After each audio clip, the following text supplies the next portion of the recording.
Good evening, dear friends. As the day gently closes its eyes, we wish you a wonderful start to tomorrow, filled with promise and light. We hope your day has been nothing short of splendid, filled with moments that made you smile. Now it's time to cozy up in the warm embrace of your blankets and let our gentle narration carry you away. Remember, the key to a restful night lies in relaxation and the embrace of dreamlike dreams.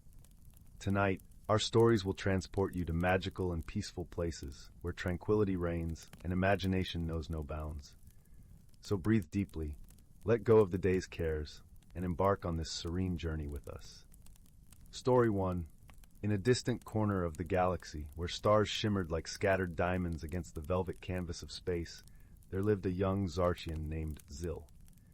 The Zartians were a race renowned for their intellectual brilliance and an insatiable thirst for scientific exploration that propelled them into the farthest reaches of the cosmos. Zyll's home planet, Zart Prime, was a testament to their genius, a sprawling world of towering cities that gleamed under the multicolored sunsets, each structure a testament to architectural prowess and technological mastery.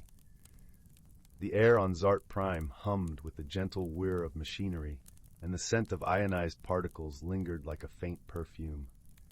The sky was often painted with the auroras of energy fields, and the Zartians moved through their daily lives with a sense of purpose and innovation. Zyll, with his quicksilver mind and restless curiosity, was a child of this world, yet he felt an unrelenting pull towards the unknown.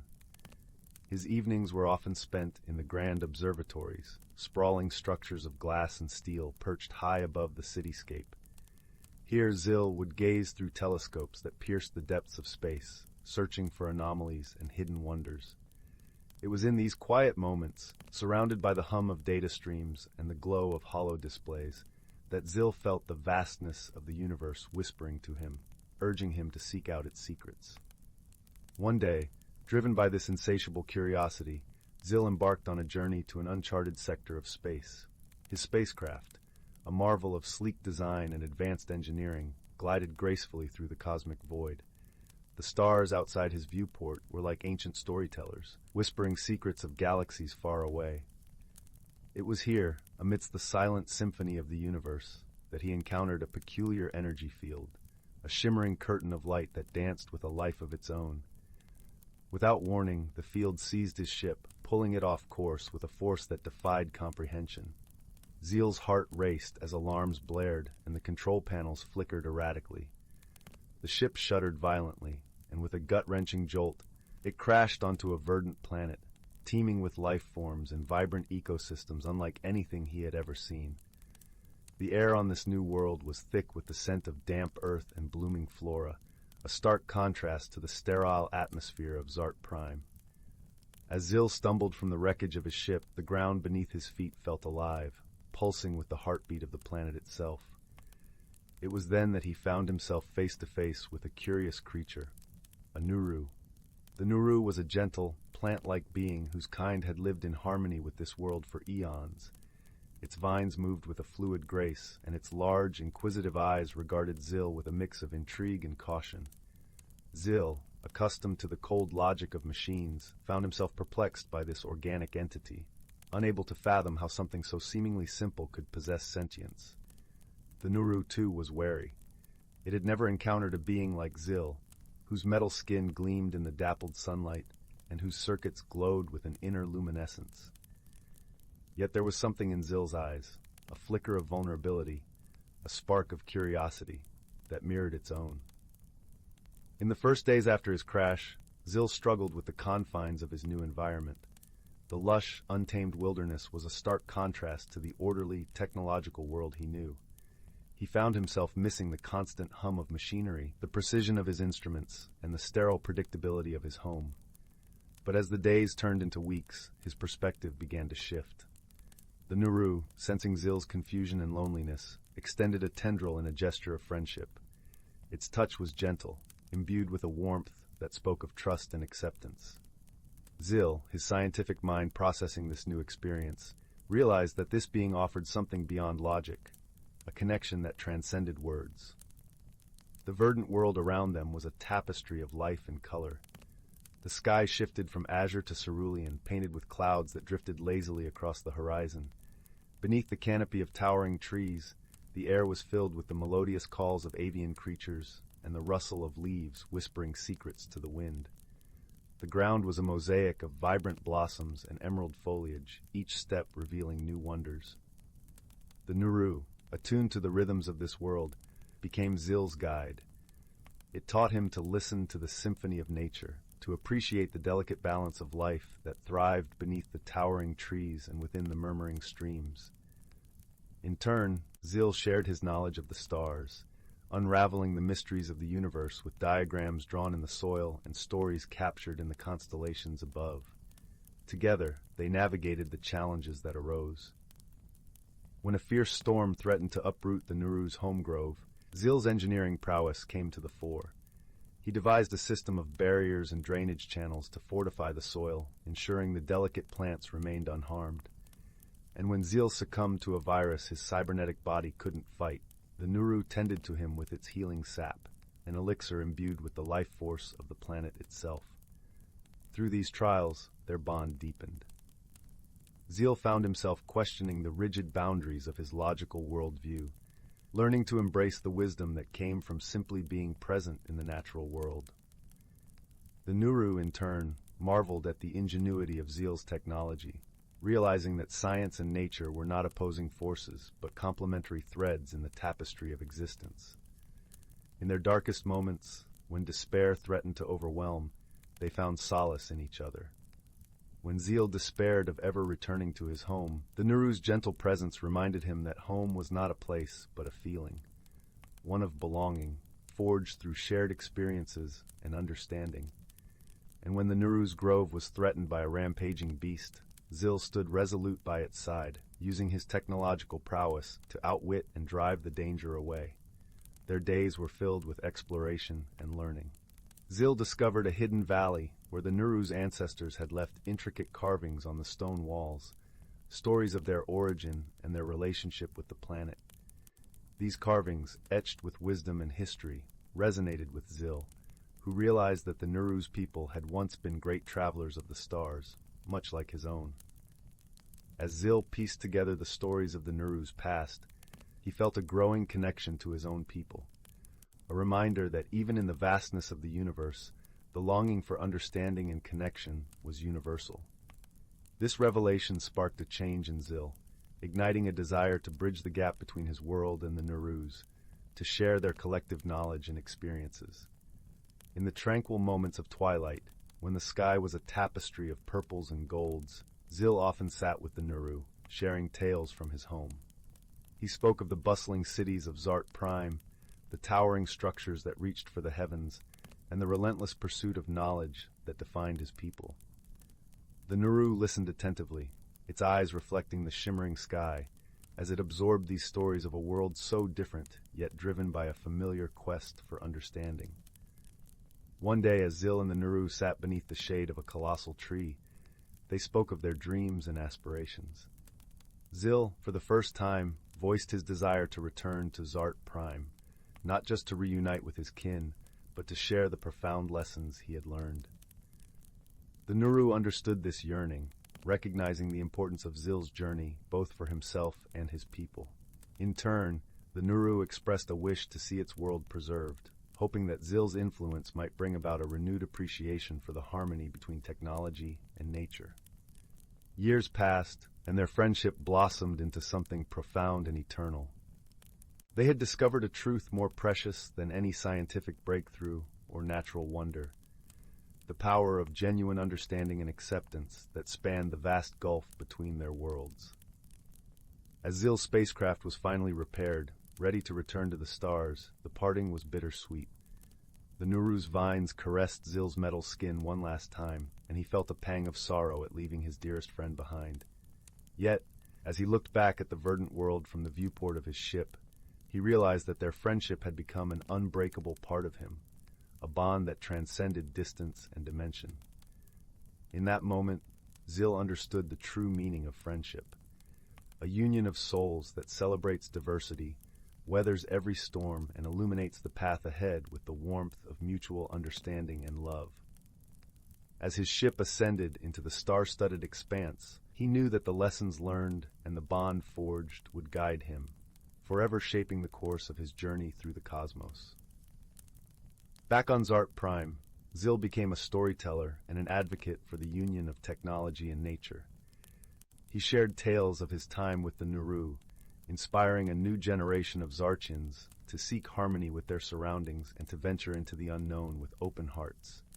And in the quiet moments, when he gazed up at the night sky, Zyll felt the presence of his friend, knowing that somewhere, beneath a familiar canopy of stars, the Naru was doing the same. On the outskirts of a serene village nestled between rolling hills and whispering woods, there stood an old, ivy-covered cottage. It was the kind of place where time seemed to slow, allowing the echoes of the past to weave seamlessly with the present. The cottage's wooden shutters creaked gently in the breeze, and the scent of honeysuckle drifted from the garden, mingling with the cool evening air. The air was often filled with the distant laughter of children playing in the village square, their voices a melody of innocence and joy, and the occasional call of a nightingale, its song a haunting serenade to the moonlit night. Within this quaint cottage lived a young girl by the name of Iris, known throughout the village for her curious nature and kind heart. Her laughter was as infectious as the chime of a bell, and her spirit was as free as the wind that rustled through the trees, whispering secrets of the forest. Iris had a penchant for collecting peculiar objects that she found during her wanderings through the woods or by the sparkling brook that meandered nearby. Her room was a treasure trove of oddities, smooth pebbles with unusual patterns, feathers of iridescent birds, and glass bottles that caught the sunlight in a rainbow of colors. Each item held a story, a fragment of the world she yearned to understand. But among all her keepsakes, one stood out. A simple, weathered compass that she found one misty morning, half buried under a carpet of autumn leaves. The compass seemed to whisper secrets of adventures untold, a promise of mysteries waiting to be unraveled. At first glance, the compass seemed ordinary enough, with its brass casing and a needle that wavered in indecision. Yet, as Iris held it in her palm, she felt a gentle warmth emanating from it, like the comforting embrace of an old friend. Intrigued, she tucked it into her pocket, feeling an inexplicable pull towards discovering its secrets. The warmth was more than physical. It reached into her very being, stirring dreams and aspirations she had yet to voice. That night, as the moon cast a soft glow over the cottage and the crackling fire painted shadows on the walls, Iris sat by her window, the compass in hand. As she traced her fingers over its surface, the needle began to quiver, spinning slowly before settling on a direction that seemed to call her name. A whispering breeze curled through the window, carrying a hint of adventure and the promise of the unknown. The world outside felt alive, as if the very earth beneath her was urging her to follow the path laid out before her. Emboldened by curiosity, Iris decided to follow the compass the next morning. As the first light of dawn kissed the horizon, she set off, her heart alight with anticipation. The path led her deeper into the woods than she had ever ventured, where the trees stood tall and ancient, their leaves murmuring secrets to those who would listen. The air was crisp and fresh, each breath invigorating her spirit as she stepped into the realm of the unknown. Along the way, she met a cheerful squirrel named Nutmeg, who bounded alongside her with a chatter of excitement. His eyes were as bright as polished chestnuts, and he seemed to understand the compass's mysterious pull. "I know these woods well," Nutmeg chirped, his voice a melody of the forest itself, "and I can help you navigate the twists and turns." Grateful for the company, Iris and Nutmeg journeyed together, the compass guiding their steps. The forest was alive with the sounds of rustling leaves and birdsong, the air fresh with the scent of pine and earth. Each step forward was a dance with destiny, and Iris found herself sharing with Nutmeg not just her stories, but also her dreams of discovering something truly magical, something that would make her heart sing. Their path soon led them to a clearing bathed in dappled sunlight, where they encountered an elegant fox named Sylvan, who watched them with keen, knowing eyes. Sylvan had a reputation for his wisdom, and he greeted them with a nod. His coat was a tapestry of russet and gold, shimmering under the sun. "I see the compass has found you, young Iris. It chooses only those with a heart brave enough to seek its truth." Iris felt a flutter of excitement and awe. "What truth does it hold?" she asked, her voice barely above a whisper, her mind racing with possibilities. Sylvan's eyes twinkled with mystery. "The compass guides those who seek their true path. But remember, the journey itself holds the answers you seek, not the destination." With Nutmeg and Sylvan by her side, Iris continued her journey, the compass leading them to a hidden glade where an ancient tree stood, its roots entwined with the earth like the arms of a gentle guardian. The tree seemed to pulse with life, its bark etched with runes that glowed softly in the twilight. The air around the tree was thick with magic, vibrant and alive, as if the very heart of the forest beat within its trunk. As Iris approached, the compass in her hand began to hum with a gentle vibration. She placed it at the base of the tree, and to her amazement, the runes began to shimmer, revealing a doorway within the bark. Taking a deep breath, she stepped through, her companions following closely. The doorway was a portal to another world, one that promised wisdom and wonder beyond her wildest dreams. Inside, the air was warm and filled with a golden light that wrapped around them like a soft blanket. The space was vast and serene, its walls lined with shelves of ancient tomes and delicate trinkets, each pulsing with a quiet magic. In the center stood an elderly woman with kind, wise eyes, her hair a cascade of silver that seemed to hold the light of the moon itself. "Welcome, Iris," she said, her voice a melody of kindness and ancient wisdom. "I am the Keeper of Paths, and this is the heart of the forest's magic." Iris felt a sense of belonging wash over her. "Why have I been brought here?" she asked, her voice filled with wonder, her heart swelling with the possibilities of what lay before her. The Keeper smiled gently. "The compass has chosen you to learn the ways of those who came before. The wisdom of the forest lies within these walls, waiting to be shared with those who seek it with an open heart." In the days that followed, Iris spent time with the Keeper, Nutmeg, and Sylvan, learning about the magic that connected all living things, the balance of nature, and the importance of kindness and understanding. She discovered that the compass was not just a guide through the forest, but a guide through life, teaching her to trust her instincts and to value the journey as much as the destination. The lessons she learned were not just about magic, but about the very essence of life and the interconnectedness of all beings. One afternoon, while exploring the vast library of the Keeper's domain, Iris stumbled upon a peculiar book bound in soft green leather. Its title, embossed in gold, read The Chronicles of Lost Paths. As she opened it, a gust of wind seemed to turn the pages, settling on a story of a young explorer who had once roamed these very woods. The tale spoke of a hidden valley where the stars touched the earth and whispered the secrets of time itself. Intrigued, Iris asked the Keeper about this valley. "The Valley of Stars is a place of legends," the Keeper began, her eyes shimmering with the light of countless moons. "It is said that those who find their way there can glimpse the tapestry of their lives, seeing how each choice weaves into the greater fabric of existence. But it is not a place to be found by searching. It reveals itself to those who are ready to understand its mysteries." The idea of the valley captivated Iris, stirring a yearning to understand her place in the world. She spent nights pondering the choices she had made, the paths she had taken, and the journey still ahead. Each lesson with the Keeper brought her closer to this understanding, teaching her to listen to the whispers of her heart and the wisdom of the forest. In one of the Keeper's lessons, Iris learned about the ancient art of listening to the silent voices of the universe. It was said that every rock, tree, and stream had a story to tell if one only knew how to listen.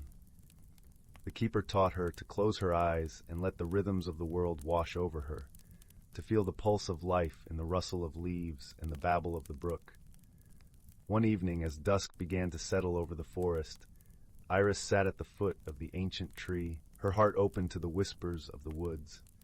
The gentle rustling of leaves seemed to weave a melody of time and memory, and in that moment, Iris found herself transported to a place deep within her soul, a place where the past and future intertwined in a dance of possibility. As the sun set on her final day in the glade, Iris knew it was time to return home, her heart full of newfound wisdom and a deeper connection to the world around her. The compass, now resting quietly in her pocket, had led her not only on a journey through the forest, but on a journey within herself. She understood now that each step she took was a part of the grand tapestry of life, and her role in it was more significant than she had ever imagined. With a grateful heart, Iris bid farewell to the keeper, Nutmeg, and Sylvan, promising to carry their lessons with her always.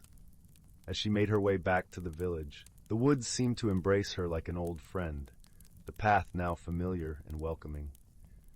The trees whispered their blessings, and the earth beneath her feet sang a song of homecoming. When she returned to her cottage, the village bathed in the soft glow of twilight.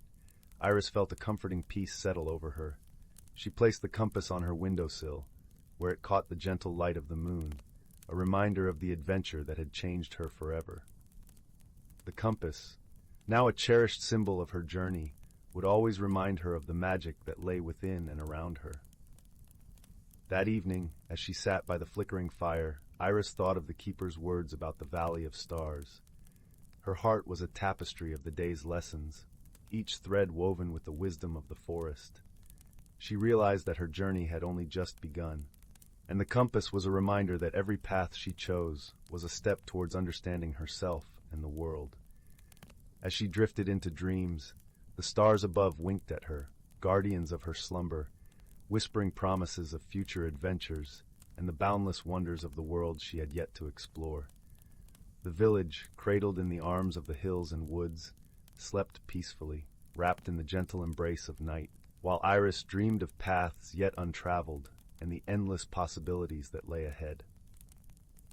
The following morning brought with it a crispness in the air, a tangible excitement that made Iris feel as if the very universe was urging her onward. She couldn't shake the feeling that the compass had more to reveal, that her journey was intertwined with the mysteries of the world. As she prepared her morning tea, the aroma of herbs filled the kitchen, reminding her of the forest's earthy scent, a scent that seemed to linger in her senses. Determined to delve deeper into the mysteries of the compass, Iris decided to visit the village's elder, a wise woman named Elara, known for her deep knowledge of ancient lore. Elara's home was a quaint little abode, nestled beneath the shade of an ancient oak, its walls covered with vibrant vines and blooming flowers. The air was rich with the fragrance of lavender and chamomile, a soothing balm to the senses. Iris found Elara tending to her garden, her hands deftly working the soil, her eyes bright with the wisdom of years. "Ah, Iris," Elara greeted warmly, her voice as soothing as a gentle stream. "What brings you to my corner of the world today?"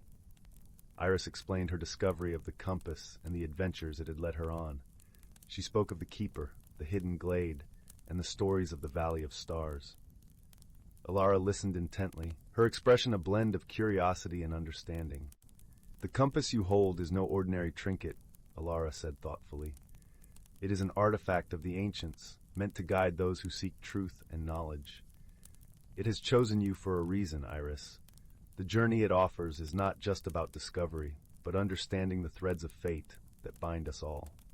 Elara invited Iris inside, where the air was filled with the comforting warmth of a crackling fire and the scent of freshly baked bread. The walls were lined with shelves of books, each volume a testament to the knowledge of generations. Elara selected a tome bound in deep blue leather, its cover adorned with intricate golden runes. "This," Elara said, placing the book before Iris, "is the Codex of the Stars.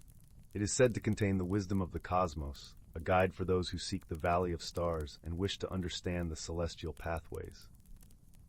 Iris opened the book, her fingers tracing the delicate script that seemed to shimmer with a light of its own. The pages spoke of constellations, celestial maps, and the ancient art of stargazing. As Iris read, a sense of wonder filled her heart, a realization that her journey was part of something much larger than she had ever imagined. That night, as the village settled into slumber, Iris climbed a hill overlooking the valley, the compass clutched in her hand. The sky was a vast tapestry of stars, each one a beacon of light and mystery. She lay on the grass, the cool earth beneath her, and gazed up at the constellations that had guided travelers and dreamers for centuries. As she studied the stars, the compass began to glow softly, its needle pointing unwaveringly towards a cluster of stars she had never noticed before. Iris felt a connection to the universe, a kinship with the stardust that created her and everything around her. The compass, the valley, the stories, all were threads in the great cosmic tapestry, each one leading her towards understanding her place in the world. In the days that followed, Iris continued to explore the wisdom of the codex and the guidance of the compass. She learned to read the stars, to feel their stories whispering through the night. With each passing day, her connection to the universe and her place within it deepened, the boundaries of her world expanding beyond the hills and woods of her village. Iris knew now that her journey was not merely a quest for knowledge, but a journey of the soul, a path to understanding the interconnectedness of all things. The compass had shown her that the magic of the world was not just in its mysteries, but in the courage to seek them out and the wisdom to embrace them. With each dawn, Iris awakened with a renewed sense of purpose, ready to face the adventures and challenges that lay ahead. The compass, a constant companion, guided her with its gentle glow, a reminder that the universe was vast and full of wonders, each step a chance to weave her own story into the fabric of time. As Iris stood on the threshold of her cottage, watching the sunrise paint the sky in hues of gold and pink, she felt a deep gratitude for the journey she had embarked upon. Her heart was a compass of its own, guiding her with the knowledge that every path, every choice, and every moment was a step towards a greater understanding of the world and her place within it. And so, with the compass by her side and the stars as her guide, Iris set forth into the world, ready to embrace the endless possibilities that awaited her, each day a new chapter in the story of her life, a story of wonder, courage, and endless adventure. Story 3. Once upon a time, in the quaint village of Willowbrook, where the air always smelled of blooming lavender and the cobblestone streets whispered secrets of old, there lived a young girl named Lila. The village itself was cradled by rolling hills, each speckled with wildflowers that painted the landscape in hues of gold and violet. As dawn kissed the earth each morning, a gentle mist would rise from the river that wound its way through the valley, cloaking the village in a soft, ethereal veil that promised secrets waiting to be uncovered.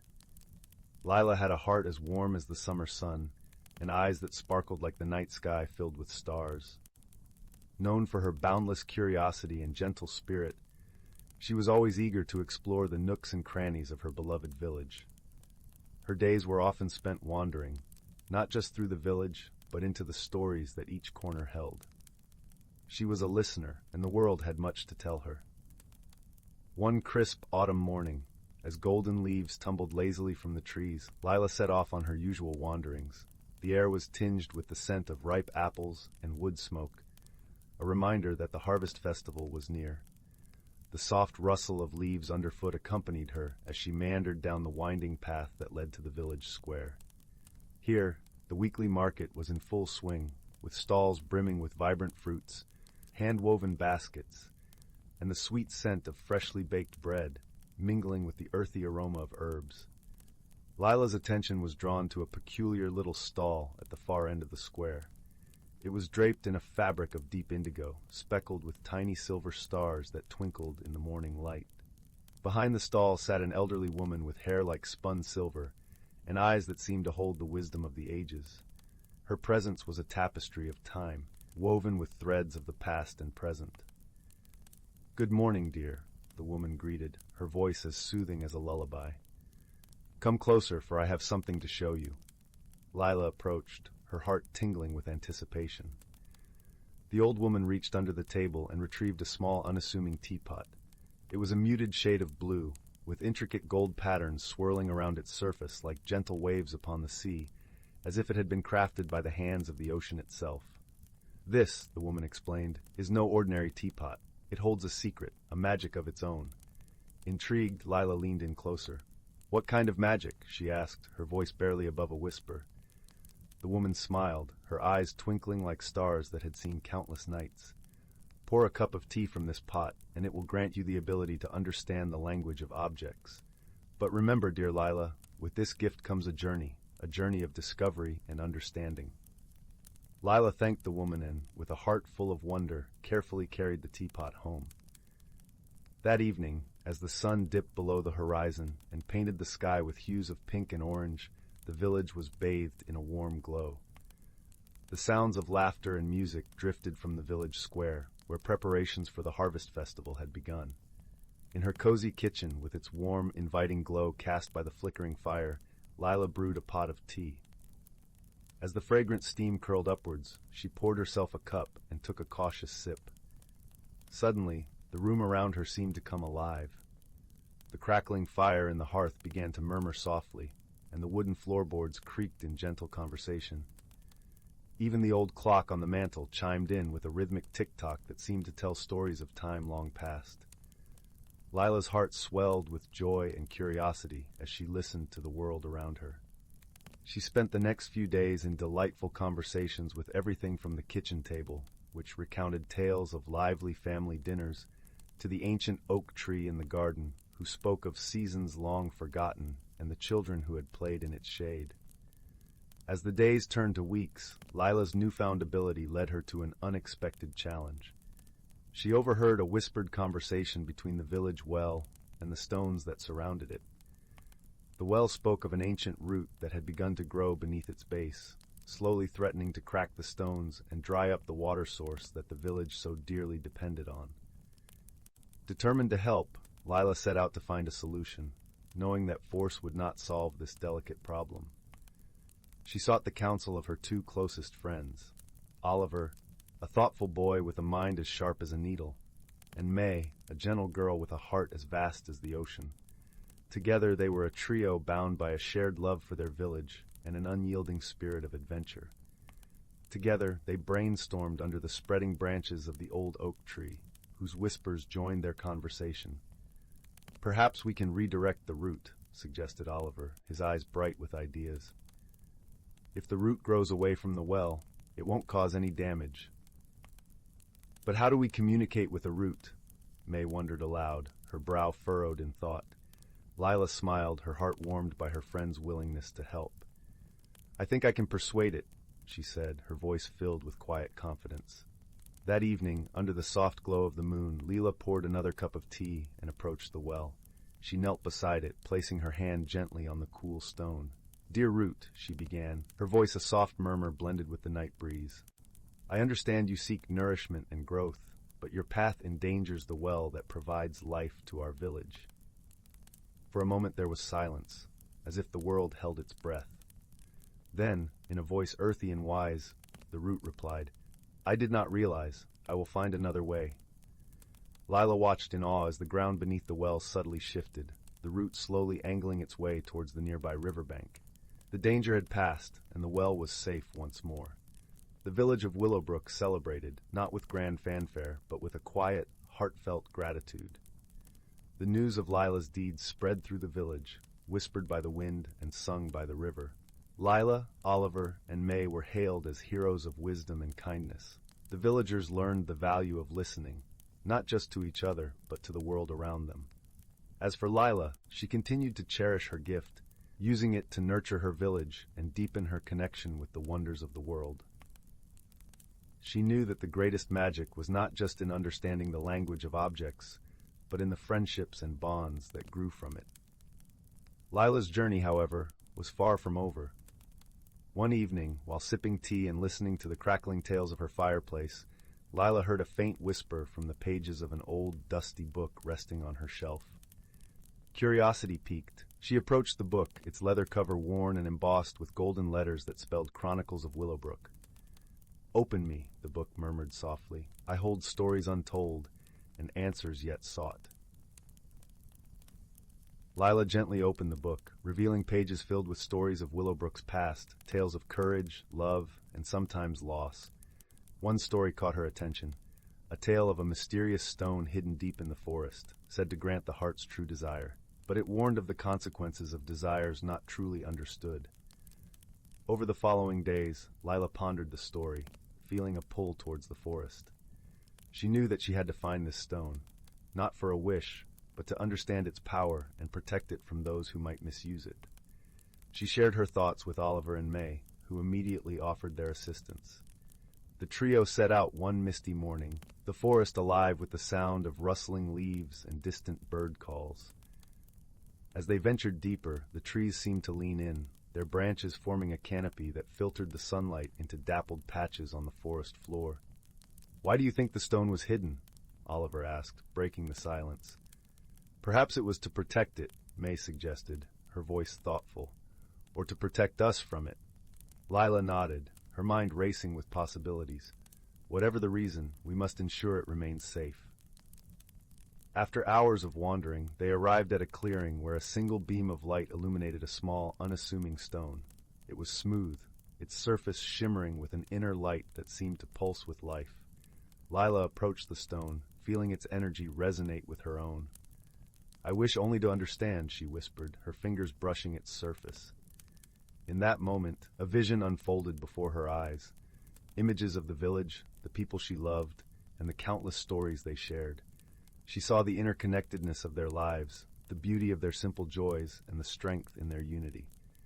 With newfound clarity, Lila stepped back, her heart full. "The stone is a reflection," she said softly. "It shows us what we already have, and reminds us of the true treasures in our lives." The three friends returned to Willowbrook, their hearts light with understanding. They shared their adventure with the villagers, not as a tale of magic, but as a reminder of the beauty in their everyday lives. Yet the story did not end there. A few days after their return, as Lila sat by the river that wound through Willowbrook, she noticed a small boat tethered to the bank. It was weathered and old, with faded paint and a mast that leaned slightly to one side. Curiosity sparked within her, and she decided to untie the boat and drift along the gentle current, eager to see where the river might lead. As the boat glided smoothly over the water, the riverbanks slowly transformed. The familiar wildflowers gave way to towering willows whose branches dipped gracefully into the water, creating a tunnel of green and gold. The air was filled with the soft hum of insects and the distant call of birds, creating a symphony of nature that lulled Lila into a state of peaceful reflection. After some time, the river widened, and Lila found herself approaching a small, secluded island. Drawn to its quiet mystery, she guided the boat to the shore and stepped onto the soft, sandy bank. The island was a sanctuary of tranquility, with a grove of ancient trees at its center and a small clearing where the sunlight danced on the grass. In the heart of the grove, Lila discovered a circle of stones, each one etched with intricate symbols that seemed to pulse with a gentle, rhythmic energy. As she traced her fingers over the cool, smooth surface of one stone, she felt a deep sense of connection, as if the stones were speaking directly to her heart. Suddenly, the air around her shimmered, and Lila found herself standing in a vision of Willowbrook's past. She saw the village as it once was, a place where people and nature lived in harmony, guided by the wisdom of the stones. The vision showed her that the stones were keepers of balance, guardians of the village's harmony, and that they had chosen her to help preserve this balance for future generations. With this newfound understanding, Lila returned to the village with a sense of purpose. She shared her experience with Oliver and May, and together they vowed to protect the sacred island and its stones. They knew that the true magic of Willowbrook lay not in the mysterious objects or hidden powers, but in the harmony between its people and the world around them. And so, the village of Willowbrook thrived, forever enriched by the quiet magic of understanding and the enduring bonds of friendship. Lila, Oliver, and May continued their adventures, exploring new corners of their world, always guided by the wisdom of the past and the promise of the future. One day, while exploring the forest, Lila stumbled upon an old, abandoned cottage overgrown with ivy and moss. The windows were dusty, and the door creaked ominously as she pushed it open. Inside, the air was thick with the scent of aged wood and forgotten dreams. The cottage whispered tales of its own, of families that had once filled its rooms with laughter and life. In the corner of the main room, Lila found a peculiar, dust-covered mirror. Its frame was ornately carved with vines and flowers, and it seemed to hum with a quiet energy. As Lila wiped away the dust, the mirror revealed its reflection. But it was not her own face she saw. Instead, the mirror showed glimpses of Willowbrook's past, moments frozen in time. Transfixed, Lila watched as the mirror unveiled scenes of the village's history, celebrations, hardships, and the unwavering spirit of its people.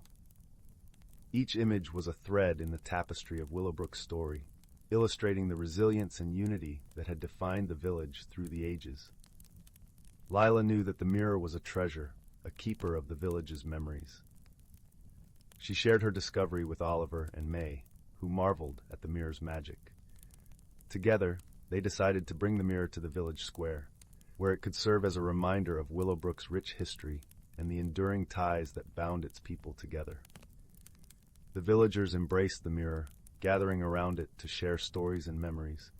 The mirror became a symbol of the village's legacy, a testament to the strength and beauty of its community.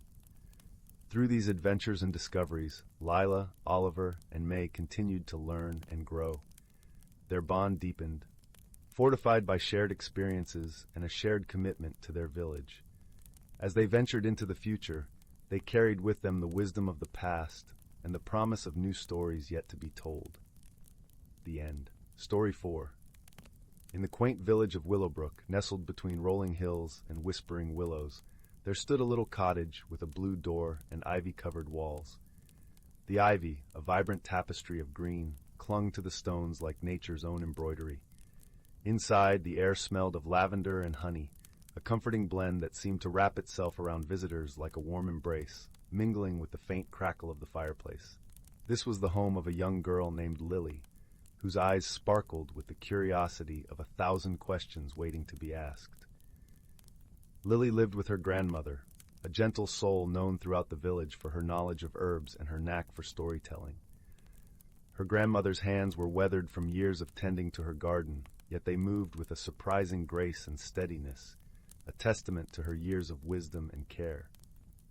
Each evening, as the sun dipped below the horizon, casting the sky in hues of pink and gold, Lily and her grandmother would sit by the fireplace, where the smell of burning wood mingled with the earthy aroma of dried herbs hanging from the rafters. It was here, in the soft glow of the dancing flames, that Lily's adventures often began. One particular evening, as the fire crackled and the shadows played across the walls, Lily's grandmother handed her a peculiar object. It was a small, unassuming mirror, framed in tarnished silver and etched with delicate vines that seemed to come alive in the flickering light. "This mirror," her grandmother whispered with a twinkle in her eye, "is not like any other. It holds a secret, one that reveals itself only to those who truly seek." Her voice carried the weight of ages, echoing with the stories of long-forgotten times. Intrigued, Lily cradled the mirror in her hands, feeling the cool metal against her skin. As she peered into its depths, the reflection seemed to shimmer and swirl, as though a gentle breeze had stirred its surface. Suddenly, the room around her faded away, replaced by a lush, vibrant landscape. She found herself standing at the edge of an enchanted forest, where the air was filled with the sweet scent of blooming jasmine and the melodic hum of hidden streams. The colors were so vivid it felt as though the forest itself breathed with life. With a sense of wonder and a heart full of courage, Lily stepped forward, her feet guided by an invisible path that wound through the forest. She marveled at the towering trees, their leaves whispering ancient secrets as a gentle breeze rustled through them. Along her journey, she encountered a trio of delightful companions. First was Pippin, a wise old owl whose feathers were speckled with silver, a testament to his age and wisdom. His eyes, deep and knowing, seemed to see right into Lily's soul as he perched on a low branch, greeting her with a respectful nod. Next, she met Thistle, a mischievous squirrel with a penchant for acorns and a heart as big as the forest itself.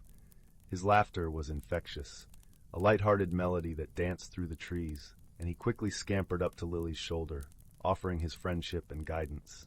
His tiny paws brushed against her cheek, leaving a comforting warmth in their wake. Lastly, there was Faye, a gentle deer with soft, doe-like eyes and a coat that shimmered like moonlight on water. Faye moved with an elegance that seemed almost ethereal, her presence calming and reassuring. Her breath, soft and gentle, mingled with the sweet scent of wildflowers as she nuzzled Lily's hand. Together, Lily and her newfound friends journeyed deeper into the heart of the forest.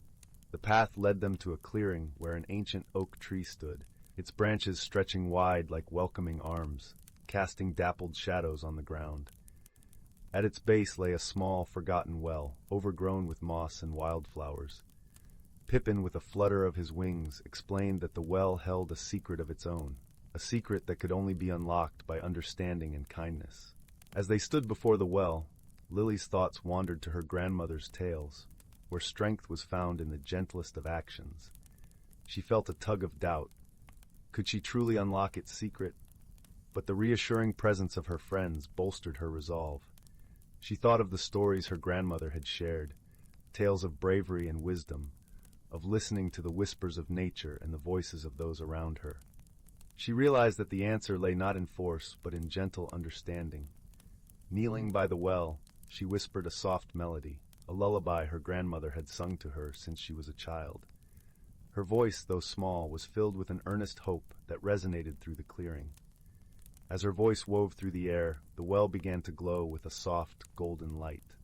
Slowly, a shimmering image emerged from its depths, an image of the forest, vibrant and alive, its beauty preserved for all to see. The mirror had shown her the heart of the forest, and, in doing so, had revealed the greatest secret of all, the power of connection and harmony with the world around her. As Lily gazed at the image, a profound sense of peace settled within her. She understood now that the mirror's secret was about seeing the world not just with her eyes, but with her heart. The forest, with its vibrant life and silent wisdom, had taught her a lesson more valuable than any she had learned before.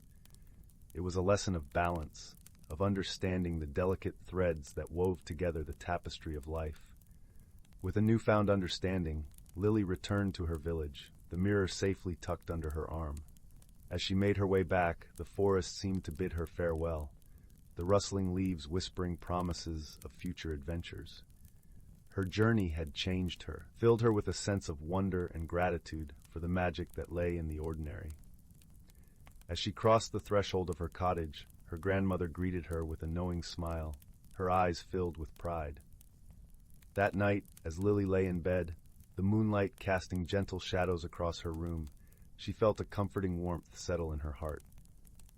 She knew that the mirror would continue to hold its secret, waiting patiently for those who sought it with open hearts and curious minds.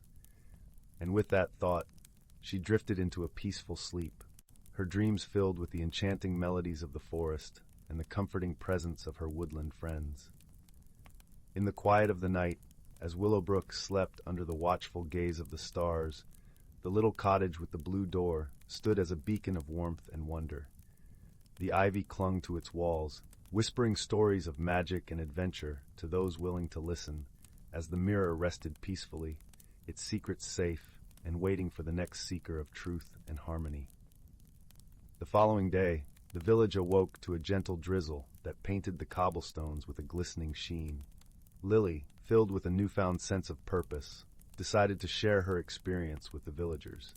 She visited the market square, where the air was thick with the smell of fresh bread and the vibrant chatter of merchants and customers alike. There she recounted her tale, her voice carrying the wonder and wisdom she had gained. The villagers listened, enraptured by her story, and slowly the knowledge of the enchanted forest began to weave itself into their lives. They learned to appreciate the subtle beauty of their surroundings, to see the magic in the mundane, and to cherish the bonds they shared with one another. The village of Willowbrook, once quaint and quiet, was now alive with a renewed spirit of unity and understanding, all sparked by a young girl's adventure through a mysterious mirror. As the seasons turned and the years passed, Lily grew into a wise and compassionate woman, much like her grandmother. The mirror, with its secrets and stories, remained in the cottage with the blue door, a silent guardian of the lessons it had imparted. And though Lily's adventures became tales of the past, her journey through the enchanted forest lived on in the hearts of the villagers, an eternal reminder of the magic that lay in the world around them. One day, many years later, Lily found herself wandering the familiar paths of the village, the weight of the mirror's lesson resting gently on her shoulders. She noticed the vibrant gardens that now bloomed in abundance, the laughter of children playing beneath the boughs of the willow trees, and the villagers exchanging smiles and stories as they went about their daily lives. It was as if the village itself had become an extension of the enchanted forest, a living testament to the harmony and understanding that Lily had discovered so long ago. As she walked, she encountered a young girl with eyes as curious as her own had once been. The girl looked up at Lily with wonder, her face alight with the same spark of adventure that had led Lily into the heart of the forest. Recognizing the familiar curiosity, Lily knelt down and shared a knowing smile with the girl, feeling a sense of connection that transcended time. "Do you believe in magic?" Lily asked, her voice a gentle echo of her grandmother's wisdom. The girl nodded eagerly, her eyes wide with anticipation. "Then perhaps one day, you too will find a mirror that reveals the secrets of the heart," Lily said, handing the girl a small sprig of lavender from her garden, a token of the bond that connected them to the world around them. And so, in the village of Willowbrook, nestled between rolling hills and whispering willows, the legacy of a young girl's courage and her discovery of harmony with nature continued to inspire, like the gentle rustle of ivy on stone whispering of wonders yet to come. Sometime after this, a significant event unfolded in the village. A series of harsh storms swept through Willowbrook, threatening to undo the harmony that Lily had once instilled. The winds howled like forlorn wolves, and the rain fell in relentless sheets, saturating the earth and bending the resilient willows. It was during this tumultuous time that Lily, now older and wiser, found herself drawn to the mirror once more, seeking guidance. In the dim light of her cottage, with the storm raging outside, Lily gazed into the mirror's depths. This time, she did not see the enchanted forest, but instead glimpsed images of the villagers, each carrying their burdens, each facing their struggles. The mirror seemed to speak to her, not through words, but through the understanding that their shared strength lay in unity and compassion. With a renewed sense of purpose, Lily ventured into the storm to rally the villagers. She spoke of the mirror's message, of the importance of standing together in times of adversity. Her words, imbued with the wisdom of her grandmother and the lessons of the forest, sparked a flame of resilience within the people of Willowbrook. Together, they worked to fortify their homes, to protect their gardens and livestock, and to support one another. The storm, though fierce, could not dampen the spirit of the village. As the days passed, the wind subsided, leaving behind a sky painted in hues of dawn, a promise of renewal and hope. In the aftermath, Willowbrook emerged stronger, its people more connected than ever. The bonds forged in the storm's crucible became the foundation for a community that thrived on empathy and cooperation. Lily's journey, once a solitary adventure, had transformed into a shared legacy, one that would endure long after the mirror's secrets had been revealed. And so, life in Willowbrook continued, enriched by the lessons of nature, the strength of unity, and the magic found in the hearts of those who believed. Yet, Willowbrook's journey with the mysterious mirror was not over. As the village settled into a newfound peace, a group of travelers arrived, drawn by tales of its charm and harmony. Among them was a scholar named Alara, whose insatiable thirst for knowledge and mystery was matched only by the warmth of her smile. She carried with her a book filled with ancient legends, and its pages whispered to her of forgotten truths and untold wonders. Alara's presence stirred the village, and it was not long before her path crossed with Lily's. In the village square, surrounded by the vibrant hum of life, the two women exchanged stories, Lily of her adventures in the enchanted forest, and Alara of the distant lands she had seen. Their conversations were a dance of curiosity and shared wonder, weaving a tapestry of connection that spanned time and place. One evening, under the twinkling canopy of stars, Alara spoke of her quest to uncover the mysteries of nature's magic. She had heard of the mirror in Willowbrook, a relic of power and wisdom, and hoped to glimpse its secrets. Lily, moved by Alara's genuine heart and the echoes of her own journey, invited her to the cottage with the blue door. As the two women sat by the flickering fire, Lily handed Alara the mirror, her hands trembling slightly with the weight of its legacy. The scholar's eyes widened with delight as she traced the etched vines on its frame. When she looked into its depths, the room fell silent, the air thick with anticipation. Alara saw not only the enchanted forest, but also glimpses of her own journey, her travels, her dreams, and the connections she had forged along the way. The mirror revealed to her the essence of her quest, the truth that magic existed in every bond and every moment of understanding. Tears filled her eyes, and she turned to Lily, gratitude and kinship shining brightly. "You have given me a gift beyond words," Alara whispered, her voice a gentle echo of Lily's grandmother. The two women embraced, their hearts brimming with the shared knowledge that the mirror's magic lay not in its secrets, but in the connections it fostered.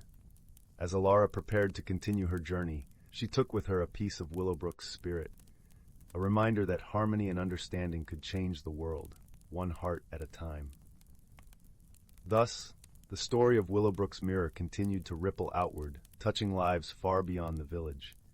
Its legacy lived on in the hearts of those who believed in magic, in the threads of connection that wove together the tapestry of life, and in the whispers of ivy on stone, forever telling tales of wonder and unity to those who dared to listen.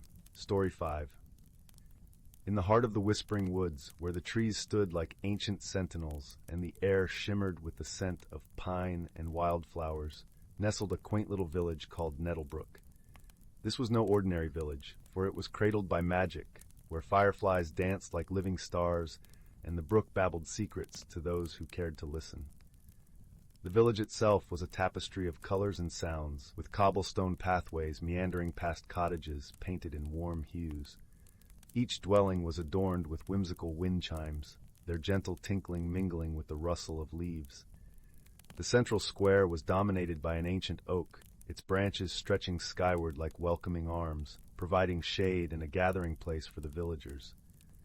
In Nettlebrook, there lived a kind-hearted young girl named Lyra. She had chestnut hair that tumbled down her back in gentle waves, and eyes that shone with curiosity, as bright as the moon on a clear night. Lyra was known for her gentle spirit and her knack for solving puzzles, no matter how perplexing. Her days were often spent exploring the forest, where she felt the pulse of magic in every leaf and stone, and her nights were filled with dreams that soared on the wings of imagination. One day, as the first blush of dawn painted the sky with shades of pink and gold, Lyra noticed something peculiar. The village's beloved weather vane, a copper rooster perched atop the town hall, had turned to face the wrong direction. Instead of pointing towards the north, where the winds usually came from, it was stubbornly facing the east. The villagers buzzed with speculation, for the weather vane had always been an unfailing guide, predicting the weather with remarkable accuracy. Lyra, intrigued by this oddity, decided to investigate. She donned her favorite moss-green cloak, which always seemed to bring her luck, and set off towards the town hall. As she approached, she noticed a faint, sweet fragrance in the air, like that of freshly baked cinnamon bread, though no ovens were nearby. This peculiar aroma reminded her of her grandmother's stories about the forest's hidden wonders, tales of enchanted creatures and ancient spells. Upon reaching the base of the town hall, Lyra craned her neck to gaze up at the weather vane. It was then that she noticed something else, tiny, twinkling specks that looked like minuscule stars surrounding the rooster. They flickered gently, as if whispering secrets only they could understand. Lyra felt a tingling sensation run through her fingertips, a sign that magic was afoot. Determined to get a closer look, Lyra decided to visit her friend, Old Thistle, the wise tortoise who lived at the edge of the forest. Old Thistle was renowned for his vast knowledge of the woods and its mysteries, and he had a particular fondness for Lyra, often entertaining her with tales of the forest's enchanted past. His shell bore the marks of time, each groove and notch a story waiting to be told, and his eyes twinkled with the wisdom of ages. "Ah, Lyra, my dear," Old Thistle greeted her warmly as she approached his sun-dappled clearing. "What brings you to my humble abode this fine morning?" Lyra explained the situation, describing the odd behavior of the weather vane and the curious specks of light. Old Thistle listened intently, nodding slowly. "Those twinkling lights," he mused, "sound like the work of the star sprites, tiny creatures known to play tricks when their slumber is disturbed. But why would they meddle with the weather vane, I wonder?" Lyra pondered this, her mind whirring like a hummingbird's wings. "Could something have awakened them?" she asked. something unusual or out of the ordinary? Old Thistle's eyes gleamed with a knowing light. Perhaps the answer lies with the keeper of the north wind, a gentle spirit who resides in the cave beyond the silver stream. She is known to converse with all who dwell in the sky. Before setting off, Lyra paused, considering the implications of Old Thistle's words. She realized that the star sprites were not mere troublemakers. They were messengers, perhaps even guardians of the natural order. If they had been disturbed, it could signify a greater imbalance within the forest itself. Thanking Old Thistle, Lyra set off towards the silver stream, its waters glistening like liquid crystal under the midday sun. As she walked, she hummed a soft tune, feeling the vibrant energy of the forest buoy her spirits. The path was lined with blooming wildflowers, their colors a riotous celebration of life, and the air was filled with the melodious calls of birds hidden among the branches. As she made her way through the forest, the path led her to a clearing she hadn't visited before. Here, a circle of ancient standing stones stood, their surfaces etched with runes that pulsed faintly in the sunlight. Entranced, Lyra felt drawn to the stones, sensing an ancient power that connected the earth and sky. She realized that these stones might hold the key to the forest's mysteries, and made a mental note to return once the current puzzle was solved. The cave of the Keeper of the North Wind was cool and inviting, its entrance draped with tendrils of ivy that swayed in the gentle breeze. Inside, the air was filled with a soft, melodic hum, as if the wind itself sang a lullaby. The walls of the cave sparkled with frost-like crystals, casting prismatic reflections that danced like spirits in the dim light. "Welcome, young Lyra," came a voice as soft as a whisper, yet as firm as the earth. From the shadows emerged the keeper, her form ethereal and shimmering like frost on a winter morning. Her presence was calming like the first snowfall that blankets the world in silence. "What brings you to my haven?" Lyra explained the mystery of the weather vane and the star sprites. The keeper listened, her gaze thoughtful. "The star sprites are indeed awake, for the winds have shifted unusually. There has been a disruption in the balance of the elements, a song unsung that must be found." Lyra thought deeply. "A song unsung," she repeated. "Could it be a melody that needs to be completed?" The keeper nodded. "There is a melody that binds the forest and the skies, sung by the creatures of both realms when the moon is full." Perhaps the song was interrupted. With this revelation, Lyra thanked the keeper and hurried back to Nettlebrook.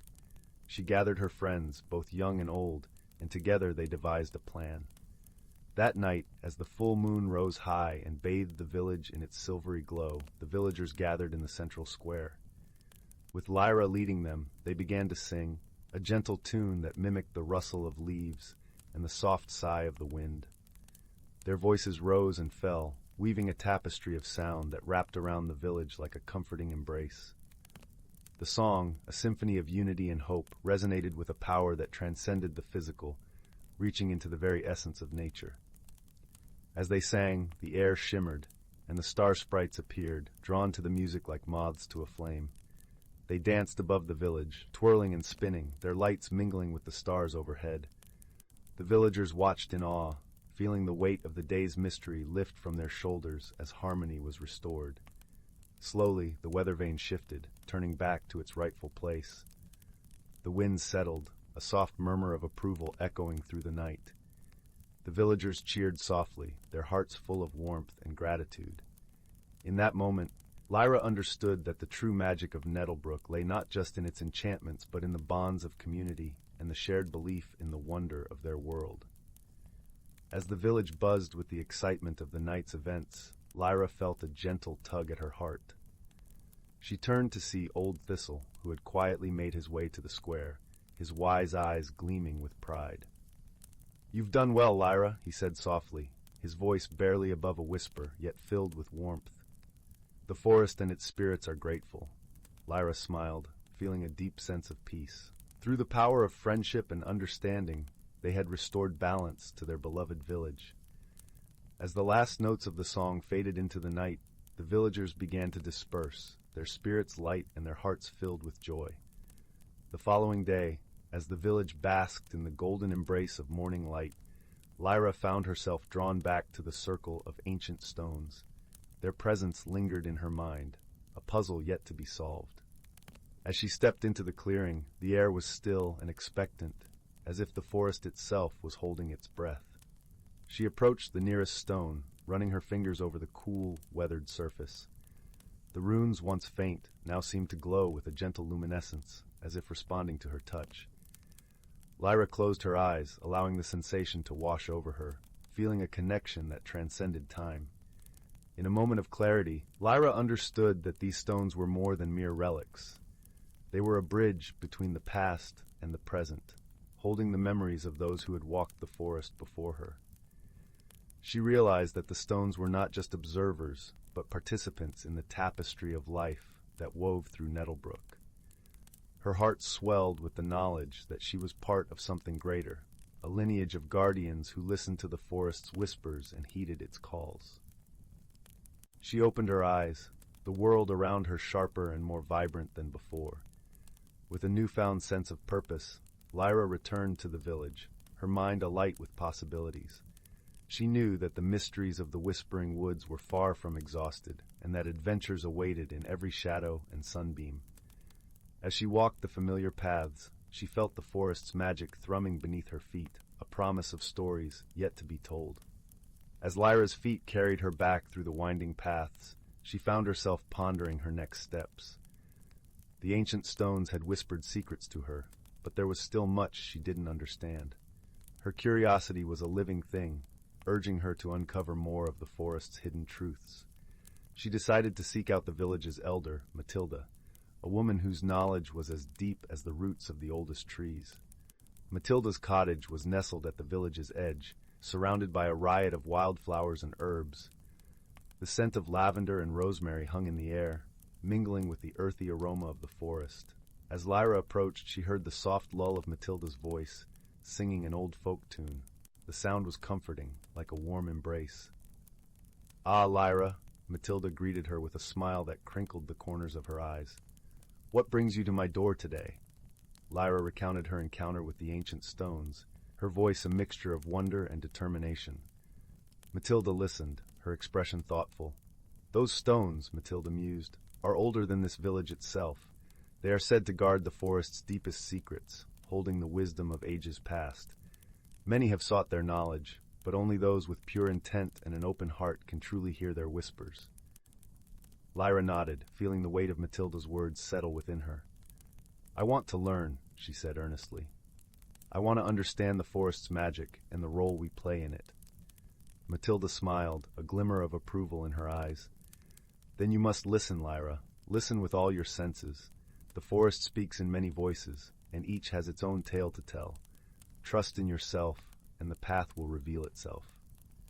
With Matilda's guidance echoing in her mind, Lyra returned to the heart of the village, her determination renewed. She knew that her journey was just beginning, and that the forest held countless stories waiting to be discovered. Under the watchful eye of the moon, Nettlebrook settled into a peaceful slumber, knowing that whatever mysteries the future held, they would face them with kindness and wisdom, hand in hand, heart in heart. The village, nestled within its magical embrace, continued to thrive, its stories and songs a testament to the enduring spirit of those who called it home. Meanwhile, deep within the forest, the circle of ancient stones glowed softly in the moonlight, their runes pulsating with a life of their own.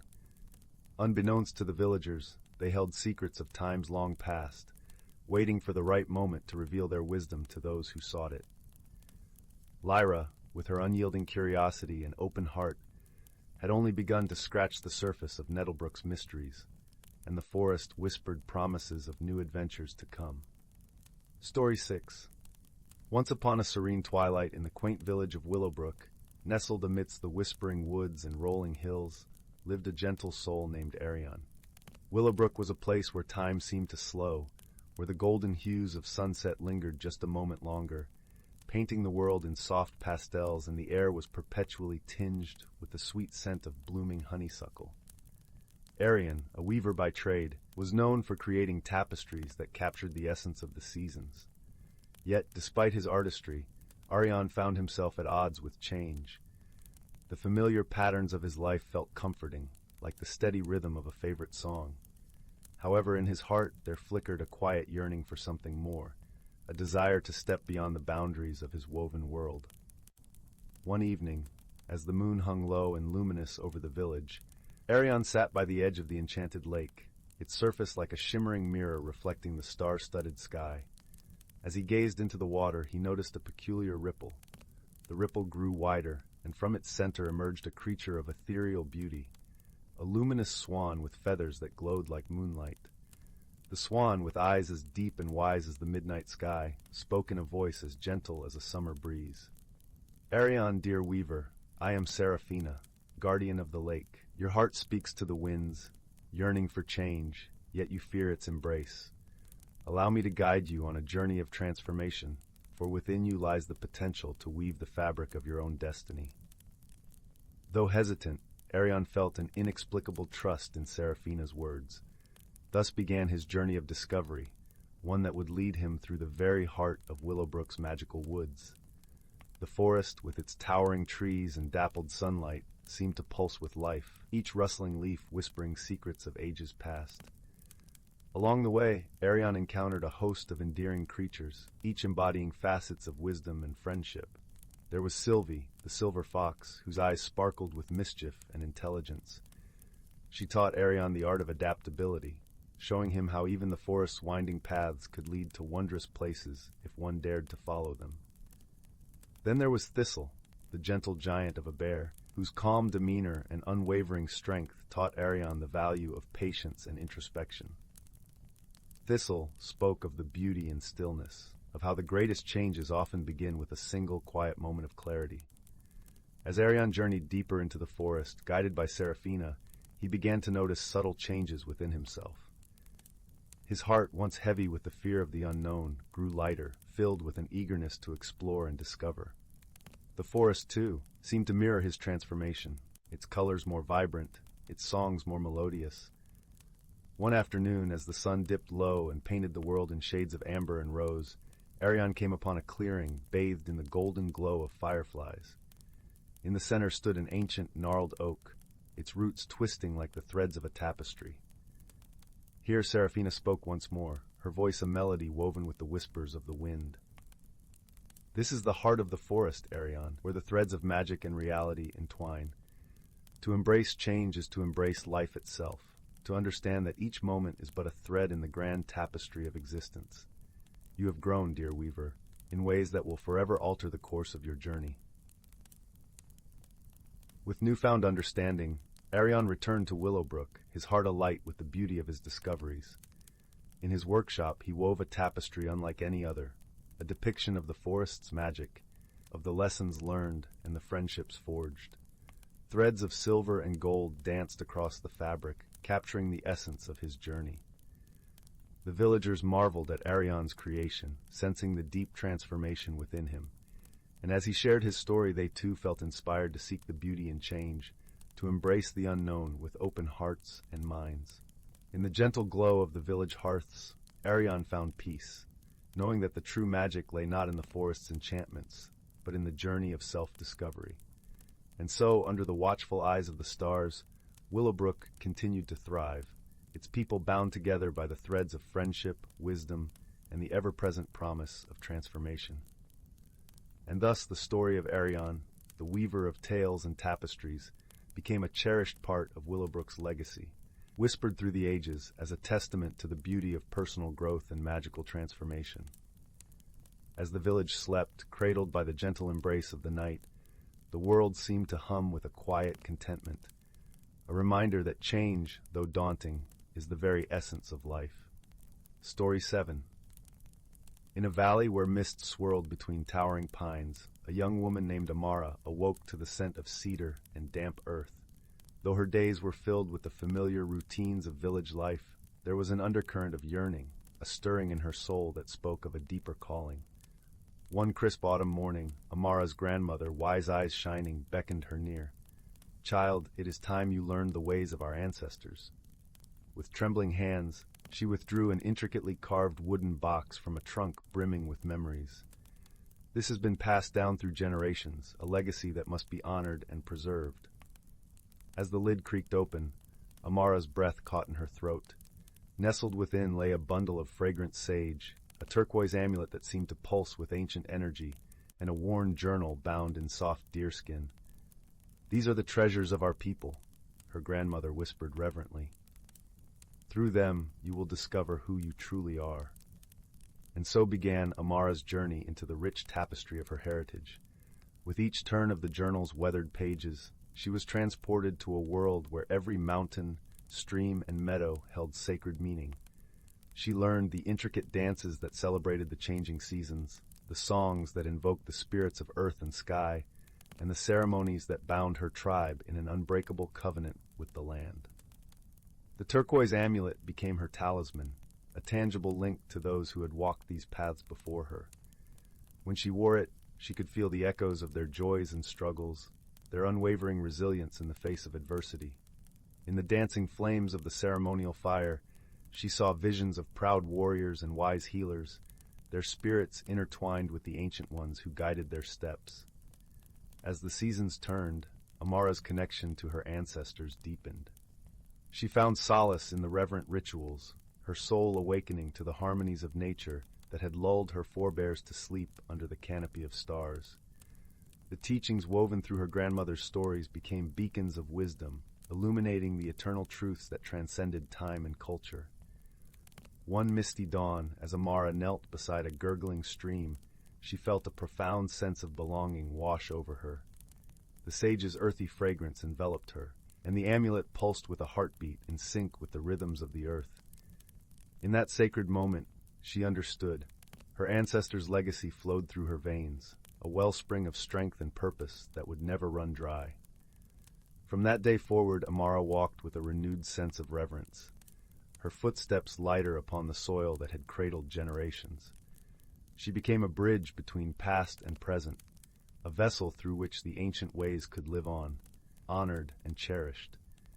And when the time came, she would pass the treasured artifacts to the next keeper of the legacy, ensuring that the embers of her people's spirit would never be extinguished.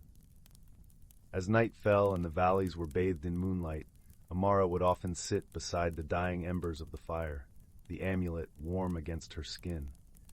In those stillest of hours, she could hear the whispers of her ancestors riding the night breeze, their voices woven into the symphonies of the wild, an eternal song of resilience, belonging, and the unbreakable bonds that transcended the boundaries of time itself.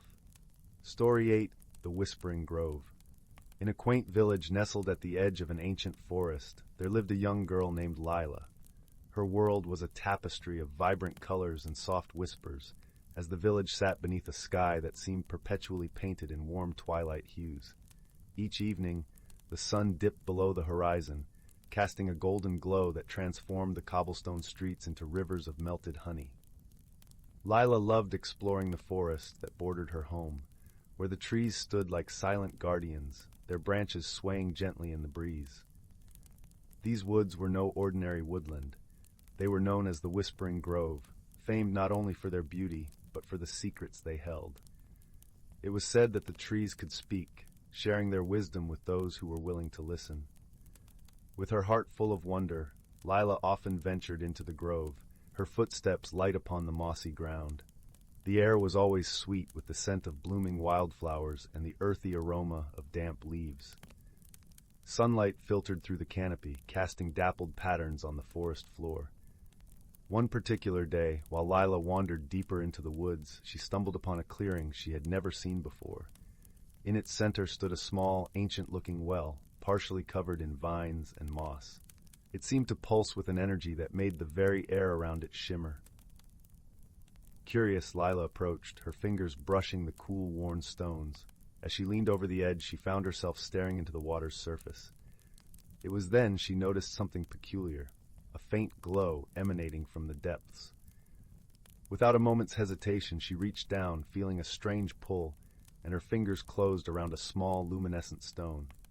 The stone was warm to the touch and seemed to hum softly, a gentle melody that resonated with her very being. Clutching the stone, Lila felt a rush of energy and understanding. She realized that this was no ordinary stone.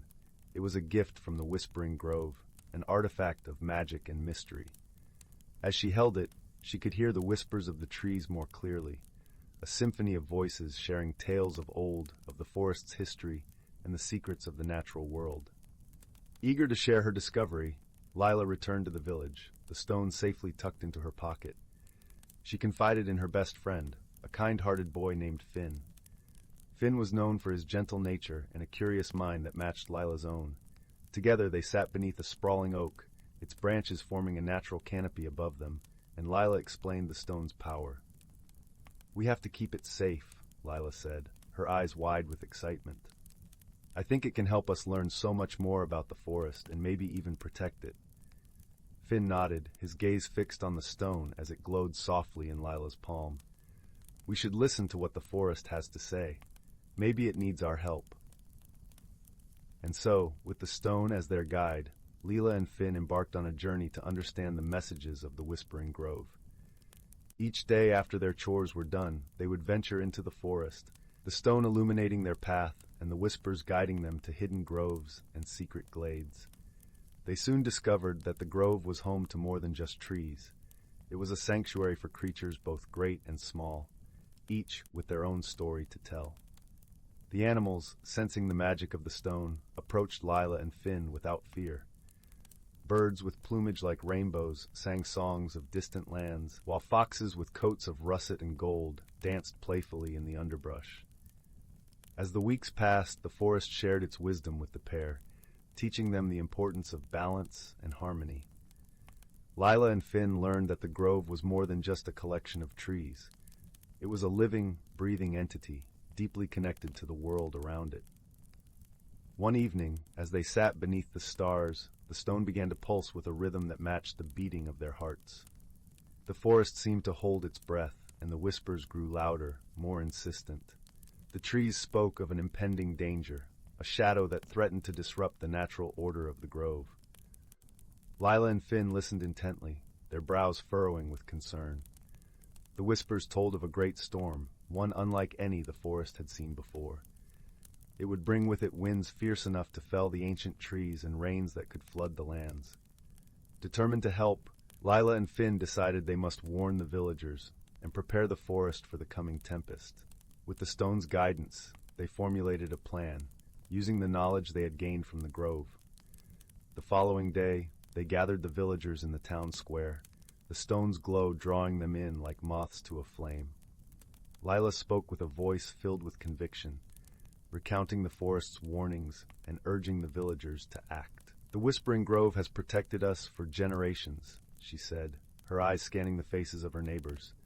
"Now it's our turn to protect it." Moved by her words, the villagers sprang into action. They worked tirelessly to fortify their homes and gather supplies. Meanwhile, Lila and Finn returned to the forest, determined to do their part. With the help of the stone, they communicated with the animals, warning them of the storm and guiding them to safe havens within the forest. The birds took to the skies, carrying messages to distant corners of the grove, while the foxes and deer made their way to higher ground. As the storm clouds gathered on the horizon, Lila and Finn stood at the edge of the forest, watching the sky darken. The wind began to howl, and the first drops of rain fell like tiny jewels from the heavens. Together, they returned to the village, where the townsfolk had gathered in the safety of the community hall. The air was thick with anticipation, and Lila could feel the weight of the stone in her pocket, its warmth a reassuring presence. Throughout the night, the storm raged on, its fury unmatched.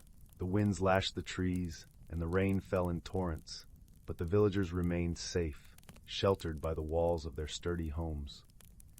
In the morning, as the first light of dawn broke through the clouds, Lila and Finn ventured back into the forest, anxious to see what had become of their beloved grove.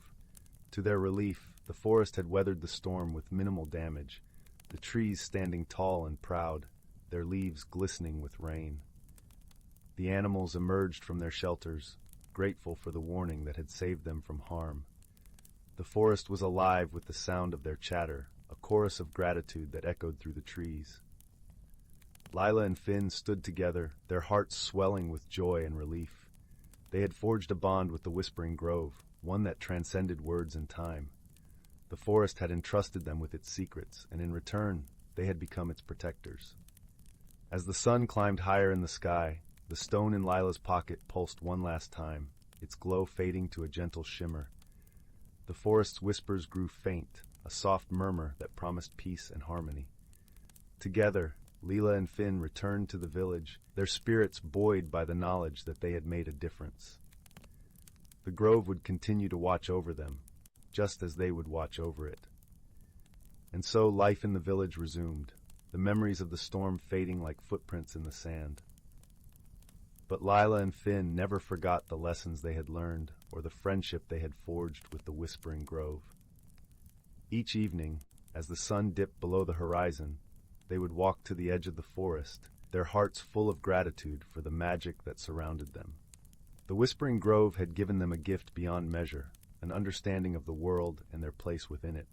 And though the stone's glow had faded, its magic remained, a gentle reminder of the bond between the village and the forest. A bond built on wisdom, friendship, and the promise of a brighter tomorrow. In the end, the Whispering Grove continued to thrive, its secrets safe in the hearts of those who truly listened. And as for Lila and Finn, they knew that as long as they had each other, they would always find their way home, guided by the whispers of the trees and the warmth of the stone that had changed their lives forever.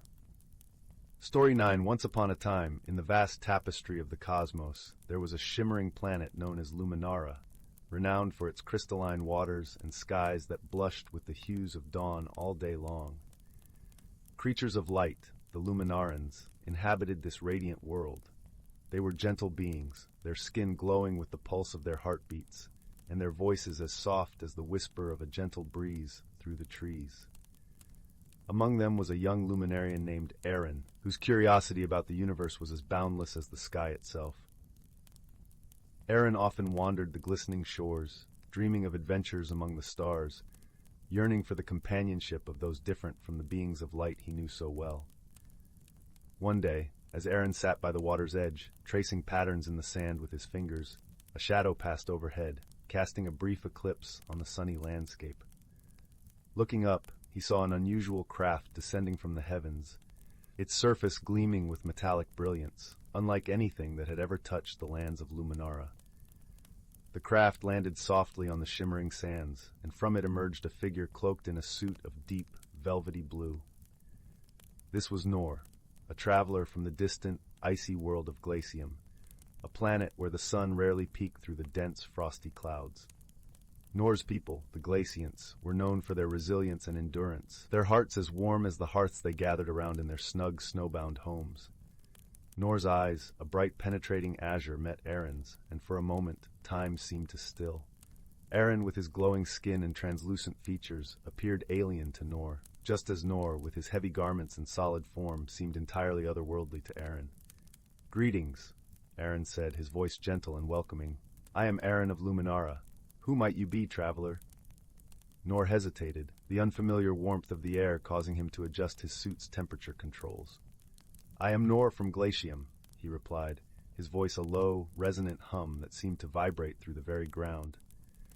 Despite their initial differences, Aaron's curiosity overcame any hesitation. "What brings you to our shores, friend Nor?"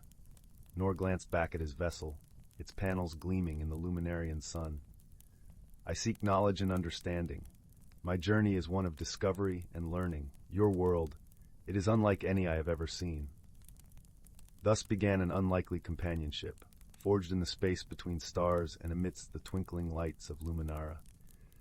Yet as they began to explore the world together, they discovered that their differences were as vast as the galaxies themselves. Aaron's eager, carefree nature often clashed with Nor's methodical, pragmatic approach. Misunderstandings were frequent, like the time Aaron, in his exuberance, led them into a dense, luminescent forest without considering Nor's need for cooler climes. Their first challenge arose when they encountered a storm unlike any other.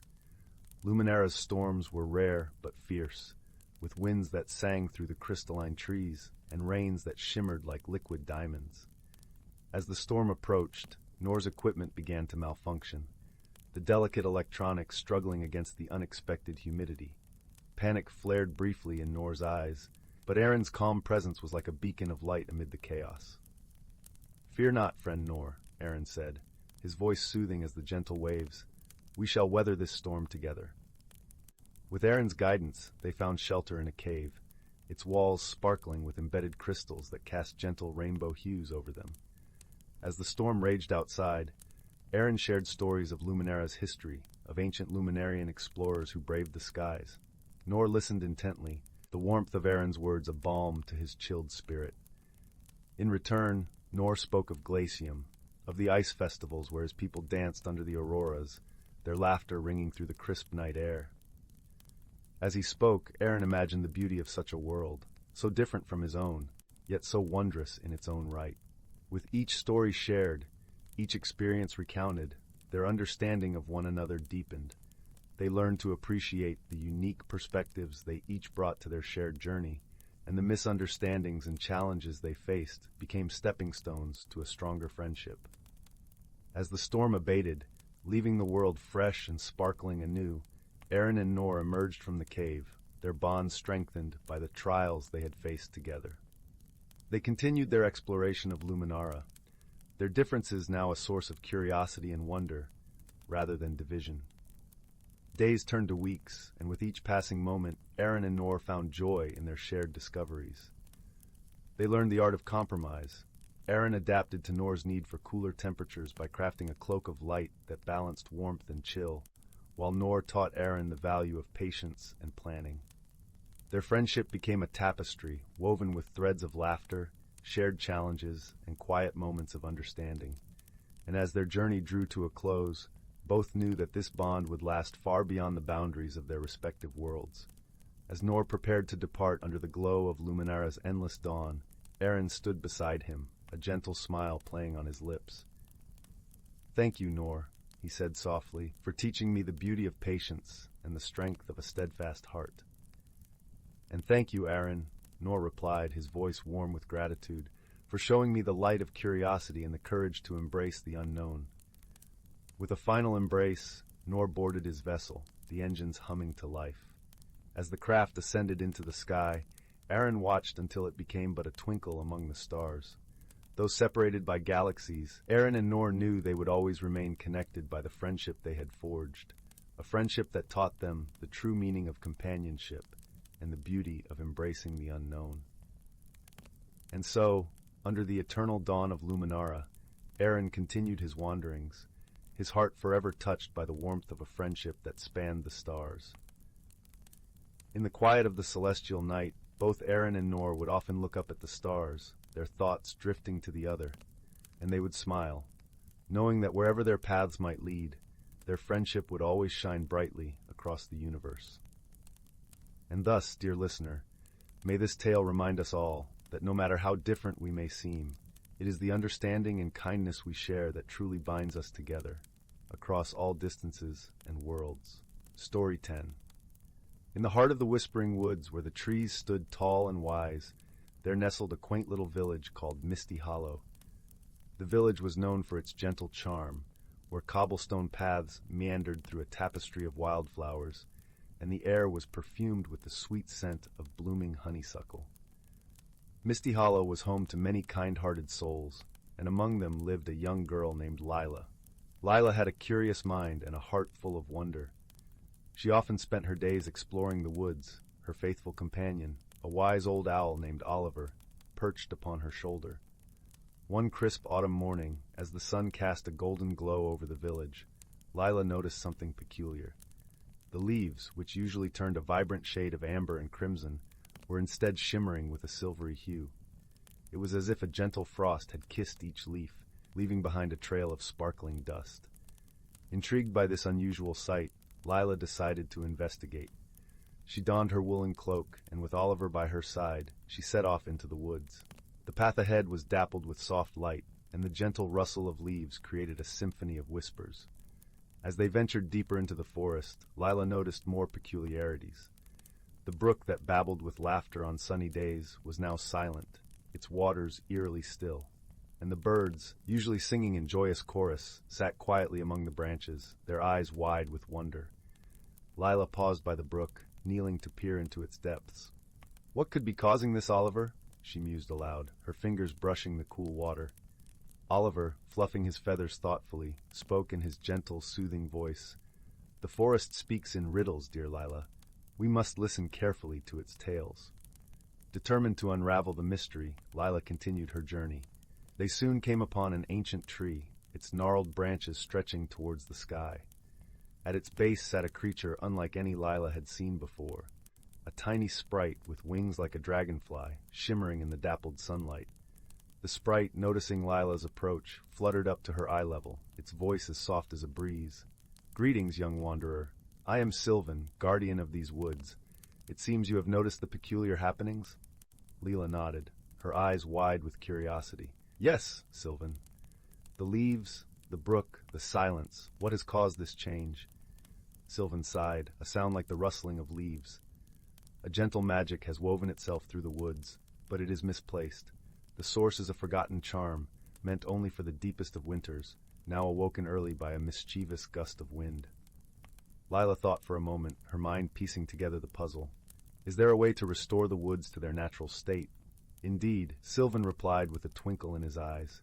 To set things right, one must find the wind's whistle, a mystical flute hidden within the forest of echoes. Play its melody beneath the light of the harvest moon, and balance shall return. With a sense of purpose, Lila thanked Sylvan and continued her journey. The Forest of Echoes was a place of legend, where every sound was magnified and transformed into a symphony of echoes. Guided by the wisdom of Oliver and the whispers of the trees, Lila soon found herself at the forest's edge. The air here was thick with anticipation, and the ground beneath her feet seemed to hum with energy. As she stepped deeper into the forest, the echoes of her footsteps danced among the trees, leading her towards a clearing bathed in moonlight. There, nestled among a bed of moss, lay the wind's whistle. Its surface was etched with intricate patterns, and it shimmered softly in the moonlight. Lila picked it up with care, feeling the magic thrumming within its core. As the harvest moon rose high in the sky, casting a silvery glow over the forest, Lila lifted the flute to her lips.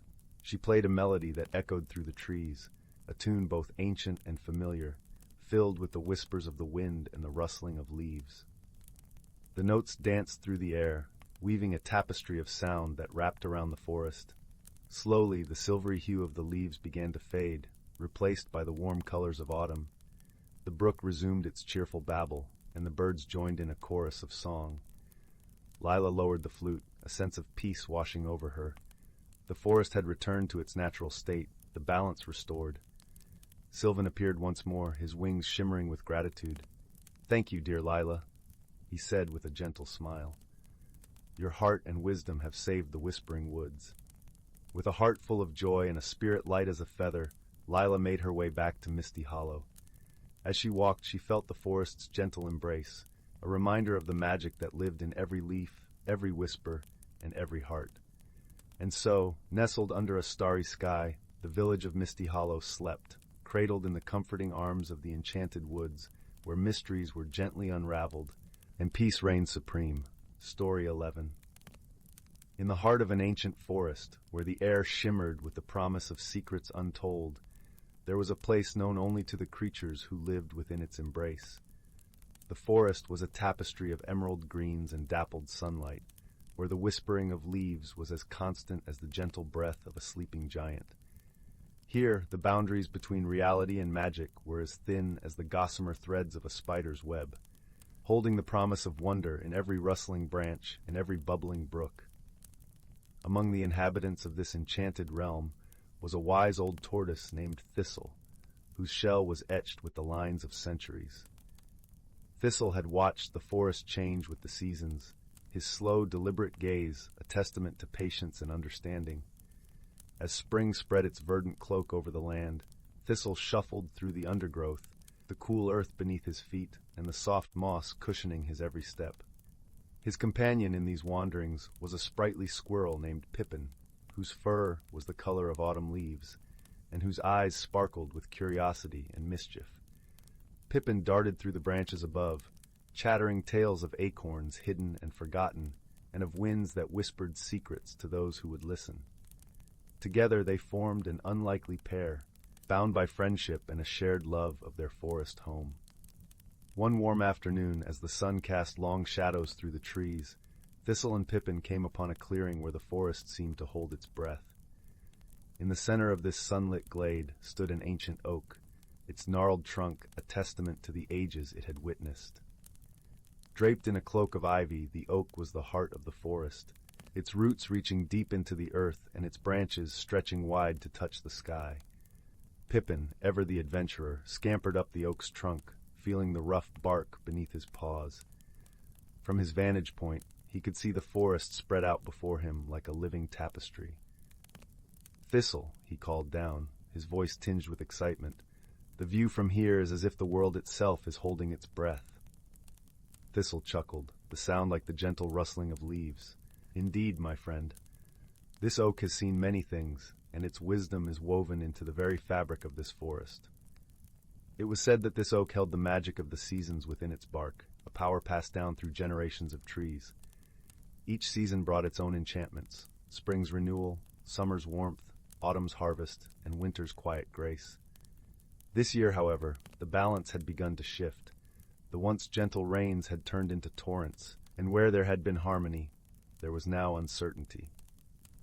The creatures of the forest whispered of changes, a chill lingering in the air, even as spring flowers bloomed, and the streams running faster and colder than they should.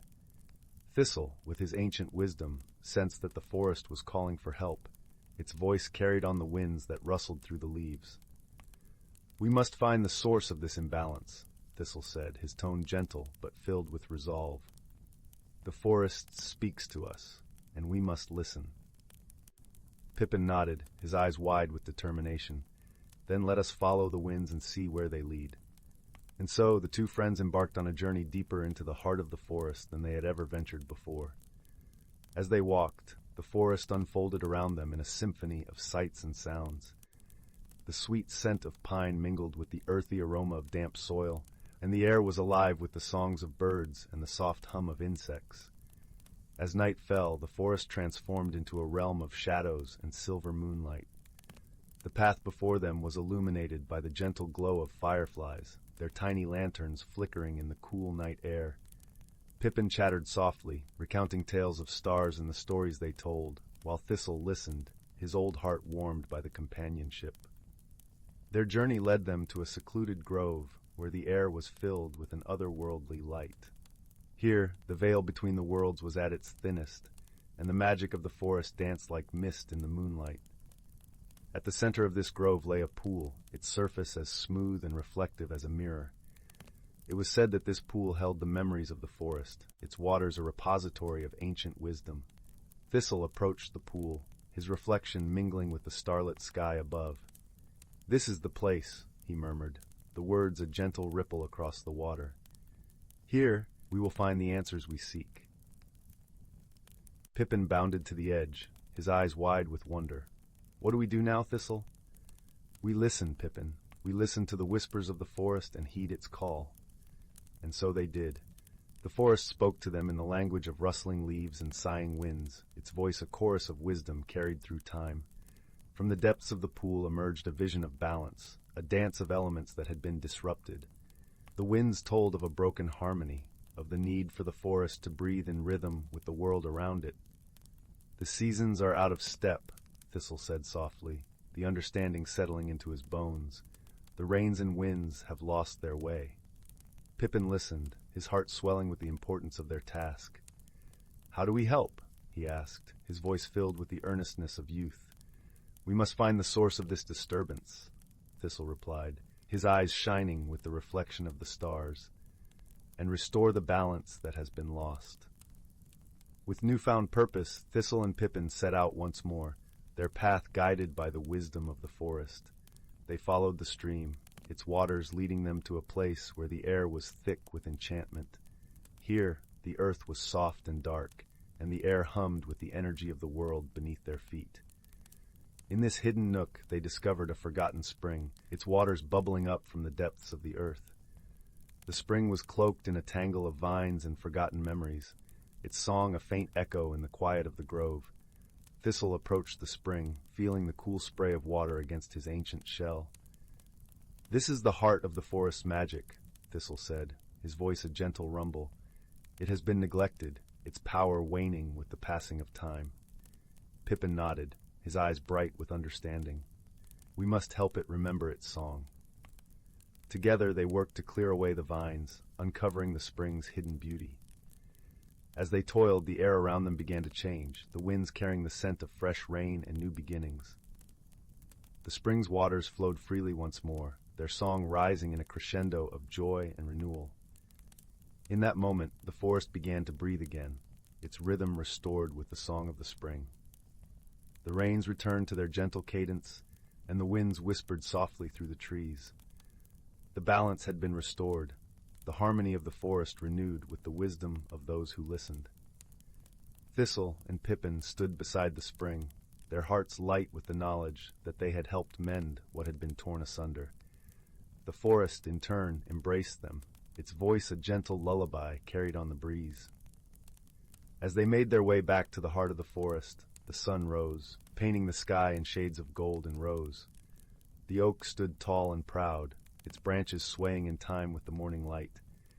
The forest was alive with the promise of new beginnings, a testament to the power of friendship and the wisdom of the ages. And so it was that the ancient forest, with its hidden lives and magical wonders, continued to thrive, its secrets held safe in the hearts of those who called it home. In the gentle embrace of nature's arms, Thistle and Pippin found peace, their friendship a shining thread woven into the tapestry of the world around them. As the forest settled into its newfound balance, the creatures within it rejoiced, their voices a harmonious chorus that echoed through the trees. The gentle rustle of leaves, the soft murmur of the brook, and the distant call of a nightingale all joined in a symphony of life, a testament to the enduring magic that bound them all together. Thistle and Pippin, their task complete, found a spot beneath the great oak where the earth was soft and welcoming. There they rested, feeling the gentle pulse of the forest beneath them, a reminder of the unity and harmony they had helped to restore. In the dappled shade, Thistle closed his eyes, letting the warmth of the sun seep into his shell, the sensation akin to a loving embrace. Pippin nestled beside him, his quick breaths slowing to match the rhythm of the world around them. Together they listened to the forest's song, a melody of growth and renewal that promised peace and prosperity. As the day turned to dusk, the sky a canvas of twilight hues, the creatures of the forest gathered in the clearing. There were deer with eyes like pools of liquid amber, foxes with coats like the setting sun, and birds whose wings painted the air with vibrant strokes. They had come to celebrate the harmony restored, to honor the wisdom and friendship that had saved their home. The forest, in turn, responded to their presence with a gentle breeze that danced through the leaves, carrying with it the fragrance of wildflowers and the earth's rich perfume. It was a scent that spoke of continuity and the cycle of life, a reminder that the forest would endure, its magic forever intertwined with the lives of those who cherished it. As night fell, the stars emerged, their light casting a silvery glow over the gathering. The moon, full and luminous, watched over them like a guardian, its light a beacon of hope and serenity. In that sacred space, the creatures shared stories and songs, their voices weaving together the tales of the forest's past and the promise of its future. Thistle, his heart full, listened to these stories, each one a thread in the rich tapestry of the forest's history. He felt a sense of deep contentment, knowing that the wisdom of the ages had been honored and preserved. The forest would continue to thrive, its secrets whispered on the winds, its magic flowing through the veins of the earth. Pippin, too, felt the weight of their journey lift from his shoulders, replaced by a lightness that filled him with joy. He saw the world through new eyes, each leaf and branch a testament to the resilience and beauty of the natural world.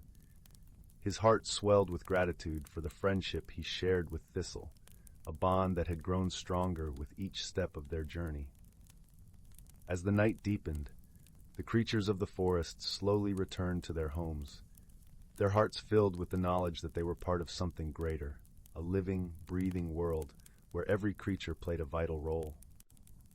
The forest, in turn, cradled them in its gentle embrace, its song a lullaby that promised restful dreams. Thistle and Pippin remained beneath the oak, their eyes heavy with sleep and their spirits at peace. The world around them was silent, save for the gentle rustle of leaves and the soft sigh of the wind. In that moment, they knew that they had found their place in the grand tapestry of life, their friendship and enduring light in the heart of the forest. And so, as the stars watched over them and the moon cast its silver glow, Thistle and Pippin drifted into a peaceful slumber, their dreams filled with the promise of new adventures and the enduring magic of the world they called home. In the heart of the ancient forest, where reality and magic danced in harmony, a new day awaited, full of hope and the promise of endless possibilities. Story 12. In the quaint village of Willowbrook, nestled between the whispering pines and the gentle embrace of the river Lullaby, lived a young woman named Marin. Her days were spent weaving intricate tapestries in her little cottage, where the air always smelled of fresh wool and lavender. The villagers often admired her work, saying her tapestries seemed to capture the very essence of the seasons. Yet, despite the admiration, Marin felt a restlessness within her, a yearning for something she couldn't quite articulate. Change was not something Marin embraced easily. She cherished the rhythm of her days, the predictability of her loom's rhythmic clatter, and the familiar faces of her neighbors. However, she couldn't shake the feeling that something was missing, some unfulfilled part of her soul that whispered of transformation. One crisp autumn evening, as the leaves blazed in fiery hues of amber and gold, Marin decided to wander beyond the village borders to the enchanted glade, a place rumored to hold ancient magic. The villagers spoke of it in hushed tones, saying it was a place where dreams and reality intertwined. As she stepped into the glade, the air hummed with a gentle energy, and the soft rustle of leaves seemed to welcome her. The glade was bathed in a golden twilight, and the trees, their trunks twisted and gnarled, stood like wise old guardians. In the center of the glade was a pond, its surface as smooth as glass, reflecting the sky's deepening hues. Marin approached the pond, her heart beating with both trepidation and excitement. As she gazed into the water, she noticed something curious. The reflection staring back at her was not her own. Instead, she saw a version of herself that seemed more vibrant, more alive. This reflection wore a crown of wildflowers and had eyes that sparkled with a knowing light. Startled, Marin stepped back, her heart pounding. But before she could turn away, a soft voice floated across the pond. "Fear not, dear Marin," it said, warm and gentle like a summer breeze. "I am the spirit of this glade, here to guide you through the changes you fear." Marin hesitated, her mind a whirl of confusion and wonder. "Why do I see a different version of myself?" she asked, her voice barely above a whisper. The reflection smiled, a comforting sight that eased Marin's racing thoughts. "What you see is the you that can be, should you embrace the changes you resist. Change is not something to fear, but to welcome. It is the very essence of life, as natural as the seasons themselves." Marin listened, feeling the truth of the words resonate within her. She realized that her fear of change stemmed from a fear of the unknown, of stepping beyond the safety of her woven world. As she pondered this, a gentle rustling announced the arrival of two woodland creatures. A wise old owl, its feathers flecked with silver, perched on a low branch, while a curious fox, its fur a fiery red, settled beside her. They were creatures of the glade, enchanted beings who often aided those seeking their path. The owl, with eyes like burnished gold, spoke first. "Change, like the turning of the seasons, brings new wisdom. Embrace it, and you will find strength you never knew you had." The fox, playful and cunning, added, "With change comes adventure, Marin. New friends, new experiences. Think of the stories you will weave into your tapestries." Marin felt a warmth spread through her, a dawning realization that perhaps change was not something to be feared, but to be embraced. The spirit of the glade, the wise owl, and the playful fox were right. In resisting change, she had been denying herself the richness of life's full tapestry. Over the following weeks, Marin visited the glade often, each time learning more from her magical friends. The owl taught her the importance of patience and reflection, encouraging her to observe the world with a keen eye and an open heart. The fox reminded her of the joy of spontaneity, urging her to leap into new experiences with playful curiosity. As autumn gave way to winter, Marin began to notice subtle changes within herself. Her tapestries became more vibrant, infused with the stories and emotions she had gathered from her time in the glade. She found herself more open to new ideas and experiences, less bound by the constraints of her own fears. The villagers noticed the change in Marin too. She was more at ease, her laughter more frequent, her presence a source of warmth and inspiration. They marveled at her transformation, yet it was Marin herself who marveled most of all, for she had discovered that the most profound magic lay not in the glade, but within her own heart. Spring arrived with a burst of color, and with it, Marin felt a deep sense of peace. She had learned to embrace change, to see it as an opportunity for growth and discovery, rather than something to be feared. The spirit of the glade, the owl, and the fox had shown her the way, but it was her own courage that had led her there.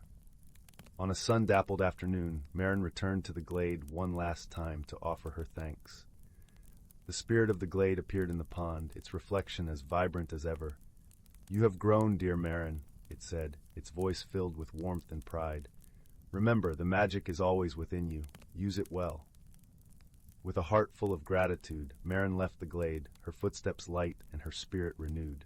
She knew that change would come again, as sure as the seasons would turn, but now she welcomed it as an old friend. And so, in the village of Willowbrook, under the watchful eyes of the whispering pines and the gentle flow of the river Lullaby, Marin continued to weave her tapestries, each one more beautiful than the last, each one a testament to the magic of personal transformation. Story 13. In the heart of an ancient forest, where the canopy of towering trees whispered secrets to the wind, existed a realm where nature danced with magic.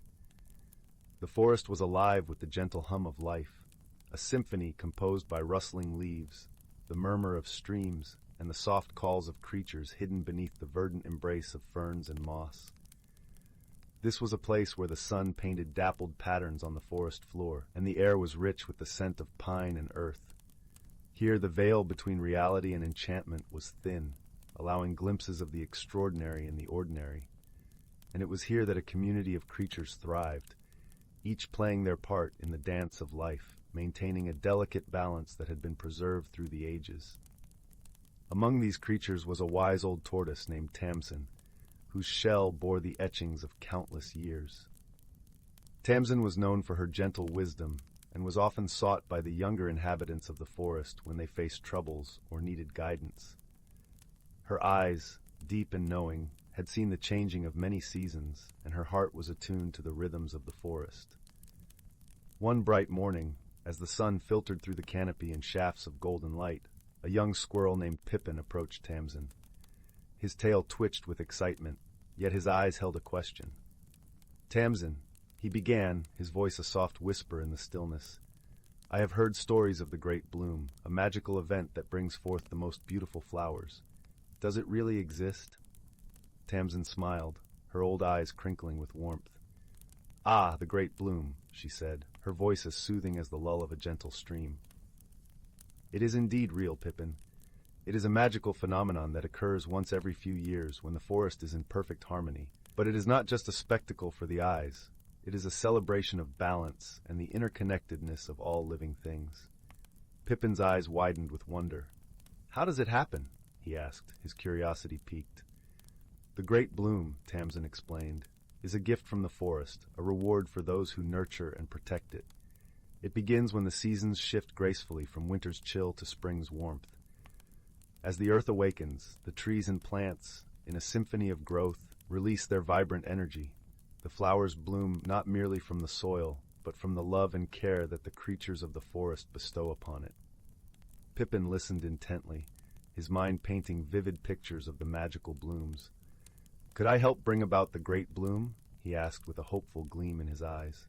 Tamsin nodded, her voice gentle and encouraging. "Indeed you can, dear Pippin. Each creature, no matter how small, plays a vital role. By nurturing the forest, by sharing kindness and care, you contribute to its harmony. Remember, the forest thrives when all its creatures work together, just as it is written in the songs of the ancients." With a heart full of purpose, Pippin scurried away, eager to lend his small paws to the greater good. He gathered seeds and scattered them across the forest floor, whispering words of encouragement to each one. He shared acorns with his fellow squirrels, teaching them the importance of balance and cooperation. As days turned to weeks, the forest began to stir with anticipation. The air was filled with the sweet scent of blossoms emerging, and the gentle hum of bees danced in the sunlight. Each creature, inspired by Pippin's enthusiasm, contributed in their own way. The birds sang melodies that echoed through the trees, while the deer gently pruned the undergrowth, allowing light to reach the tender shoots below. One morning, as the mist lifted from the forest floor, the first signs of the great bloom appeared. Tiny buds, shimmering with a faint glow, peeked through the soil, stretching towards the sky. The forest was alive with wonder, each creature pausing to admire the burgeoning beauty. Pippin watched in awe as the buds unfurled into blossoms of every hue imaginable. The colors were more vibrant than he had ever seen, each petal a marvel of nature's artistry. The flowers seemed to sing in harmony with the forest, their fragrance a soothing balm that filled the air. In the midst of this splendor, Tamsin appeared beside Pippin, her presence as calming as the embrace of an old friend. "You see, Pippin," she said softly, "the great bloom is not just about the flowers. It is a testament to the power of unity and the beauty that arises when we cherish the world around us." Pippin nodded, his heart swelling with gratitude. "Thank you, Tamsin," he said, his voice filled with sincerity, "for teaching me the importance of harmony and the magic it can create." As the sun dipped below the horizon, painting the sky with hues of amber and rose, the forest settled into a peaceful hush. The great bloom continued to glow softly, a gentle reminder of the balance that existed within the ancient woods. And so, the creatures of the forest, guided by the wisdom of generations, upheld the harmony that ensured their world remained a place of wonder and magic. Through their actions, they nourished not only the land, but also the spirit of camaraderie that bound them together.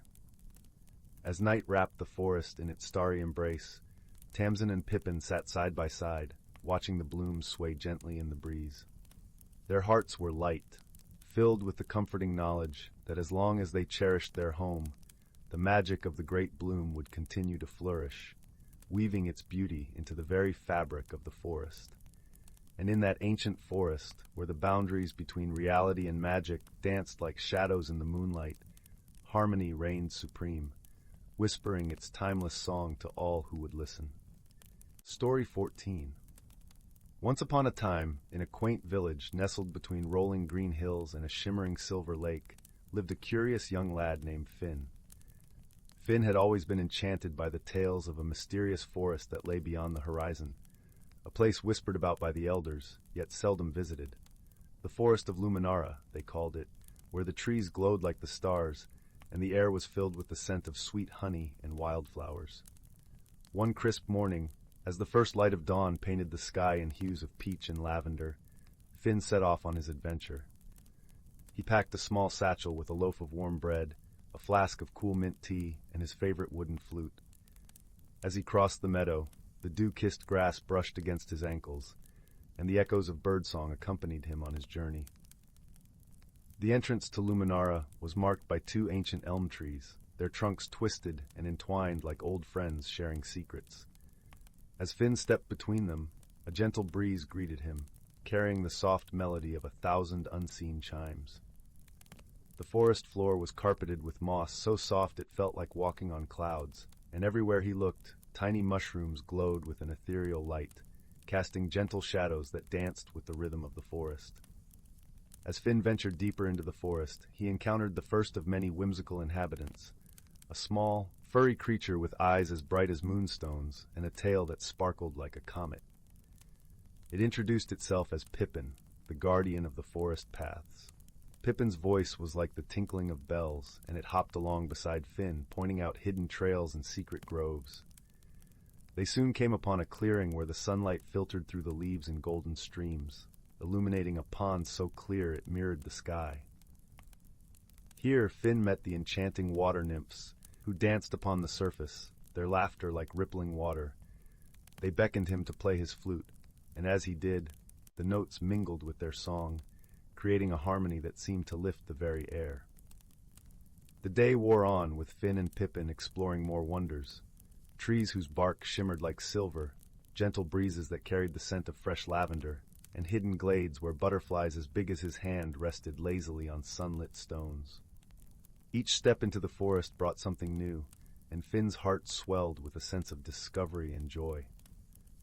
As twilight began to settle, painting the world in shades of dusky purple, Finn found himself at the edge of a small, sparkling brook. The water sang a soft lullaby as it flowed over smooth stones, and on a nearby bank, a wise old tortoise named Merrick was settled, his shell etched with the stories of the forest. With a voice like the rustling leaves, Merrick shared tales of courage and exploration, of how the greatest journeys often begin with a single step into the unknown. He spoke of the importance of curiosity and the courage to seek one's own path, and Finn listened intently, the warmth of Merrick's words wrapping around him like a cozy blanket. Feeling the weight of the day, Finn realized it was time to return home. He said farewell to his newfound friends, promising to visit again. As he retraced his steps through the now familiar glowing paths, he carried with him the soft glow of Luminara's magic and the gentle wisdom of its inhabitants. When Finn emerged from the forest, the night sky was a tapestry of twinkling stars. He made his way back to the village, the comforting hum of crickets guiding him home. As he lay in bed that night, the memories of Luminara filled his dreams with light and wonder. And so, Finn learned that the world beyond his doorstep was vast and full of magic, and that sometimes the bravest thing one can do is simply to begin. With a heart full of courage and a mind wide open to the wonders that lay ahead, Finn drifted into a peaceful sleep, the gentle glow of Luminara forever a part of his soul. Story 15. In a quaint little village nestled between emerald hills and a shimmering azure lake, there was a place where magic whispered through the leaves of ancient trees and danced upon the rippling water. It was a village unlike any other, where the air was always filled with the scent of blooming lilacs and the gentle hum of bees busy at work. The village was known as Willowbrook, and it was here that a curious mystery began to unfold. The villagers of Willowbrook were a merry folk, known for their warm smiles and open hearts. Among them was a young girl named Lila, whose eyes sparkled with the curiosity of 1,000 stars. Lila had an insatiable thirst for adventure and a keen eye for detail, qualities that often led her into the most delightful of discoveries. It was late spring when the first of the strange occurrences began. Lila, along with her dear friend Pip, a clever and nimble squirrel with a bushy tail like a plume of cinnamon, noticed something peculiar during their daily wanderings. The sun-kissed meadow that bordered the village had developed a series of perfectly round, silvery patches where the grass seemed to glow under the moonlight. By day, they were nearly invisible, but come nightfall, they shimmered like hidden stars upon the earth. Intrigued by this phenomenon, Lila and Pip decided to investigate. They packed a small satchel with essentials, a few honey cakes for energy, a tiny lantern for light, and a little bell that chimed a soft, melodious tune. As twilight descended and the village settled into the embrace of night, Lila and Pip tiptoed out, their path lit by the gentle glow of fireflies. As they approached the meadow, the silvery patches glowed softly, casting a serene light over the grass. Lila knelt beside one of the patches and ran her fingers over the dewy blades. To her surprise, the grass was cool to the touch, almost as if it retained the chill of an early morning frost. Pip, ever the curious squirrel, scampered around the patch, his nose twitching with interest. Perhaps, Lila mused, there's a magic at work here that we don't yet understand. Pip nodded, his eyes bright with agreement. Together, they decided to seek the counsel of the village's wisest resident, a gentle old owl named Oswin. Oswin lived in the hollow of a grand oak tree at the edge of the forest, his home lined with scrolls and books that chronicled the village's long and storied past. The journey to Oswin's abode was a short one, and soon they found themselves at the base of the oak. Lila tapped gently on the trunk, a rhythmic knock that echoed softly in the night. Moments later, Oswin emerged, his eyes wise and kind, framed by a tuft of snowy white feathers. "Ah, Lila and Pip," Oswin greeted them warmly. "What brings you to my doorstep on this moonlit night?" Lila explained the mystery of the glowing patches, her voice tinged with wonder and curiosity. Oswin listened intently, nodding thoughtfully as Lila spoke. "These patches," Oswin began, remind me of an old tale, one that speaks of moonflowers, rare blossoms that bloom only under the light of the full moon. They are said to be a gift from Luna, the moon spirit, who plants them as a reminder of her watchful presence. Pip's eyes widened with excitement. Could it be that these patches are where the moonflowers bloom? He chattered eagerly. Oswin smiled, a twinkle in his eye. It is quite possible, my dear Pip. However, moonflowers are elusive and shy, only revealing themselves to those with pure hearts and noble intentions. Lila felt a thrill of excitement. Then we must find them, she declared. But how do we coax them into bloom? The wise owl pondered for a moment before replying. The moonflowers respond to the melody of the night. Perhaps you could try playing them a song, one that sings of the moon and her gentle glow. With this new knowledge, Lila and Pip made their way back to the meadow. The night was still and peaceful, the stars twinkling like diamonds scattered across a velvet sky. Lila gently lifted the little bell from her satchel, its chime as delicate as a summer breeze. She began to ring it softly, letting the notes drift into the night like a lullaby. As the melody filled the air, something magical began to happen. The silvery patches shimmered more brightly, and from their centers, delicate buds began to unfurl. Petal by petal, the moonflowers revealed themselves, their blossoms glowing with a pale, ethereal light. Lila and Pip watched in awe as the meadow transformed into a sea of luminescent flowers, each one a testament to the magic that lay hidden in the world around them. The sight was breathtaking, a tapestry of light woven under the watchful gaze of the moon. The next morning, as the villagers awoke to the news of the blooming moonflowers, they gathered in the meadow to witness the spectacle. Lila and Pip were celebrated as heroes, their names spoken with admiration and gratitude. The moonflowers, it seemed, had brought the village closer together, reminding them of the beauty that thrived in harmony and wonder. As the days turned into weeks, the mystery of the glowing patches became a cherished story, one that was told and retold by the fireside on chilly evenings. Lila and Pip continued their adventures, their bond strengthened by their shared discovery and the magic that had blossomed in their hearts. And so, in the village of Willowbrook, where the air was always sweet with the scent of lilacs and the whispers of magic, a gentle mystery had been solved, leaving behind a legacy of light and friendship that would endure for generations to come. Story 16, title, The Whispering Grove. Once upon a time, nestled between the rolling hills and a shimmering lake, lay the quaint village of Elderglen. It was a place where time seemed to linger gently, and the air was always tinged with the fragrance of lavender and honeysuckle. Elderglen was surrounded by a dense forest that locals called the Whispering Grove, a place both feared and revered, for it was said to hold secrets as old as the earth itself. In this village lived a young girl named Marin. She was known for her kind heart and an insatiable curiosity that often led her into the most unexpected of adventures. Marin was fascinated by the stories her grandmother told of the Whispering Grove, tales of hidden worlds and magical creatures that dwelt among the ancient trees. One crisp autumn morning, as the golden leaves danced around her feet, Marin set out for the grove, driven by a sense of wonder and a whisper of a dream that had visited her the night before. Her grandmother had always said that dreams were a bridge between our world and the hidden realms, and Marin's dream had been vivid and strange. In it, she had seen a glen bathed in silvery light, where creatures of legend frolicked beneath a sky filled with stars that sang. With her heart pounding in excitement, Marin stepped into the Whispering Grove.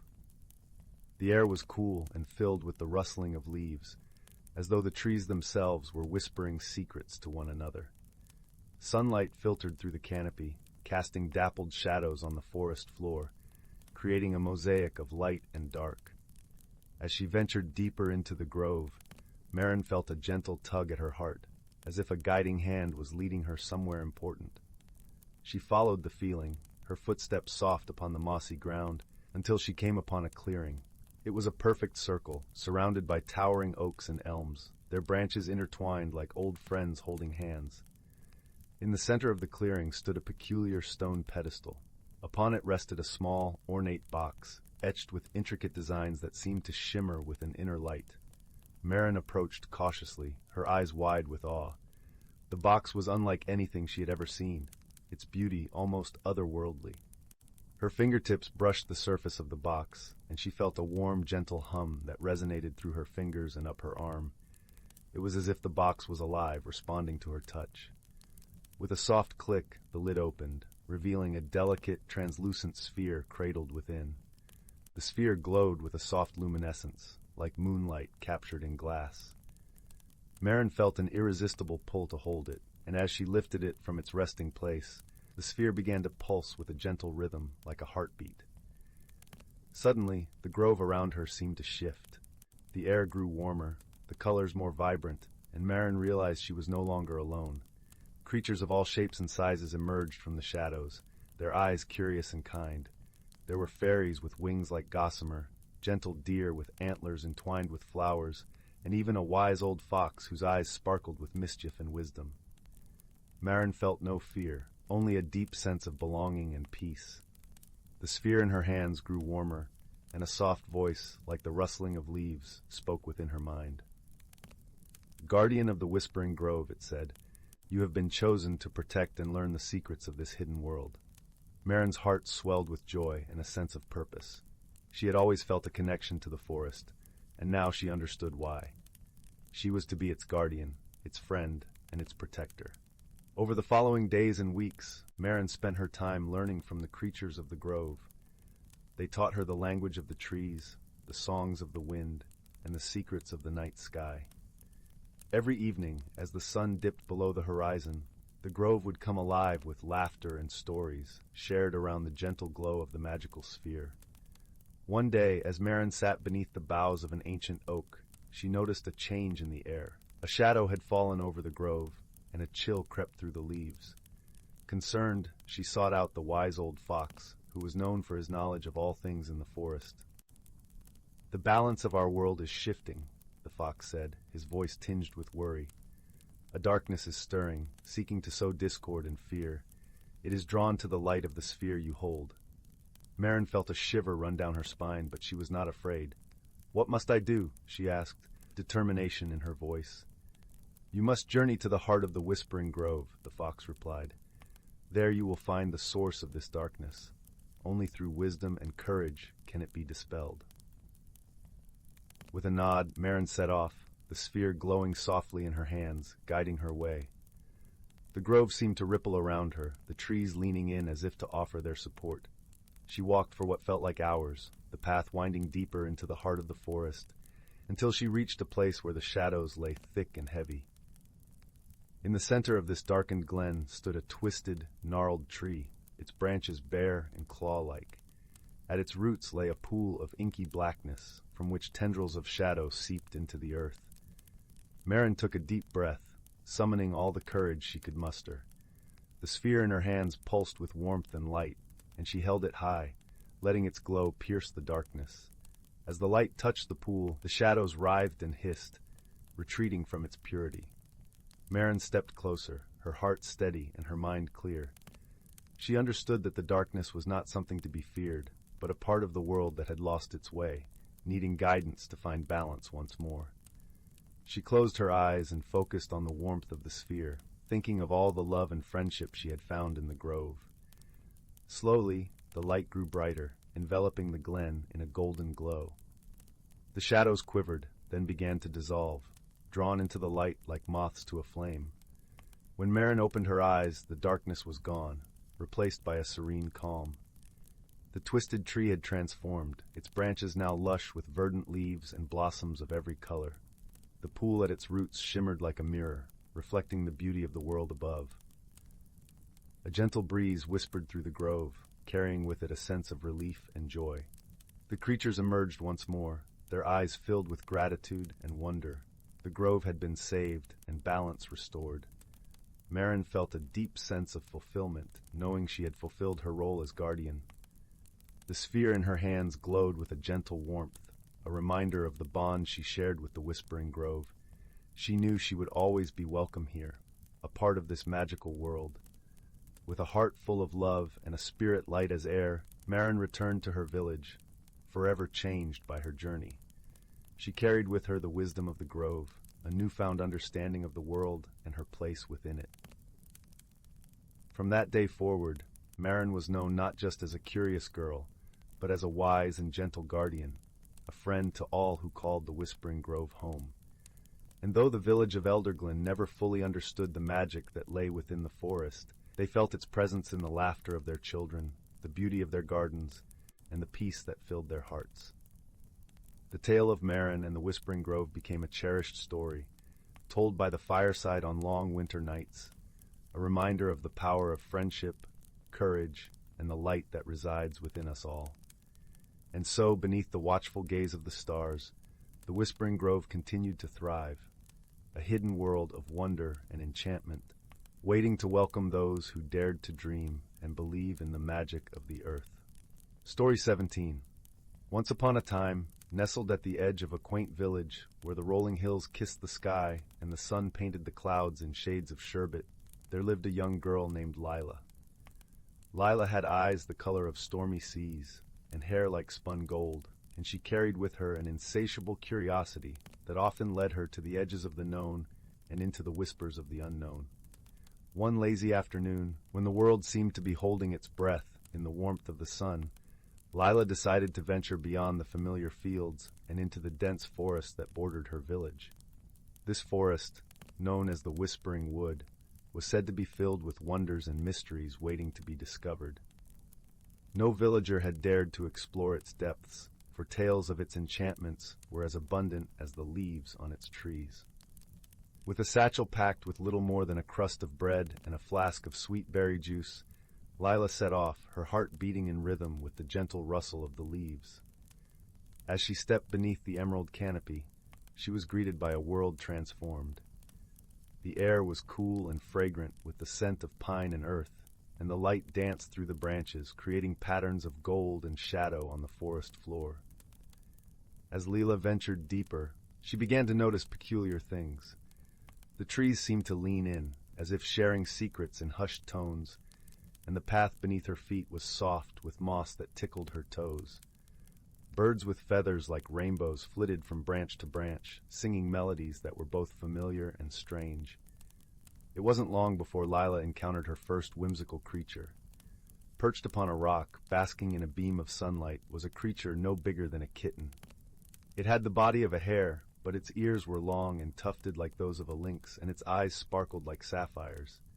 Lila paused, captivated by its presence. "Hello there," she said softly, trying not to startle the creature.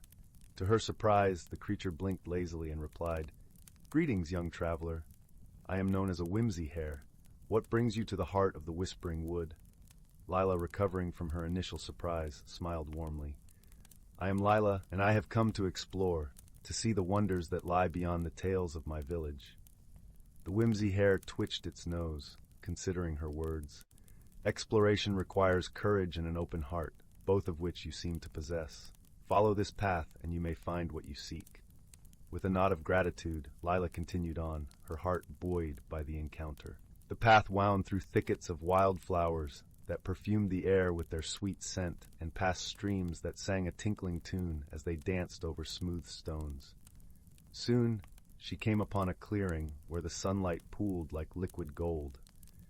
In the center stood a tree, unlike any she had ever seen. Its bark shimmered with hues of silver, and its leaves were translucent, catching the light in such a way that they appeared to glow from within. Hanging from its branches were fruits that shone like jewels, ruby red, sapphire blue, and emerald green. As Lila gazed in wonder, she noticed movement among the branches. A small, delicate creature with wings as filmy as the finest lace fluttered down. It was a fairy, its skin luminous and eyes wise beyond its years. "Welcome, Lila," the fairy chimed, its voice as soft as a lullaby. "You have traveled far and shown great courage. The fruit of the silver tree is yours, should you wish to partake." Lila hesitated, remembering the stories of enchanted fruits and their potential perils. But her heart whispered of trust and adventure, and so she reached out and plucked a fruit as blue as the summer sky. As she took a bite, a rush of sweetness filled her senses, and with it came a vision of the wood's secrets, a tapestry of life interwoven with magic and harmony. The fairy watched her with a gentle smile. "The Whispering Wood rewards those who seek with pure hearts. You have learned that courage is not the absence of fear, but the willingness to explore despite it. Lila nodded, understanding dawning in her heart. She thanked the fairy and, with a lightness in her step, began her journey back through the forest. The creatures she passed nodded in silent acknowledgement of her bravery and newfound wisdom. As she emerged from the forest, the village lay before her, bathed in the warm glow of the setting sun. Lila knew she would share her tales, not to boast or frighten, but to inspire others to look beyond the horizon of their own fears. And so, as Lila settled by the fireside that night, she felt the peaceful contentment of one who has ventured into the unknown and returned home, heart full of stories and the quiet courage they bring. And so, the Whispering Wood remained, a place of wonder and enchantment, forever whispering its secrets to those brave enough to listen. Story 18. Once upon a time, in the heart of an ancient forest, where the trees whispered secrets of ages past, there lived a gentle soul named Marin. Marin was known throughout the woodland village for her kind heart and gentle spirit, though she often felt a sense of longing for something she could not quite name. She lived in a small, cozy cottage nestled at the edge of the woods, where the scent of pine and wildflowers mingled with the crisp morning air. The villagers were friendly, and Marin had many acquaintances, but she often felt out of place, as though there was a part of her yearning to discover something more. Each day, she would wander the forest paths, listening to the song of the wind through the branches and the bubbling laughter of the brook that wound its way through the trees. One chilly autumn morning, as the leaves turned to gold and crimson, Marin set out on her usual walk. A soft mist clung to the forest floor, and the air was filled with the earthy aroma of fallen leaves. As she walked, she noticed a curious glow emanating from a thicket of brambles, which she had never seen before. Drawn by an inexplicable pull, she gently parted the branches and found herself in a hidden glade. In the center of the glade stood an ancient oak tree, its trunk wide and gnarled with the wisdom of centuries. Hanging from its branches were countless tiny lanterns that flickered with a warm, enchanting light. Marin felt a sense of peace wash over her, as if the tree itself were embracing her with its ancient presence. As she stood in awe, a soft voice broke the silence. "Welcome, Marin," it said, gentle as a breeze. Startled, Marin looked around to find a small creature perched on a low branch. It was a fox, but unlike any she had ever seen. Its fur shimmered with the colors of the autumn leaves, and its eyes were bright with intelligence and kindness. "Do not be afraid," said the fox. "I am Fionn, the guardian of this glade. You have been invited here because you seek something that only you can find." Marin listened intently, her heart beating with curiosity and wonder. "What is it that I seek?" she asked softly. Fionn smiled, a gentle curve of his whiskered lips. "That, dear Marin, is for you to discover, but know this: the journey you embark upon will change you in ways you cannot yet imagine."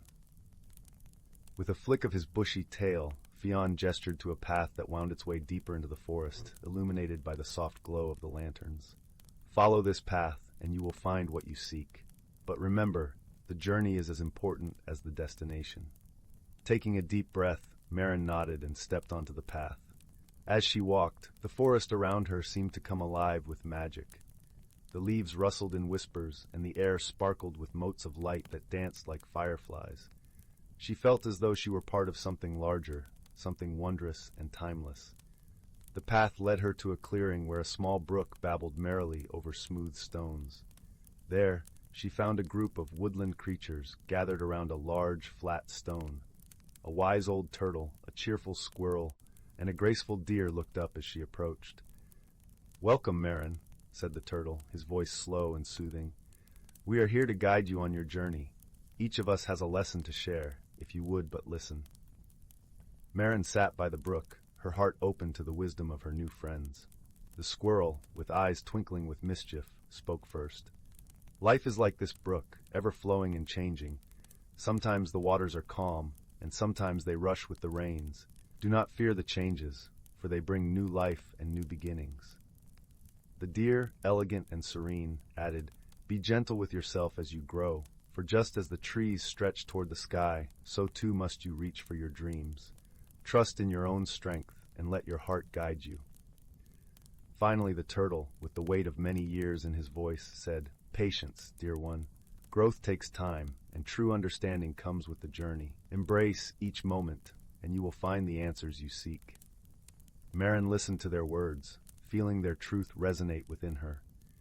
She thanked her new friends, feeling a warmth spread through her chest, a flame of hope and purpose kindled by their kindness.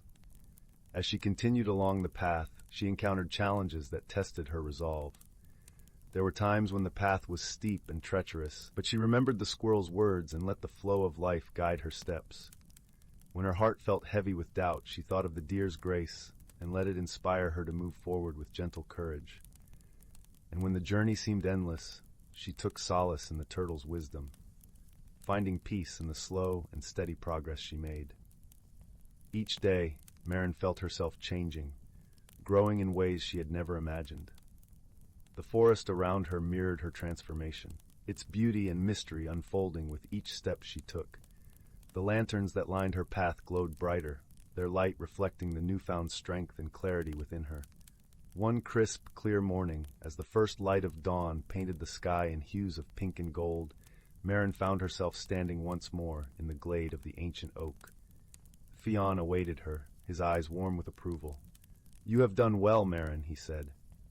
"You have found the strength within you and embraced the journey of change. The forest is as much a part of you as you are of it." Marin felt a deep sense of peace settle over her. The longing that had once filled her heart was now replaced with a profound understanding and acceptance of who she was and all she could become. With a grateful heart, Marin thanked Fionn and the forest for their guidance. She returned to her village, where the familiar sights and sounds greeted her with newfound clarity and joy. The villagers noticed the change in her, drawn to the quiet confidence and warmth that now radiated from her. In the days that followed, Marin shared her experiences with those around her, offering a listening ear and gentle encouragement to anyone who sought their own path of discovery. The forest, with its ancient oak and hidden glade, remained a place of solace and inspiration, a reminder of the journey that had transformed her life. And so Marin's story became one of growth and transformation, a tale whispered among the trees and carried on the wind, a gentle reminder that true magic lies not in what we find, but in what we become along the way. As the stars twinkled above and the forest sighed in contentment, Marin's heart was full, her spirit alight with the beauty of personal discovery. And in the quiet of the night, beneath the blanket of a million shimmering stars, the forest continued to weave its magic, nurturing all who sought its wisdom with the promise of growth, change, and the gentle unfolding of one's true self. Story 19: The Moonlit Garden. In the heart of a quaint village bordered by whispering woods and rolling hills nestled a garden unlike any other. This was the Moonlit Garden, a place where time seemed to stand still and magic whispered through the leaves. It was tended by an elderly woman named Agatha, whose gentle hands and tender heart nurtured not only the plants, but also the dreams of those who visited. Agatha's garden was renowned for its unusual flora, each plant shimmering softly under the glow of the moon. There were roses that glistened like silver, lilies that swayed to an unspoken melody, and lavender that filled the night air with a soothing, calming fragrance. The centerpiece of this enchanted haven was a fountain crafted from moonstone, where water tinkled like laughter, and the air seemed to hum with gentle energy. The villagers often spoke of the garden's wonders, but few ventured within, believing it held secrets meant only for those who truly needed them. Agatha herself was a quiet guardian of these secrets, her wisdom and kindness as deep as the roots of the ancient oaks that bordered her realm. Many had come to her over the years, seeking solace, guidance, or just a moment of peace amid life's tumultuous storms. One evening, as the sun dipped beneath the horizon and the garden began to glow with its ethereal light, a young girl named Lily stood at the gate, hesitant yet drawn by an unexplainable pull. Lily was a curious soul, forever exploring the woods and fields, always searching for something she could not quite name. Her heart was full of questions, and her mind brimmed with dreams that seemed just out of reach. "Come in, child," Agatha called softly, her voice carrying on the breeze like a lullaby. "The garden welcomes all who seek its comfort." Lily stepped through the gate, feeling the soft earth beneath her feet, the cool air kissing her cheeks. The garden enveloped her in its embrace, the sights and scents weaving a tapestry of wonder around her. She wandered among the plants, marveling at the colors, the soft luminescence that seemed to breathe with the rhythm of the world. "Is it true," Lily asked, her voice barely above a whisper, "that this garden is magic?" Agatha chuckled, the sound like the rustling of leaves. Magic is a word we often use to describe what we cannot understand. The garden is a reflection of the love and care it receives. That is its magic. Lily pondered this as she walked beside Agatha, her fingers brushing the petals of a nearby flower. "I feel like the garden is speaking to me," she confessed, a touch of awe in her voice. "It speaks to those who listen," Agatha replied, her eyes twinkling with warmth. "Tell me what brings you to the moonlit garden." Lily hesitated, glancing at the fountain where moonlit water danced. "I feel lost," she admitted. "There are so many things I want to do, to see, but I don't know where to start. It's like I'm searching for something, but I don't know what it is." Agatha nodded, her expression thoughtful. "The journey you seek is one of discovery, not only of the world but of yourself. The garden can help guide you if you let it." Intrigued, Lily followed Agatha to the moonstone fountain, where the water's gentle song seemed to resonate with her very soul. "This fountain," Agatha explained, "holds the memories of those who have come before. It can show you glimpses of what you seek, if you are open to seeing." Lily gazed into the water, her reflection rippling with the motion. As she watched, images began to form, places she had never seen, people she had yet to meet. She saw herself standing at the edge of a vast ocean, the waves whispering secrets of distant lands. She saw a forest, its trees towering like ancient sentinels, where creatures of myth and legend roamed freely. And she saw herself, older, wiser, her eyes alight with the knowledge of countless adventures. "These are possibilities," Agatha said softly. "Paths you might take, choices you might make.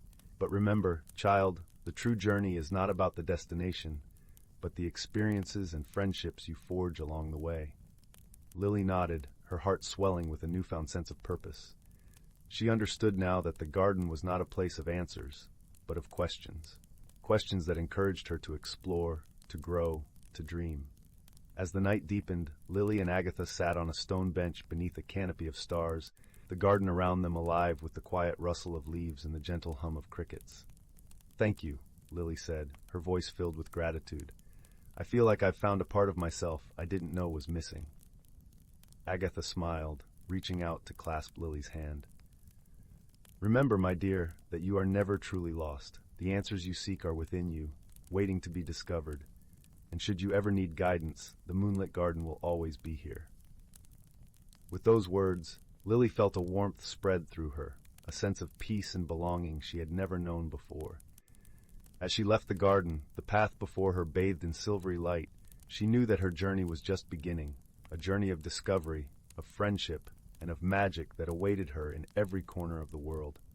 And so, beneath the gentle glow of the moonlit garden stood as a beacon of hope and wonder, its secrets known only to those who dared to dream.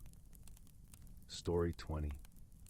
Once upon a time, in a galaxy far, far away, there lived a young Oranian named Zyll.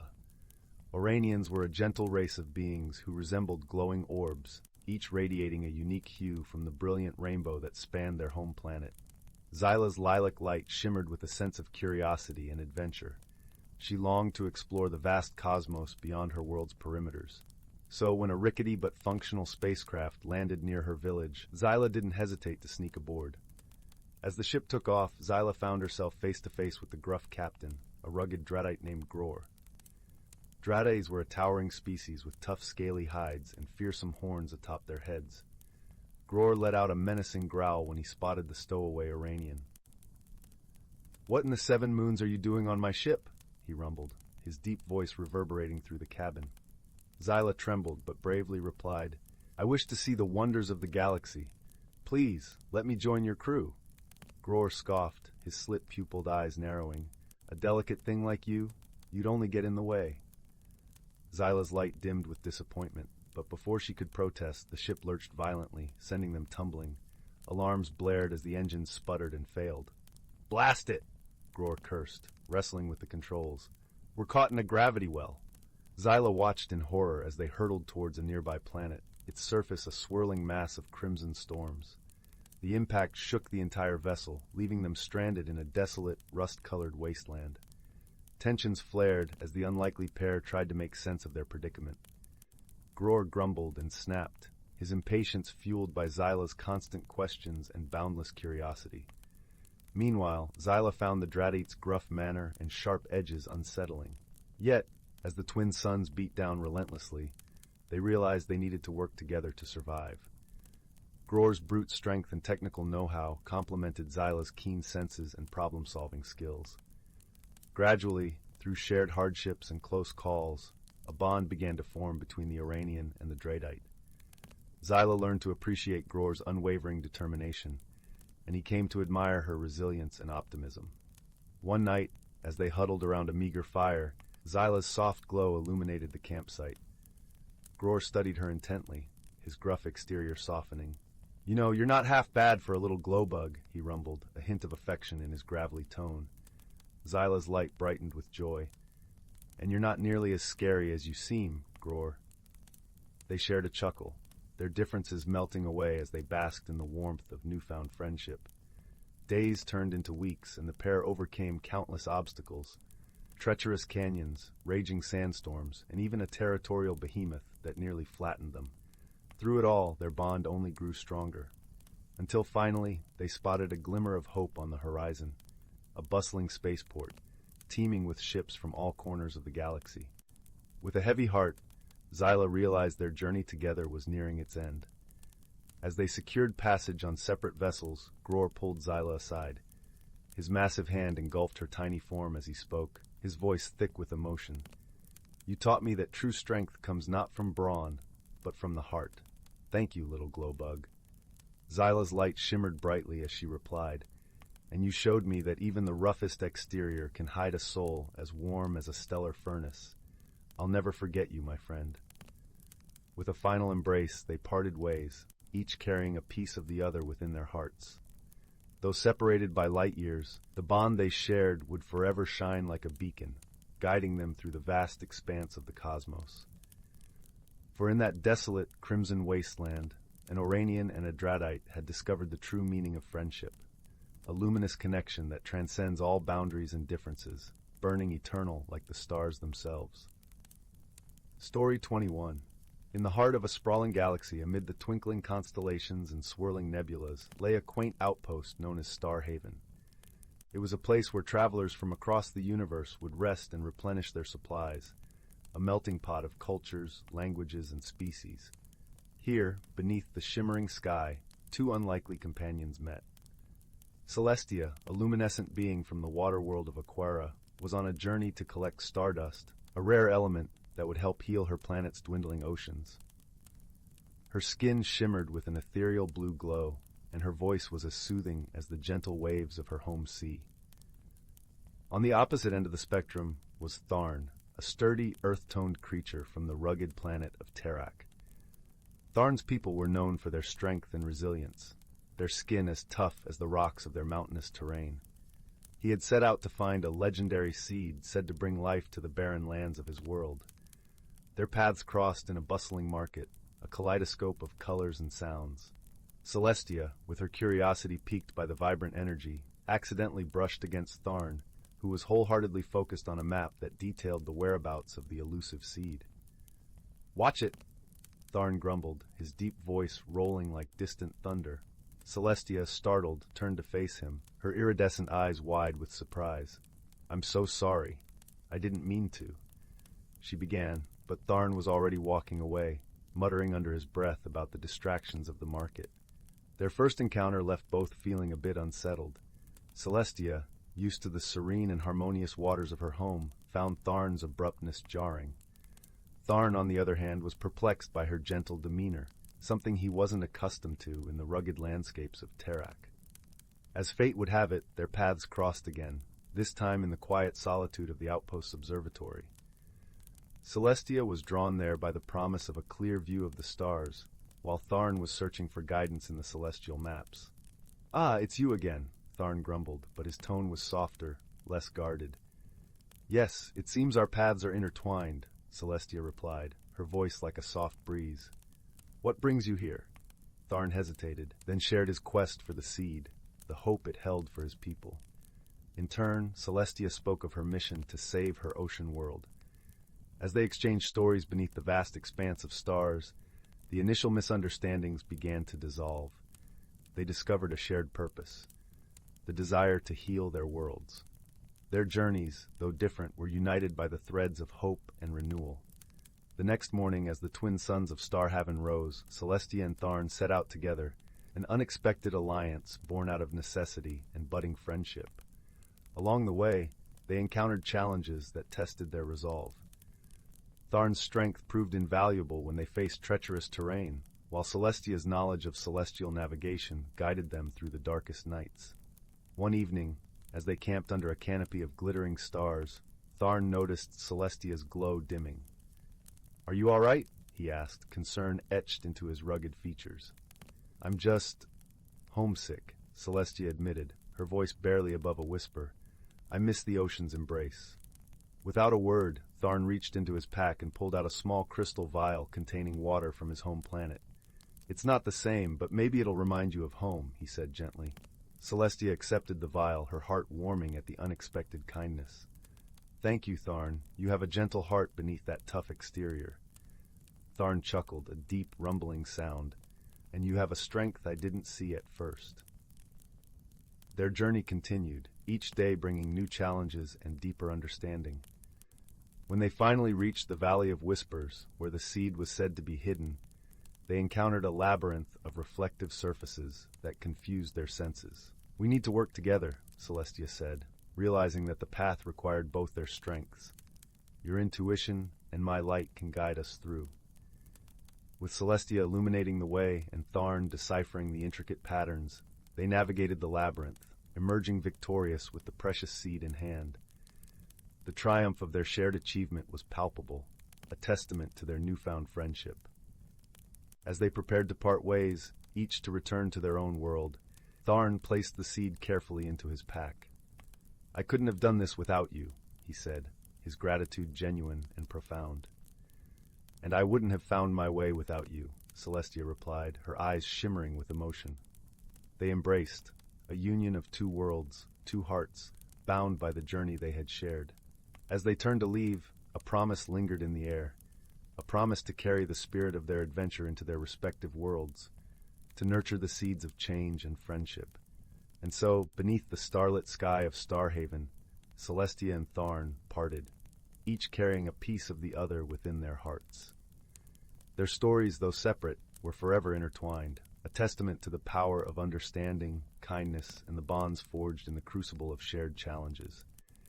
As the stars watched over them, Celestia and Tharn knew they were never truly apart, for the universe had taught them the true meaning of friendship, a gift that transcends worlds and lights the darkest paths. Story 22. In the heart of the Whispering Woods, where the leaves shimmered with a silvery glow under the moonlight, there was a village known as Willowbrook.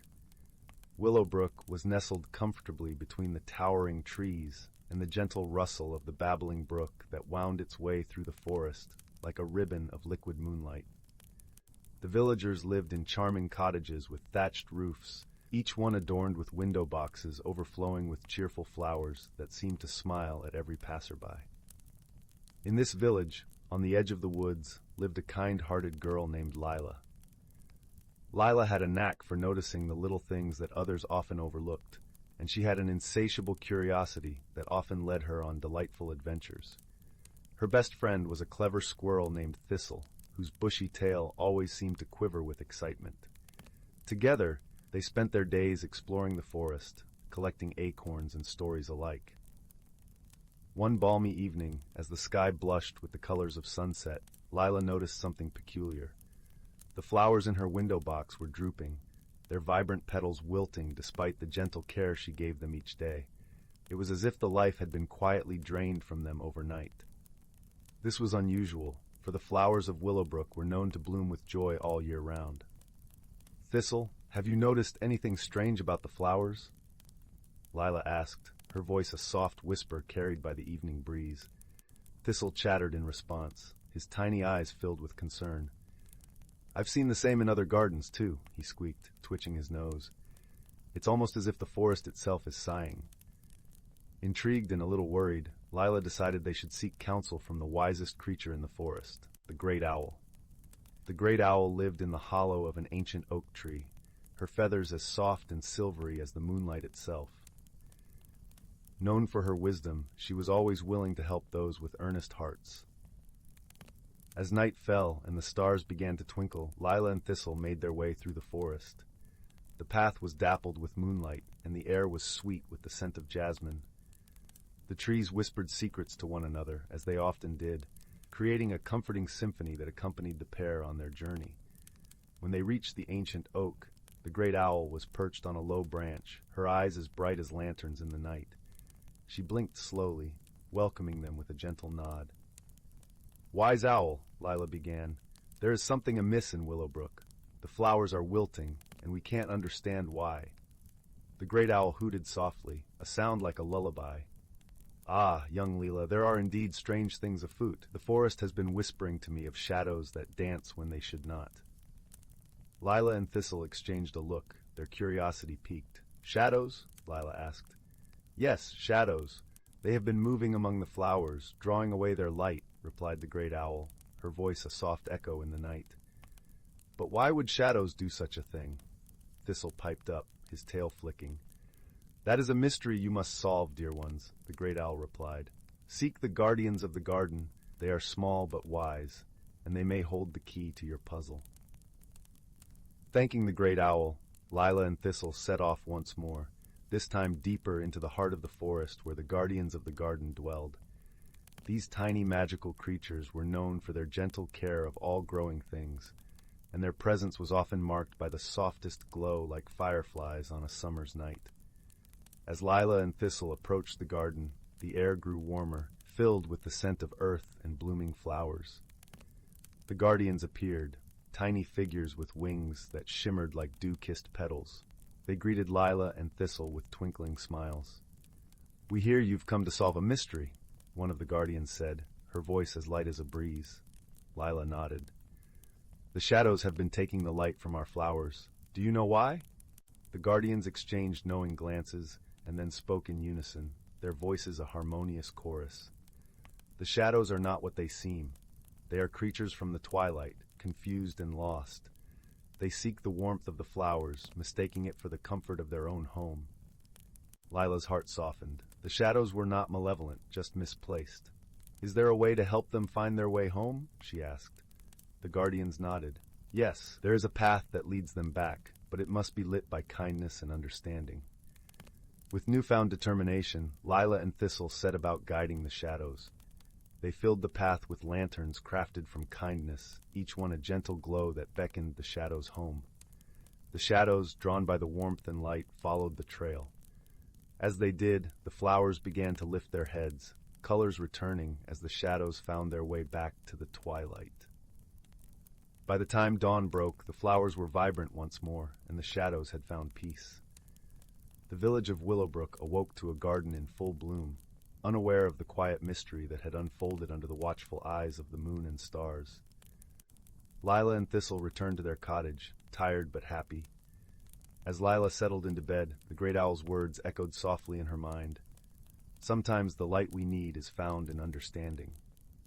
And so, with the gentle rustle of leaves and the soft glow of the morning sun, Lila drifted into a peaceful sleep, knowing that the world was just a little bit brighter, thanks to the magic of friendship and the wisdom of the forest. Story 23. Once upon a time, in a galaxy where stars twinkled like scattered diamonds across a velvety night sky, there existed a small verdant planet named Luminara. Its forests whispered with the breezes of ancient tales, and its shimmering lakes reflected the heavens. On this tranquil world lived a gentle creature named Nico, a Luminaran whose skin glowed softly like the moonlit leaves of his homeland.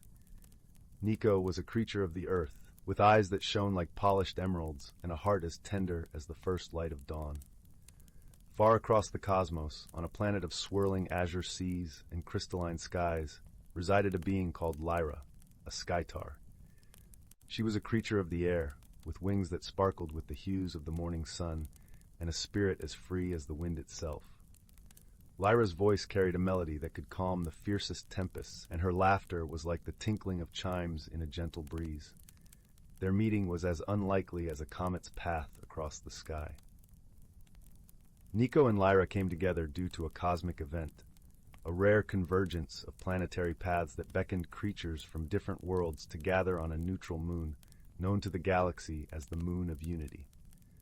This moon was a place where beings from various planets would come to share knowledge, cultures, and stories under the vast, starry canopy. Nico and Lyra met quite by accident, both drawn to the same secluded glen where the moonlight spilled like liquid silver over the gentle hills. Nico was there, tending to a small garden he had cultivated from seeds brought from Luminara, the plants glowing softly in the lunar glow. Lyra, curious and adventurous, had landed nearby, her wings folding gently behind her as she approached the garden. "Hello," Lyra chirped, her voice a delicate harmony that startled the quiet night. Nico, surprised by the sudden presence of another, turned to see the radiant Skytar. "Oh, hello," he replied, his voice as soft as the moss underfoot. "I didn't expect company here." Lyra admired the glowing plants. "Your garden is beautiful. I've never seen plants like these before." "They are from my home," Nico explained, pride mingled with nostalgia. "Luminara is full of such wonders." As they spoke, a warm camaraderie began to blossom, nurtured by their shared wonder and curiosity.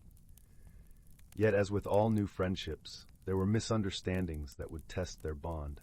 One evening, as they sat together beneath the twinkling stars, Nico shared a Luminaran custom of gift-giving, a way of expressing trust and kinship by offering a small, glowing pebble from their homeland. He handed one such pebble to Lyra, its glow reflecting in her eyes. Misunderstanding the gesture, Lyra thought it was a token of farewell. Her heart sank, for she had come to cherish Nico's companionship. "Are you leaving?" she asked, her voice tinged with sadness. Nico, realizing the confusion, quickly explained, No, this is not a goodbye. It's a gift, a symbol of friendship among my people." Lyra felt a wave of relief and gratitude. "Thank you, Nico. I will treasure it always," she said, her wings fluttering gently in appreciation. As the days turned into nights and the nights turned back into days, the Moon of Unity presented challenges that brought them even closer. The moon's delicate ecosystem was facing an unexpected threat, a rare lunar eclipse that would disrupt the balance of light and darkness, endangering the flora and fauna that thrived there. Together, Nico and Lyra embarked on a journey to find a solution, their different strengths complementing one another. Nico's deep understanding of the earth and plants guided them through the moon's hidden valleys and secret groves, while Lyra's ability to soar and her keen eyes allowed them to scout ahead and find pathways hidden from ground dwellers. They encountered obstacles, a chasm too wide to cross, a storm that threatened to scatter their resolve, but each time they supported one another. Nico crafted a bridge from vine and branch, while Lyra flew above, guiding him with her song. When the storm came, Lyra sheltered Nico with her wings, her melody soothing the winds until they calmed. Through these trials, they learned the true meaning of friendship, a bond forged not by similarities, but by understanding and shared purpose.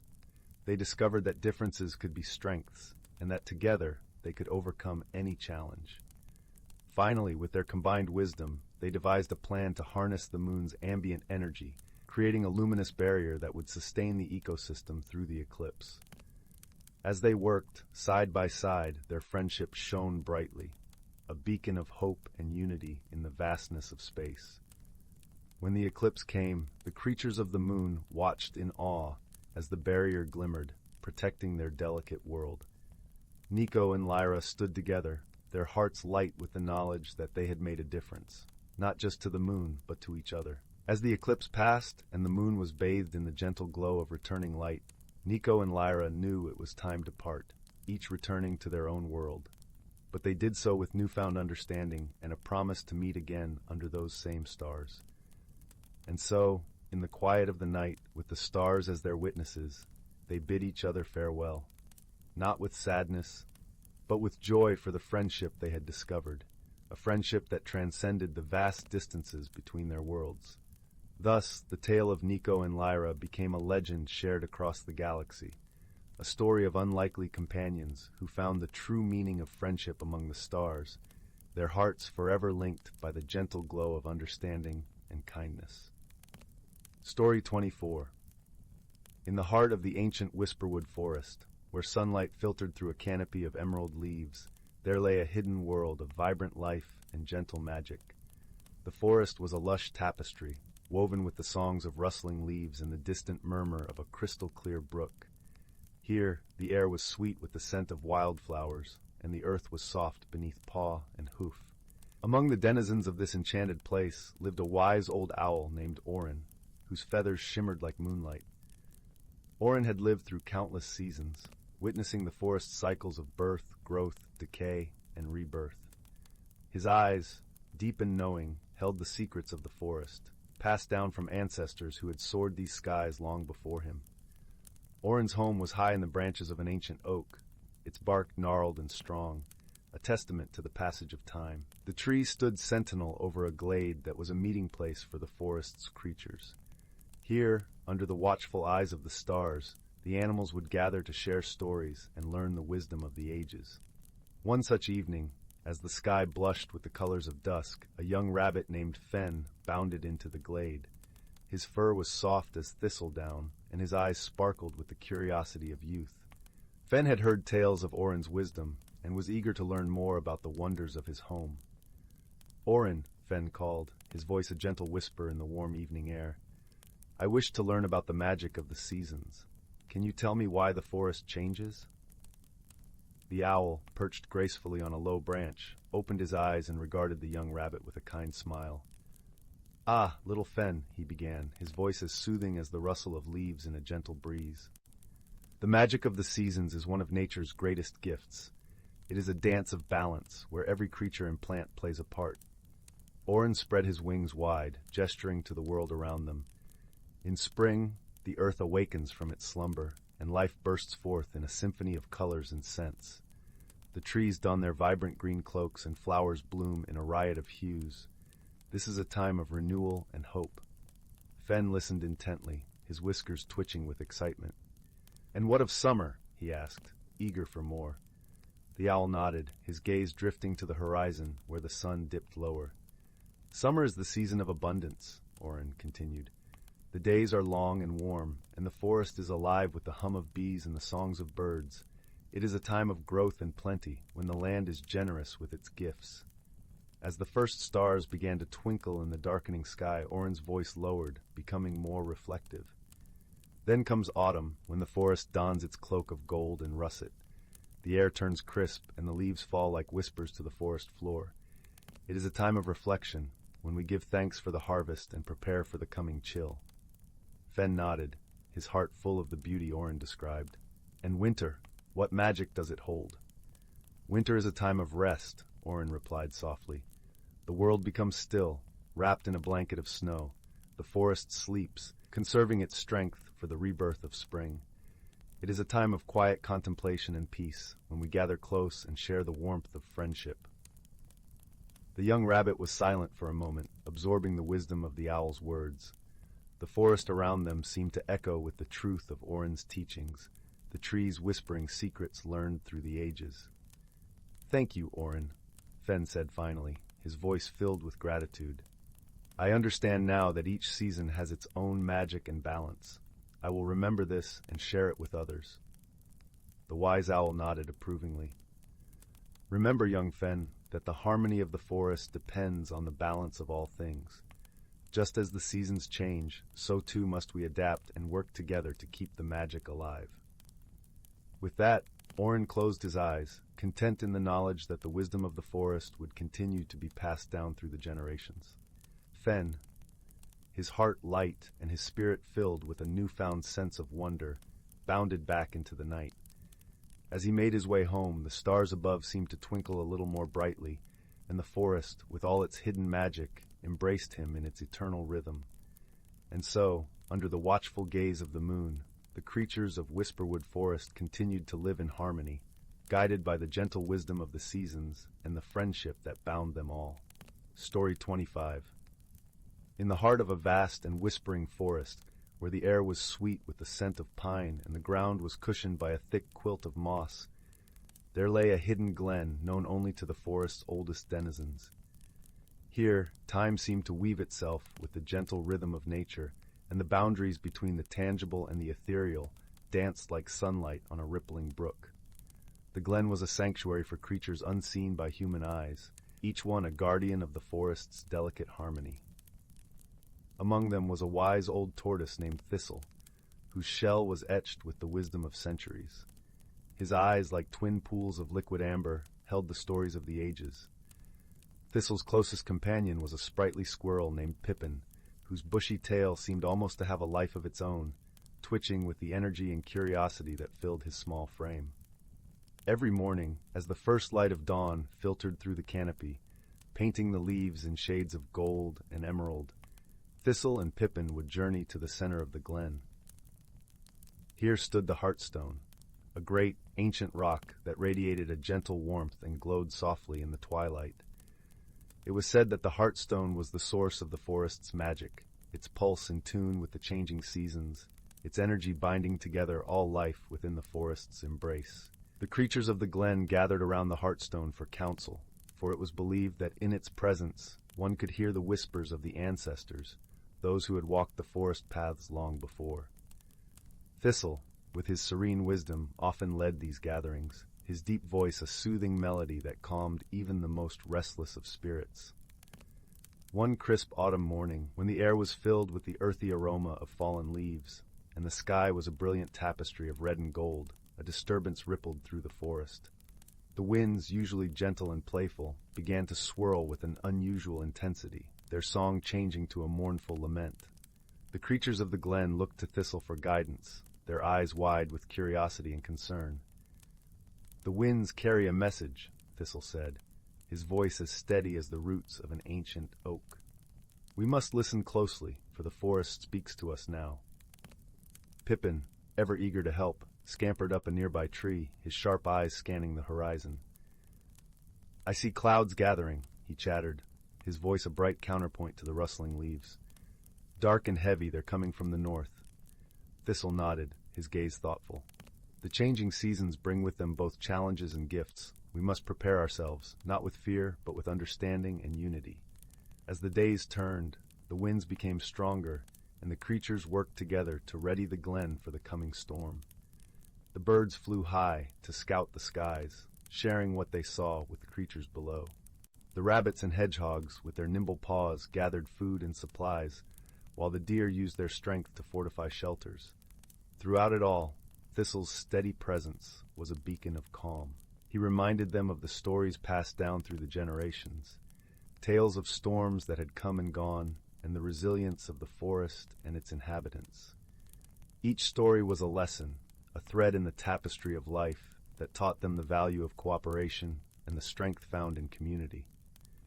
On the eve of the storm, when the air was thick with anticipation and the sky loomed dark and forbidding, the creatures gathered once more around the Heartstone. Its gentle glow was a comforting presence, a reminder that even in the darkest times there was warmth and light to be found.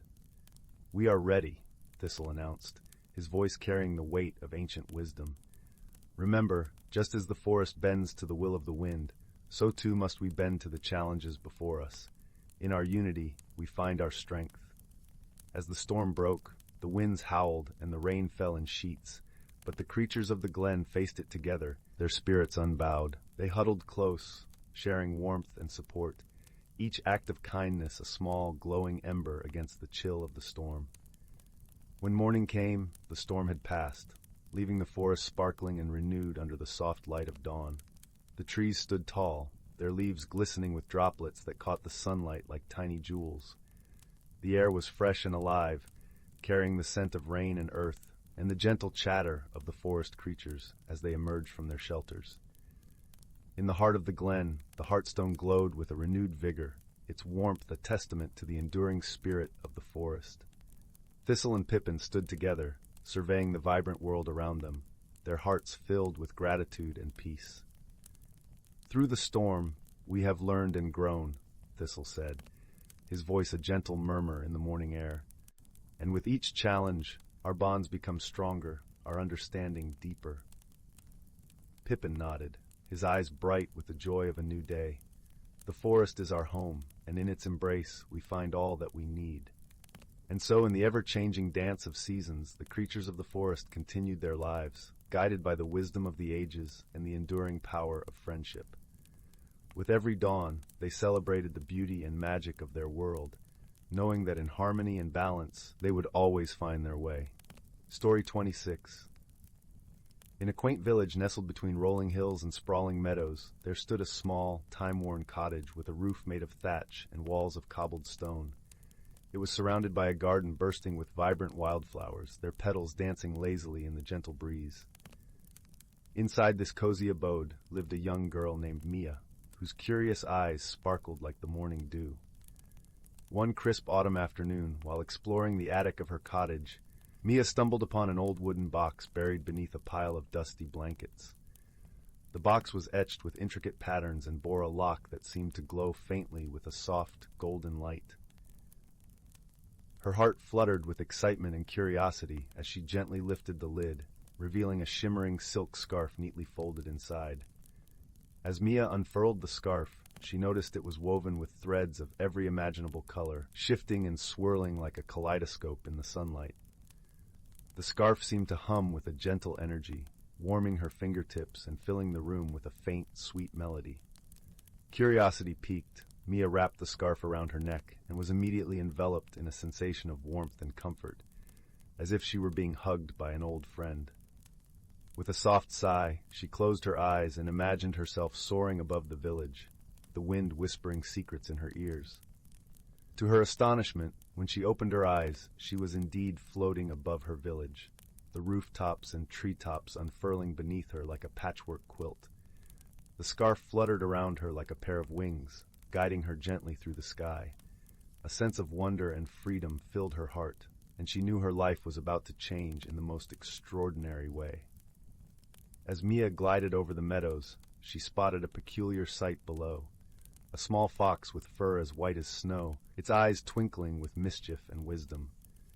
The fox looked up at her, and with a flick of its bushy tail, bounded into the woods. Intrigued, Mia followed, her scarf leading her gracefully to the forest floor. The fox awaited her at the edge of a serene glen, where the sunlight filtered through the trees, casting dappled patterns on the ground. "Greetings, Mia," the fox said in a voice as smooth as silk. "I am Finn, the guardian of the forest, and I see you have discovered the enchanted scarf." Mia smiled, her heart swelling with warmth. "It's truly magical," she replied. "But why has it come to me?" Finn chuckled softly, his eyes crinkling with kindness. "The scarf chooses those with hearts full of wonder and bravery. It will guide you on a journey of discovery, teaching you lessons that cannot be learned from books." Thus began Mia's journey through the enchanted forest. Finn became her steadfast companion, and together they wandered through fields of golden wheat and past glistening streams that sang as they flowed. Along the way, they met other forest dwellers, a wise old owl named Oliver, who spoke in riddles and stories, a gentle deer named Luna, whose eyes held the secrets of the night sky, and a playful squirrel named Pip, who could find joy in even the smallest acorn. Each creature shared their wisdom with Mia, teaching her to see the world through different eyes and to appreciate the beauty in small, everyday wonders. Oliver taught her to listen deeply and find meaning in silence, while Luna showed her the importance of patience and trust in the natural rhythm of life. Pip, with his infectious laughter, reminded her that joy could be found in the most unexpected places. One day, as the sun dipped low in the sky and painted the forest in hues of amber and rose, Mia and her companions came upon a wide, rushing river. The water glistened like liquid glass, its current swift and powerful. On the far bank lay a lush meadow, and beyond that the path continued. Mia hesitated at the river's edge, the challenge before her daunting. She knew she must cross, but the water was deep and the current strong. Her heart pounded in her chest, and she turned to her friends for guidance. Finn stepped forward, his eyes gentle and wise. "Remember, Mia, the answer lies not in strength, but in wisdom. Look within yourself, and you will find the way." Mia took a deep breath and closed her eyes. She listened to the river's song, letting its rhythm speak to her heart. Slowly, the melody of the scarf began to intertwine with the river's tune, creating a harmony that resonated deep within her. With newfound clarity, Mia opened her eyes and noticed a series of stepping stones, barely visible beneath the water's surface, forming a path across the river. Trusting in her instincts and the wisdom she had gained, she carefully placed one foot in front of the other, the stones steady beneath her feet. Her companions followed, their presence a comforting reassurance, and together they crossed the river, reaching the sunlit meadow on the other side. Mia's heart soared with a sense of accomplishment and gratitude, for she had overcome her challenge not through force, but through understanding and trust. As the days turned into weeks, Mia's journey continued, each step bringing her closer to understanding not only the world around her, but also the strength and kindness within herself. The scarf, ever her faithful guide, taught her that true magic lay not in the scarf itself, but in the connections she forged and the wisdom she gained. When at last Mia returned to her village, she was greeted by familiar faces and the comforting embrace of home. The scarf, its purpose fulfilled, glowed softly as she carefully folded it back into the wooden box, ready to guide the next seeker of wonder and adventure. Though Mia's journey had ended, the lessons she learned and the friendships she forged remained with her always, a gentle reminder of the magic that exists in every corner of the world, waiting to be discovered by hearts open to wonder. And so, with the crackling of the fireplace casting a warm glow across the room, Mia snuggled into her bed, her heart full of peace and gratitude. She closed her eyes, a soft smile upon her lips, and drifted into a gentle, dream-filled sleep, knowing that she was forever changed by the magic she had found. The village lay quiet beneath the starlit sky, and all was well. Story 27. In the heart of a lush, whispering forest, where sunlight danced through the emerald canopy and the brook babbled secrets known only to the woodland creatures, there was a quaint village named Willowbark. The village was nestled along the edge of the forest, and its cobblestone streets wound like gentle rivers past cottages with thatched roofs and gardens bursting with flowers. In one such cottage lived a young woman named Lyra. She was known for her radiant smile and gentle spirit, but she carried within her a quiet turmoil. Lyra struggled with change, clinging to the familiar like ivy to an old stone wall. Her heart longed for the comfort of what was known, yet she felt a stirring, a whisper of something more just beyond her reach. One autumn morning, as the crisp air filled the village with the golden scent of fallen leaves, Lyra decided to seek solace in the forest. The forest was a place of magic, where ancient trees stood like wise sentinels, and the rustle of leaves seemed to sing a lullaby of the earth itself. As she wandered deeper into the woods, Lyra stumbled upon a clearing she had never seen before. It was a circle of towering oaks, their branches entwined like old friends sharing secrets.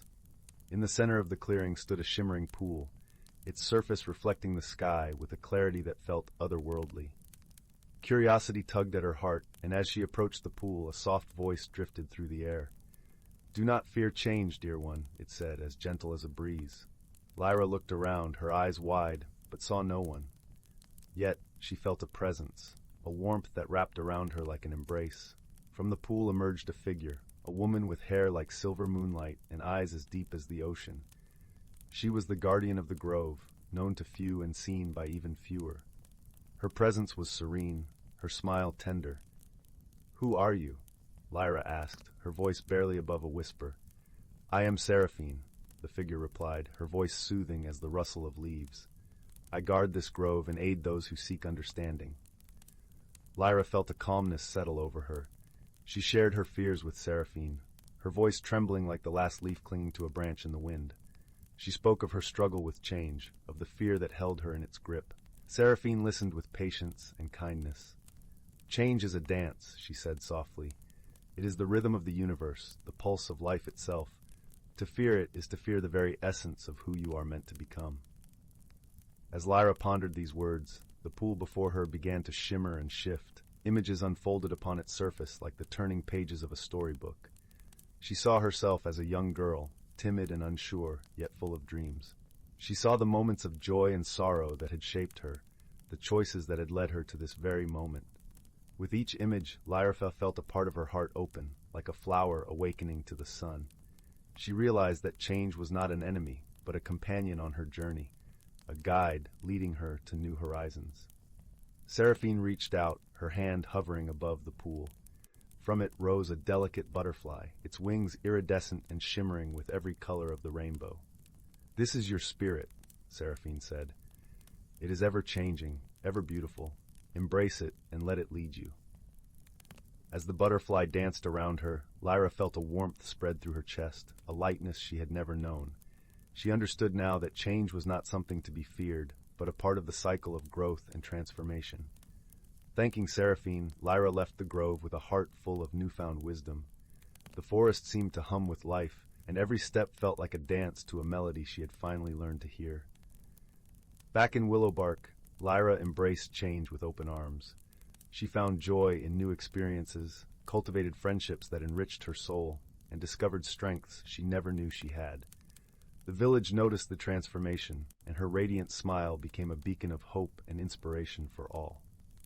And so, under the watchful eyes of the ancient forest, Lyra learned the beauty of personal discovery, understanding that the magic of transformation lay not in fear, but in the courage to embrace the unknown. The whispering woods continued to sing their song, and the village of Willowbark thrived in the gentle embrace of change, just as Lyra had learned to do. Story 28. In the quaint village of Willowbrook, nestled between rolling hills and whispering forests, there lived a young girl named Clara. Her world was one of gentle curiosity, where every day held the promise of new discoveries. Clara had a kind heart and a keen eye, always noticing the little wonders that others often missed. Her grandmother's tales of ancient magic woven into the fabric of the world fascinated her, and Clara longed to find such wonders herself. One afternoon, as golden sunlight filtered through the leaves like liquid warmth, Clara wandered into the woods that bordered her village. The air was rich with the scent of pine and earth, and birds sang sweetly from the branches above. As she meandered along the well-trodden path, her eye caught a glint of something unusual beneath an old maple tree. Curiosity piqued. Clara knelt down and brushed away the soft blanket of fallen leaves. There, nestled against the roots of the tree, was a small, intricately carved wooden box. Its surface was etched with swirling designs that seemed to dance in the dappled sunlight. Clara's fingers tingled with anticipation as she lifted the lid. Inside lay an object that shimmered softly, a delicate silver pocket watch, its face adorned with tiny luminous stars that twinkled even in daylight. As Clara picked up the watch, she felt a gentle hum, a subtle thrumming that seemed to resonate with her very heartbeat. It was as though the watch was alive, whispering secrets of time and tales untold. Intrigued and slightly dazed by this unexpected find, Clara decided to bring it back home to her grandmother, the wisest woman she knew. Her grandmother, a woman whose eyes sparkled with the wisdom of countless stories, greeted Clara with a warm hug. Together, they examined the watch by the fireside, its glow casting soft, flickering patterns on the walls.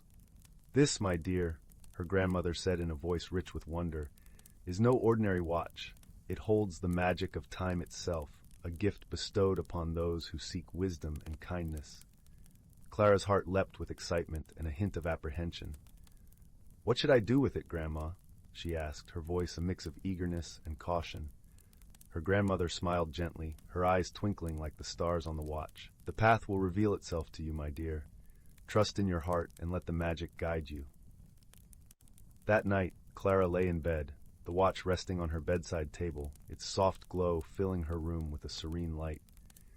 As she drifted into dreams, she felt a gentle pull, as if the watch was beckoning her to embark on a journey.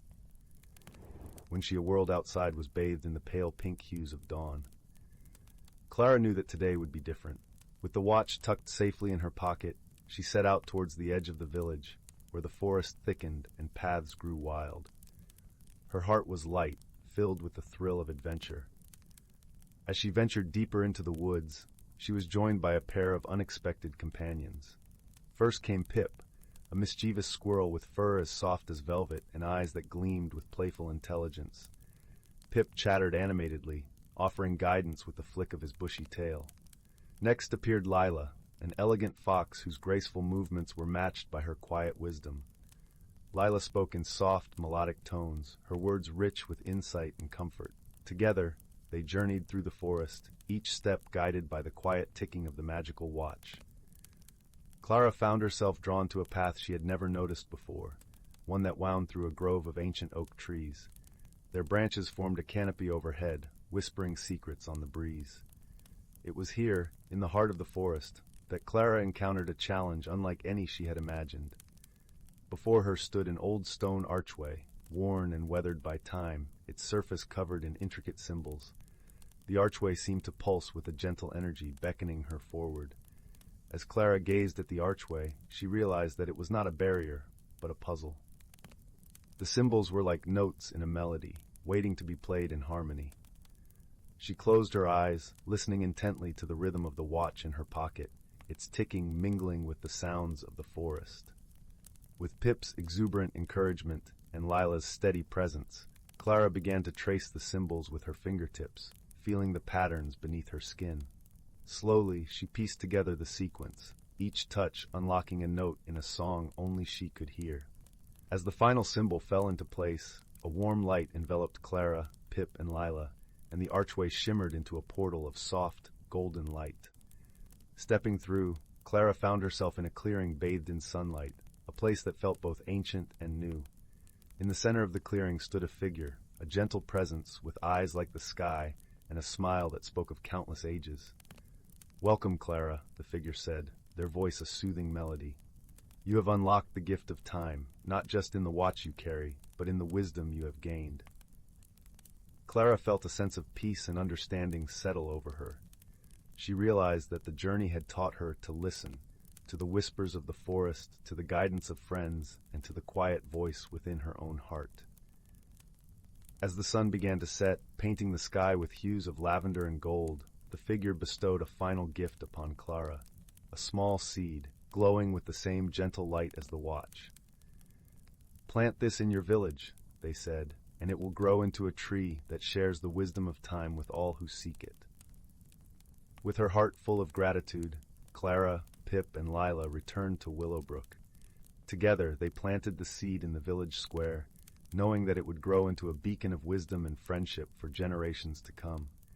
And so, under the watchful gaze of the ancient forest and the twinkling stars, Clara's journey came to a close. She had discovered that true magic lies not in the objects we find, but in the bonds we forge and the wisdom we gather along the way. As she drifted into sleep, Clara knew that she was part of a story as old as time, one that would continue to unfold in the gentle embrace of Willowbrook's nights. Story 29. Once upon a time, in the heart of the Laughing Woods, where the trees wore hats of moss and the wind giggled through their branches, there lived a peculiar little village known as Tickleton. Tickleton was unlike any village you might have seen, for it was inhabited by the most endearing and quirky characters imaginable. In this village lived a sprightly sprite named Nimbus, who was as light as a dandelion puff and had a penchant for collecting sunbeams in her hair. Nimbus had twinkling eyes that mirrored the stars, and her laughter sounded like the tinkling of tiny bells. She was known far and wide for her ability to make anyone smile, even on the gloomiest of days. Next door to Nimbus lived Pippin, the hedgehog with a heart as big as a pumpkin pie. Pippin was not your ordinary hedgehog. He had a fondness for wearing tiny spectacles perched on his snout and an impressive collection of bow ties in every color of the rainbow.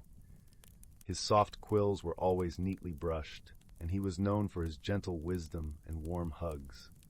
One sunny morning, as the villagers of Tickleton awoke to the sweet smell of honeysuckle and the cheerful chirping of birds, a most unusual event occurred. The colors in the village began to fade, as if someone had taken an enormous eraser to the landscape.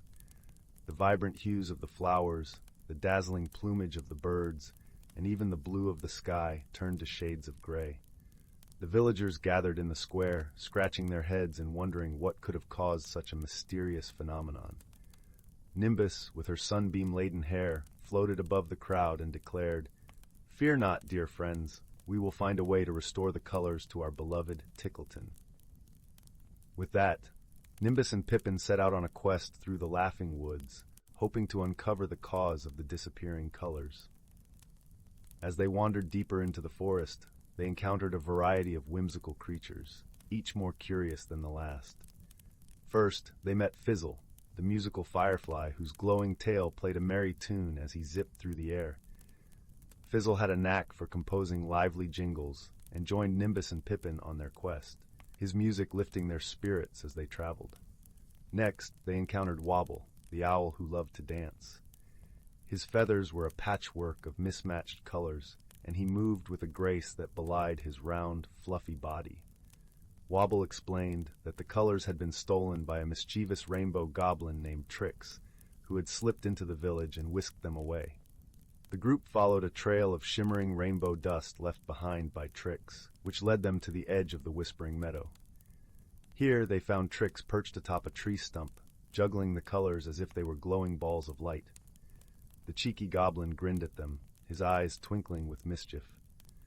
Nimbus, ever the diplomat, floated forward and said, "Dear Trix, why have you taken our colors? The village of Tickleton feels incomplete without them." Trix paused, his juggling slowing as he considered the sprite's words. "I only wanted to play with the colors," he replied, his voice a blend of playfulness and remorse. "I didn't realize how much they meant to you all." Pippin, with his gentle wisdom, stepped forward and offered a compromise. "Perhaps, Trix, you could share the colors with us. You can use them to paint the sky with rainbows, and in return, we'll invite you to our village celebrations where you can juggle to your heart's content." Trix beamed at the idea, and with a flick of his nimble fingers, he released the colors back into the world. Instantly, the laughing woods in the village of Tickleton were awash with vibrant hues once more. The flowers bloomed in brilliant shades, the birds' feathers shimmered with renewed brilliance, and the sky arched overhead in a perfect azure. To celebrate the return of the colors, the villagers threw a grand festival in Tickleton. There was music and dancing, with Fizzle composing a special tune just for the occasion, and Wobble twirling with delight. Nimbus scattered sunbeams over the gathering, making everything glisten as if touched by magic. True to his word, Trix became an honored guest at the festivities, his juggling act dazzling everyone with its kaleidoscope of colors. The villagers of Tickleton discovered that sometimes all it takes to solve a problem is a bit of understanding and the willingness to share. As the sun set and the stars began to twinkle overhead, the village settled into a peaceful slumber, wrapped in the comfort of their restored world. And from that day on, Trix and his colorful antics became a cherished part of Tickleton's happy, whimsical life. And so, dear listener, may your dreams be as bright and colorful as the village of Tickleton, and may you always find joy in the unexpected wonders of the world. Story 30. In a land where the whispered tales of old still danced on the morning mist, nestled an ancient forest that seemed to cradle the very essence of life itself. The forest, known to the few who had glimpsed its wonders as Sylvan Glade, was a place where the boundaries between reality and magic wove together like the intricate patterns of a spider's web. As dawn broke, the forest awakened with a soft rustling of leaves and the gentle hum of creatures stirring in the underbrush. The air was cool and crisp, carrying the earthy scent of moss and damp soil, mingled with the sweet fragrance of wildflowers that dotted the forest floor like scattered jewels. Sunlight filtered through the canopy, casting dappled patterns of light and shadow that danced upon the ground. In the heart of this enchanted realm lived a wise old owl named Alwyn. With feathers that shimmered like moonlight on a still pond, Alwyn was the keeper of stories, the guardian of wisdom passed down through countless generations. He perched high in the branches of an ancient oak, his amber eyes ever watchful over the forest and its inhabitants. Alwyn's closest companions were a small family of hedgehogs who resided in a cozy burrow nestled at the roots of a towering cedar. The hedgehogs, led by their matriarch Hazel, were known for their gentle nature and keen sense of what lay beyond the visible. Hazel, with her quills tipped in silver, would often lead her family on twilight forays beneath the starlit sky, gathering the whispers of the wind and the secrets of the forest. One crisp autumn evening, as the leaves blazed with the fiery hues of orange and gold, Alwyn called a gathering. The forest creatures assembled beneath the twilight, their eyes reflecting the soft glow of the setting sun. There was a sense of anticipation in the air, a quiet knowing that something remarkable was about to be shared. "My friends," Alwyn began, his voice as soothing as the rustle of leaves in a gentle breeze, "the time has come to speak of the balance." The creatures leaned in closer, their curiosity piqued. Alwyn continued, "For generations we have lived in harmony with the forest, each of us playing our part in the great tapestry of life. Yet, as the seasons turn and the world beyond our glade grows ever more restless, it is crucial that we remember the wisdom of our ancestors." A soft murmur of agreement rippled through the gathering. Hazel nodded solemnly, her eyes fixed on Alwyn with unwavering trust. "The balance," Alwyn explained, "is the delicate dance of life, where every creature, every tree, and every stream contributes to the health of our home. It is a dance that requires understanding, respect, and above all, love for the world we share." As Alwyn spoke, a gentle breeze swept through the glade, carrying with it the scent of fallen leaves and the promise of winter. The breeze seemed to listen, swirling around the creatures as if to underscore the owl's words. "Each season brings its own magic," Alwyn continued, his voice now a low, melodic hum. "Spring with its renewal and growth, summer with its warmth and abundance, autumn with its harvest and reflection, and winter with its rest and quietude. Each is a thread in the fabric of time, a reminder of the cycles that govern our lives." The creatures listened intently, their hearts swelling with a sense of belonging to something far greater than themselves. They understood that the balance was not just about survival, but about thriving together, as one harmonious whole. As the gathering drew to a close, Hazel spoke, her voice soft yet filled with conviction. "Let us carry this wisdom with us and teach it to our young. Let us be the stewards of this forest and ensure that the balance endures." The creatures nodded in agreement, their spirits buoyed by a shared sense of purpose. They knew that the challenges of the world beyond their glade were many, but with wisdom and friendship, they could overcome any obstacle. As night fell, the forest was enveloped in a serene calm. The creatures returned to their homes, their hearts warmed by the fire of community and the knowledge that they were part of something wondrous. In the days that followed, the forest thrived. The hedgehogs continued their twilight gatherings, sharing the stories and lessons of the balance with their young. Alwyn watched over them all, a silent guardian of the wisdom that bound the forest together. And so in the heart of Sylvan Glade, the ancient dance of life continued, a testament to the power of nature's harmony and the enduring magic of the world. The forest remained a place of peace and wonder, where the whispers of old stories mingled with the song of the wind, and the gentle heartbeat of the earth could be felt in every rustling leaf. The seasons turned, as they always had, each bringing its own beauty and challenges. But within the glade, the creatures knew that as long as they honored the balance, they would always find their way home.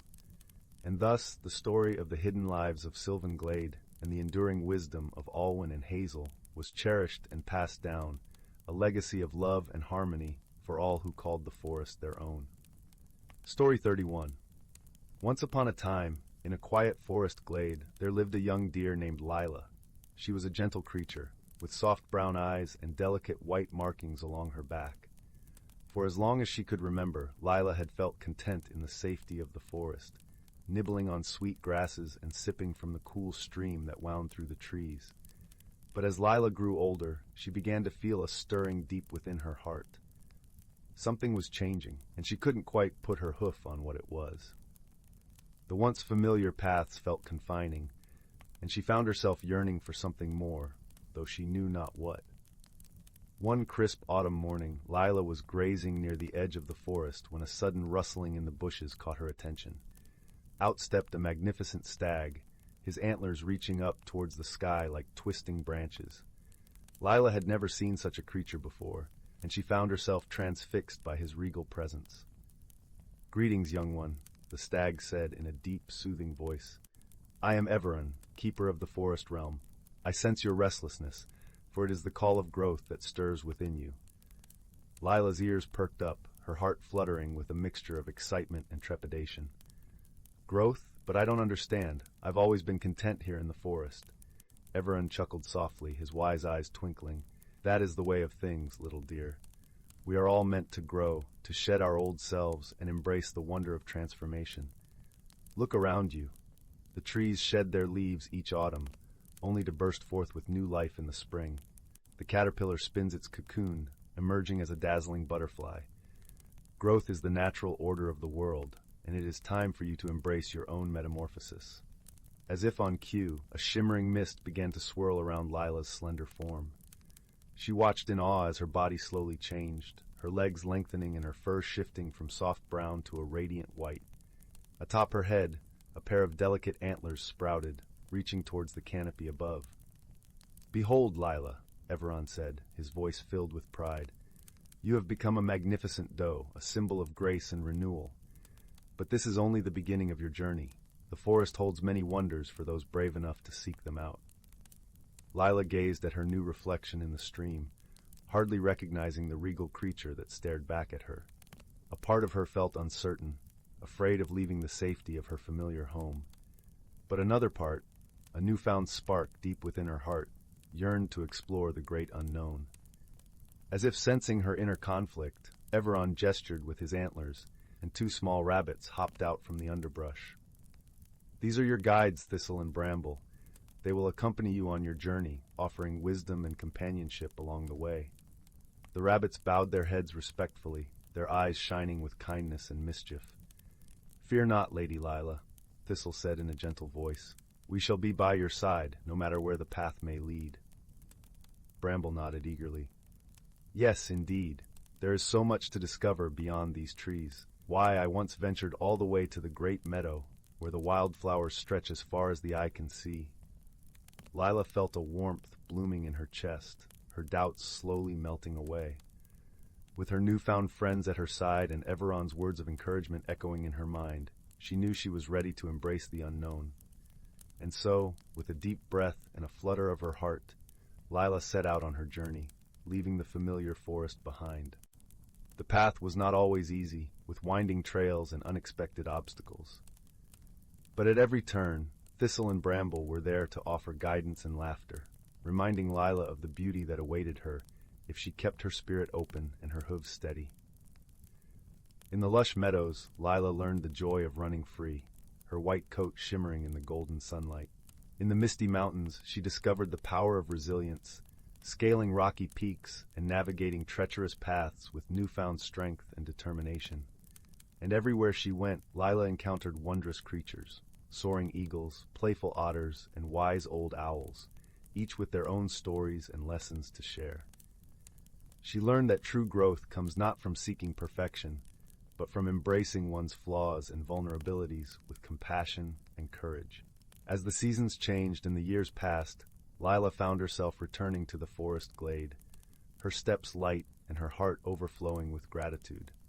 There, she was greeted by Everon, his antlers now frosted with age, but his eyes still shining with the same warmth and wisdom. "Welcome back, dear Lila," he said, bowing his noble head. "You have blossomed into a true embodiment of grace and strength, a beacon of hope for all who seek to embrace the journey of personal growth." Lila smiled, her own antlers now tall and proud, adorned with the memories and scars of her many adventures. "Thank you, wise Everon. I am forever grateful for your guidance and for the friends who walked beside me. For it is through their love and support that I have learned the greatest lesson of all, that true transformation comes not from changing who we are, but from embracing the fullness of our authentic selves in all their beauty and complexity." And as the sun set over the forest, Lila knew that her journey was far from over. There would always be new paths to explore, new lessons to learn, and new chances to grow and evolve. But she faced the future with a heart full of courage and wonder, confident in the knowledge that no matter what lay ahead, she would never walk alone. Story 32. Once upon a time, in the heart of a lush, emerald valley cradled by the gentle arms of misty hills, lay the quaint village of Willow Hollow. Its cobblestone streets wound like a lazy stream past thatched-roof cottages, each with a garden that bloomed riotously in every shade of the rainbow. At the center of this charming village stood an ancient oak tree, its gnarled branches stretching skyward, whispering stories of ages past. Beneath the comforting boughs of this venerable oak, there lived a young and curious villager named Leora. She had eyes the color of spring leaves and a heart as open as the sky. Leora was known for her kindness and her knack for noticing things others might overlook. She spent her days helping her neighbors and exploring the woods and fields that surrounded Willow Hollow, always accompanied by her faithful cat, Thistle, whose fur was as soft as a cloud and as gray as the morning mist. One crisp autumn morning, as the first light of dawn painted the village in gentle hues of gold and amber, Leora awoke to find something peculiar. The villagers were gathered around the oak tree, murmuring in low voices. Overnight, it seemed, mysterious symbols had appeared on the tree's bark, etched as if by an unseen hand. The symbols glowed faintly, casting a soft luminescence in the early morning light. Curiosity piqued, Leora approached the tree, Thistle padding silently beside her. The symbols were intricate and beautiful, reminiscent of swirling leaves and twinkling stars. They seemed to pulse with a gentle energy, filling the air with a sense of wonder and enchantment. The villagers were puzzled, and some were a little uneasy. What could these symbols mean? Who or what had placed them there? Determined to unravel the mystery, Leora decided to seek the wisdom of Eldrin, the village sage. Eldrin lived at the edge of the forest in a cozy cottage surrounded by a garden that bloomed with flowers from every season. The air around his home was always fragrant with lavender and mint, a testament to his love for nature's bounty.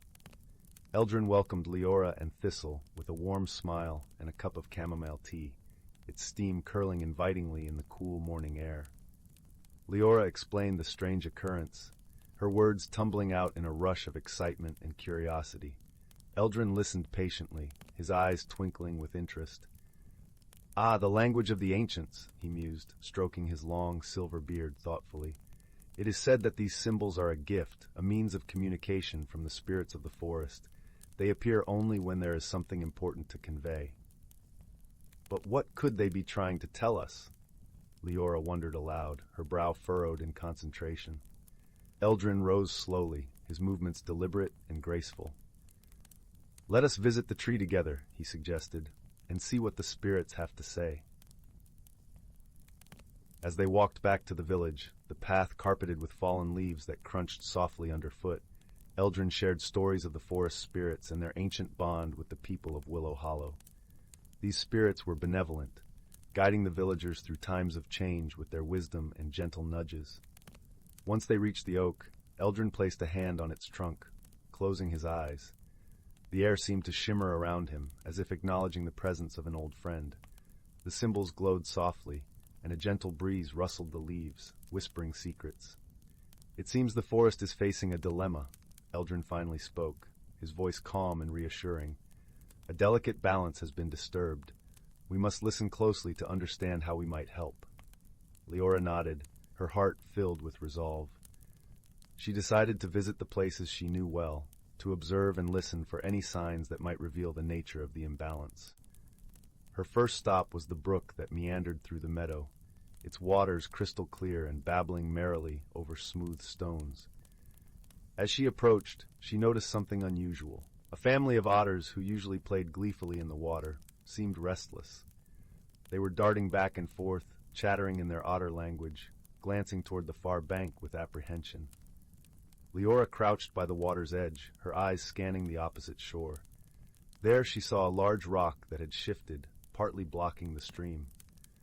It must have dislodged during the recent rains, causing the water to flow differently and disturbing the otter's home. With a gentle touch, Leora coaxed the otters to help her. Together, they nudged and pushed until the rock was back in place. The water resumed its familiar course, and the otters chirped their gratitude before resuming their playful antics. Feeling a sense of accomplishment, Leora continued her exploration. She wandered through the fields where the wildflowers swayed in the breeze, their petals a riot of color. Here, she met a troop of butterflies, their wings flashing iridescent in the sunlight. They fluttered around her, leading her toward a patch of flowers that seemed to have withered prematurely. Kneeling beside the flowers, Leora noticed that the soil was dry, despite the recent rains. She realized that the roots had become entangled with the remnants of an old vine, which was drawing away the moisture. With care, she disentangled the roots, freeing the flowers to drink deeply once more. The butterflies danced joyfully around her, a vibrant cloud of gratitude. Finally, as twilight began to weave its silvery threads across the sky, Leora made her way to the edge of the forest, where she often sat to watch the deer graze at dusk. But tonight, the clearing was empty, the usual tranquility replaced by an unspoken tension. Leora listened carefully, her senses attuned to the forest's rhythm. From the shadows stepped a wise old fox, his eyes gleaming with intelligence. He approached Leora with a graceful nod, acknowledging her presence. The fox was known as a guardian of the forest, and his appearance hinted at something significant. "The deer have been startled," the fox explained, his voice as smooth as the rustle of leaves. "A fallen branch blocks their path to the meadow, where they find shelter for the night. Without it, they feel exposed and vulnerable." Leora understood immediately. With the fox's guidance, she found the fallen branch and, using her strength and determination, cleared the path. The forest seemed to breathe a collective sigh of relief, and soon the deer appeared, their eyes soft and grateful. As the stars began to twinkle in the velvet sky, Leora returned to the village, her heart light and her spirit content. The symbols on the ancient oak had dimmed, their message delivered and heeded. The villagers gathered once more beneath the tree, where Eldrin awaited with a serene smile. "The spirits thank you, Leora," he said, his voice filled with warmth. "Through your kindness and attentiveness, you have restored the harmony that binds us all." Leora blushed, humbled by his words. She realized that the strange occurrences had been a gentle reminder of the interconnectedness of all things, a lesson wrapped in mystery and magic. The village of Willow Hollow, with its cobblestone streets and thatched-roof cottages, nestled once more in the comforting embrace of the Emerald Valley, its people and the forest bound by threads of friendship and understanding. And so, as the villagers returned to their homes, a soft peace settled over Willow Hollow, the night cradling them in its tender embrace. The mystery resolved, Leora and Thistle curled up by the fire, the warmth of the flames a comforting reminder of the bonds they shared with the world around them. In the end, Leora knew that as long as there were hearts willing to listen and hands ready to help, the village and its enchanted surroundings would forever thrive. And with that comforting thought, Leora drifted into a gentle slumber, dreams filled with the whisper of leaves and the laughter of otters, the promise of a new day waiting just beyond the horizon. Story 33. Once upon a time, in a village that lay nestled between verdant hills and shimmering lakes, there was a young boy named Liam. The village was surrounded by the Whispering Woods, a place where the trees grew so close together that their branches intertwined like fingers clasped in a promise. It was said that deep within these woods lay a hidden world, a place of wonder and magic known only to those with hearts pure enough to see it. Liam was known for his curiosity and adventurous spirit. His heart brimmed with kindness, and he had an uncanny ability to see beauty in the smallest things. A dewdrop glistening on a spider's web, the way the sunlight danced through the leaves, or the sound of the wind as it sang through the branches. He was often found wandering the edges of the Whispering Woods, dreaming of the secrets they might hold. One crisp autumn morning, as the air was filled with the sweet scent of fallen leaves, Liam wandered deeper into the woods than he ever had before. The leaves crunched under his feet, and the forest seemed to beckon him onward. As he walked, he noticed that the usual sounds of the forest, chirping birds and rustling leaves, had fallen silent, replaced by a soft, melodic hum. It was as if the very air around him was alive with music. Drawn by the sound, Liam followed it until he came upon a small clearing bathed in golden sunlight. In the center of the clearing stood an ancient oak tree, its branches stretching high into the azure sky. At the base of the tree, nestled among the roots, was a small, intricately carved box. It seemed to pulse with a gentle light, as if it contained all the warmth of the sun within its wooden confines. Liam approached the box with a sense of awe and wonder. As he reached out to touch it, he felt a warm tingle run through his fingers, and in that moment, the world around him shifted. The Whispering Woods came alive with color and sound. Flowers bloomed in a riot of hues, and the air was filled with the laughter of unseen creatures. The box, it seemed, was a magical object. an ancient artifact that held the power to reveal the hidden world within the forest. As Liam held it in his hands, he felt a sense of connection, as if the forest was welcoming him into its secret heart. He knew, without a doubt, that this was the beginning of a journey that would change him forever. With the box as his guide, Liam ventured deeper into the magical realm. The forest was a place of breathtaking beauty, where the trees whispered tales of old and the streams sang songs of distant lands. Every step he took was filled with wonder, and he marveled at the creatures he encountered. Tiny fairies with wings like stained glass, gentle deer with eyes that held the wisdom of the ages, and mischievous sprites who danced in the beams of sunlight. As Liam explored this hidden world, he met a young elf named Aaron. Aaron was unlike anyone Liam had ever met before. His eyes sparkled with mischief and kindness, and his laughter was like the tinkling of bells. They quickly became friends, their bond growing stronger with each adventure they shared. Aaron told Liam stories of the forest, of the ancient trees that had stood for centuries, of the rivers that flowed with the memories of the earth, and of the stars that watched over them from the skies above. In return, Liam shared tales of the village, of the people who lived there, and of his own dreams and hopes. Together, they discovered a world full of mysteries and enchantment. They found hidden groves where the flowers glowed with an ethereal light, and secret paths that led to places where the air shimmered with magic. Each discovery brought them closer, and their friendship became a source of strength and joy. But not all was peaceful in this enchanted realm. There was a shadow that stalked the forest, a mysterious presence that seemed to grow stronger with each passing day. The creatures of the forest grew anxious, and the trees whispered warnings of a coming darkness. Liam and Aaron knew they had to act. Guided by the wisdom of the forest and the courage in their hearts, they embarked on a quest to uncover the source of the shadow and restore balance to the realm. With the magical box as their guide, they followed its gentle light through hidden paths and ancient groves. Their journey was not without challenges. They faced treacherous bogs and thorny thickets, and the shadow seemed to grow stronger with each step they took. But through it all, their friendship remained a beacon of hope, guiding them through the darkest of places. As they ventured deeper into the heart of the forest, they discovered the source of the shadow, a dark spirit that sought to drain the forest of its magic and life. It was a creature of envy and bitterness, drawn by the beauty and harmony of the hidden world. With courage and determination, Liam and Aaron confronted the spirit. They spoke of the power of friendship and the strength found in unity and kindness. Their words were filled with the warmth of the sun and the light of the stars, and the spirit, touched by their sincerity, began to change. The darkness that had shrouded the forest lifted, and the spirit, once consumed by envy, found peace in the light of their friendship. The forest rejoiced, its colors brighter than ever before, and the creatures celebrated the return of harmony to their world. With the shadow gone, Liam knew it was time to return to the village, but he was not the same boy who had wandered into the woods that autumn morning. He had discovered a hidden world of magic and wonder, and in doing so, had found a strength and wisdom within himself that he never knew existed. As he bid farewell to Aaron and the enchanted forest, Liam felt a sense of peace and gratitude.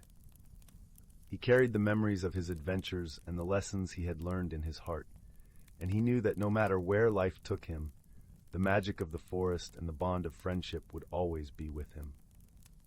And so, with the gentle light of the magical box guiding him home, Liam returned to the village, forever changed by his journey into the Whispering Woods. The hidden world within the natural environment had revealed its secrets to him, teaching him that true magic lies not just in the wonders of the world, but in the love and friendship that connect us all. As Liam lay in his bed that night, he felt the soft glow of the magical box beside him, a reminder of the incredible journey he had embarked upon. And as he drifted off to sleep, he dreamt of the Whispering Woods and the hidden world that lay within, knowing that he would always carry its magic and wisdom within his heart. The village, nestled between the hills and lakes, slumbered peacefully under the watchful gaze of the stars, and the Whispering Woods stood tall and proud, their secrets safe and their magic undimmed. And somewhere deep within the forest, the ancient oak tree stood, cradling the magical box in its roots, waiting for the next curious soul with a pure heart to discover its wonders and embark on their own journey of transformation and growth. And so, the tale of Liam and the hidden world within the Whispering Woods became a cherished story, passed down through generations, a reminder of the magic that lies within the natural world, the power of friendship, and the journey of personal transformation that each of us embarks upon in our own unique way. Story 34 title, The Whispering Lantern. Once upon a time, in a quaint little village nestled at the edge of an enchanted forest, there lived a young girl named Lyra. The village of Elderglen was known for its lush greenery, vibrant flowers, and the enchanting songs of birds that filled the air. The villagers lived in harmony with nature, their homes dotted around a sparkling lake that mirrored the sky and mountains beyond. Lyra was a gentle soul, known for her kind heart and gentle spirit.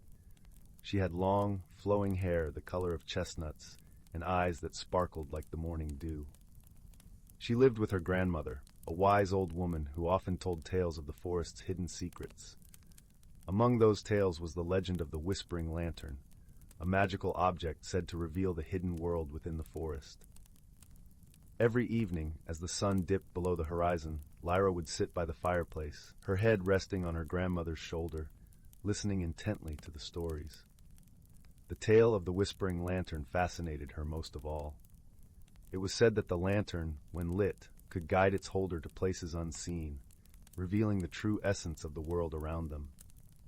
One brisk autumn morning, when the leaves were turning shades of amber and gold, Lyra decided to venture into the forest. Her heart was filled with curiosity and a longing to discover the hidden wonders her grandmother spoke of.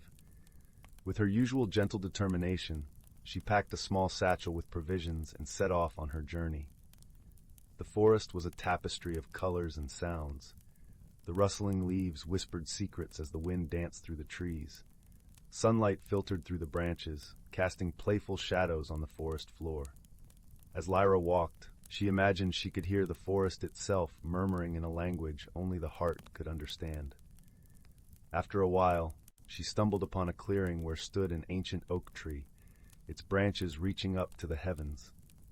Beneath the tree, partly buried in fallen leaves, she noticed a faint glimmer. Her heart skipped a beat as she brushed away the leaves to reveal a lantern unlike any she had seen before. Its surface was etched with intricate patterns that seemed to shimmer in the light. With a sense of awe, Lyra picked up the lantern. As she did, she felt a gentle warmth spreading through her hands, as if the lantern recognized her touch. She remembered her grandmother's stories and knew she had found the Whispering Lantern. Taking a deep breath, she carefully lit it, watching as a soft, ethereal glow emanated from within. The light from the lantern was unlike any other. It was as if the world around her had come alive in a new way. The leaves glowed with an inner light, and the air was filled with a symphony of colors and sounds. Lyra realized that she could see beyond the physical world, into a realm of magic and wonder. Guided by the lantern's gentle glow, Lyra continued her journey deeper into the forest. The path seemed to shift and change, leading her through groves of ancient trees and across sparkling streams. All around her, the hidden world unfolded, revealing creatures and plants she had never imagined. As twilight descended, casting a serene stillness over the forest, Lyra reached a small glade. In the center was a crystal-clear pond, its surface as smooth as glass. The lantern's light danced upon the water, creating ripples that extended to the edges of the pond. There, she saw her reflection, but it was not quite her own. It was an image of herself enveloped in a shimmering cloak of light, her eyes reflecting the wisdom of ages. As she stood there, mesmerized, a gentle voice reached her ears, as soft as a breeze. "You have found the path, dear Lyra," it said. "You have unveiled the hidden world within." Turning, she saw an ethereal figure standing beside her. It was a creature of light and shadow, its form shifting like the forest itself. Lyra felt no fear, only a deep sense of peace and familiarity. "Who are you?" she asked softly. "I am a guardian of this land," the figure replied, its voice a harmonious blend of music and nature. "You have awakened the magic that lies within, and with it the power to see the world as it truly is." Lyra felt a warmth in her heart. a connection to the forest and all its inhabitants. She realized that the lantern had not only revealed the hidden world, but had also awakened something within her, a sense of belonging and purpose. "You have the gift of seeing, Lyra," the guardian continued. "Use it wisely, for with it comes the responsibility to protect and cherish the world around you." Lyra nodded, understanding the weight of the guardian's words. She knew that her journey had changed her, opening her eyes to the wonders and mysteries of the world. With newfound wisdom, she vowed to honor the gift she had been given. As the first stars began to twinkle in the sky, Lyra made her way back through the forest. The lantern's glow illuminated her path, guiding her safely home. She felt a deep sense of gratitude for the journey she had undertaken and the friends she had met along the way. That night, as she sat by the fireplace with her grandmother, Lyra shared her story. Her grandmother listened with a knowing smile, recognizing the spark of wonder in her granddaughter's eyes. "You have found your path, my dear," her grandmother said, her voice soft and warm. "The world is full of magic for those who have the heart to see it." And so, Lyra's journey became a cherished tale in Elderglen, a story of discovery, friendship, and the magic that lies within each of us. The whispering lantern continued to light her way, a beacon of hope and wonder in a world filled with endless possibilities. With the crackling fire casting a warm glow over them, Lyra and her grandmother sat together, knowing that the greatest adventures were those that open the heart to the beauty of the world. And as the night embraced the village, Lyra drifted into a peaceful sleep, dreaming of the hidden worlds yet to be discovered. Story 35. In the heart of an ancient forest, where sunlight dripped like honey through the towering canopy, a hidden world thrived amidst the dappled shadows. This was a place where the air was sweet with the scent of pine and earth, and where the whispers of the wind carried long-forgotten tales. The creatures of this forest lived in a delicate balance, their lives intertwined with the cycle of the seasons and the rhythms of the natural world. Amongst these creatures was a wise old tortoise named Thistle. His shell was a mosaic of mossy greens and earthy browns, a testament to the many years he had spent wandering the forest floor.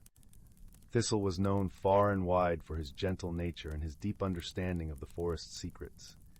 His eyes, though clouded with age, held a twinkle of ancient wisdom that drew all manner of beings to seek his counsel. As the golden hues of autumn began to paint the forest, Thistle felt a stirring in the earth beneath his feet. The change in seasons was more than a shift in temperature. It was a dance of magic and energy that swept through the land, awakening the hidden powers of the forest. It was during these times that the creatures of the forest would gather to celebrate the harmony of their world and to honor the balance that kept their home thriving. One crisp morning, as the mist curled lazily around the roots of the great trees, a young squirrel named Bramble scampered up to Thistle. Her fur was a russet blaze, matching the vibrant leaves that rustled gently above. In her bright eyes was a mix of curiosity and concern. "Thistle," she chattered, her tiny paws twitching with nervous energy. "The winds have been speaking of a disturbance. They say something is unsettling the balance of our home." Thistle nodded slowly, his head brushing against the soft carpet of fallen leaves. "Indeed, Bramble, the air carries whispers of change," he rumbled in his deep, soothing voice. "But fear not, for the forest has faced many challenges, and we have always found a way to restore harmony." The two set off together, guided by Thistle's steady wisdom and Bramble's youthful enthusiasm. As they journeyed deeper into the forest, they were joined by other creatures, a family of rabbits with ears twitching in anticipation, a pair of songbirds flitting from branch to branch, and even a fox whose amber eyes gleamed with curiosity. Their path led them to the heart of the forest, where an ancient oak stood sentinel over a sparkling glade. Here the forest's magic was palpable, shimmering in the air like a living thing. It was a place where the boundaries between the seen and unseen blurred, and where the spirits of the forest gathered to weave the tapestry of life. In the center of the glade, a circle of stones lay half buried in the soft earth. These were the stones of seasons, sacred markers that held the balance of the forest's magic. As Thistle approached, he noticed that one of the stones glowed with a faint, flickering light, its usual steady radiance dimmed. "Ah!" Thistle murmured, understanding dawning in his wise old eyes. It seems the stone of autumn is in need of renewal. Bramble tilted her head, her whiskers twitching with curiosity. How do we renew it, Thistle? Thistle smiled gently, his voice a comforting murmur. The forest provides what we need. We must listen to its whispers and gather the gifts it offers. And so, guided by Thistle's wisdom, the creatures of the forest set about collecting the treasures of autumn. They gathered fallen acorns and vibrant leaves, fragrant herbs and glistening dew, each offering a testament to the bounty of the season. As they worked together, a sense of unity and purpose filled the glade, weaving a tapestry of friendship and cooperation. With each gift placed upon the stone, the light within it grew stronger, pulsing with the rhythm of the forest's heartbeat. When the final offering, a perfect golden apple, was laid upon the stone, a gentle warmth spread through the glade, and the stone's glow returned to its full, steady brilliance. The forest sighed in relief, its harmony restored. The creatures gathered around Thistle, their hearts filled with gratitude and hope. In the gentle rustle of leaves and the soft murmur of the breeze, the wisdom of generations echoed, a reminder that balance is found through unity, and that the forest, like its inhabitants, flourishes through harmony and respect. As the sun dipped below the horizon, painting the sky in hues of amber and rose, the creatures of the forest knew they had witnessed something magical. They had learned that even the smallest among them could play a part in maintaining the balance of their world. And with this newfound understanding, they returned to their homes, their hearts warmed by the knowledge that they were part of something timeless and beautiful. And so, nestled within the embrace of the ancient forest, the creatures drifted into peaceful slumber, lulled by the gentle lullaby of the night. The forest watched over them, a guardian of secrets and dreams, its heart beating in time with the seasons, forever in harmony. Story 36. Once upon a time, nestled in the heart of an ancient forest where the whisper of leaves could be mistaken for the secretive murmurs of nature itself, there was a hidden world, vibrant with life and magic.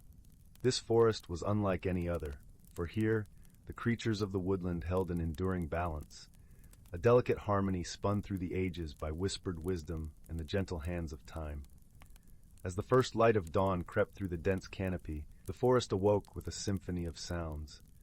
The melodious chirping of birds harmonized with the rustling of leaves, creating a peaceful overture that signaled the beginning of a new day. Rays of sunlight filtered through the branches, casting dappled patterns on the forest floor, where a soft carpet of moss cushioned every footfall. In a cozy nook beneath the roots of an ancient oak, there lived a wise old badger named Bramble. His fur was grizzled with age, and his eyes, though faded, glimmered with the depth of many years of knowledge. Bramble was revered among the forest dwellers for his wisdom and kind heart, always ready with a tale or a lesson that spoke of the forest's secrets and the magic that thrummed beneath its surface. One crisp morning, as autumn painted the leaves in hues of amber and gold, a young squirrel named Pippin scampered up to Bramble's den, his bushy tail flicking with excitement. "Bramble, Bramble," Pippin chattered, his eyes wide with wonder. "I saw something extraordinary by the riverbank. The water glowed with a light, like the stars had fallen and danced upon its surface." Bramble smiled gently, his whiskers twitching with amusement. "Ah, dear Pippin, you have witnessed the river's dance. It is a rare and wondrous sight indeed, one that happens only when the forest is in perfect harmony." The old badger's voice was a soothing balm, wrapping around Pippin like a warm blanket. "But what makes the river dance?" Pippin asked, curiosity bubbling within him. "Sit down, young one, and I shall tell you a tale," Bramble replied, beckoning Pippin to settle beside him. The squirrel curled up, ready to be enchanted by one of Bramble's stories. "Long ago," Bramble began, "when the world was young and the forest was still finding its rhythm, there was a great imbalance. The seasons quarreled, each vying for dominance, and the creatures of the forest were caught in their tumultuous struggles. Winter would linger too long, freezing the blossoms of spring, while summer would scorch the earth before autumn could paint its leaves. Amidst this discord, there was a gentle breeze named Zephyr, who roamed the forest, observing the chaos with a heavy heart. Zephyr loved the forest dearly and wished to restore its harmony. So, He sought the counsel of the ancient spirits who dwelled in the whispering winds and rustling leaves. The spirits bestowed upon Zephyr a gift, a delicate wisp of magic woven from the very essence of the seasons. With it, Zephyr could guide the flow of time and the dance of nature, ensuring each season took its rightful place in turn. But there was a condition. The magic would only thrive in the presence of peace and balance. Zephyr, with his gentle touch, began to weave the magic through the forest, whispering to the trees, singing to the streams, and cradling the creatures in its soothing embrace. Seasons began to flow seamlessly, each gifting its own beauty to the forest. Spring with its fragrant blossoms and tender shoots, summer with its golden warmth and vibrant life, autumn with its tapestry of colors and bountiful harvest, and winter with its serene blanket of snow and crisp clarity. And so, the river's dance was born, a shimmering spectacle that celebrated the harmony of the forest. It was a reminder that balance must be cherished and nurtured, a lesson passed down through generations of forest dwellers. Pippin listened, enraptured by Bramble's tale, the gentle rustle of leaves accompanying the old badger's words like a lullaby. "Is that why the river glows, Bramble? Because the forest is in harmony?" Pippin asked, a newfound understanding settling in his heart. "Indeed, young Pippin," Bramble replied with a nod. "It is a testament to the balance we strive to maintain. Each creature, each tree, each stream plays a part in this delicate dance, and it is our duty to protect it, to ensure that the magic of the forest never fades." Pippin pondered this, his eyes reflecting the shimmering light of the river. "I will do my part," he declared earnestly. "I will help keep the forest in harmony." Bramble chuckled softly, a sound like the gentle rustle of leaves in a breeze. "I have no doubt you will, dear Pippin, for it is through the wisdom passed down and the kindness of our hearts that we preserve the beauty and magic of our world." As the sun dipped below the horizon, casting the forest in a soft twilight glow, Pippin scampered off to share Bramble's tale with his friends, eager to spread the wisdom of the river's dance.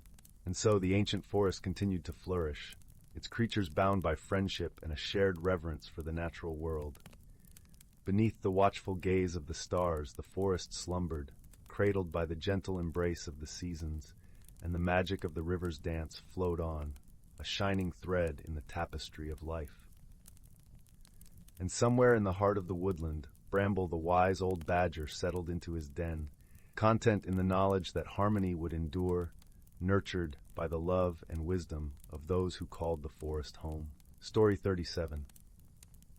In the heart of the ancient Everwhisper woods, where the gentle rustling of leaves sang timeless lullabies, a secret world thrived beneath the dense canopy. The air was tinged with the earthy scent of moss and the sweet aroma of wildflowers, while sunbeams danced playfully through the emerald leaves, casting fleeting patterns upon the forest floor. Here in this verdant sanctuary dwelled a tapestry of creatures who lived in harmony with the land. Among them was Brindle, a wise old badger with grizzled fur and eyes that twinkled like the night sky. Brindle had witnessed countless seasons and listened to the whispers of the wind that carried the forest's ancient wisdom. He had learned to read the language of the earth, understanding that every creature and plant played a role in the delicate balance of life. One crisp autumn morning, as the forest prepared to don its amber and gold cloak, Brindle noticed a change in the air. The usual symphony of chirping birds and chattering squirrels was muted, as if the forest itself held its breath. A gentle breeze carried with it the scent of something unfamiliar, a hint of frost too early for the time of year. Brindle felt a stirring in his heart, a knowing that something was amiss. He set out to investigate, his paws leaving soft impressions in the damp earth. As he wandered through the forest, he met Tilly, a sprightly fox with a coat as fiery as the autumn leaves. "Tilly," Brindle began, his voice a warm rumble, "have you noticed the stillness in the air?" Tilly nodded, her ears perked with curiosity. "I have, Brindle. It feels as though the forest is waiting for something." Together they padded deeper into the woods, where the towering oaks whispered secrets only the oldest of trees knew. As they ventured further, they encountered Willow, a gentle doe with eyes as soft as the morning mist. Willow had always been attuned to the subtle shifts in the forest's rhythm. "Brindle, Tilly," Willow greeted them with a soft nuzzle. Isn't it strange how the forest has fallen silent? It is, Brindle agreed, and I fear there is a reason for this quiet. The trio continued their exploration, guided by Brindle's intuition and the knowledge passed down through generations. They soon reached the heart of the forest, a place where the trees grew so tall and thick that they seemed to hold up the sky. Here, the magical phenomena of the seasons were most pronounced, with each cycle leaving its distinct mark upon the land. In the center of this sacred grove stood an ancient stone, covered in moss and etched with runes that glowed faintly in the dim light. This was the Heartstone, a relic of the forest's magical past, said to be the source of the balance between nature and the elements. Brindle approached the Heartstone with reverence, his paw brushing against its cool surface. The runes flickered, and a soft hum filled the air, resonating deep within their beings. It was then that they understood. The Heartstone was trying to communicate, to warn them of an imbalance that threatened the harmony of their world. Just as the realization dawned upon them, a shimmering mist enveloped the grove, and from it emerged an ethereal figure. It was the spirit of the forest, an ageless presence with a form that shifted like the seasons themselves, embodying the essence of spring's renewal, summer's warmth, autumn's bounty, and winter's sleep. "Forest friends," the spirit spoke, its voice like a gentle breeze rustling through leaves. "A great shift is upon us. The balance of our world is in peril, for the cycle of the seasons has been disrupted." The spirit's words were like a soft melody, resonating with the truth of the forest's plight. Brindle, Tilly, and Willow listened intently, their hearts heavy with concern, yet filled with resolve. "What must we do to restore the balance?" Brindle asked, his voice steady and calm. "The answer lies in unity and wisdom," the spirit replied.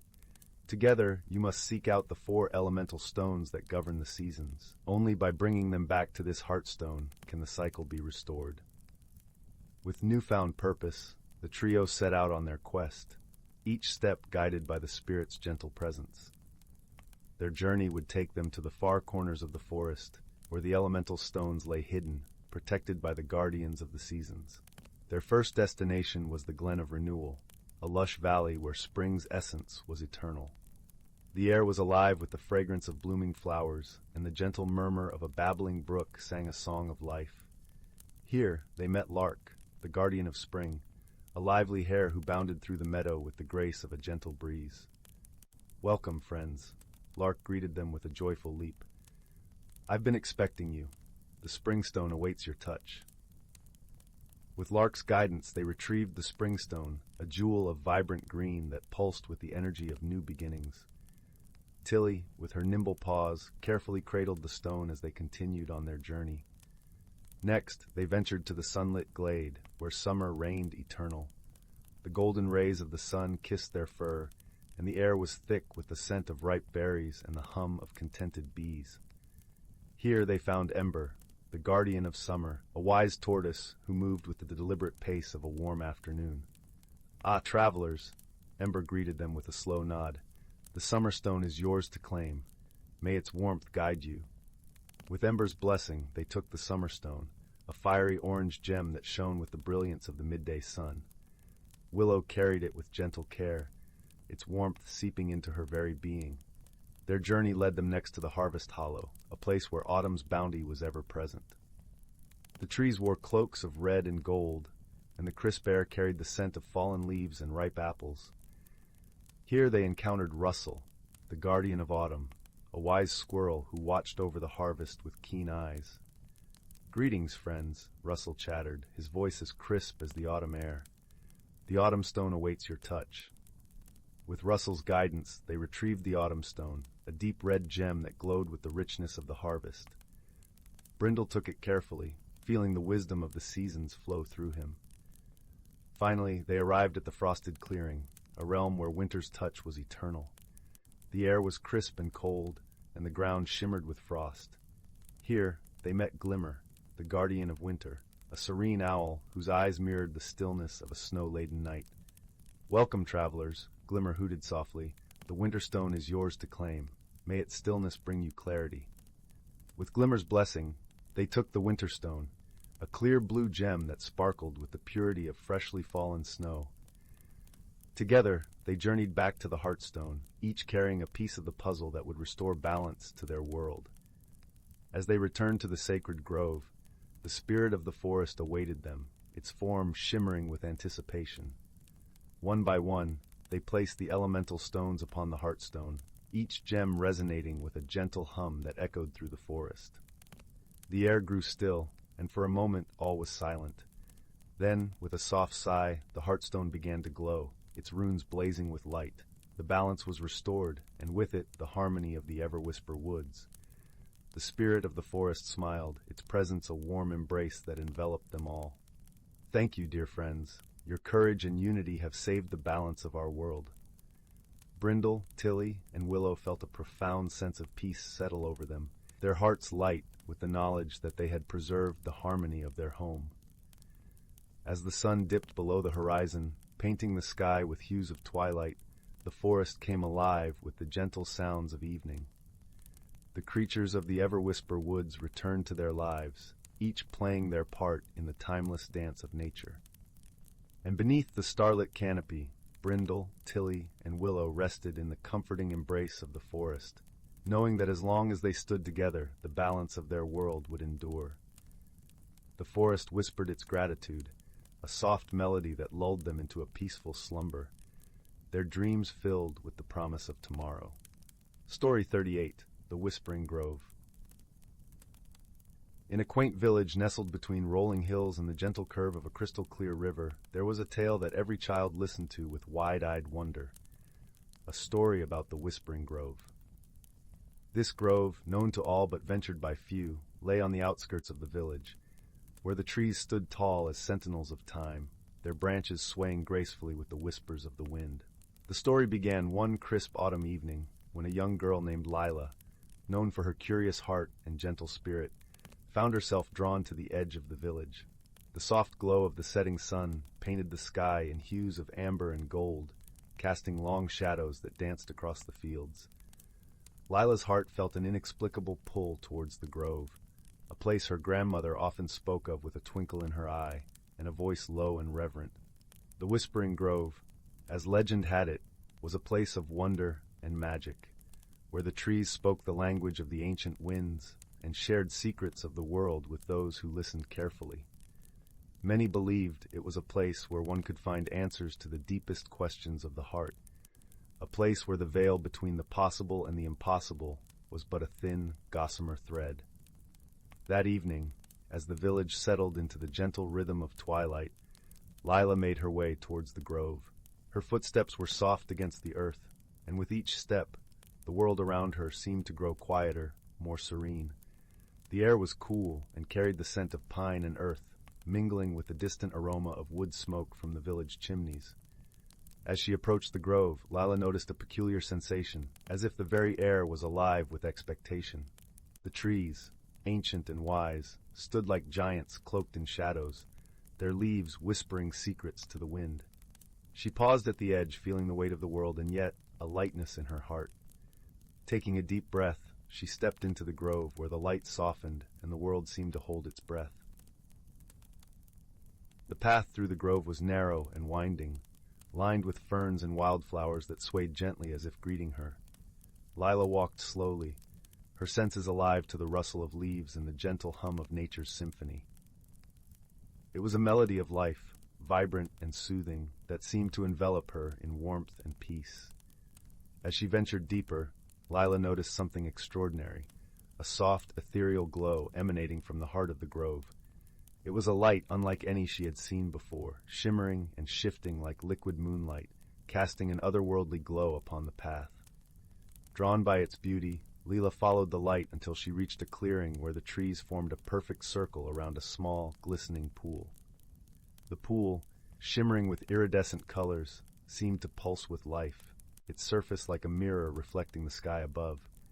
Lila knelt beside it, her reflection mingling with the stars, and for a moment she felt as though she was part of something much greater, a vast tapestry of life and wonder. Gently, she reached out to touch the water, and as her fingers brushed the surface, a ripple spread across the pool, transforming it into a canvas of swirling hues. Within the colors, images began to form, stories told by the grove itself.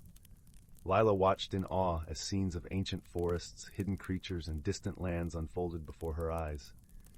Among the images, she saw a young boy, alone and afraid, wandering through a dark forest.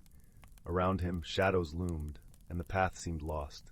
Yet in his eyes there was a spark of determination, a light that refused to be extinguished. As the scene unfolded, Lila felt a connection to the boy, as if his journey mirrored her own, a quest for understanding and belonging. Moved by the vision, Lila spoke softly, her voice barely more than a whisper. "Who is he?" she asked, her heart aching with empathy for the boy. The grove, in its gentle wisdom, answered not with words but with a feeling, a sense of understanding that filled Lila's heart. The boy, like herself, was a seeker, searching for his place in the world, for truths that lay beyond the surface. As the images faded, Lila sat in quiet contemplation, her heart full of gratitude for the grove's gift. She had come seeking answers, and while she found none in words, she discovered a deeper truth, a sense of connection to the world and to others, a reminder that she was never truly alone. With the night deepening around her, Lila rose from the clearing, her spirit light and her heart at peace. She walked back through the grove, the path now familiar and welcoming, the trees whispering their farewell in soft, rustling tones. When Lila returned to the village, the stars were bright, and the world seemed aglow with possibilities.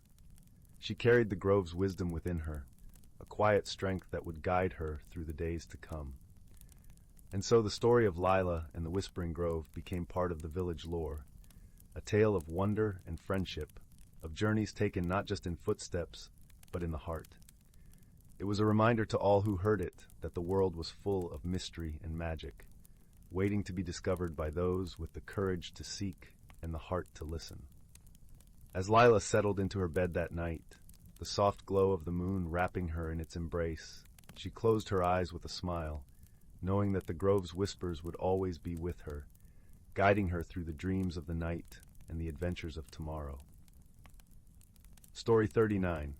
Once upon a time, there lived a young girl named Lily, whose spirit for adventure knew no bounds. Her days were filled with curiosity, and she dreamed of exploring the great unknown that lay beyond the familiar paths of her village. One warm summer evening, as the sunlight danced through the trees, Lily stumbled upon an old, weathered map hidden beneath a mossy rock. Her eyes widened with excitement as she traced the faded lines, leading to a place marked simply as the Whispering Woods. Without a moment's hesitation, Lily gathered her courage and set off on a journey into the unknown. The well-trodden paths gave way to a verdant labyrinth of towering trees and tangled vines, each twist and turn revealing new wonders. As she ventured deeper into the Whispering Woods, the very air seemed to hum with magic. Lily marveled at the radiant mushrooms that glowed like miniature lanterns, illuminating the way. Strange, ethereal sounds drifted through the branches, like the whispers of 1,000 tiny voices carried on the breeze. It wasn't long before Lily encountered the most peculiar creatures she had ever seen. Tiny, winged beings with gossamer wings flitted through the air, leaving sparkling trails of stardust in their wake. Furry, moss-covered creatures scampered playfully along the forest floor, their bright eyes twinkling with mischief. At first, Lily was hesitant, but the enchanting denizens of the Whispering Woods seemed friendly and welcoming. They beckoned her to follow, leading her deeper into the heart of their mystical realm. As she wandered, Lily faced gentle challenges that tested her courage and resourcefulness. A rushing stream barred her path, but with quick thinking, she crafted a bridge from fallen branches. A dense thicket of thorns threatened to impede her progress, but she found a way to carefully navigate through, emerging victorious on the other side. With each obstacle overcome, Lily's confidence grew, and she began to understand the true strength that lay within her heart. The Whispering Woods had become more than just an adventure. It was a journey of self-discovery. At last, Lily emerged into a breathtaking clearing, where a crystalline lake reflected the vibrant hues of the setting sun. The air was filled with the sweet scent of wildflowers, and the melodic songs of unseen creatures created a soothing symphony. As she sat by the water's edge, Lily felt a profound sense of peace wash over her. The Whispering Woods had taught her that true courage lies not in the absence of fear, but in the willingness to embrace the unknown and face challenges with an open heart and mind. With a contented smile, Lily turned to make her way back home, her spirit enriched by the wondrous experiences she had encountered. And though the path ahead was uncertain, she knew that the magic of the Whispering Woods would forever remain a part of her, guiding her on countless adventures yet to come. Story 40. In a quaint village nestled among softly rolling hills, where the morning mist kissed the earth with a gentle embrace, there lived a young woman named Cora. Her cottage, a charming structure enveloped by climbing roses and ivy, sat at the edge of an ancient forest that whispered secrets from its swaying canopy of leaves. Cora was known throughout the village for her gentle spirit and her talent for weaving the most exquisite tapestries. Her fingers danced over her loom as if enchanted, creating scenes that seemed to breathe and shimmer with life. But despite her artistry, Cora felt a restlessness within her, a yearning for something she could not name. She was content, yet felt as if she were a thread misplaced in the vast tapestry of the world. Change was a notion that Cora found both alluring and terrifying. The villagers knew her as a constant, as reliable as the sun rising over the hills. But within her heart, she harbored the seeds of transformation, waiting for the right moment to burst forth. One evening, as the sun dipped low and painted the sky with strokes of lavender and gold, Cora wandered into the forest. The air was cool and fragrant, with the scent of pine and the earthy aroma of moss. The path beneath her feet was soft, and the sound of a nearby brook gurgling over smooth stones played a soothing melody. As she walked, Cora came upon a clearing where the moonlight pooled like silver. In the center stood a magnificent tree, its bark shimmering with an ethereal glow. It was unlike any tree she had seen before, its branches twisted and turned like the swirls in her tapestries, and its leaves whispered in a language that spoke directly to her heart. Drawn by an invisible thread, Cora approached the tree. She reached out to touch its trunk, and as her fingers brushed the bark, she felt a tingling warmth spread through her, as if the tree itself were breathing life into her soul. Suddenly, a soft voice, gentle and wise, resonated in the clearing. "Cora," it said, "I am the tree of becoming. You seek change, yet fear its embrace. But know this, within you lies the power to transform, as naturally as the seasons turn." Cora's heart fluttered with a mixture of fear and excitement. "But how?" she asked, her voice barely above a whisper. "Look within," the tree replied. "Embrace your fears and let them guide you to your true self." With those words, the tree's bark began to shimmer more brightly, and from its branches a multitude of glistening seeds drifted down like tiny stars. Each seed was a whisper of potential, a promise of growth and change. Cora gathered a handful of seeds, their warmth pulsating gently against her skin. As she did, the forest seemed to hold its breath, waiting. Back in her cottage, Cora planted the seeds in a small garden plot near her window, where they could drink in the sunlight and the rain. Days turned into weeks, and Cora tended to her garden with care, watching as the seeds sprouted into vibrant, colorful flowers, each one unique and beautiful. As the flowers grew, so too did Cora's understanding of herself. She spent many evenings by the crackling fireplace, reflecting on the whispers of the tree of becoming. She began to weave not just with her hands, but with her heart, pouring her newfound insights into her creations. Her tapestries transformed, depicting not just scenes of beauty, but stories of change and growth, woven with threads of wisdom and courage. Her neighbors, noticing the change in her art, were drawn to Cora's cottage. They would gather by her hearth, sharing stories and finding comfort in the warmth of her presence. Cora, in turn, discovered joy in their friendship, their conversations weaving a tapestry of community that wrapped around her like a comforting shawl. Among her friends was an elderly woman named Marin, whose eyes twinkled with the light of countless stories. One evening, as they sat by the fire, Marin spoke softly. "Cora, my dear, your journey has taught us all. Change is not to be feared, but embraced, for it is through change that we find our true selves." Cora smiled, her heart brimming with gratitude. "It's the magic within us all," she replied, her voice filled with the warmth of understanding. As the seasons passed, Cora's cottage became a beacon of transformation and hope. The flowers she had planted continued to bloom, their vibrant colors a testament to the beauty of change. Cora herself blossomed, her heart open and full, as she embraced the ever-unfolding journey of life. One crisp autumn evening, as the leaves danced in the wind and the fire crackled softly in the hearth, Cora stood by her window, looking out at the garden. The moon cast a gentle glow over the flowers, and she felt a deep peace settle within her. The tree of becoming had been right. She had found her place in the tapestry of the world. It was not a single, fixed point, but a journey of constant becoming, each step bringing her closer to the heart of who she truly was. And so, under the watchful gaze of the stars, Cora closed her eyes, her spirit content and her heart full, knowing that the magic of transformation was a gift she would carry with her always, a light to guide her through the ever-turning seasons of her life. Story 41. In a quaint village nestled between rolling green hills and the whispering woods, there lived a young woman named Mara. Her days were filled with the predictable rhythm of the seasons, tending to her small garden and caring for the animals that roamed the pasture behind her little cottage.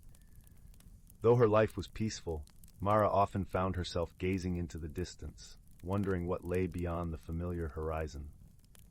One gentle autumn evening, as golden leaves danced on the brisk breeze, Mara sat on her porch, wrapped in a patchwork quilt. The sky above was a canvas of twilight hues, and the first stars began twinkling softly. It was then that she noticed a peculiar light shimmering in the distance, just beyond the edge of the woods. It pulsed gently, like the heartbeat of the earth itself. Curiosity, a spark long dormant, flickered to life within her. She stood, hesitated for a moment, and then decided to follow the light.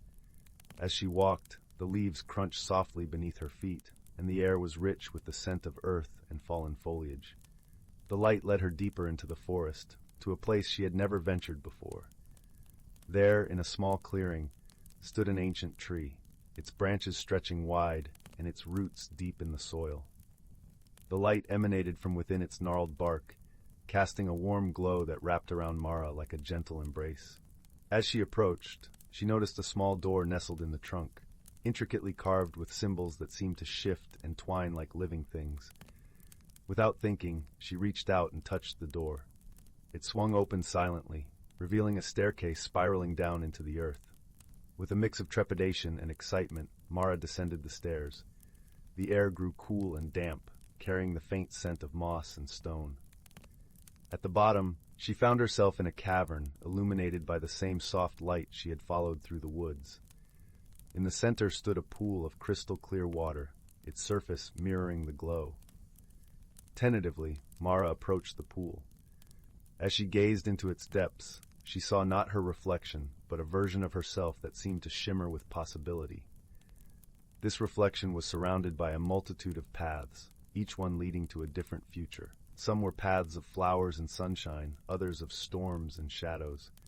A gentle voice like the rustling of leaves filled the cavern. You have been brought here to see the many paths your life might take. Each choice leads to growth, each challenge to transformation. Mara felt a warmth spread through her, as if the words themselves were a balm to her restless spirit. She realized that change, while daunting, was a necessary part of life's journey. She understood that she had the power to choose her path, and that each choice was an opportunity for personal growth.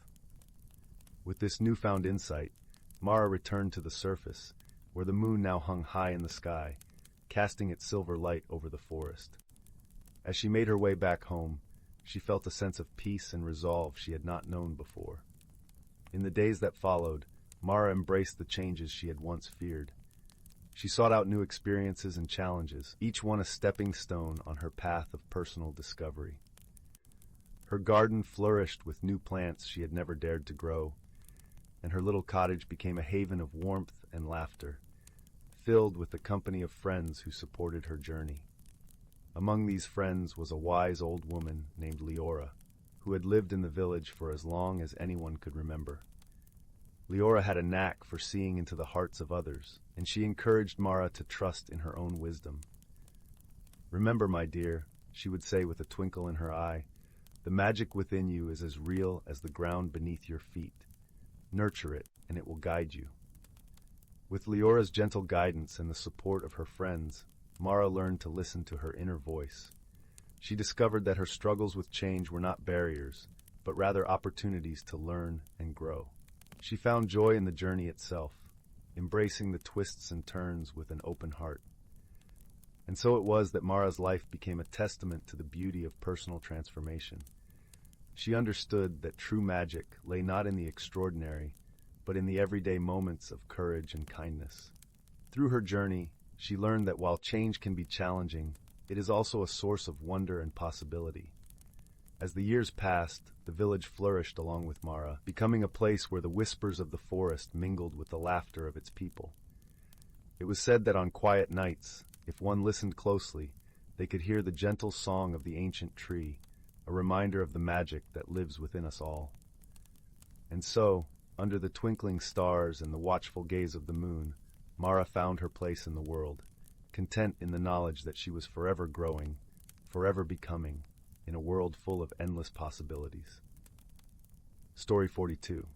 In the heart of the ancient forest, where the air was thick with the scent of pine and the gentle rustle of leaves whispered secrets to those who listened, there lived a community of creatures whose lives intertwined with the very essence of nature's magic. This was a place where sunlight danced through the canopy, casting dappled patterns on the forest floor, and where the song of a distant brook provided a soothing soundtrack to the unfolding tales of the woods. At the core of this vibrant ecosystem was a wise old owl named Bramble, whose feathers were the color of moonlight on snow. Bramble perched on the highest branch of the tallest oak, a sentinel overseeing the balance of this enchanted realm. His eyes, round and amber, held the stories of countless seasons and the wisdom passed down through the whispers of the wind. One crisp autumn evening, when the forest was bathed in hues of gold and crimson, Bramble noticed something amiss. The leaves, which should have been tumbling gently to the ground, were clinging stubbornly to their branches as though afraid to let go. The air was unusually still, and the usual chorus of crickets and frogs was eerily silent. Concerned, Bramble summoned a gathering of the forest's inhabitants. From the nimble deer who threaded through the underbrush to the industrious beavers who worked tirelessly by the stream, all gathered beneath the ancient oak. Even the mischievous squirrels paused their acorn collecting to hear what the wise Bramble had to say. "Friends," Bramble began, his voice as soft as the breeze that rustled the leaves, "the forest is out of balance. The seasons are reluctant to change, and this hesitation could upset the harmony we cherish." A murmur of concern rippled through the gathering. The creatures of the forest understood the delicate dance of nature's cycles. The spring's renewal, the summer's abundance, the autumn's harvest, and the winter's rest were all vital to their way of life. It was a gentle fox named Fennel, with a coat the color of burnished copper, who spoke next. "What can we do to restore the balance, Bramble? How can we help the seasons find their rhythm again?" Bramble's eyes twinkled with a knowing light. "The answer lies with the elders of the forest, the ancient stones that mark the passage of time. They hold the memory of the cycles, and we must seek their wisdom." And so a small band of creatures set off through the forest, their path illuminated by the soft glow of the rising moon. The air was crisp, carrying the earthy scent of fallen leaves and the gentle crunch beneath their feet. As they journeyed, the forest seemed to come alive with the stories of those who had walked these paths before, each creature feeling the pulse of life that connected them all. At last, they reached the clearing where the ancient stones stood, weathered and wise, their surfaces etched with the stories of ages past. Bramble alighted upon one of the stones, closing his eyes as if listening to a song only he could hear. The others watched in silent reverence, the night wrapping them in a blanket of stars. After a moment, Bramble spoke. "The stones tell us that the magic of the forest is tied to the spirit of the seasons. To restore balance, we must weave together a tapestry of memories and gratitude, a celebration of the gifts each season brings." With newfound understanding, the creatures returned to the heart of the forest. Over the following days, they worked together, each contributing to the tapestry in their own unique way. The beavers constructed intricate patterns with twigs and leaves, the birds wove vibrant feathers into the design, and the deer pressed delicate petals into the earth. Even the wind played its part, carrying whispers of thanks through the trees. As they labored, something miraculous began to happen. The leaves loosened their grip and drifted down in a gentle cascade. The air hummed with the symphony of life returning, and the forest felt alive once more.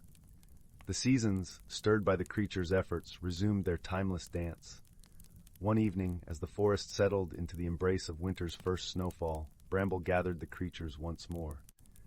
The moon hung low in the sky, casting a silvery glow over the land. The air was filled with the crisp, clean scent of snow, and all around the world was hushed and peaceful. "We did it, friends," Bramble said, his voice full of warmth.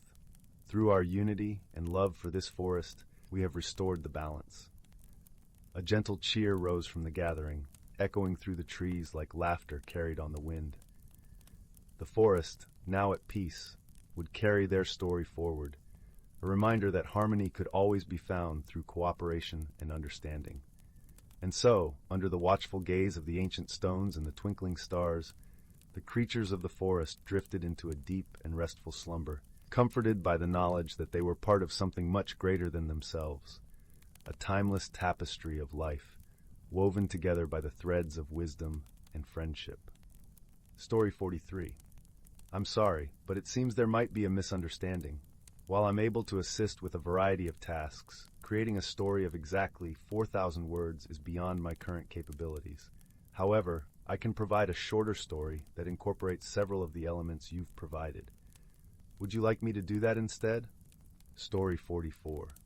In a forest where the emerald canopy stretched endlessly overhead, filtering sunlight into a kaleidoscope of green and gold, there lived a community of creatures who tended to the balance of nature with quiet dedication. This ancient wood, known to them as the Whispering Glen, was a place where the air hummed with secrets and the earth held stories as old as time itself. As the morning mist curled lazily around the roots of towering oaks and slender birches, the forest began to awaken. Dew-kissed leaves shimmered like jewels, and the songs of waking birds filled the air with a gentle symphony. Among the forest's denizens was a small, wise old hedgehog named Brindle. His spines were silvered with age, and his eyes sparkled with the knowledge of countless seasons. Brindle's home was nestled beneath a sprawling elderberry bush, its branches heavy with ripe berries that glistened like tiny, purple lanterns. Each morning, as the sun's first rays pierced the foliage, Brindle would shuffle out to greet the day, his heart brimming with gratitude for the beauty that surrounded him. The creatures of the Whispering Glen lived in harmony, each playing their part in the delicate dance of life. There were the industrious ants, who tended to the soil with a diligence that was admired by all. The squirrels, with their bushy tails and playful chatter, busied themselves gathering acorns, ensuring that the great oak trees would continue to thrive. And the gentle deer, who moved through the forest with a grace that seemed to make the very earth sigh in contentment. Brindle was often visited by a luminous butterfly named Lyra, her wings a brilliant tapestry of color that mirrored the changing leaves of autumn. Lyra was a messenger of sorts, fluttering through the forest to share news and wisdom collected from the farthest reaches of the Whispering Glen. One crisp morning, as autumn began to weave its tapestry of red, gold, and amber through the forest, Lyra arrived with a sense of urgency in her delicate flutter. She alighted on a sun-warmed stone beside Brindle, her wings catching the light like stained glass. "Brindle," she began, her voice as soft as the rustle of leaves, "there is a disturbance in the southern grove. The stream that feeds the heart of the forest is beginning to dry. Without its waters, the balance we've cherished may falter." The old hedgehog pondered this news, his mind a tapestry of ancient wisdom and gentle pragmatism. "We must act," he decided, "but not hastily. We need to understand the cause of this change. Gather the council, Lyra, and let us seek the guidance of the great willow." The great willow was revered among the creatures of the forest. Its trunk was wide and gnarled with age, its branches reaching out like the arms of a wise elder embracing the world. Beneath its canopy, the air seemed to shimmer with a soft, golden light, and the whispers of the ages danced among the leaves. As dusk painted the sky in shades of lavender and rose, the creatures gathered at the base of the great willow. The air was cool, carrying the earthy scent of fallen leaves and the sweet aroma of pine. Brindle, with Lyra perched gently on his spine, addressed the assembly. "The stream is the lifeblood of our home," he began, his voice steady and calm. "We must learn why it has begun to falter and restore its flow to preserve the harmony of our forest." The great willow, with a creaking sigh that resonated through the clearing, began to speak. Its voice was deep and resonant, like the murmur of distant thunder.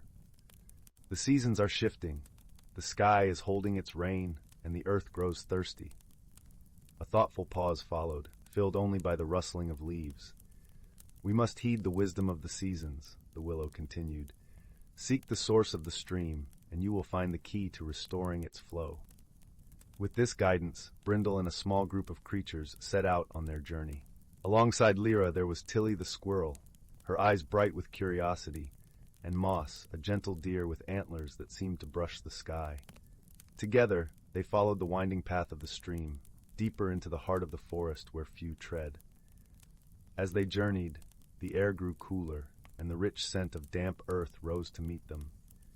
They passed beneath arches of bracken and through corridors of ancient ferns, their steps accompanied by the soft chorus of the forest. Birds trilled softly above, and the distant call of an owl echoed like a gentle lullaby. Eventually, they reached the stream's source, a serene pool nestled among moss-covered stones. But what they found surprised them. A tangle of fallen branches and leaves had created a dam, blocking the stream's flow. It seemed that the recent winds, stronger than in years past, had caused this unexpected barrier. Understanding dawned within Brindle's wise eyes. "Nature has its own way of reminding us of balance," he mused softly. "These branches are not here by malice, but by the whims of the wind." Together, they set to work, moving with gentle care to free the stream of its burden. Tilly scampered nimbly across the stones, her small paws deftly dislodging the twigs. Moss used his strength to shift the larger branches, while Lyra fluttered overhead, her wings casting dappled shadows on the ground. As the last branch was eased away, the water began to flow once more, a sparkling ribbon of life weaving through the forest. The creatures watched as the stream resumed its joyful dance, its waters glistening in the fading light like liquid silver. The journey back to the great willow was one of quiet reflection. The forest seemed to breathe a sigh of relief, its creatures moving with a renewed sense of peace and purpose. As they gathered once more beneath the willow's venerable branches, Brindle spoke to the assembled creatures. "The stream reminds us of the importance of balance," he said, his voice warm and soothing. "We are all part of this great tapestry, each thread essential to the whole. By working together, we have restored harmony to our home."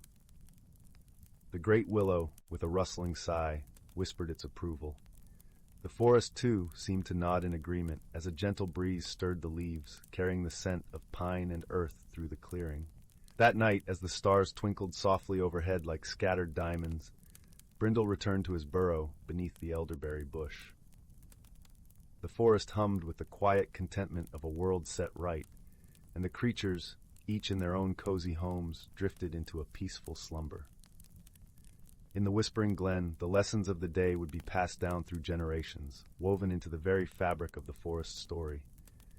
And as the seasons continued their timeless dance, the creatures remained ever vigilant, stewards of the balance that sustained their enchanted world. Story 45. The Whispering Woods and the Lantern of Lurien. In a quaint village nestled at the edge of a verdant forest known as the Whispering Woods, there lived a young boy named Finn. The village, with its cobblestone streets and houses adorned with flowering vines, was a place where stories and legends were as much a part of the tapestry of life as the changing seasons. Among these tales, the most enchanting was that of the Lantern of Lurien, a magical object said to hold the power of the forest itself. The Whispering Woods, so named for the gentle murmurs that seemed to flow from its ancient trees, was both a place of beauty and mystery. In the daytime, sunlight would dance through the canopy, casting playful shadows on the forest floor, while at night a soft luminescence seemed to glow from the leaves themselves. It was whispered that the forest was alive with magic, and that those who listened closely could hear the trees sharing secrets of old. Finn, with his unruly brown curls and eyes as green as the forest he adored, had always been enamored by these stories. His grandmother often spoke of the Lantern of Lurien, a mystical object crafted by the forest dwellers long ago. It was said to be hidden deep within the woods, waiting for someone pure of heart to awaken its light. On the cusp of his 12th birthday, Finn found himself drawn more than ever to the mysteries of the Whispering Woods. He often wandered along the paths lined by towering oaks and whispering pines, his imagination fueled by the tales of old. But it was on one particularly crisp autumn afternoon that his journey truly began. As the golden leaves fluttered down like nature's confetti, Finn stumbled upon an unusual sight, a tiny, glowing creature no bigger than his hand. It was a fae, a woodland sprite, with delicate wings shimmering like gossamer and eyes that twinkled with mischief and wisdom. "Hello, Finn," the sprite chimed in a voice that was like the tinkling of distant bells. "I am Leora, keeper of the Lantern of Lurien." Finn's eyes widened with awe and curiosity. "The Lantern of Lurien? It's real?" Leora nodded, her wings fluttering with excitement. "Oh, indeed it is, but it has been hidden away, its light dimmed by time and neglect. The forest calls for its guardian, and I believe you may be the one to rekindle its glow." A thrill of adventure sparked in Finn's heart, tempered only by a cautious curiosity. "What must I do?" "You must journey to the heart of the Whispering Woods," Leora explained, her voice gentle yet firm. "There you will face trials that will test your courage, kindness, and wisdom. Only then will the lantern reveal itself to you." Finn, feeling both daunted and exhilarated, nodded with resolve. "I accept the challenge." Thus began Finn's journey into the depths of the Whispering Woods, guided by the gentle light of Leora and the whispered encouragement of the trees. The forest, with its myriad scents of pine and earth, wrapped around him like a comforting cloak as he ventured deeper than he had ever dared before.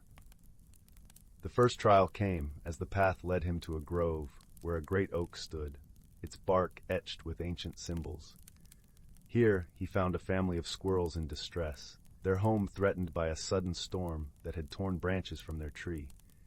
Finn, recalling his grandmother's teachings of compassion, set to work. With Leora's guidance, he gathered fallen branches and leaves, fashioning a new shelter for the squirrels. As he worked, the squirrels watched with hopeful eyes, and when he finished, they chattered their thanks in a chorus of squeaks. "Kindness is the first light of the lantern," Leora said, her wings casting a gentle glow upon Finn. Encouraged by this success, Finn continued his journey. The forest seemed to shift and change around him, the path leading him toward a tranquil pond where the second trial awaited.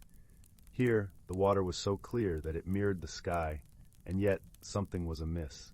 A lone swan glided across the water, its feathers as white as freshly fallen snow, but its reflection was dark and troubled. Finn approached the pond, sensing the swan's distress. "What troubles you, friend?" he asked softly. The swan, with eyes like pools of moonlight, spoke in a voice as soft as the breeze. "My reflection is clouded by doubt and fear. I am unable to see my true self." Finn pondered this riddle, understanding that the swan's plight was a reflection of its own heart. He knelt by the water, speaking gently. "You are beautiful and strong, as the forest knows you to be. Let go of your fears, and your true self will shine through." As Finn spoke, the swan's reflection began to clear, its true image emerging with serene grace. The swan bowed its elegant neck in gratitude.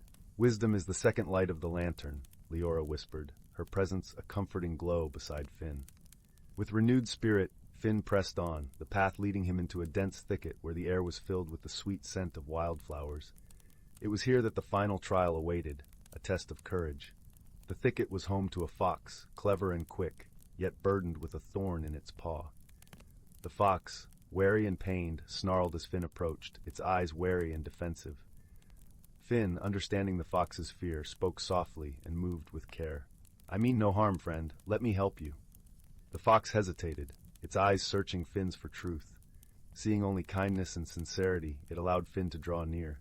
With gentle hands, Finn removed the thorn, soothing the fox's pain. In gratitude, the fox nuzzled Finn's hand before darting back into the thicket. Leora appeared beside him, her wings alight with approval. Courage is the third light of the lantern.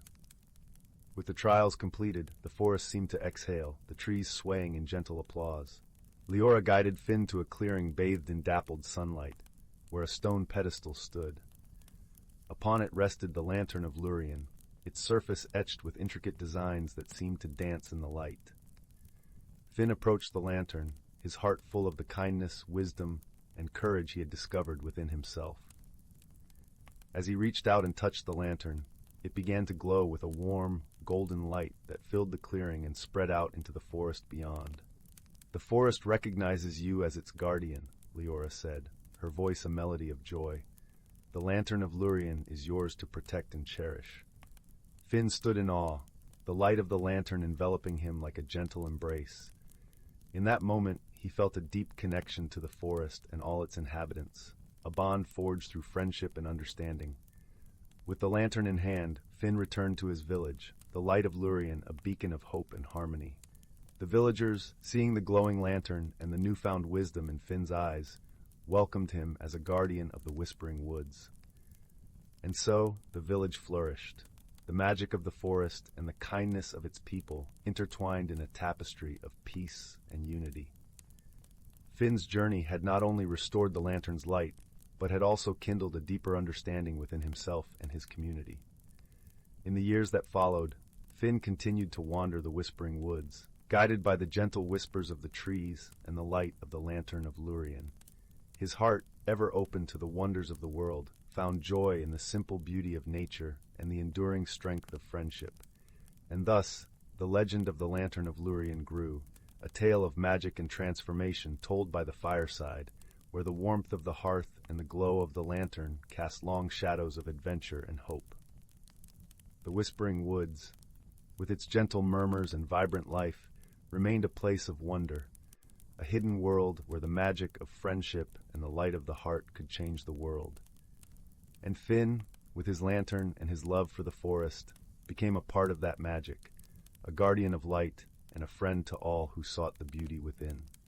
As the seasons turned and the years passed, the light of the lantern of Lurien shone brightly, a testament to the power of kindness, wisdom, and courage, and the enduring magic of the Whispering Woods. Story 46. In the vast expanse of the universe, where stars twinkled like scattered diamonds across a velvet canvas, there existed a small, vibrant planet named Luminara. Luminara was known for its shimmering forests and rivers that glowed with a phosphorescent light, casting a gentle, endless twilight over its surface. It was here, amidst the rustling leaves and the soft hum of nature, that an unexpected adventure began. On a particularly serene evening, a gentle breeze carried the scent of sweet nectar through the air, and the soft glow of bioluminescent flowers dotted the landscape like a field of stars. The creatures of Luminara, with their soft fur and iridescent scales, moved quietly, creating a peaceful symphony of whispers. Among these creatures was Lumio, a small, curious being with large, expressive eyes and a coat that shimmered with every color of the rainbow. Lumio had spent many nights gazing up at the sky, wondering about the stories of other worlds and the beings that inhabited them. One day, as Lumio wandered near the edge of the forest, a peculiar sound disrupted the serene atmosphere, a low, rumbling noise followed by a sudden, bright flash in the sky. Lumio's heart raced with both fear and excitement. He scampered through the underbrush, following the sound until he reached a clearing. There, amidst a patch of soft, glowing moss, lay a metallic pod, slightly dented and smoking. As Lumio approached cautiously, the pod hissed open, revealing a creature unlike any he had ever seen. It was tall and slender, with skin that shimmered like the surface of a distant moon, and eyes that glowed with a soft, gentle light. The creature, who would soon come to be known as Aaron, stumbled from the pod, looking bewildered and slightly dazed. Aaron was from a planet called Celestia, a world of crystalline cities and shimmering skies. His journey had been long and fraught with unforeseen challenges, leading to an unexpected landing on this unfamiliar planet. Lumio, with his innate sense of curiosity and kindness, approached cautiously, offering a small, glowing fruit as a gesture of peace. Aaron, though initially startled, accepted the gift, and the two shared a moment of silent understanding. Their first interactions were filled with misunderstandings, as neither understood the other's language or customs. Lumio's attempts to communicate with chirps and gestures were met with confusion, and Aaron's melodic, sing-song speech was foreign to Lumio's ears. Yet despite these barriers, a bond began to form, a bond that transcended words. As days turned into weeks, Lumio and Aaron faced various challenges together. One evening, a sudden storm swept across Luminara, its winds howling through the trees and rain falling in shimmering sheets. Lumio, who had never experienced such ferocity, trembled with fear, his colorful fur damp and clinging to his small frame. Aaron, drawing on his experience from Celestia, which often faced violent storms, quickly constructed a makeshift shelter using branches and leaves. He gently guided Lumio inside, wrapping a protective arm around him. In that moment of shared warmth and safety, Lumio realized the depth of their budding friendship. As the storm passed, leaving the world washed clean and sparkling in its wake, Lumio and Aaron ventured out to explore the transformed landscape. They discovered a waterfall that cascaded down in glittering sheets, its pool now brimming with vibrant, playful fish. The two friends laughed and splashed, their earlier fears forgotten. Through their shared adventures, Lumio taught Aaron about the wonders of Luminara, the hidden groves where the flowers sang at dusk, the secret paths that led to breathtaking vistas, and the gentle creatures that inhabited the woods. In return, Aaron shared stories of Celestia, tales of soaring crystal towers and skies that danced with light. Their friendship deepened with each passing day, blossoming like the vibrant flora around them. They learned to understand each other's quirks and habits, finding humor in their differences and joy in their shared experiences. Through mutual support and understanding, they discovered the true meaning of friendship, a bond forged not through words, but through actions and shared moments. One particularly memorable day, as they lay beneath the twinkling canopy of stars, Aaron began to hum a melody from his home world. The tune was soft and soothing, carrying with it the essence of distant skies and celestial dreams. Lumio, feeling the gentle rhythm, joined in with his own harmonious chirps. The two created a symphony that resonated through the night, a testament to their unity. Eventually, Aaron's pod was repaired, ready to take him back to Celestia. The realization brought a bittersweet feeling, a mix of joy for the adventures shared and sadness for the impending farewell. On the day of departure, Lumio presented Aaron with a small, hand-woven pouch filled with Luminara's glowing fruits, a reminder of their time together. As Aaron prepared to leave, he knelt beside Lumio, placing a small crystal necklace around his friend's neck, a keepsake from Celestia, a token of their friendship. With a final embrace, Aaron stepped into the pod, the door closing with a soft hiss. As the pod ascended into the sky, leaving a trail of shimmering light, Lumio watched with a heart full of warmth and gratitude. He knew, deep in his heart, that true friendship transcended distance and time, and that he and Aaron would always be connected by the memories they shared. And so, under the soft glow of Luminara's eternal twilight, Lumio turned back to the forest, his spirit lifted by the knowledge that he had gained not just a friend, but a companion for life. As he wandered back into the embrace of the glowing trees, he carried with him the melody of their shared song, a reminder of the bond that would forever light his path. Story 47. Once upon a time, in the heart of a lush, whispering forest, where the canopy of trees swayed gently in the breeze, stood the quaint village of Willowbrook. The villagers lived in charming, thatched-roof cottages, each nestled among fragrant gardens bursting with wildflowers and herbs. The air was always sweet with the scent of lavender and honeysuckle, and the soft murmur of the nearby brook provided a soothing melody that lulled the village to sleep each night.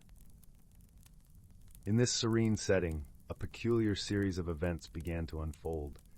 It started one dewy morning when the sun was just beginning to spill its golden light over the horizon, painting the world in warm hues.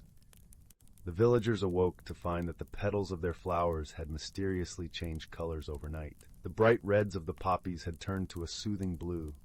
The sunny marigolds were now a deep royal purple, and the delicate daisies had blossomed in shades of pink. The villagers, while puzzled, were not alarmed. Instead, they admired the new beauty of their gardens, albeit with a sense of curiosity about what might have caused such a marvelous transformation. It was then that young Finn, a bright-eyed and curious boy with a mind as sharp as a fox, decided to investigate. Finn had always been fascinated by the world around him.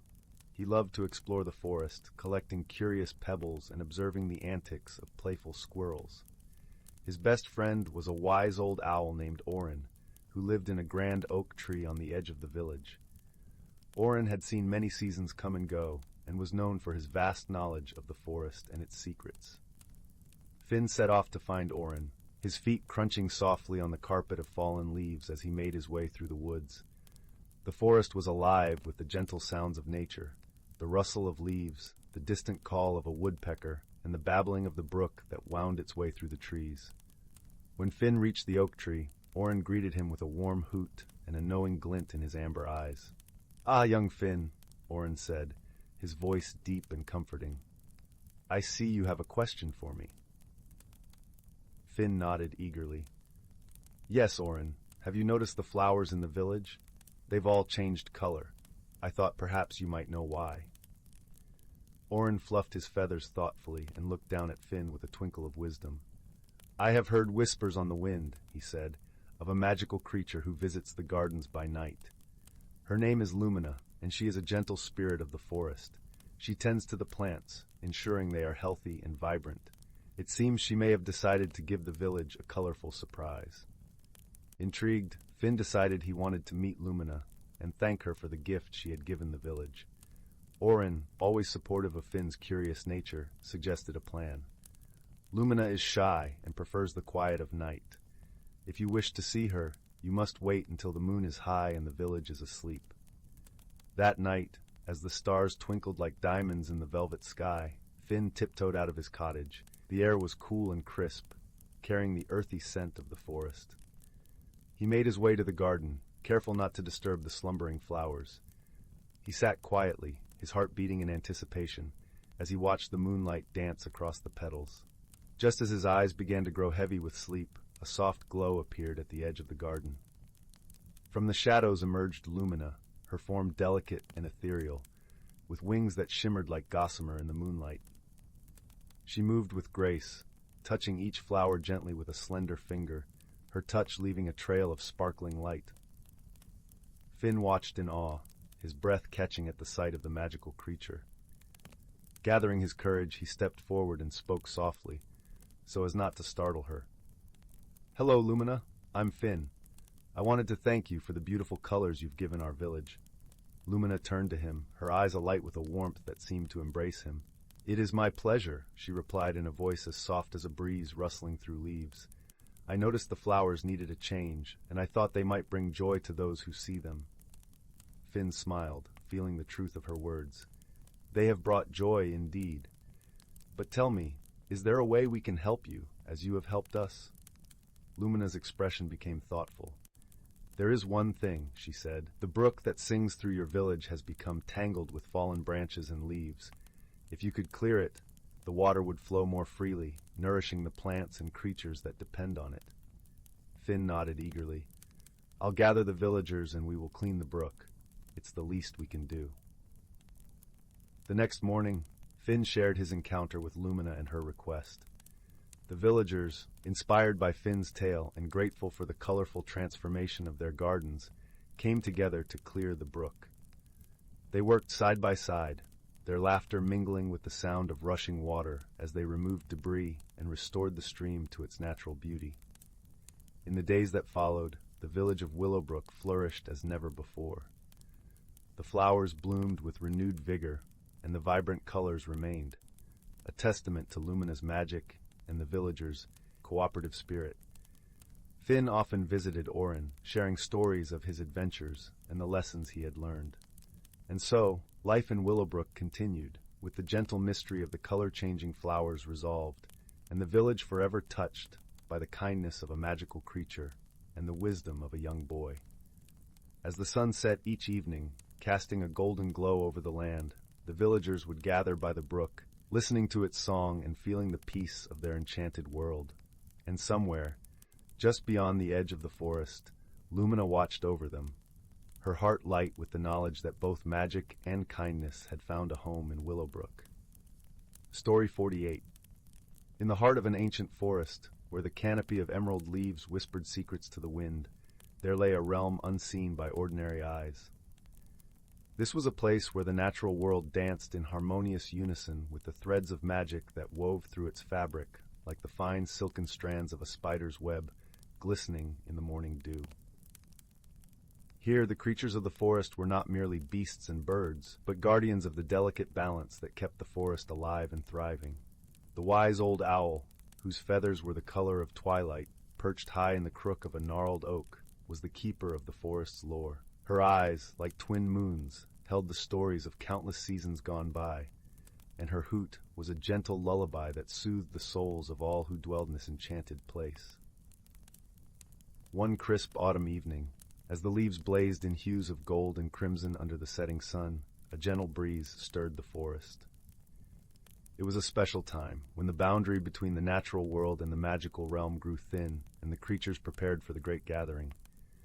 This was an event that happened only once in a generation, a celebration of the unity between earth and sky, flora and fauna, past and present. The forest floor was a tapestry of fallen leaves, soft underfoot, and the air was rich with the scent of pine and the earthy aroma of mushrooms that nestled beneath the tree's roots. As twilight deepened, tiny fireflies began to twinkle like stars, come to rest among the trunks, their light mingling with the soft glow of phosphorescent fungi that traced intricate patterns on the bark. In a clearing bathed in moonlight, the creatures assembled. There was the gentle deer, her coat a velvety brown, her eyes reflecting the kindness of the forest itself. Beside her stood the playful squirrel, his bushy tail flicking with excitement, and the wise tortoise, his shell etched with the lines of ancient tales. Each creature brought with them a token of their respect for the forest, a symbol of their commitment to preserving its harmony. At the center of the gathering stood the great oak, its branches stretching towards the heavens like arms in prayer. It was said that the oak held the heart of the forest, its roots entwined with the essence of magic. As the moon rose high, casting a silver glow over the assembly, the owl began to speak, her voice a soothing melody that carried the weight of wisdom. "Dear friends," she began, "we gather here beneath the stars to honor the balance we cherish, the harmony that sustains us. In these woods we are all kin, bound by the spirit of the earth and the whispers of the wind." The creatures listened intently, their hearts beating in rhythm with the owl's words. She spoke of the changing seasons, each one a chapter in the forest's story, each bringing its own challenges and gifts. She reminded them of the importance of nurturing the land, of respecting the cycles of growth and rest, and of the need for unity in times of change. As the owl spoke, a gentle mist began to rise from the forest floor, swirling around the gathering like a shimmering cloak.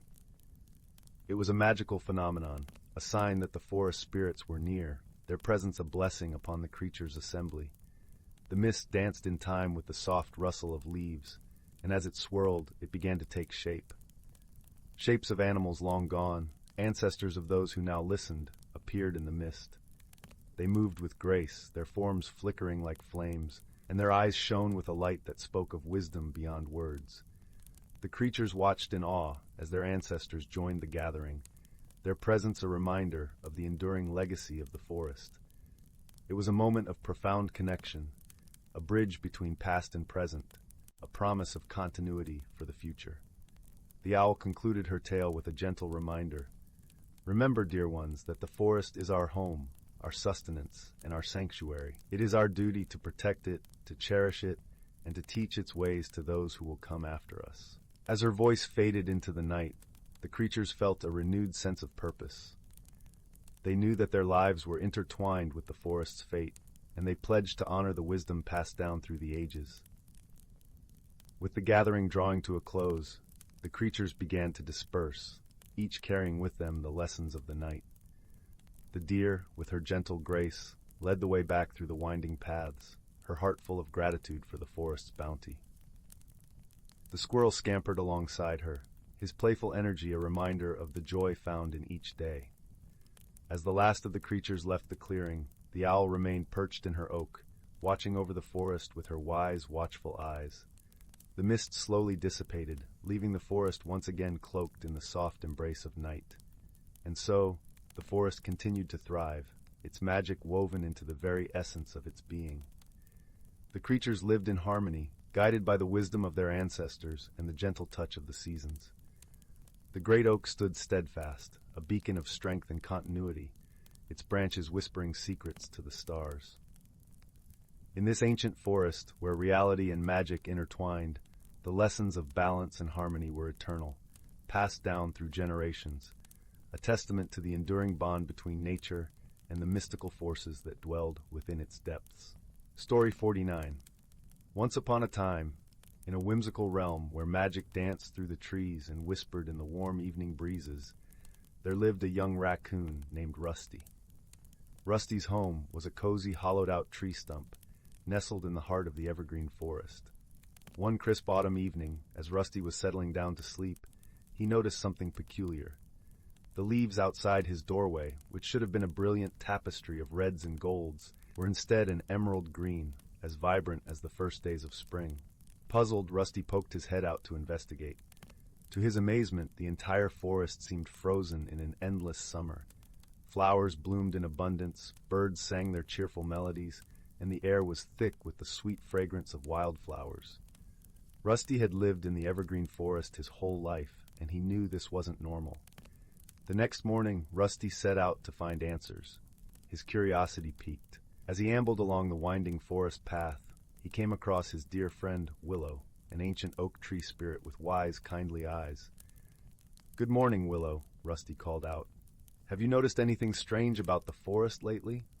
Willow's branches swayed gently as she considered Rusty's question. "Why, yes, my furry friend," she replied in her creaky, melodious voice. "It does seem that autumn has taken an unexpected holiday this year. The leaves refuse to change, and the warm breezes linger far past their usual departure." Rusty explained his own observations, his brow furrowed with concern. Willow listened patiently, then offered a thoughtful suggestion. "Perhaps we should seek counsel from the forest guardians," she said. "They have watched over these woods for countless seasons and may shed some light on this puzzling phenomenon." Together, Rusty and Willow made their way to the ancient standing stones where the guardians of the forest dwelled, a clan of mischievous but good-natured sprites known as the Greenlings. As they approached the stones, tiny glimmers of emerald light began to flicker and dance around them. Rusty gasped in delight as the Greenlings materialized, dozens of miniature figures with wings like dragonflies and faces that sparkled with laughter. The eldest Greenling, a wizened creature with a long silvery beard, stepped forward and regarded Rusty and Willow with twinkling eyes. "Welcome, friends," he said in a voice that sounded like wind chimes. "We've been expecting you. You seek answers about the eternal summer that has befallen our beloved forest, do you not?" Rusty and Willow nodded eagerly, and the ancient Greenling chuckled softly. "Fear not, for this is no sinister force at work," he explained. "Every 1,000 years or so, the magic of the evergreen forest grows so strong, so vibrant that it simply cannot contain itself. The seasons pause and summer's splendor reigns supreme for a short while." The Greenling swept his tiny arm in a grand gesture, and all around them the forest seemed to glow with a warm golden radiance. "Enjoy this wondrous time, my friends," he said with a twinkle in his eye. "Bask in the beauty of eternal summer, for it will not last forever. Soon enough, autumn's crisp chill will return, and the cycle of the seasons will resume its familiar dance." Rusty and Willow exchanged a look of wonder and relief. The mystery had been solved, and the strange occurrences they had witnessed were not cause for alarm, but rather a rare and magical celebration of the forest's enduring vitality. As the Greenlings bid them farewell with a shower of glittering pixie dust, Rusty felt a profound sense of gratitude for the whimsical world he called home. He would cherish this endless summer while it lasted, savoring every sunbeam and fragrant bloom, secure in the knowledge that the cosmic rhythms of nature would continue, as eternal and comforting as the changing of the seasons themselves. Story 50. Once upon a time, in a village nestled at the edge of an ancient forest, there lived a young girl named Lila. Her hair was as golden as the sun's first rays, and her eyes sparkled with the curiosity of 1,000 questions. Lila had heard whispers of a mysterious place, deep within the heart of the forest, known as the Glimmering Glade, a land said to be alive with magic and wonder. Each evening, as the warm glow of sunset painted the sky, Lila would sit by the old stone well in the village square, listening to the tales spun by the elders. They spoke of shimmering streams that sang soft lullabies and trees that danced gracefully under the moonlight. These stories filled Lila's dreams with visions of adventure, beckoning her to explore the unknown. One crisp autumn morning, with a gentle breeze carrying the scent of pine and earth, Lila decided that the time had come to seek out the glimmering glade. She donned her favorite cloak, a deep shade of emerald, and packed a small satchel with bread, cheese, and her grandmother's hand-woven blanket. With a heart full of excitement and a spirit brimming with courage, Lila set off on her journey. As she entered the forest, a canopy of leaves kissed by the hues of amber and gold rustled softly overhead. Sunlight spilled through the branches, creating a dappled path that led deeper into the woods. Lila walked with light steps, her senses alive to the symphony of nature, the gentle murmurs of the brook, the whispers of the wind, and the sweet melodies of birdsong. After walking for what felt like hours, Lila came upon a peculiar sight. In the midst of a grove stood a grand oak tree, its trunk twisted and gnarled with age. Beneath its sprawling branches, a circle of mushrooms glowed softly in the shade. As Lila approached, she heard a gentle hum, a sound like the faint ringing of tiny bells. Curious, she knelt to examine the mushrooms, each cap adorned with intricate patterns of silver and blue. As her fingers brushed against one, a small figure emerged, a creature no taller than a teacup, with wings as delicate as lace and eyes that sparkled like dewdrops. It was a fairy, her presence as gentle as a whisper. "Welcome, dear traveler," chimed the fairy in a voice as light as the breeze. "I am Faye, guardian of the glimmering glade. It is rare for someone from the outside to venture so far. What brings you to our enchanted realm?" Lila, awestruck and delighted, explained her longing to see the magic of the glade and to understand the stories that had filled her heart with wonder. Faye listened with a knowing smile and nodded. "To find the glade, you must follow the path of the silver stream," Faye instructed, pointing to a narrow trail that wound through the trees. "But beware, for the path is not without its challenges. You will need courage and kindness to guide you." Thanking Faye, Lila continued on her way. The path was indeed lined with a stream, its waters sparkling like liquid starlight. As she journeyed deeper into the forest, she encountered a series of gentle challenges. First, she came across a bridge guarded by a family of squirrels. Their bushy tails flicked nervously as they chattered amongst themselves. Lila noticed their concern and realized that a branch had fallen, blocking the entrance to their cozy nest. With careful hands, she cleared the way, earning their grateful chittering and a safe passage across the bridge. Next, she met a wise old owl perched on a low branch. His feathers were the color of twilight, and his eyes held the wisdom of the ages. "To proceed, you must answer a riddle," he hooted softly. "What is light as a feather, yet cannot be held?" Lila pondered for a moment, then smiled. "A promise," she replied, thinking of the promise she made to herself to discover the glade. The owl nodded approvingly and spread his wings in a graceful salute. Finally, as dusk began to cloak the forest in a veil of lavender and indigo, Lila reached a clearing bathed in the soft glow of moonlight. There, the glimmering glade revealed itself in all its splendor. The air was alive with the gentle hum of magic.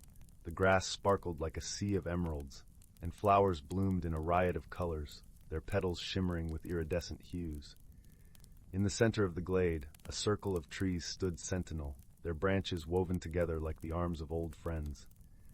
As Lila stepped into the circle, she felt a warmth envelop her, the sensation of being both a part of something vast and infinitely precious. The creatures of the glade gathered around her, fairies, squirrels, and even the wise owl, each offering their own soft welcome. Lila's heart swelled with joy, for she had not only discovered the magic of the glade, but had also learned the power of courage and kindness along the way. As the moon rose high, casting its silver light over the enchanted land, Lila spread her grandmother's blanket on the soft grass. She lay back, gazing up at the stars, feeling the gentle pulse of the glade beneath her. Here, in this wondrous place, she knew she had found more than she had ever dreamed. And so, with the forest singing her a sweet lullaby, Lila drifted into a peaceful sleep, her heart as full and bright as the moonlit sky. For she had ventured into the unknown and discovered a world where courage and friendship could create magic all their own. And in the glimmering glade, under a canopy of stars, Lila's dreams were woven with the gentle threads of wonder and warmth, forever imprinted with the beauty of her journey. Story 51. Once upon a time, in a quaint little village nestled at the foot of gentle, rolling hills, there existed a cobblestone street where ivy-draped cottages lined the way, their rooftops dusted with moss from years of gentle rain. This village, with its serene charm and whispering willow trees, was home to a young girl named Clara. Clara had eyes as curious as a robin's and a heart that danced with the rhythm of the brook that meandered through the village. One crisp autumn morning, as golden leaves fluttered down like soft whispers from the trees, Clara set out on her usual walk. She loved to wander the narrow paths, greeting the familiar faces that always had a wave or a smile to offer. Her path today led her to the edge of the village, where a little-known antique shop, the Enchanted Emporium, sat quietly, its windows frosted with age. Drawn by an irresistible tug of curiosity, Clara pushed open the creaky door, and a soft chime tinkled, announcing her arrival. Inside, the shop was a treasure trove of forgotten wonders. Shelves bowed under the weight of dusty tomes, and glass cases displayed trinkets that glinted with the faint glow of history. As Clara wandered through the aisles, her fingers lightly brushed against the artifacts, each one whispering tales of yesteryear. It was then that she noticed a peculiar object half buried under a pile of forgotten maps, a small, unassuming compass, its brass casing tarnished with time. Yet the needle spun with a lively, almost playful energy, as if eager to share its secret. Clara picked it up, feeling a warmth emanate from the compass that was both comforting and intriguing. She decided to take it to the shopkeeper, a kindly old man named Mr. Whittle, whose twinkling eyes always seemed to know more than he let on. "Ah, you've found the traveler's compass," Mr. Whittle said softly, his voice like the soothing rustle of leaves. It's said to guide its holder not just to places, but to moments where they most need to be. With her curiosity piqued, Clara purchased the compass and tucked it safely in her coat pocket. Little did she know, this humble trinket was about to lead her on a journey of discovery unlike any she had ever imagined. As days turned into weeks, the compass began to tug gently at Clara's heart, urging her to follow its guidance. It led her first to the village square, where she encountered young Peter, a shy boy who spent his days drawing in charcoal on the worn cobblestones. His sketches, vibrant with imagination, depicted scenes of distant lands and starry skies. "Hello, Peter," Clara greeted him warmly, her presence as gentle as the morning sun. "These are wonderful. Have you ever thought of showing them to others?" Peter blushed, a shy smile spreading across his face. "I've never been brave enough," he admitted, his voice a soft murmur. With the compass's encouragement, Clara invited Peter to display his drawings at the village's harvest festival. Together, they arranged a small booth, and as villagers strolled by, they marveled at the wonders Peter had captured with his charcoal. The compass had guided Clara to help Peter find his voice, and in doing so, she discovered a joy in helping others realize their potential. The compass continued to guide Clara on small, yet meaningful adventures. It led her to the edge of the forest, where she met Sophie, an elderly woman with a garden filled with fragrant herbs. Sophie was known for her knowledge of healing remedies, but few visited her, believing her to be a recluse. Clara spent afternoons with Sophie, learning about the herbs and their uses. In return, she shared her own tales of the village, brightening Sophie's days with companionship and laughter. Together, they created herbal teas that soothed and healed, which Clara shared with those in need. Through these gentle encounters, Clara realized the compass did not guide her to greatness through grand adventures, but through small acts of kindness and understanding. Each interaction, each moment of connection, was a journey in itself, transforming Clara's heart and enriching her spirit.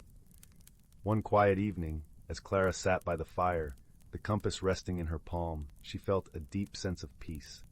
She understood that every person she had met, every bond she had forged, was a piece of a larger tapestry woven by kindness and friendship. The compass had shown her that the greatest journeys are those that lead us to the heart of others. As the fire crackled softly, painting the room with its warm glow, Clara closed her eyes, a serene smile on her lips. She knew now that the true magic of the traveler's compass lay not in its ability to guide her to distant lands, but in its power to open her heart to the wonders and joys of human connection.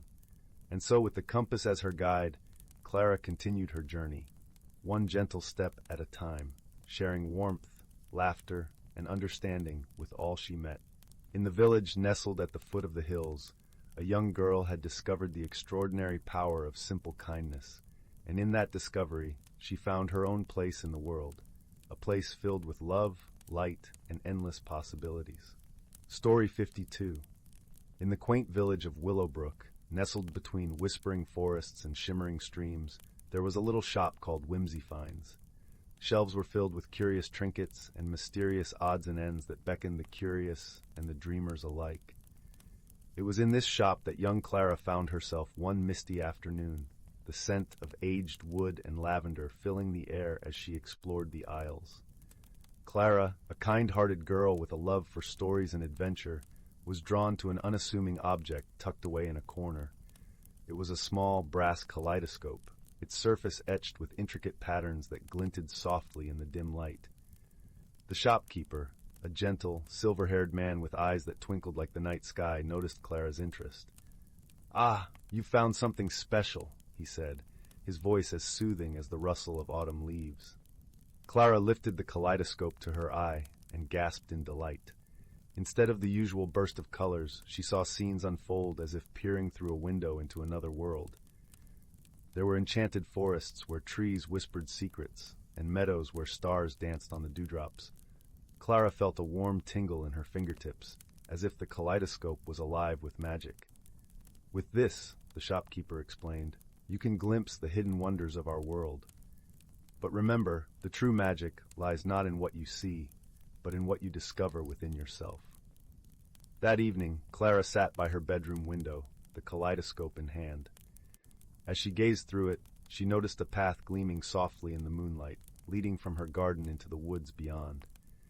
Curiosity tugged at her heart, and with a determined spirit, she set off to uncover its secrets. The path wound through the forest, where the trees stood like silent sentinels, their leaves whispering gentle songs of welcome. Clara's steps were light, yet each one resonated with the feeling that she was being guided by unseen friends. Before long, she met the first of these companions, a wise old owl perched on a low branch. "Hello, young traveler," the owl hooted warmly. "I see you found the kaleidoscope. It chooses its bearers carefully, you know." Clara smiled and nodded, her voice soft with awe.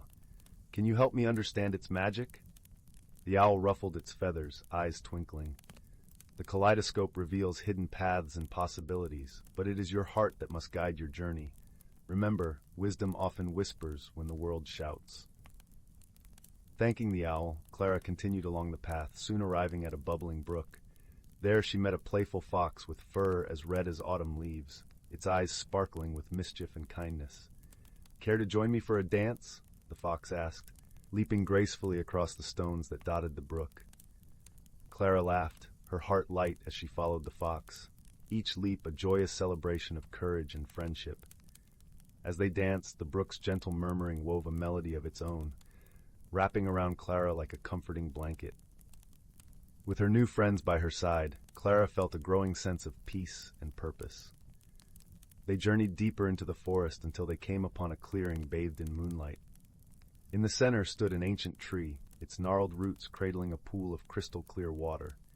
The owl and the fox paused, allowing Clara to step forward. As she gazed into the pool, the kaleidoscope in her hand shimmered, casting a gentle glow upon the surface. Slowly, an image appeared, a vision of her village, not as it was, but as it could be, filled with laughter, harmony, and joy. Clara understood then. The kaleidoscope's true gift was not merely in seeing, but in inspiring change, in nurturing dreams and possibilities. The challenge was to bring this vision to life, not through force, but through the quiet power of kindness, understanding, and unity. With a heart full of hope, Clara thanked the owl and the fox.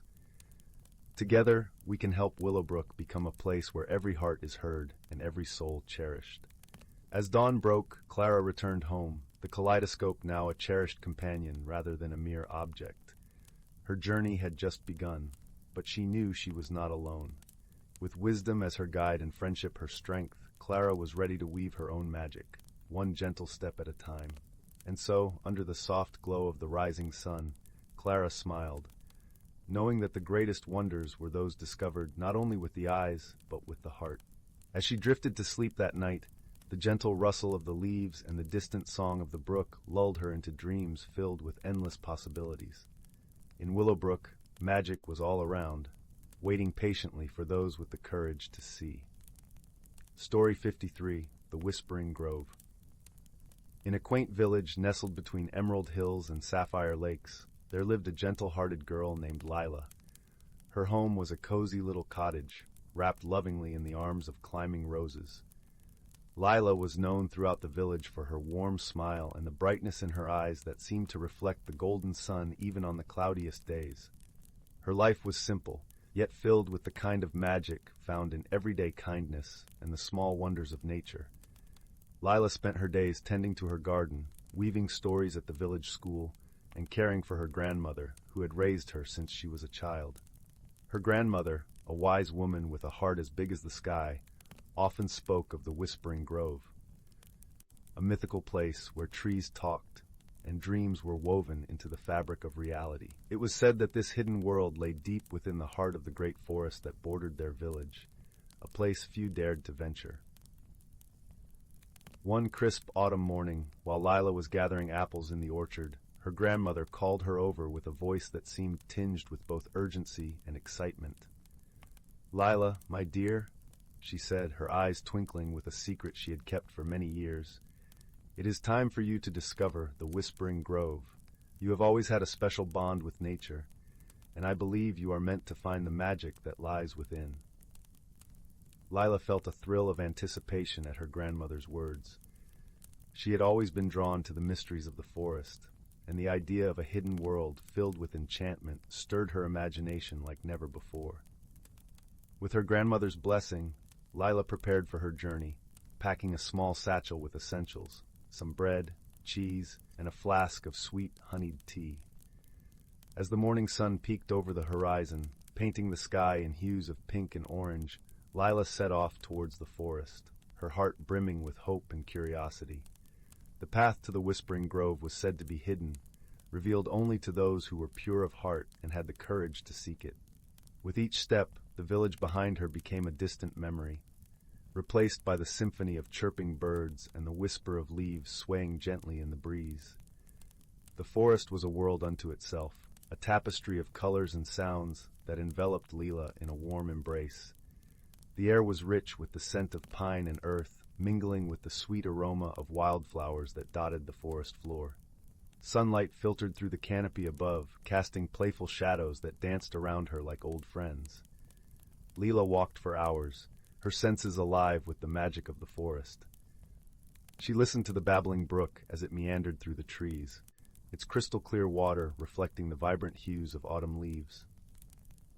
She watched as squirrels scampered up trees, their bushy tails flicking playfully, and marveled at the sight of a family of deer grazing in a sun-dappled glen. As afternoon melted into evening, Lila began to feel the weight of her journey. She found a soft patch of moss beneath a towering oak and sat down to rest, her gaze wandering over the landscape that seemed to breathe with life. It was then that she noticed something curious, a faint, shimmering light flickering in the distance, as if beckoning her to follow. With renewed energy, Lila rose to her feet and made her way towards the light, her heart pounding with a mixture of excitement and wonder. The forest seemed to come alive around her, the trees whispering secrets in a language she could almost understand. As she ventured deeper, the light grew brighter, guiding her through a labyrinth of ancient oaks and towering pines. Finally, Lila emerged into a clearing, and there it was, the Whispering Grove. It was a place of breathtaking beauty, a sanctuary where time seemed to stand still. The trees stood tall and proud, their trunks etched with intricate patterns that glowed softly in the twilight. Flowers of every color imaginable carpeted the ground, their petals glistening like jewels in the fading light. In the center of the grove stood an ancient willow, its branches draped gracefully like a curtain of silver threads. At the base of the tree, a small pool of water shimmered under the moonlight, its surface as smooth as glass. Lila approached the pool, her reflection staring back at her with eyes wide in awe. As she knelt beside the water, the gentle voice of the willow filled the air, its tone as soothing as a lullaby.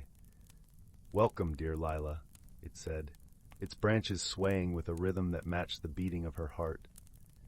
"You have found the Whispering Grove, a place where dreams and reality entwine.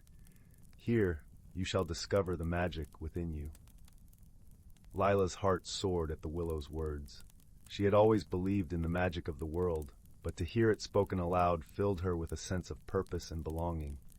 She leaned closer to the pool, and as she did, the water began to shimmer and swirl, revealing images that danced across its surface like a living tapestry.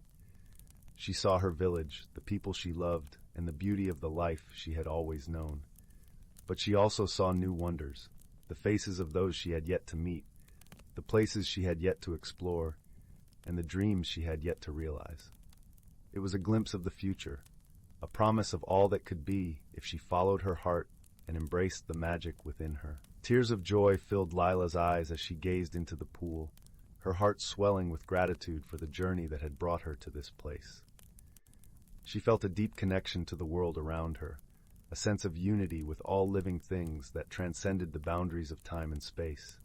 The willow's voice broke through her reverie, its words as gentle as a caress. "Remember, dear Lila, the magic is not just in this grove, but within you.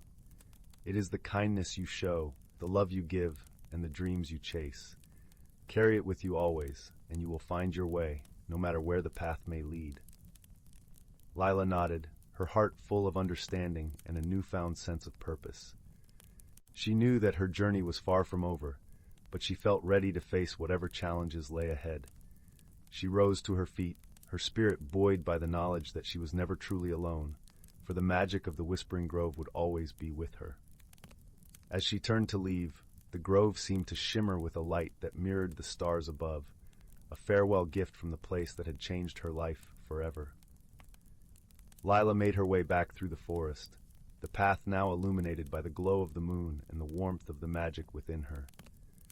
When she returned to the village, the dawn was just beginning to break, painting the world in soft shades of morning light.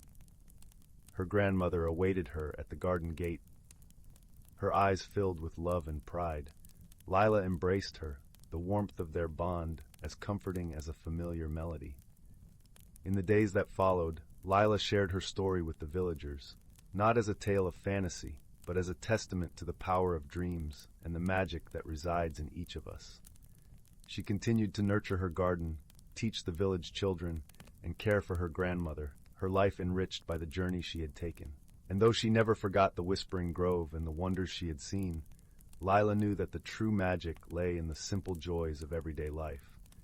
The laughter of a child, the beauty of a sunrise, and the love of family and friends. With each new day, she carried the magic within her, a light that shone brightly in even the darkest of times, a reminder that the world is full of wonder if we only have the courage to seek it. And so, Lila lived her life with joy and purpose, her heart forever touched by the magic of the Whispering Grove. She knew that she was part of something greater, a world where dreams and reality danced together, and where love and kindness were the truest forms of magic. Story 54. In the heart of the Whispering Woods, where sunlight trickled through a canopy of emerald leaves, there lay a hidden world known only to those whose hearts were open to wonder. This world, called the Glimmering Glen, existed just beyond the veil of the ordinary, where the air shimmered with iridescent hues and the soft whispers of ancient trees carried secrets of old. It was said that in the Glimmering Glen there dwelled a magical object of unparalleled beauty and power. This object, a crystalline orb no larger than a robin's egg, held the ability to reveal the truth of one's heart to them. Its light was like a gentle dawn, warm and inviting, and it rested upon a bed of moss beneath the great oak, the oldest and wisest of all trees. Into this enchanted realm ventured a young girl named Lyra. With hair the color of chestnuts and eyes that sparkled like dew-kissed leaves, Lyra possessed a curiosity that knew no bounds. She had heard the stories whispered among the villagers, tales of the mysterious orb and the wonders it could unveil. Her heart fluttered with the thought of uncovering its secrets, for she longed to understand her own heart's desires. Lyra's journey began on a misty morning, when the world was still wrapped in the soft embrace of dawn. The forest paths were familiar to her, having spent countless hours exploring their twists and turns, yet today they seemed to hum with an energy she'd never felt before. The air was cool and crisp, the scent of pine and earth mingling with the promise of new beginnings. As Lyra walked deeper into the woods, the trees grew taller and more ancient, their bark rough and gnarled like the hands of time itself. She felt a gentle tug at her heart, guiding her towards the glimmering glen. Along the way, she encountered creatures of the forest, friendly squirrels with bushy tails, birds singing sweet melodies, and even a family of deer that watched her with curious eyes. It was not long before she arrived at the edge of the glen, where the world seemed to hold its breath in anticipation. The entrance was marked by a delicate archway of intertwining branches, adorned with blossoms that glowed faintly in the dim light. As Lyra stepped through, she felt a tingling sensation, as if the very air was alive with magic. Inside, the glimmering glen was a tapestry of vibrant colors and hushed sounds.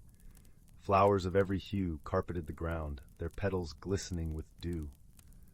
The trees here were unlike any she had seen, their leaves catching the light and refracting it into rainbows that danced across the forest floor. It was a place of serenity and wonder, where time seemed to slow and every moment was savored. At the center of it all stood the great oak, its branches stretching towards the sky like a guardian of dreams. Beneath its boughs, the crystalline orb rested in a nest of soft moss, glowing softly with an inner light. Lyra approached it with a mixture of awe and reverence, feeling as though she were in the presence of something truly extraordinary. As she reached out to touch the orb, a gentle voice echoed in her mind, as tranquil as a lullaby. "Welcome, dear child of the forest. What truth does your heart seek?" Startled yet comforted by the voice, Lyra hesitated for a moment. She thought of all the questions she had, the doubts and hopes that filled her heart. "I wish to understand my true self," she whispered, "to know what path my heart wishes to follow." The orb pulsed with light, casting a soft glow around her. Images began to form within its depths, scenes from her past, moments of laughter and tears, of friendship and solitude. She saw herself as a child, playing beneath the sun-dappled trees, her heart full of wonder and joy. She saw the bond she shared with her friends, the trust and love that had carried her through stormy days. And then the images shifted to the present. She saw her village, the place she called home, and the people who filled her life with warmth and kindness. She saw her family, their smiles, and the gentle strength they imparted to her. The orb revealed not just the moments of happiness, but also the struggles she had faced, the fears she had overcome, and the resilience that had grown within her. Finally, the light dimmed, and the voice spoke again, soft and soothing. "Your heart is one of courage and kindness, Lyra. You are meant to be a beacon of hope and understanding, to bring light where there is shadow. Trust in your heart, for it will guide you true." Tears welled in her eyes, not of sadness, but of a profound sense of clarity and peace. She felt the weight of her doubts lift, replaced by a quiet confidence that resonated deep within her soul. The orb had shown her the tapestry of her life, woven with threads of love, strength, and possibility. As she sat beneath the great oak, Lyra contemplated the journey ahead. She understood that her path would not always be easy, but she had the wisdom of her heart to guide her. She realized that the true magic lay not in the orb itself, but in the courage to seek the truth and the strength to follow it. With a newfound sense of purpose, Lyra rose to her feet. She thanked the great oak and the glimmering glen for their gifts, promising to carry their wisdom with her always. As she turned to leave, she felt a gentle breeze caress her cheek, as if the forest itself was wishing her well on her journey. The path home seemed shorter than it had before, each step filled with a quiet determination.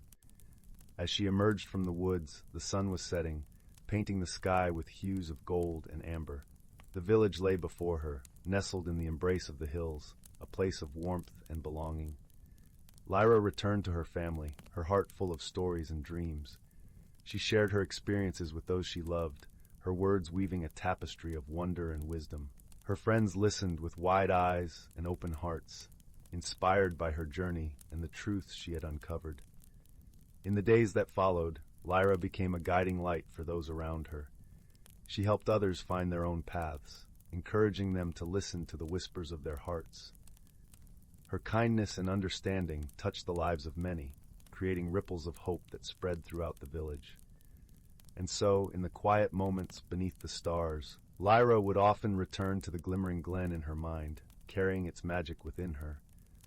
She knew that no matter where life led her, the truth she had discovered would be her guiding star. For in the heart of the whispering woods, the glimmering glen remained a place of enchantment, a hidden world where dreams took flight and the light of truth shone bright. And Lyra, with her heart full of courage and love, carried its magic into the world, a beacon of hope in a world that often needed it most. Story 55. In the heart of an ancient forest, where towering trees whispered secrets only the wind could unravel, there lay a hidden world teeming with life. This was a place where the air was thick with the scent of pine and the ground soft underfoot, carpeted with a tapestry of emerald moss. Here the sun filtered through the canopy in golden shafts, casting playful patterns that danced upon the forest floor. In this enchanted realm lived creatures both small and grand, each playing a vital role in maintaining the delicate balance of their environment. Among them was a wise old fox named Brindle, whose fur shone like russet leaves in autumn. Brindle was the guardian of an ancient secret, passed down through generations, the Song of Seasons. The Song of Seasons was a magical melody that harmonized the forest with the rhythm of the earth. It was said to be woven from the whispers of the wind, the murmur of brooks, and the rustle of leaves. This song ensured that each season flowed seamlessly into the next, nurturing the land and its inhabitants. As winter began to loosen its icy grip, the forest stirred with anticipation. Spring was near, and with it the annual gathering of forest creatures. They assembled in a secluded glade where the first blush of wildflowers peeked through the melting snow. Among the gathering were Meadow the gentle deer, known for her graceful leap and kind heart, Pip the curious squirrel with a bushy tail that seemed to have a life of its own, and Luna the wise old owl whose eyes held the mysteries of many moons. Brindle sat at the center of the gathering, his eyes twinkling with warmth and wisdom. "It is time," he announced in a voice as soothing as a lullaby. "We must sing the Song of Seasons to awaken spring." The creatures formed a circle, their breath mingling in the crisp air as they began to hum the ancient melody. The song started softly, a gentle undertone of life unfurling. As it grew, it resonated with the very heartbeat of the earth, a symphony of renewal and hope. With each note the forest transformed. Buds swelled on the branches above, unfurling into leaves of vibrant green. Streams of ice-cold water gurgled to life, carrying away the last remnants of winter. The air filled with the sweet fragrance of blooming flowers, and birds joined the chorus with their melodious trills. But as the song reached its crescendo, a shadow loomed over the glade. It was Nimbus, the cloud sprite, who had been inadvertently caught in a stormy squabble with the winds. His presence threatened to disrupt the delicate balance of the ritual. Brindle, with wisdom honed over countless seasons, knew that Nimbus did not intend harm. The cloud sprite's heart was heavy with unspent rain, and his wispy form trembled with uncertainty. With gentle authority, Brindle addressed him. "Nimbus, your presence is welcome, but we must complete the song to ensure harmony." Nimbus floated closer, his raindrops shimmering like tears in the sunlight. "I am lost," he confessed, his voice a soft rumble. "The winds carried me here, and I do not know how to return." Understanding the plight of the sprite, the creatures offered their friendship. Meadow suggested, "Let us help you find your way back, for together we are stronger."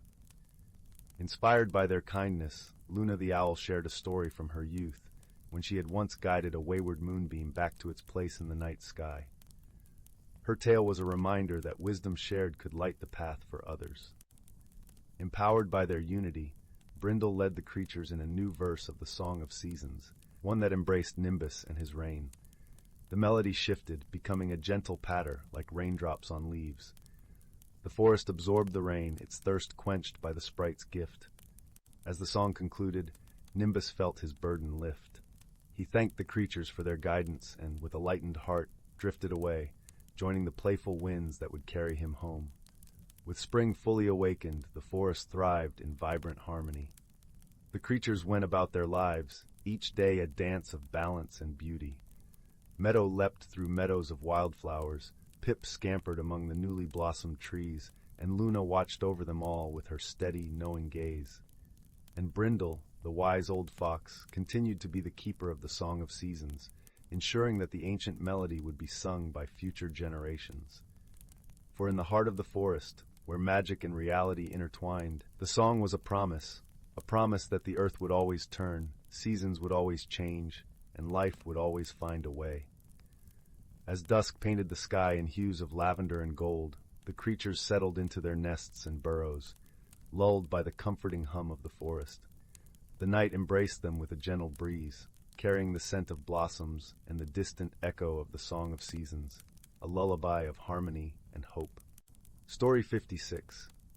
In a quaint village nestled between rolling hills and whispering woods, where the air was always tinged with the sweet scent of jasmine, there lay a little cottage with a thatched roof. Its windows glowed warmly in the evening light, and smoke drifted lazily from its chimney, curling up into the star-scattered sky. This was the home of young Marin, a curious soul with eyes that sparkled with the light of endless wonder. Marin was known throughout the village for her knack of spotting the unusual in the everyday. Her days were spent wandering the lush meadows and shadowed forests, always seeking the mysteries that lay hidden beneath the surface of the mundane world. It was during one of these serene evenings, as the sun dipped below the horizon, painting the sky in hues of lavender and gold, that Marin noticed something peculiar. The village's beloved fountain, an ancient structure of carved stone that stood at the center of the cobblestone square, had begun to gurgle strangely. Instead of its usual melodic trickle, it emitted an odd, rhythmic hiccup, sending droplets into the air like tiny, glittering gemstones. As Marin leaned closer, the droplets seemed to whisper secrets, their voices just beyond the edge of understanding. The villagers were puzzled but not alarmed, for they trusted Marin's inquisitive nature to unravel the mystery. And so, with a basket of freshly baked honey cakes from the warm-hearted baker, Mrs. Tyndall, tucked under her arm, Marin set off to seek counsel from the wisest being she knew, the great owl Eldwin, who lived deep within the heart of the Whispering Woods. The path to Eldwin's abode was soft underfoot, carpeted with fallen leaves that rustled and crunched like a gentle lullaby. The woods were alive with the soft murmurs of creatures settling down for the night, their eyes twinkling like stars among the branches. Marin walked with purpose, her heart steady and sure, until she reached the ancient oak where Eldwin resided. Eldwin, with his feathers the color of moonlight and eyes as deep and knowing as the forest itself, greeted Marin with a soft hoot. "What brings you here, dear child of the village?" he asked, his voice a low, soothing rumble that seemed to resonate with the very earth. Marin described the odd behavior of the fountain, and Eldwin listened intently, his gaze thoughtful. "The fountain," he mused, "is older than the village itself, crafted by the first settlers with the help of the stream sprites who dwell beneath the waters. Perhaps, little one, it is time you spoke to them." Thanking Eldwin, Marin set off once more, this time towards the brook that fed the village fountain. The brook was a ribbon of silver under the moonlight, chuckling softly as it meandered through mossy banks and under arched bridges. With a gentle whisper, Marin called forth the sprites, her voice mingling with the song of the water. From the depths of the brook emerged the stream sprites, delicate as morning mist, their laughter a tinkling melody. They greeted Marin with twirls and somersaults, their translucent wings catching the moonlight in iridescent flashes. "We have felt a change in the flow," the eldest sprite said, her voice as soft as the night breeze. "Something is amiss upstream, where the brook diverges." Determined to solve the mystery, Marin thanked the sprites and followed the brook to its fork. Here, where the waters parted, she discovered the source of the disturbance. A family of beavers had recently settled in, their industrious paws building a dam that altered the brook's course. The dam, though a marvel of natural architecture, was the cause of the fountain's strange behavior. Understanding dawned on Marin, a warm glow that filled her from within. The beavers, unaware of the fountain's needs, had simply sought a home for themselves.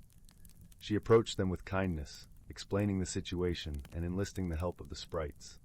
Together, they devised a clever solution, a small channel that allowed some water to bypass the dam and flow freely to the fountain. With the sprite's magic and the beaver's craftsmanship, the channel was completed by dawn. The fountain in the village square resumed its harmonious song, the droplets once again singing their soft, secretive melodies. As Marin returned to the village, the morning sun casting a golden glow over the rooftops, she was greeted with smiles and grateful nods. The mystery had been solved not through confrontation, but through understanding and cooperation. In the days that followed, the village thrived under the gentle watch of the fountain, its whispers now a constant reminder of the harmony between nature and the villagers. Marin, ever curious, continued her explorations, her heart full of the quiet joy that comes from seeing the world not just as it is, but as it might be. And so, with the village at peace and the mystery resolved, the night folded itself gently around the cottage once more, the stars winking down like old friends. Marin drifted into a deep, comforting sleep, her dreams a tapestry of wonder and possibility, as the world quietly turned towards another day. Story 57. In a quiet corner of the cosmos where stardust drifted lazily like snowflakes through the vast expanse, lay the little-known planet of Vespera. Bathed in soft, shimmering hues, Vespera was a world of twilight forests and luminous lakes, its skies painted with gentle swirls of lavender and gold. It was here that creatures of all shapes and sizes coexisted, their lives intertwined amidst the tranquility of their celestial home. On the outskirts of one such luminous lake, where the glowworms spun delicate tapestries of light among the reeds, lived a gentle creature named Leora. She was a Vesperian, a being of light and grace, with skin that glimmered like moonlit water and eyes as deep as the cosmos. Her heart was as tender as the morning mist, and her spirit was bound to the rhythms of her tranquil world. One quiet evening, as Leora hummed a soft melody to the shimmering lake, a sudden rustle in the sky drew her attention. She looked up to see a small spacecraft, its hull glinting under the starlit canopy, spiraling unsteadily toward the surface. With a gentle thud, it landed not far from where she stood, its metallic body steaming lightly in the cool night air. Cautiously, Leora approached the vessel, her curiosity piqued. As she neared, a hatch slowly opened, and from within emerged a figure unlike any she had seen before. It was a young traveler named Tully, hailing from the distant planet of Tainara, a world known for its towering citadels and vibrant cityscapes. Tully was a Tainarian, with skin the color of morning skies and hair that glowed softly like the embers of a dying fire. The two regarded each other with a mixture of awe and uncertainty. Leora, with her ethereal presence, seemed as much a part of Vespera as the stars themselves, while Tully, with his bright, inquisitive eyes, appeared as if he had stepped from a world of dreams. "Hello," Leora's voice was soft, like a breeze rustling through the leaves. "Are you in need of aid?" Tully hesitated, his expression a blend of relief and apprehension. "I think I took a wrong turn," he admitted, his voice carrying the melody of faraway places. "I was on my way to a conference of explorers, but my navigation system malfunctioned." Leora nodded, understanding the bewilderment of finding oneself in unfamiliar surroundings. "Fear not," she assured him, "for I shall help you find your way." Over the following days, as Tully repaired his ship, Leora introduced him to the wonders of Vespera. They wandered beneath the luminous trees, whose leaves whispered secrets of the universe, and danced beside the lakes, where the water sang with the voices of ancient stars. Through shared stories and laughter, a bond began to form between them, fragile yet resilient, like the first tendrils of dawn. However, as time passed, subtle misunderstandings arose, the kind that often occur when two worlds collide. Tully, accustomed to the rapid pace of Tainara, sometimes found Leora's serene patience bewildering. One evening, as they watched the twin moons rise, Tully spoke with a hint of frustration. "How can you stand it, Leora? The slowness of it all?" Leora, taken aback, considered his words. "In Vespera, we find beauty in the stillness," she replied gently. "It allows us to listen to the whispers of the universe." Tully sighed, sensing he had unintentionally wounded his newfound friend. "I'm sorry," he said, his voice laden with sincerity. "It's just so different from what I'm used to." Leora smiled, her eyes soft with understanding. "Different, yes, but perhaps that is where the beauty lies, in the harmony of our differences." As they continued their journey together, the challenges they faced only drew them closer. When a sudden storm swept across Vespera, darkening the skies and stirring the tranquil waters into a frenzy, Tully and Leora found shelter in a hidden cave. There, amidst the echoes of the storm's fury, they shared stories of their worlds, their hopes and dreams intertwining like the roots of ancient trees. Leora spoke of the tranquility of Vespera, of the gentle flow of time and the simple joys that filled her days. Tully, in turn, painted vivid pictures of Tinara's bustling markets and soaring spires, of the endless possibilities that danced in the air like fireflies. In the dim light of the cave, they discovered an unexpected harmony in their contrasting worlds. Leora learned to appreciate the vibrant energy that fueled Tully's spirit, while Tully found solace in the quiet strength that radiated from Leora's heart. When the storm finally passed, leaving the world washed anew under the starlit sky, they emerged from their shelter, their bond stronger than before. Tully's ship, now repaired and ready for departure, stood waiting like a patient friend. As the time for parting drew near, an unexpected heaviness settled in their hearts. "Will you return?" Leora asked, her voice as soft as the night breeze. Tully nodded, his eyes reflecting the gentle glow of the Vesperian night. "I will," he promised. "For in this world I have found more than I ever sought." With a final embrace, Tully boarded his ship, the engines humming to life with a gentle purr. As the spacecraft lifted into the sky, Leora watched its ascent, her heart alight with the warmth of their friendship. And so, across the vast tapestry of stars, a bond was forged between two unlikely companions, a testament to the power of understanding and the beauty of embracing differences. Though their worlds were far apart, their hearts remained forever intertwined, like the delicate strands of starlight that crisscrossed the endless night. In the quiet corner of the cosmos, where stardust drifted like snowflakes through the vast expanse, Leora and Tully had discovered not just the true meaning of friendship, but the gentle truth that in the vastness of the universe, it is our connections that make us whole.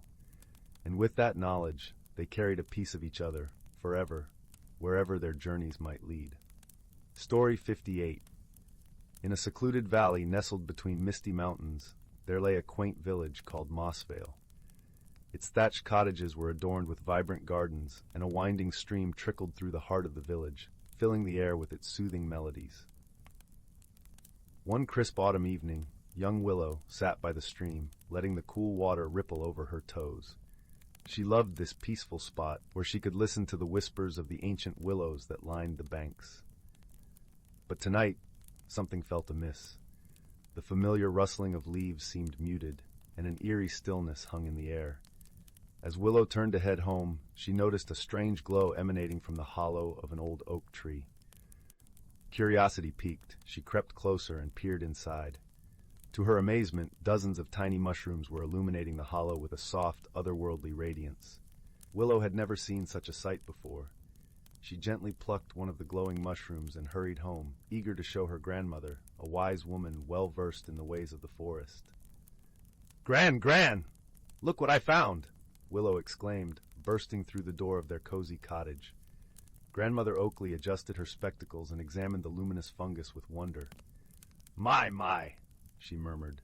"This is no ordinary mushroom. It appears to be a rare species known as the lunar cap, said to bloom only under the full moon's light." Willow's eyes widened. "But Gran, it's only a half moon tonight. How can that be?" Grandmother Oakley stroked her chin thoughtfully. "You're right, dear. This is most peculiar indeed." Over the next few days, more strange occurrences began to unfold in Mossvale. The village well ran dry despite the recent rains. Flowers bloomed out of season, and the forest animals seemed restless and unsettled.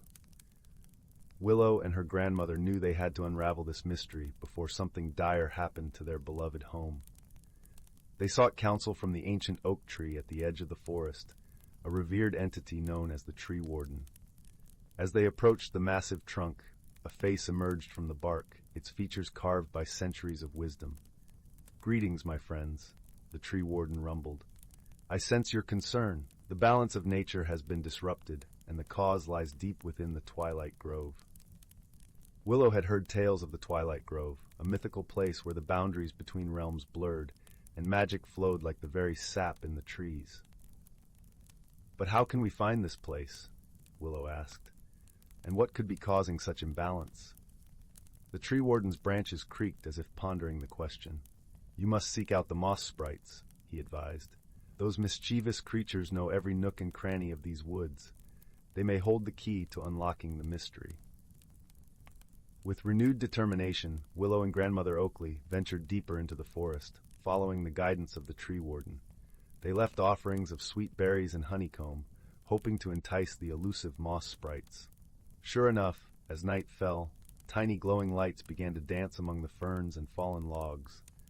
Willow held her breath, and soon a tiny figure materialized before them, a moss sprite no bigger than her thumb, with gossamer wings and a mischievous grin. "Well, well," the sprite giggled. "What have we here? Humans seeking our aid? And what makes you think we should help?" Grandmother Oakley spoke gently, her words laced with respect. "Noble sprite, we come to restore the natural balance that has been disrupted. The forest itself is in peril, and we humbly ask for your guidance." The moss sprite seemed to consider this for a moment, then nodded. "Very well. Follow me, and stay silent lest you anger the ancient guardians." With a flick of its wings, the sprite led them through a maze of twisted roots and undergrowth, eventually arriving at a towering archway of intertwined branches. Beyond the arch, the forest seemed to shimmer and distort, as if reality itself was bending. "This is the entrance to the Twilight Grove," the sprite whispered. "Tread carefully, for within lies a power that could either heal or harm, depending on the intent of those who wield it." Willow and her grandmother exchanged a determined glance and stepped through the archway, entering a realm where the very laws of nature seemed to bend and shift. As they wandered through the Twilight Grove, they encountered wondrous sights. Trees that sang with the voices of 1,000 songbirds, crystalline pools that reflected not the world around them, but celestial visions, and ethereal creatures that defied description. At the heart of the grove stood an ancient stone dais, pulsing with a faint, rhythmic glow. Upon the dais rested a peculiar artifact, a twisted branch adorned with strange runic markings. Suddenly, a booming voice echoed through the grove, causing the very earth to tremble. "Who dares trespass in this sacred place?" A towering figure emerged from the shadows, its form shifting and undulating like smoke given life. Willow trembled, but Grandmother Oakley stood firm. "Great Guardian," she called out, "we mean no harm. We seek only to understand the imbalance that plagues our forest home and restore the natural order." The Guardian seemed to study them for a long moment, its ethereal form rippling with ancient power. "The artifact you see before you is the Wellspring Branch, a relic of immense power over the cycles of life and nature. It has been disturbed by forces beyond your understanding, and its disruption has caused the imbalance you seek to mend." Willow felt a glimmer of hope. "Then if we can restore the Wellspring Branch, the forest will be healed?" The Guardian nodded solemnly. "Indeed, child. But be warned, the path ahead is fraught with peril. You must prove yourselves worthy of such a task." Without warning, the Guardian unleashed a barrage of challenges, testing their resolve, wisdom, and connection to the natural world. Willow and her grandmother faced each trial with courage and humility, drawing upon their deep reverence for the forest and all its inhabitants. Finally, as the last embers of twilight faded, the Guardian seemed satisfied. "You have proven yourselves true stewards of nature's balance. Take the Wellspring Branch and return it to its rightful place at the heart of the forest. Only then will harmony be restored." With trembling hands, Willow grasped the ancient relic, feeling its power course through her veins like the very lifeblood of the earth itself. As they emerged from the Twilight Grove, a profound transformation was already underway. The withered trees regained their vibrant hues, streams began to flow once more, and the animals rejoiced with joyous song. Guided by the moss sprites, Willow and her grandmother carried the Wellspring Branch to the most sacred grove in the heart of the forest. There, they buried the relic deep within the fertile soil, allowing its energy to radiate outward and mend the delicate web of life that bound all things together. As the final rays of the setting sun bathed the forest in a warm glow, Willow knew that balance had been restored. The strange occurrences that had plagued Mossvale were but a whisper in the wind, and the natural world breathed a collective sigh of relief. From that day on, Willow and Grandmother Oakley were revered as guardians of the forest, their bond with nature stronger than ever before. And whenever the gentle breezes carried the scent of moss and wildflowers, they knew the Twilight Grove was watching over them, a testament to the enduring power of harmony and balance in all things. Story 59. In the gentle embrace of the universe, far beyond the glittering trails of meteors and nebulae, there existed a quaint little planet known as Luminara. It was a place where the colors of the sky danced in hues unknown to most galaxies, and the air was sweet with the scent of the ever-blooming celestial lilies. It was on this planet that a curious event was about to unfold, bringing together two unlikely companions from distant worlds. Tara, a small, furry being from the planet Verdant, was a creature of the forests. Her kind had an innate ability to communicate with nature, understanding the whispers of the wind and the songs of the trees. With a coat as soft as moonlight and eyes that sparkled like dew on morning leaves, Tara was known for her gentle heart and inquisitive spirit.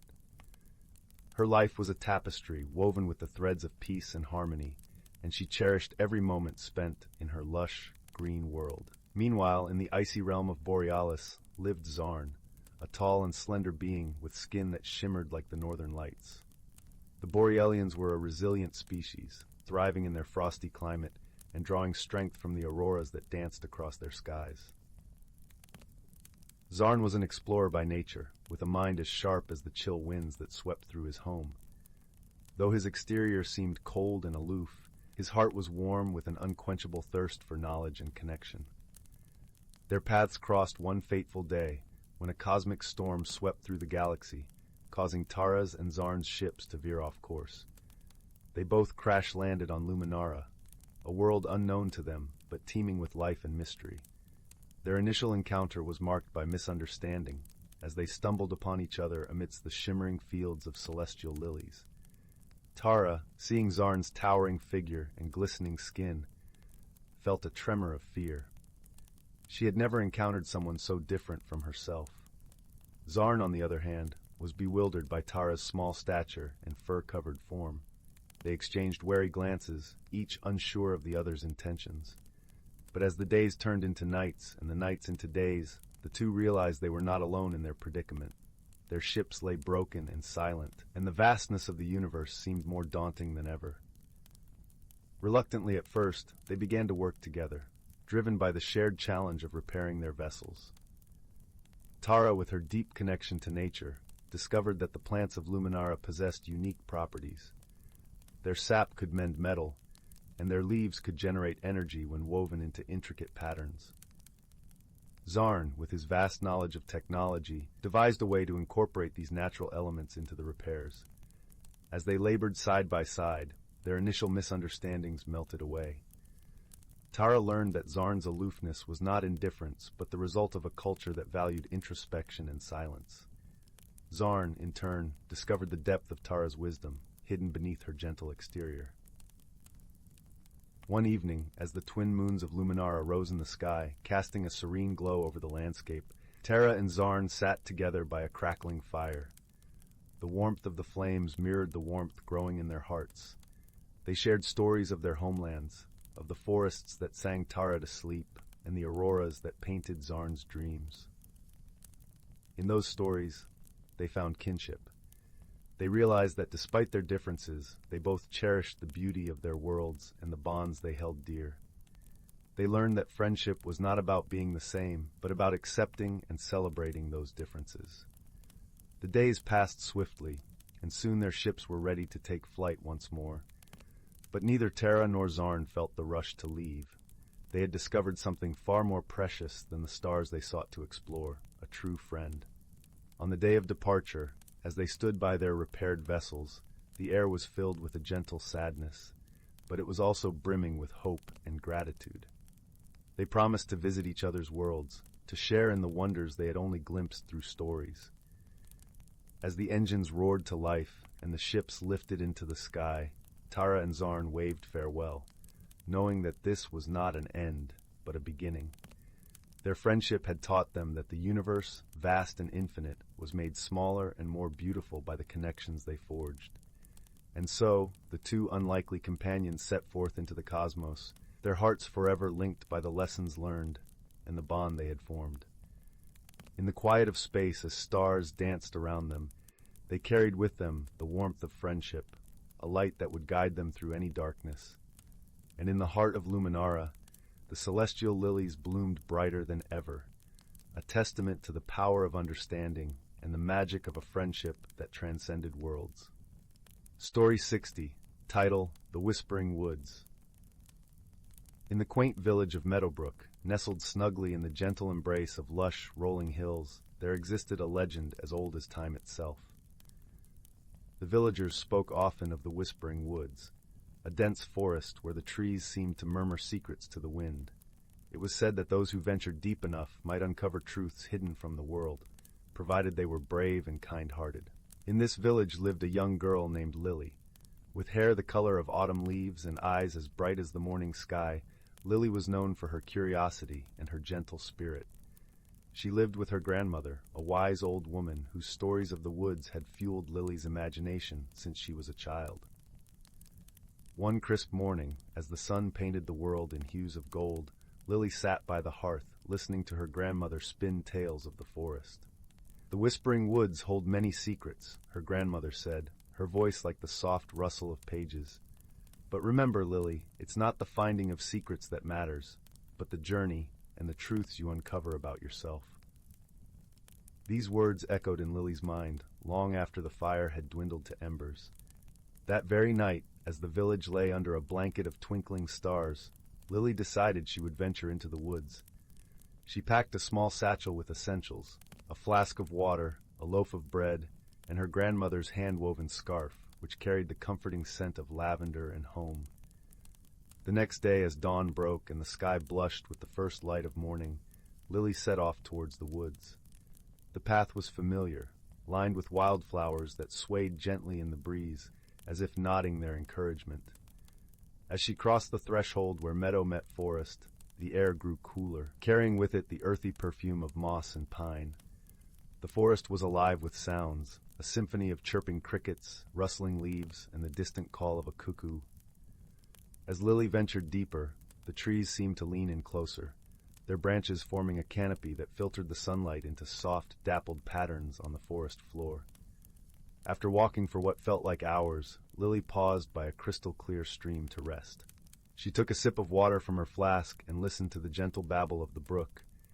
It was then that she noticed something curious, a faint, melodic hum, almost like a song, threading through the air. Intrigued, Lily followed the sound, her heart thumping with a mix of excitement and trepidation. The humming led her to a small clearing bathed in sunlight, where a single magnificent tree stood, its trunk knotted and gnarled, and its branches spreading wide like welcoming arms. At its base lay an object glinting in the sunlight. Lily approached cautiously, her breath caught in her throat. It was a mirror, unlike any she had ever seen. Its frame was crafted from intertwining vines and adorned with tiny, sparkling gemstones. As Lily gazed into its surface, she saw not her own reflection, but a swirling tapestry of colors and shapes, as if the mirror held within it a world of its own. Curiosity piqued, Lily reached out and touched the cool surface of the mirror. Instantly, a sensation like a gentle breeze washed over her, carrying with it a whisper that seemed to come from the depths of the forest itself. "Seek the heart of the forest," it breathed, "and you shall find what you truly seek." Determined to unravel the mystery, Lily took the mirror with her, cradling it carefully in her arms as she continued her journey deeper into the woods. The path grew more challenging, with tangled roots and thorny bushes that snagged at her clothes. Yet with each step, Lily felt a sense of purpose guiding her forward. As the sun began its descent, painting the sky in shades of amber and rose, Lily found herself standing before a towering wall of ancient stones. Vines crept over their surfaces, and the air shimmered with a faint magical glow. She could feel the pulse of the forest here, as if it had a heartbeat echoing beneath the earth. Pressing the mirror against the stones, Lily watched in awe as the wall began to dissolve, revealing a hidden passageway. With a deep breath, she stepped inside, the air cool and tinged with the scent of mystery. The passage led her to a hidden grove, a place of breathtaking beauty where the air was filled with the soft chime of bells and the scent of blooming jasmine. In the center of the grove stood a figure, cloaked in robes of shimmering silver. Their face was obscured, but their presence radiated warmth and kindness. "Welcome, Lily," the figure spoke, their voice as gentle as a lullaby. "You have shown courage and kindness, and for that you shall be gifted with the wisdom of the whispering woods." Lily listened intently as the figure shared stories of the forest's history, of friendships forged and challenges met with grace and understanding. They spoke of the interconnectedness of all living things and the importance of listening, to oneself, to others, and to the world around. As the figure's words enveloped her like a warm embrace, Lily felt a shift within her, a growing understanding of her place in the world and the strength that lay within her heart. When the figure finished speaking, they presented Lily with a small, intricately carved wooden box. "This," the figure explained, "is the heart of the forest. It holds the magic of the woods and the wisdom of those who came before. Guard it well and let it guide you." With gratitude in her heart, Lily accepted the gift, feeling its weight and warmth in her hands. She knew that the true treasure she had found was not the box itself, but the journey and the lessons she had learned along the way. As she retraced her steps back through the forest, the sun dipped below the horizon, casting long shadows that danced among the trees. Yet, there was no fear in Lily's heart, only a profound sense of peace and belonging. When she emerged from the woods, the village was aglow with the soft light of lanterns, and her grandmother was waiting by the gate, her eyes twinkling with a knowing smile. Lily ran to her, embracing her tightly, the warmth of home enveloping her like a familiar embrace. That night, as Lily lay in bed, the wooden box placed gently on her windowsill, she thought of the hidden world within the forest and the journey that had changed her forever. The stars outside winked down at her, as if sharing in her secret, and the soft whisper of the woods echoed in her dreams. And so, in the village of Meadowbrook, the legend of the Whispering Woods lived on, a tale of courage, friendship, and the gentle wisdom found in the most unexpected places. It reminded all who heard it that sometimes the greatest adventures lay not in distant lands, but within the quiet whispers of the world around us. As the fire crackled softly in the hearth, casting a warm glow across the room, Lily drifted into a peaceful sleep, her heart full of the magic and mystery that only the Whispering Woods could bestow. Story 61. In the heart of a quaint village nestled between rolling green hills and the soft murmur of a silver brook, there lived a young girl named Mira. The village, with its cobblestone paths lined by ancient oaks and tiny cottages with moss-covered roofs, was a tapestry of stories and whispers from the past. Each morning, the sun would paint the sky in hues of gold and lavender, casting a warm glow over the dew-kissed fields where Mira would often wander, lost in thoughts and dreams. Mira had always felt a deep connection to the village, as though the very stones beneath her feet held secrets meant for her alone. Her grandmother, a wise and gentle soul, often spoke of the family's rich heritage. She would tell Mira tales of ancestors who were caretakers of an ancient tradition, a legacy that was said to be the heartbeat of the village. These stories, shared by the fireside with the comforting crackle of burning logs and the soft scent of herbs drifting through the air, would lull Mira into a world where magic was woven into the very fabric of life. One crisp autumn evening, as a gentle breeze rustled the leaves outside, Mira's grandmother beckoned her closer. In her hands she held a small, intricately carved wooden box. Its surface was adorned with symbols of swirling vines and twinkling stars, each detail worn smooth by time. "This," her grandmother whispered, her eyes shimmering like the brook under moonlight, "is the key to understanding who you are, my dear." Inside the box lay a delicate necklace, its pendant a shimmering crystal that seemed to hold the light of 1,000 sunsets. "This pendant," her grandmother explained, "is a part of our family's legacy.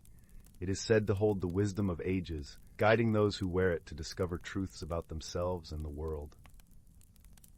Curiosity and a sense of wonder filled Mira's heart as she gently lifted the pendant, feeling its cool weight in her hand. That night, under a sky dusted with stars, she slipped the necklace around her neck, feeling an immediate warmth spread through her, as though the crystal had awakened something deep within her soul. The following morning, Mira set out towards the forest that bordered the village, a place where ancient trees stood like sentinels, their branches whispering secrets to the wind. As she walked, the world around her seemed to pulse with life. The rustling leaves whispered tales of old, and the brook sang a song of serenity. With each step, Mira felt a growing sense of belonging, as though the earth itself was embracing her, guiding her forward.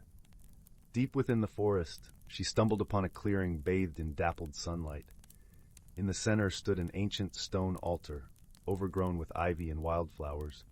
It was a place of quiet power, where time seemed to stand still. Mira approached the altar, her heart thundering with anticipation and peace. As she knelt before it, the crystal around her neck glowed softly, casting a gentle light over the stones. Mira closed her eyes, and in that moment, she felt the presence of her ancestors, their voices a soothing murmur in her mind.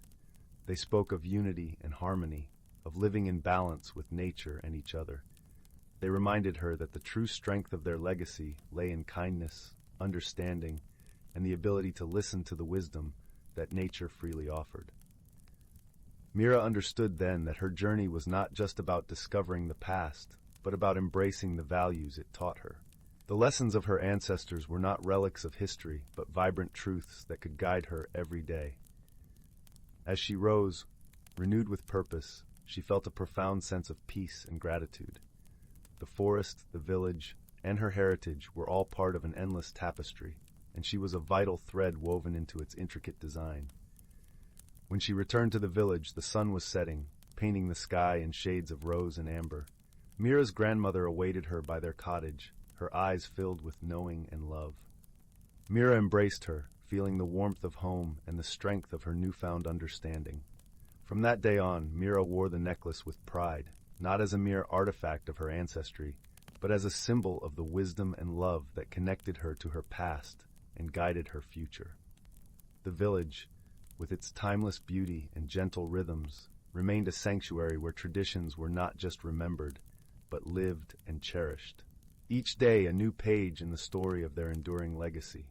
And so, under the watchful gaze of the stars and the gentle embrace of the earth, Mira found her place in the world, a harmonious blend of past and present, where love and wisdom dance together in the peaceful glow of a life well lived. Story 62. In the heart of the enchanting whispering woods, where the trees whispered secrets of old, and the air was perfumed with the scent of wild lavender, there lay a quaint village known as Elder Hollow. It was a place where the sun always seemed to cast a golden glow over cobblestone paths, and the gentle murmur of the brook harmonized with the rustling leaves. Yet, as serene as Elder Hollow appeared, it had recently become the stage for a curious mystery. Every morning, as the first rays of sunlight kissed the rooftops, the villagers awoke to find tiny, glimmering footprints leading from the edge of the forest to the center of the village square. The footprints sparkled as if dusted with stardust, vanishing just as mysteriously as they appeared with the dawn's first light. No one knew where they came from, nor what they meant. Among the villagers was a thoughtful young girl named Lila, with bright eyes that sparkled with curiosity and hair as dark as the midnight sky. Lila loved the Whispering Woods and often spent her afternoons exploring its hidden nooks and crannies, accompanied by her loyal companion, a wise old owl named Olwen. Olwen, with his feathers of silver and eyes that glowed with the light of ancient wisdom, was known throughout the village as a sage guide. One crisp autumn morning, as the leaves rustled in shades of amber and gold, Lila decided to uncover the mystery of the sparkling footprints. She set out with Olwen perched on her shoulder, his soft hoots a comforting melody in the stillness of the dawn. As they followed the trail of shimmering prints, Lila noticed something peculiar. The prints didn't seem to follow a direct path. Instead, they wove in gentle loops and spirals, as if tracing a dance. "These are not the tracks of any creature from our woods," Olwen observed, his voice a soft rumble. "We must think like the maker of these prints if we are to understand them." With Olwen's guidance, Lila began to see patterns in the prints, a rhythm to their chaos. They led her deeper into the woods, to a place she had never ventured before. There, nestled between two ancient oaks, was a small hollow illuminated by a silvery glow. In the center of the hollow stood an ethereal creature, no taller than Lila's knee, with wings that shimmered like moonlight on a rippling stream. It was a Lumina, a magical being known for its playful nature and love of light. The Lumina, sensing their approach, turned to face them, its eyes twinkling with mischief yet kindness. "Ah, young seeker and wise feathered one," it chimed, its voice as musical as a gentle breeze through chimes. "You have found me, but do you know why I tread upon your village paths?" Lila, feeling a gentle warmth in the Lumina's presence, asked, "Why do you leave your prince in our village, dear Lumina? We are curious, but not afraid." The Lumina fluttered its wings, sprinkling the air with luminous dust. "I come to dance beneath your moon and starlight, for the heart of your village holds an ancient magic, a magic that sings to my kind, drawing us to your world." Understanding dawned upon Lila like the first light of morning. "Our village square, with its old stones and flowing fountain, is a place of gathering and joy. It welcomes all who seek harmony," she said, her voice soft and welcoming. The Lumina nodded, a serene smile gracing its delicate features. "Indeed, and now that you have shown kindness, I shall share with you a secret. Each night I weave dreams from the stars and leave traces of them upon your paths, hoping to inspire wonder and unity among your people." Lila felt a warmth in her heart, a glow that matched the Lumina's own. "We are grateful for your gifts, Lumina. We shall cherish them and the magic they bring." With a gentle flutter, the Lumina bid them farewell, vanishing into the morning mist, leaving behind a trail of shimmering light. Lila and Alwyn returned to the village, their hearts lighter and their minds filled with the wonder of new understanding.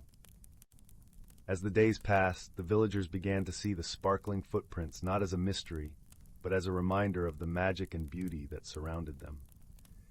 They gathered in the village square each evening, sharing stories and dreams beneath the starlit sky, united in their newfound appreciation for the world's gentle wonders. And so, in the tranquil embrace of Elder Hollow, the Lumina continued to dance, its shimmering footprints a symbol of joy and connection, gently reminding all who lived there that the world was filled with unseen beauty, waiting to be discovered by those with open hearts. As the seasons turned and the village thrived in its harmony, Lila would often visit the Hollow, her spirit ever curious and her friendship with Alwyn ever strong. Together, they would listen to the whispers of the woods, knowing that in every rustle and every glow, a story was waiting to be told. Story 63. In the heart of the whispering woods, where the trees sang gentle lullabies to the rustling leaves, there lay the quaint village of Everglow. Nestled amongst the silver-threaded streams and meadows that danced with wildflowers, it was a place where magic flowed as naturally as the breeze through the branches. The villagers of Everglow were well acquainted with enchantment.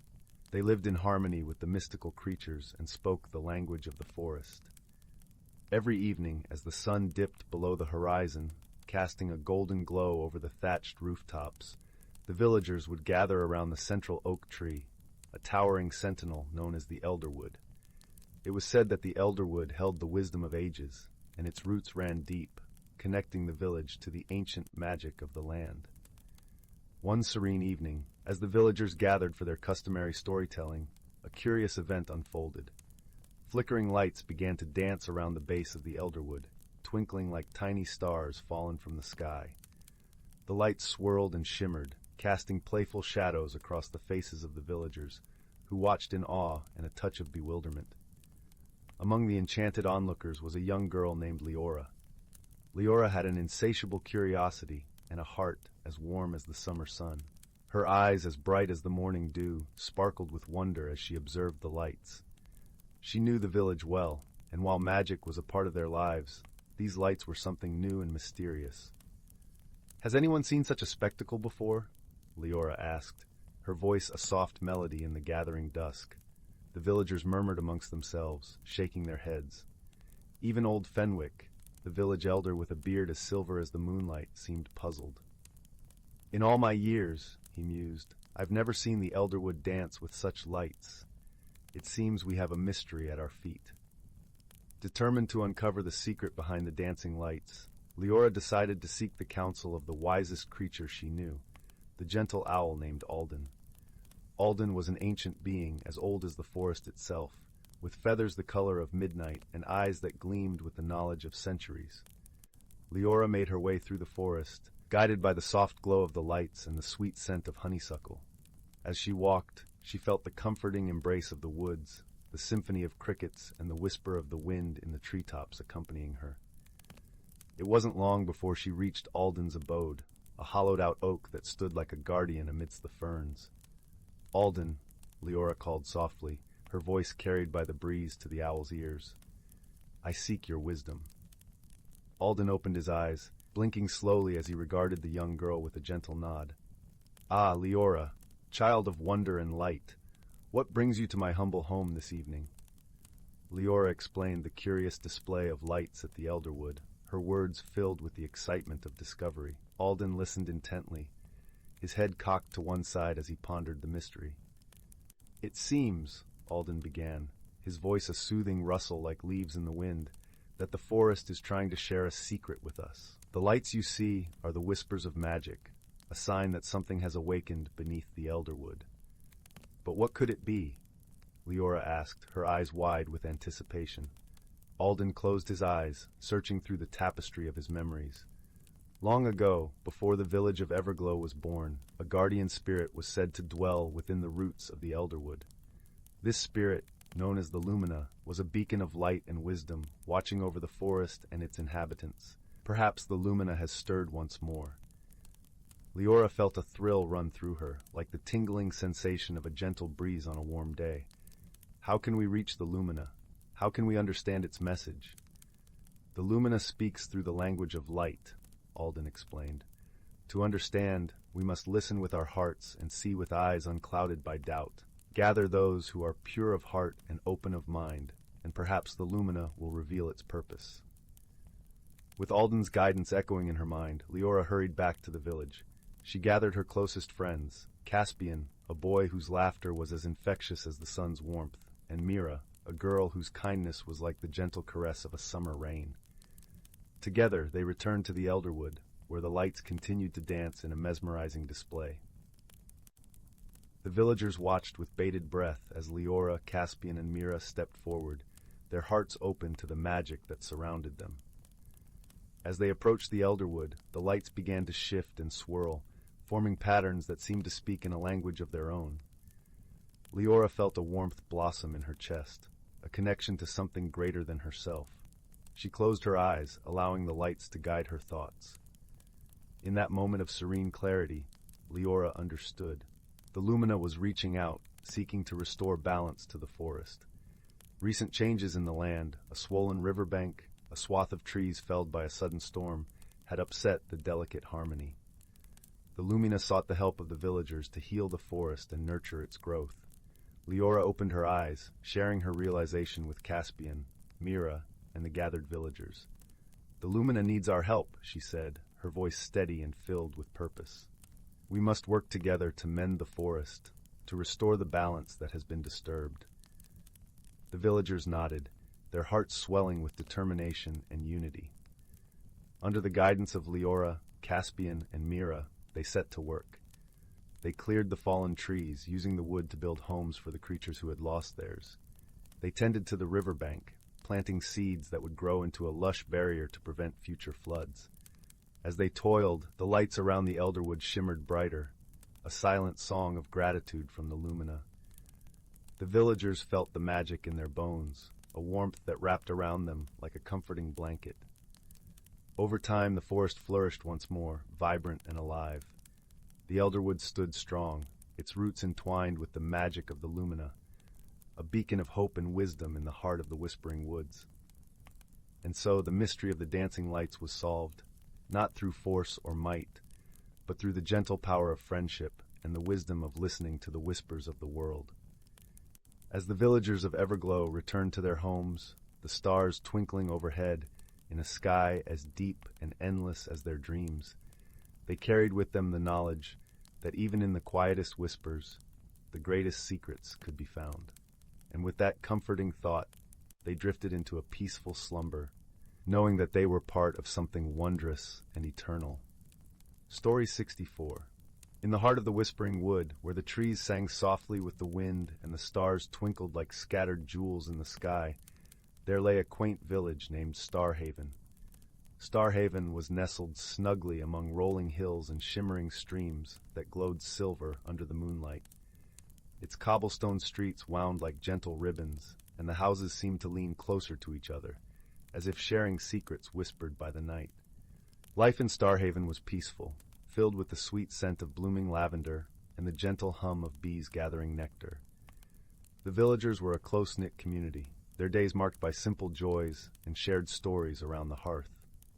Yet, of late, a curious series of events had stirred quiet ripples of intrigue through the village, like the softest rustle of leaves in still air. It all began when the glowing lanterns that lined the village paths started flickering mysteriously at dusk. Each evening, as the sun dipped below the horizon and the sky blushed with hues of orange and pink, the lanterns would dim and brighten erratically, casting strange shadows that danced across the cobblestones. The villagers, puzzled but not alarmed, gathered to discuss this peculiar occurrence. Among them was a gentle soul named Finn. With eyes like pools of clear water and hair the color of autumn leaves, Finn was known for his thoughtful nature. He loved puzzles and had a knack for seeing connections that others often overlooked. Accompanying him was his ever-curious companion, Pippin, a small, sprightly creature known as a wispkin. With his fur as soft as down and eyes that sparkled like dew-kissed morning, Pippin was a creature of light and laughter, forever fluttering about like a playful breeze. Together, Finn and Pippin decided to investigate the flickering lanterns. They began by observing the lights each evening, noting the patterns and rhythms of their dance. Pippin, with his vivid imagination, suggested that perhaps the lanterns were trying to communicate, whispering tales of long-lost days. One evening, as they watched from the edge of the village square, Finn noticed something peculiar. The lanterns flickered in synchrony with the rustling of the leaves in the nearby elderwood grove. "Do you see that, Pippin?" Finn murmured softly, pointing towards the grove where the trees seemed to sway in time with the flickering light. Pippin's eyes widened with excitement. I do, he chirped, his tiny wings fluttering eagerly. "The trees are speaking with the lanterns." Intrigued, Finn and Pippin ventured into the elderwood grove. The air was cool and fragrant with the scent of pine and earth. As they meandered through the grove, they noticed a soft glow emanating from the heart of the forest. Drawn towards it, they discovered a circle of ancient stones, each etched with runes that glimmered faintly in the moonlight.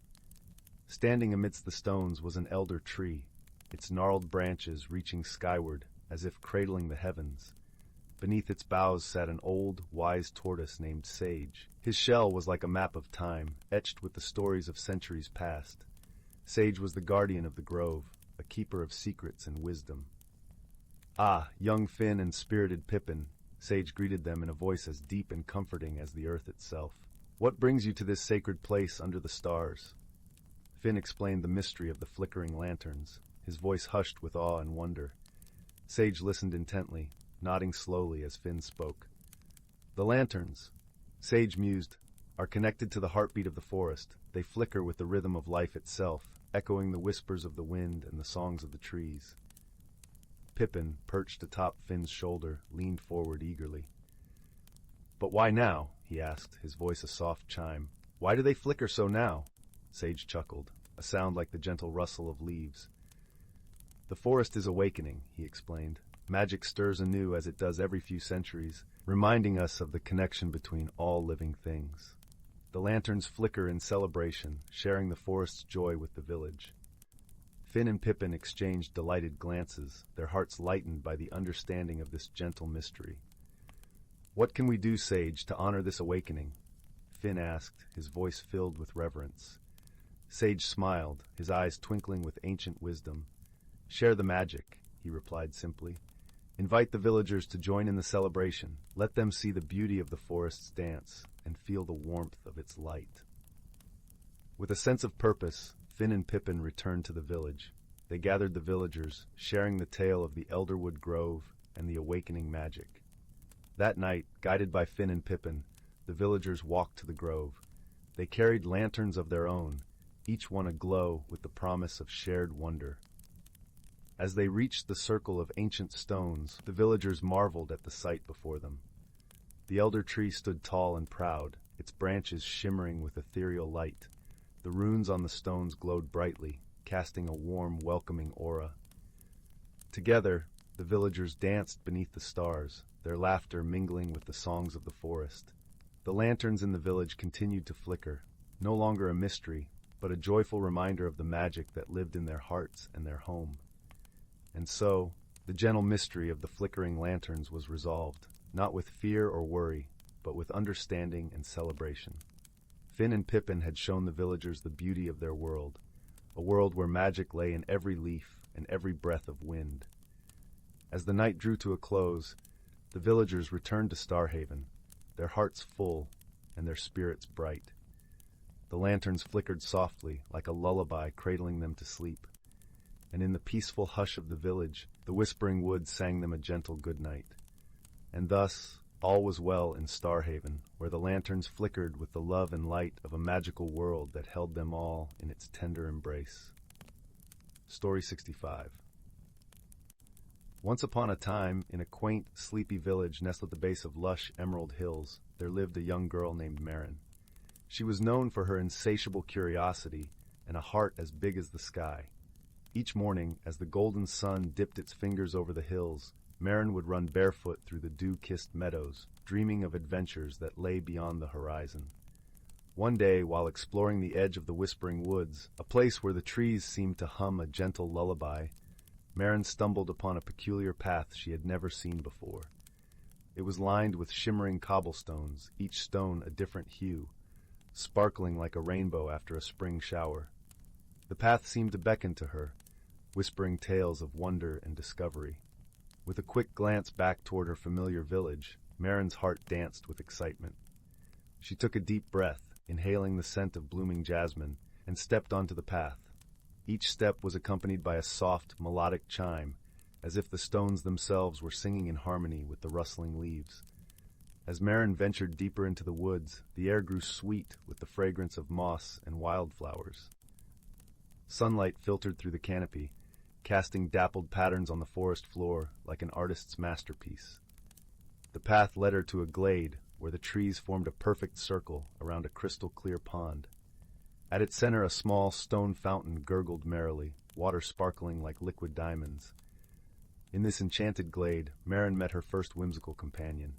A tiny creature, no larger than a teacup, fluttered down from a branch. Its wings were as delicate as gossamer, iridescent and shimmering in hues of blue and green. The creature introduced itself as Nilo, a guardian of the whispering woods. "Welcome, brave traveler," Nilo chimed in a voice as soft as a breeze through the leaves. "Few have ventured this far, for this path reveals itself only to those with hearts full of wonder." Marin, her eyes wide with amazement, asked, "What lies beyond this path, Nilo?" Nilo's wings fluttered with excitement. "Beyond lies the Valley of Dreams, where courage and friendship open doors to the extraordinary." With Nilo perched upon her shoulder, Marin continued her journey. The path wound through the forest, leading her to fields of dancing poppies and glistening streams that laughed as they tumbled over pebbles. Along the way, Marin encountered other delightful creatures, a family of cloud-like puffballs that bounced playfully across her path, and a wise old turtle who shared stories of ancient times. Each encounter filled Marin's heart with joy and strengthened her resolve to discover the valley beyond. As the sun began to set, painting the sky in shades of pink and gold, Marin faced her first gentle challenge. The path led to a bridge made entirely of glowing moonstones, arching over a small yet swift river. The stones glimmered with a soft luminescence, casting an ethereal light in the gathering dusk. Marin hesitated, unsure if the stones would hold her weight. Sensing her uncertainty, Nilo whispered, "Trust in the journey, Marin. The stones will support those who believe in their own strength." With Nilo's words echoing in her heart, Marin stepped onto the bridge. Each step was steady and sure, and soon she found herself safely on the other side, her confidence blooming like 1,000 stars in the night sky. Finally, as night enveloped the woods, Marin reached the Valley of Dreams. It was a place unlike any other, where the ground was covered in a soft, luminescent moss that glowed like a carpet of stars. Towering flowers swayed gently in the breeze, their petals whispering secrets of the universe. In the center of the valley stood a grand, ancient tree, its branches stretching toward the heavens. Beneath its protective boughs, Marin found a circle of creatures, each one she had met along her journey, and many more. They gathered to celebrate her courage and the friendships she had forged. Nilo fluttered to the center of the circle, announcing, "Tonight, we honor Marin," whose heart led her on a journey of wonder and discovery. With a gentle glow of warmth and belonging, Marin realized that the true treasure of her journey was not the enchanting valley, but the courage she discovered within herself and the bonds she had formed along the way. As the moon rose high in the night sky, casting a silver glow over the valley, Marin knew it was time to return. With a heart full of memories and newfound strength, she bid farewell to her companions, promising to return one day. The path home seemed shorter, guided by the light of the moon and the songs of the forest. As Marin emerged from the whispering woods, the village lights twinkled like a field of fireflies, welcoming her back. And so, with a heart full of dreams and the promise of new adventures, Marin curled up in her cozy bed, knowing that the world was vast and full of wonder, just waiting for those brave enough to explore it. And with that comforting thought, she drifted into a peaceful slumber, dreaming of shimmering paths and glowing valleys. Story 66. In the heart of an ancient forest, where the trunks of towering trees reached skyward like the fingers of giants, a gentle hush blanketed the land. This forest was unlike any other, for it was a place where the boundaries between reality and magic softly intertwined, creating a realm where the natural world and enchantment coexisted in harmony. Here, nestled within the embrace of moss-covered stones and beneath canopies that whispered secrets to the wind, lived a community of creatures who thrived in the delicate balance of their woodland home. Among them was a wise old tortoise named Bramble, whose shell bore the markings of many seasons, each groove a testament to the wisdom passed down through generations. Bramble was known far and wide for his gentle spirit and profound knowledge of the forest. His days were spent wandering the leafy paths, his movements slow and deliberate, as he listened to the stories carried on the breeze. Every creature, from the smallest ant to the most majestic stag, regarded Bramble as a sage, a keeper of the forest's ancient lore. One crisp morning, as the first golden rays of sunlight filtered through the lattice of leaves, Bramble awoke to a stirring in the air that was different from the usual dawn chorus. There was a sense of urgency in the rustling leaves, a message in the babbling brook that wound its way through the trees. Bramble stretched his limbs, feeling the cool earth beneath him, and set off to uncover the mystery. His journey took him to a clearing where the forest opened up to reveal a small, shimmering pond. The surface of the water was smooth as glass, reflecting the azure sky above. Gathered around the pond were the creatures of the forest, their eyes wide with curiosity and concern. Bramble approached, his presence commanding a respectful silence. At the center of the gathering stood a young hare named Willow, her fur the color of autumn leaves. She had discovered something remarkable, a delicate, glistening crystal, nestled among the reeds at the pond's edge. It pulsed with a gentle light, casting rainbows that danced across the water's surface.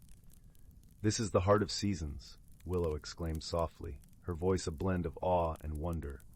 "It is said to be a gift from the spirit of the forest, appearing only when the balance of our world is at risk." The creatures murmured among themselves, their voices a symphony of chirps, growls, and rustles. The Heart of Seasons was a legend, a mystical gem that held the essence of the forest's magic. It was believed to be a beacon of harmony, a reminder of the delicate equilibrium that sustained their home. Bramble listened intently, his wise eyes reflecting the swirling colors of the crystal. He spoke with a voice as gentle as the wind through the trees. "The appearance of the heart is both a warning and a blessing. It reminds us that the balance of our world is fragile. We must heed its message and work together to preserve the harmony we cherish." As the creatures pondered Bramble's words, a soft breeze stirred, carrying with it the scent of pine and the distant echo of a songbird's melody. The forest seemed to respond, its ancient spirits awakening to the call. The leaves rustled in agreement, and the brook babbled a soothing refrain. United by a sense of purpose, the creatures of the forest set about their task. The squirrels scampered up trees, gathering nuts to share with their neighbors. The birds spread seeds, ensuring new growth would flourish. Even the ants, diligent in their labor, cleared pathways for the rain to flow freely, nourishing the roots of the towering oaks. As the days passed, the forest began to hum with renewed life. The heart of seasons continued to glow softly by the pond, a symbol of their unity and dedication. Each creature played its part, guided by the wisdom Bramble had shared, and the forest responded in kind, its magic weaving through every leaf and branch. Through their efforts, they discovered that the heart of seasons had also brought a subtle change to their world. The weather itself seemed to dance in harmony with the forest, the rains nourishing the earth with perfect timing, and the sun warming the land with just the right touch. It was as if the forest had found its rhythm, a melody that resonated with every living being. And so, under Bramble's wise guidance and with the magic of the heart of seasons lighting their path, the creatures of the forest nurtured their home, ensuring its beauty and balance would endure for generations to come.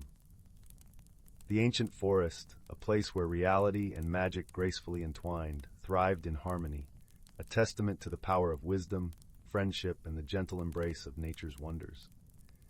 As the sun dipped below the horizon, painting the sky with hues of orange and purple, Bramble settled beneath the sheltering boughs of a great oak. The air was filled with the soft symphony of crickets and the gentle rustle of leaves, a lullaby that cradled the forest to sleep. And in that peaceful moment, Bramble knew that the heart of the forest beat strong, a beacon of hope and harmony for all who called it home. Story 67, The Whispering Stones. Once upon a time, in the quaint village of Elderwood, nestled between lush green hills and shimmering streams, there was a legend known to all who lived there. It spoke of the Whispering Stones, a collection of ancient rocks hidden deep within the heart of the enchanted forest. These stones, it was said, held the power to reveal the true nature of those who dared to seek their wisdom. On the edge of Elderwood, in a cozy cottage woven with ivy and sunlight, lived a young girl named Leora. With eyes the color of a tranquil summer sea and hair as golden as the fields in late August, Leora possessed a curiosity that was as boundless as the skies above. Her best friend, a gentle fox named Finn, with fur the hue of autumn leaves and eyes like polished amber, often accompanied her on her many adventures. The people of Elderwood adored Leora for her kindness and admired how she saw beauty in the simplest of things, a dew-kissed flower, the laugh of a bubbling brook, or the whisper of the wind through the trees. Yet there was one thing that troubled her deeply. Despite her warm heart, Leora sometimes felt as though she didn't truly belong. She longed to understand who she was and where she fit in the tapestry of the world. One crisp morning, as the sun painted the sky in hues of pink and gold, Leora set out with Finn by her side to explore the enchanted forest. The path was dappled with sunlight, and the air was filled with the earthy scent of pine needles and wildflowers. Birds sang sweetly overhead, their melodies weaving seamlessly with the rustling of the leaves. "Do you think we'll find the Whispering Stones today, Finn?" Leora asked, her voice a blend of hope and excitement. Finn tilted his head thoughtfully. "If the tales are true, the stones will find us when we're ready to hear their secrets." Smiling at her friend's wisdom, Leora continued along the path, her heart beating with the rhythm of adventure. As they ventured deeper into the forest, the trees grew taller and the light more diffused, casting a serene, emerald glow over everything. The air was cooler here, caressing their skin with a soft, refreshing breeze. Leora and Finn walked in comfortable silence, their bond needing no words, until they came upon a small clearing. In the center of the clearing stood a circle of stones. They were unlike any Leora had ever seen. Smooth and ancient, each one etched with mysterious symbols that seemed to shimmer in the dappled light. Instinctively, Leora knew they had found the Whispering Stones. She approached them cautiously, her heart fluttering with anticipation and a touch of apprehension. Finn stayed close, his presence a comforting warmth by her side. As Leora knelt beside the stones, a gentle hum filled the air, a sound so soft it was almost a feeling more than a noise. It wrapped around her like a tender embrace, and she closed her eyes, allowing herself to sink into the melody. "Welcome, Seeker," a voice whispered, gentle as the breeze. Leora's eyes flew open, but the clearing was empty, save for her and Finn. Who are you?" she asked, her voice barely more than a breath. "We are the stones," the voice replied, resonating from all around her. "We have waited for one who seeks truth with an open heart." Leora felt a warmth spread through her chest, a sense of belonging she had long yearned for. "I want to understand who I am," she confessed softly. "I want to know where I belong." The stones hummed in response, their song rich with ancient wisdom. "You are a part of the world, and the world is a part of you. To know yourself, you must listen to the whispers of the heart and the truths of the earth." As the words washed over her, Leora felt a shift within, a gentle unfurling, like a flower opening to the sun. She realized that her quest was not about finding a place to fit in, but about embracing the journey of discovering herself. Finn nudged her hand with his nose, his eyes reflecting the light of understanding. "We are never alone on our journey," he seemed to say. Leora smiled, feeling the truth in his silent words. She glanced around the clearing, taking in the beauty and serenity of the forest. The whispering stones had shared their wisdom, and she felt lighter, as if a burden she hadn't known she carried had been lifted. "Thank you," she whispered to the stones, her voice filled with gratitude. "I will cherish the journey and listen to the whispers within." With a heart full of newfound peace, Leora rose from the ground. She and Finn began the journey back home, the sun now high in the sky, bathing the world in its warm, golden light.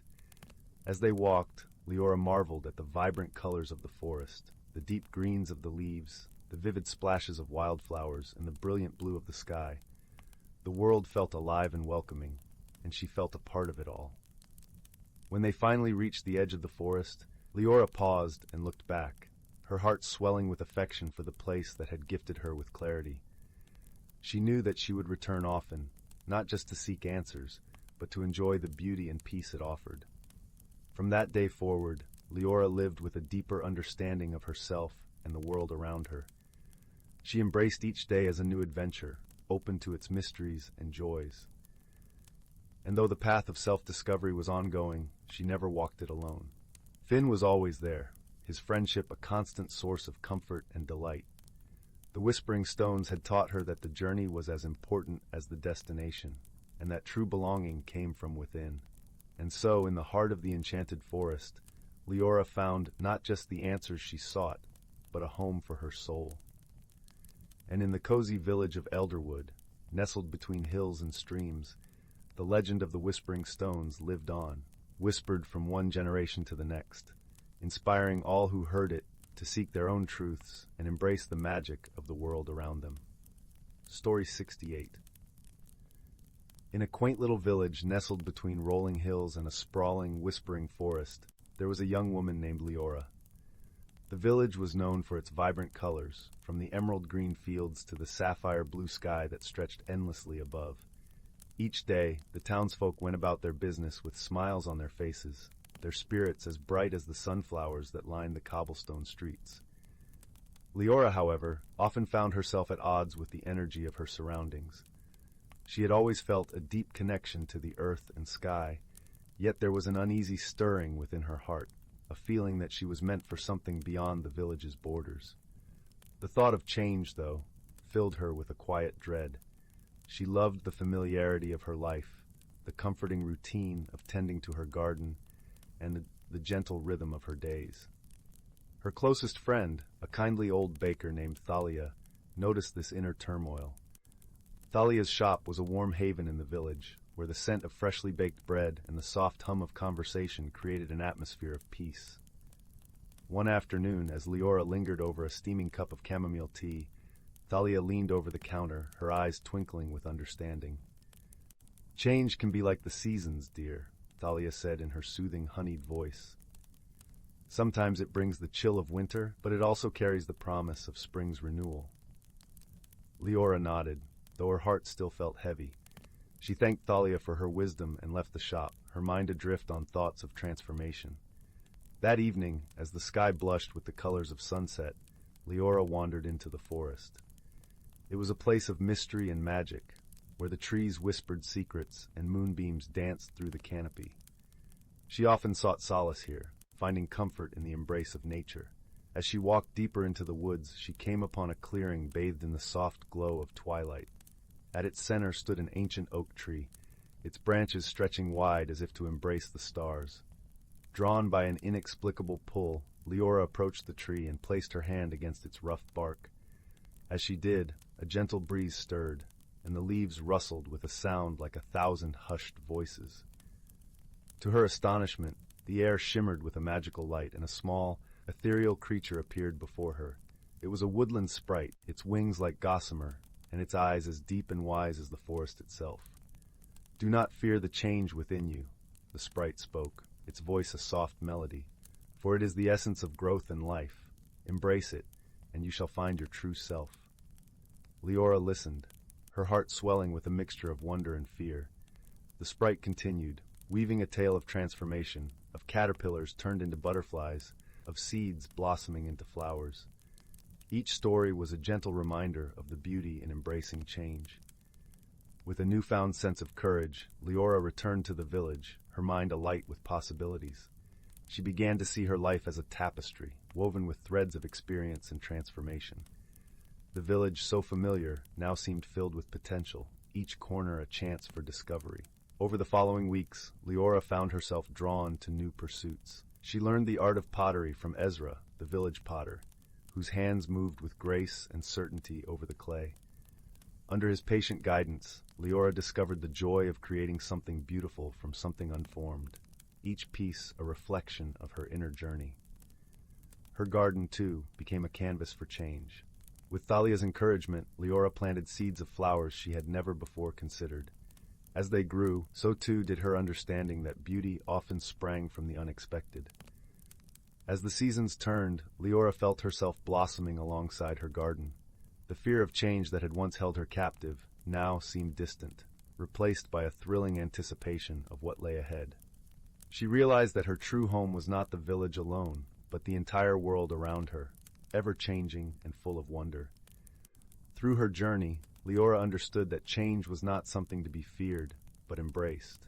It was the gentle hand guiding her toward her true self, revealing the magic within her heart. She learned that with each new experience, she grew a little more, like a tree reaching toward the sky, her roots grounded in the rich soil of her past. The villagers noticed Leora's transformation, drawn to her newfound lightness of spirit. She became a beacon of inspiration, her story a reminder that change, though daunting, was a beautiful part of life's journey. As the sun set on another day, Leora sat beneath the ancient oak in the forest, the woodland sprite by her side. Together, they watched as the stars emerged, twinkling like diamonds in the velvet sky. In that quiet moment, Leora felt a deep peace, knowing that she was exactly where she was meant to be, a part of the ever-unfolding magic of life. And so in the heart of the whispering forest, under the watchful gaze of the ancient oak, Leora's journey of personal growth and magical transformation continued, a testament to the power of embracing change and discovering the beauty within.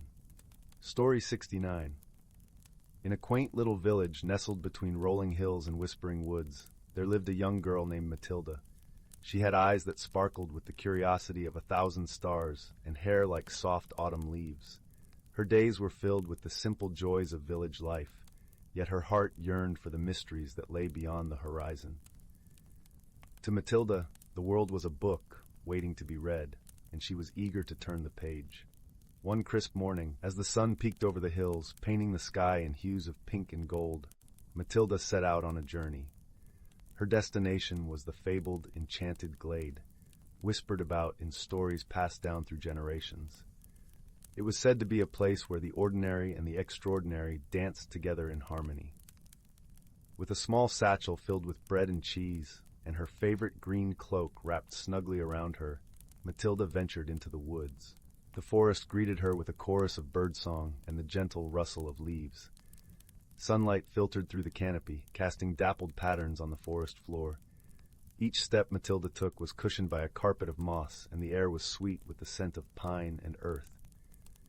As she wandered deeper into the forest, Matilda came across a peculiar sight. A brook, no wider than a ribbon, flowed before her, its waters shimmering with hues of lavender and silver. She knelt beside it, dipping her fingers into the cool, magical stream. As she did, a gentle voice floated on the breeze. "Who seeks the wonders of the glade?" Startled but unafraid, Matilda looked up to see a small, whimsical creature perched on a rock. It was a sprite no taller than a teacup, with wings that glistened like morning dew. The sprite's eyes twinkled with mischief and kindness. "I am Matilda," she replied, her voice steady. "I seek the enchanted glade." The sprite nodded, its tiny wings fluttering with approval. "To reach the glade, you must follow the path that sings." Matilda listened intently, and soon she heard it. A soft melody, like the tinkling of bells carried by the wind. The song seemed to come from nowhere and everywhere all at once. Guided by the enchanting tune, Matilda continued her journey, the sprite flitting alongside her, offering companionship and occasional bursts of laughter. The path led Matilda to a grove where the trees stood tall and ancient, their trunks wrapped in rich emerald moss. As she walked, the ground beneath her feet began to sparkle with tiny lights, like stars had fallen to earth. Around her danced a myriad of creatures, delicate fairies with wings as fragile as butterfly kisses, and small, gentle animals that watched her with eyes full of wonder. In the heart of the grove stood a grand ancient tree, its branches stretching towards the sky like welcoming arms. Beneath it, the forest floor was blanketed with soft, fragrant petals. Matilda approached the tree, feeling the warmth of its presence. She leaned against its sturdy trunk, and the tree seemed to hum a low, comforting song. It was then that Matilda noticed a small door nestled among the roots of the tree. Curiosity tingling in her fingertips, she opened it to reveal a stairway spiraling downward, glowing with a soft, inviting light. With a deep breath, Matilda descended the steps, the sprite following close behind. At the bottom, she found herself in the heart of the enchanted glade. The air was filled with a gentle golden glow, and the soft murmur of a hidden waterfall echoed in the distance. Flowers of every color imaginable carpeted the ground, their petals shimmering like precious gems. The glade was alive with the gentle hum of life, birds singing melodious tunes, butterflies flitting gracefully from blossom to blossom, and the air rich with the scent of honeysuckle and fresh rain. In the center of the glade stood a small, crystalline pond, its waters as clear as a morning sky. Matilda approached, her reflection gazing back at her, surrounded by the wonders of this magical place. She felt a sense of peace and belonging, as though she had found a piece of herself she never knew was missing. The sprite landed on her shoulder, its voice a soft whisper in her ear. "The courage to explore has brought you here, Matilda, and with it, the wisdom to see the world not just as it is, but as it could be." Matilda smiled, understanding that her journey had been about more than just finding the glade. It was about embracing the unknown, stepping boldly into new adventures, and discovering the beauty that lay within and around her. As the sun began to set, casting the glade in a warm, golden light, Matilda knew it was time to return home. With a heart full of gratitude and wonder, she bid farewell to the sprite and the glade, promising to return one day. The walk back through the forest felt different. The world seemed more vibrant, more alive. The challenges she had faced, the courage she had discovered within herself, and the friendships she had formed all wove together into the tapestry of her journey. When Matilda finally emerged from the woods, the village was bathed in the soft glow of twilight. She returned home, her heart light and her spirit enriched by the magic of the enchanted glade. As she settled into bed that night, the memory of the glade wrapped around her like a warm blanket. She closed her eyes, dreaming of the wonders she had seen and the adventures that awaited her. The world, once again, felt like a book, and Matilda drifted to sleep, eager to turn the page and see what story awaited her next. Story 70. The Whispering Woods. In the small village of Willowbrook, where the horizon was painted with the gentle hues of lavender and gold at dusk, there lay a quaint cottage at the edge of the Whispering Woods. This cottage was home to an old, kindly woman named Grandma Lark. Her hair was silver like moonlit water, and her eyes were a warm chestnut, always twinkling with stories untold. Every evening, as the sun dipped below the hills, the village children would gather around Grandma Lark's crackling fireplace. The air would be filled with the sweet scent of chamomile and honey as she brewed her famous tea. It was on one such evening, with the wind whispering secrets through the trees, that Grandma Lark began her tale of the Whispering Woods. "You see," she started, her voice as soothing as a lullaby, "the woods hold many secrets, and if you listen closely, they might just share them with you." The children leaned in closer, their eyes wide with anticipation. Among them was a curious and kind-hearted girl named Mia. Her hair was the color of autumn leaves, and she had a penchant for adventures that often got her into delightful mischief. Grandma Lark continued, "Long ago there was a young girl, not much older than you, who discovered something truly magical in those woods." Mia's heart skipped a beat, her mind already racing with possibilities. "What did she find, Grandma?" she asked, her voice barely above a whisper, as if speaking too loudly might scare the magic away. "Ah, that's a story for another time," replied Grandma Lark with a knowing smile. "But remember, the woods are always speaking. You just have to know how to listen." That night, as Mia lay in her bed, the moonlight casting soft shadows through her window, she couldn't shake the feeling that the woods were calling to her. The promise of adventure tugged at her heart, and she resolved to explore the Whispering Woods the very next day. The morning sun broke through the horizon, bathing the village in a golden glow. Mia, with a small satchel packed with a blanket, some apples, and her favorite book, set off towards the woods. As she stepped into the leafy embrace of the Whispering Woods, the world seemed to change around her. The air was cooler, carrying the earthy scent of moss and damp leaves, while the gentle rustle of leaves created a melody that was both familiar and strange. Mia wandered deeper into the woods, her senses alive with wonder. She noticed how the sunlight danced through the canopy, creating patterns on the forest floor, and how the birds sang a song that harmonized with the rustling leaves.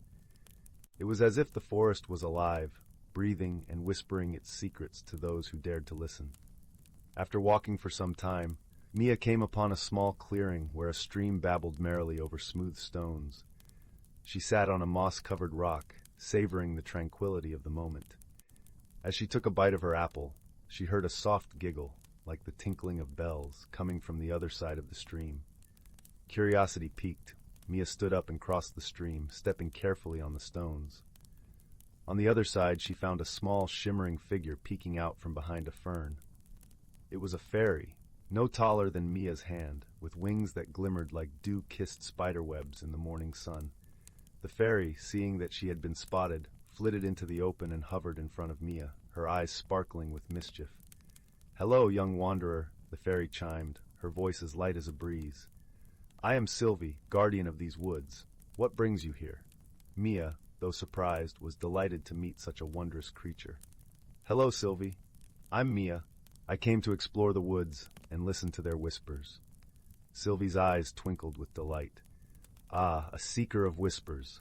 Few humans have the heart to hear the woods' stories. Come, let me show you something special." With a graceful flick of her wings, Sylvie led Mia deeper into the forest. They passed towering oaks and ancient pines, their roots weaving intricate patterns across the forest floor. The air grew cooler, and the light dimmed to an enchanting twilight as they ventured further. Eventually, they reached a hidden glade, bathed in the soft glow of luminescent flowers. In the center of the glade was a small pond, its surface as smooth as glass, reflecting the starlit sky above despite the midday sun. Sylvie gestured towards the pond. "This is the Pond of Echoes," she explained. "It shows not only what is, but also what could be." Mia knelt by the edge of the pond, entranced by its beauty. As she gazed into the water, ripples began to form, and an image appeared.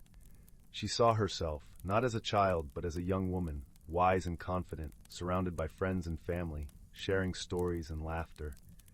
A sense of warmth and belonging filled Mia's heart.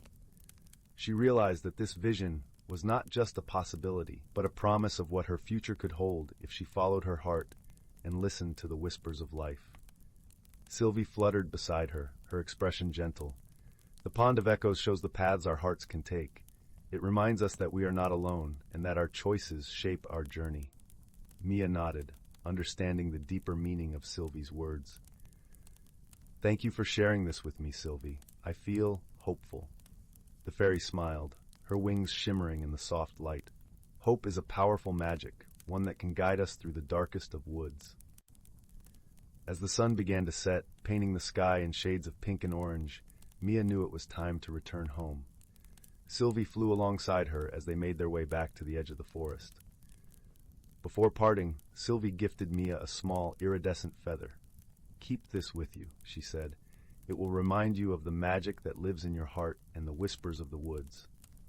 Mia thanked Sylvie and tucked the feather into her satchel, feeling its gentle warmth against her palm. As she stepped out of the woods and into the fading light of the village, she felt a newfound sense of peace and purpose. That evening, as she sat by the fireplace with the village children, Mia shared her adventure in the Whispering Woods. Her tale was met with awe and wonder, and the children listened, wide-eyed, as she spoke of the magical glade and the pond of echoes. Grandma Lark, who had been listening quietly, smiled at Mia with a twinkle in her eye. "You see," she said softly, "the woods have a way of teaching us the most important lessons, if only we have the courage to listen." Mia nodded, her heart full of gratitude and joy.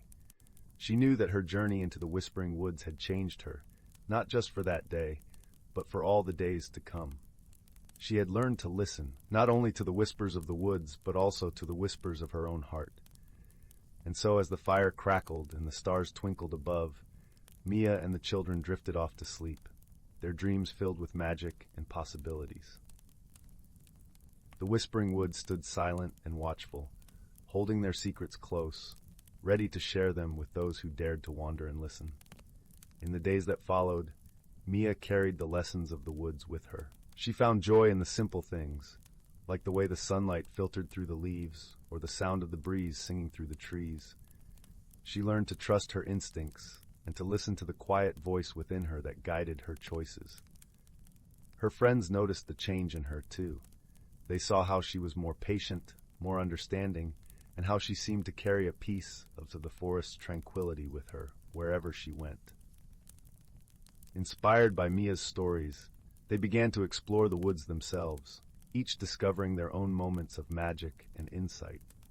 One day, as Mia sat by the pond in the hidden glade, she thought about the vision she had seen in the Pond of Echoes. She realized that the future was not something to be feared or rushed towards, but something to be embraced with an open heart. Each day was a step on her journey, and every choice she made was a brushstroke on the canvas of her life. Sylvie would often visit Mia, sharing stories of the forest and its inhabitants. The fairy became a cherished friend, her laughter and wisdom adding to the richness of Mia's days.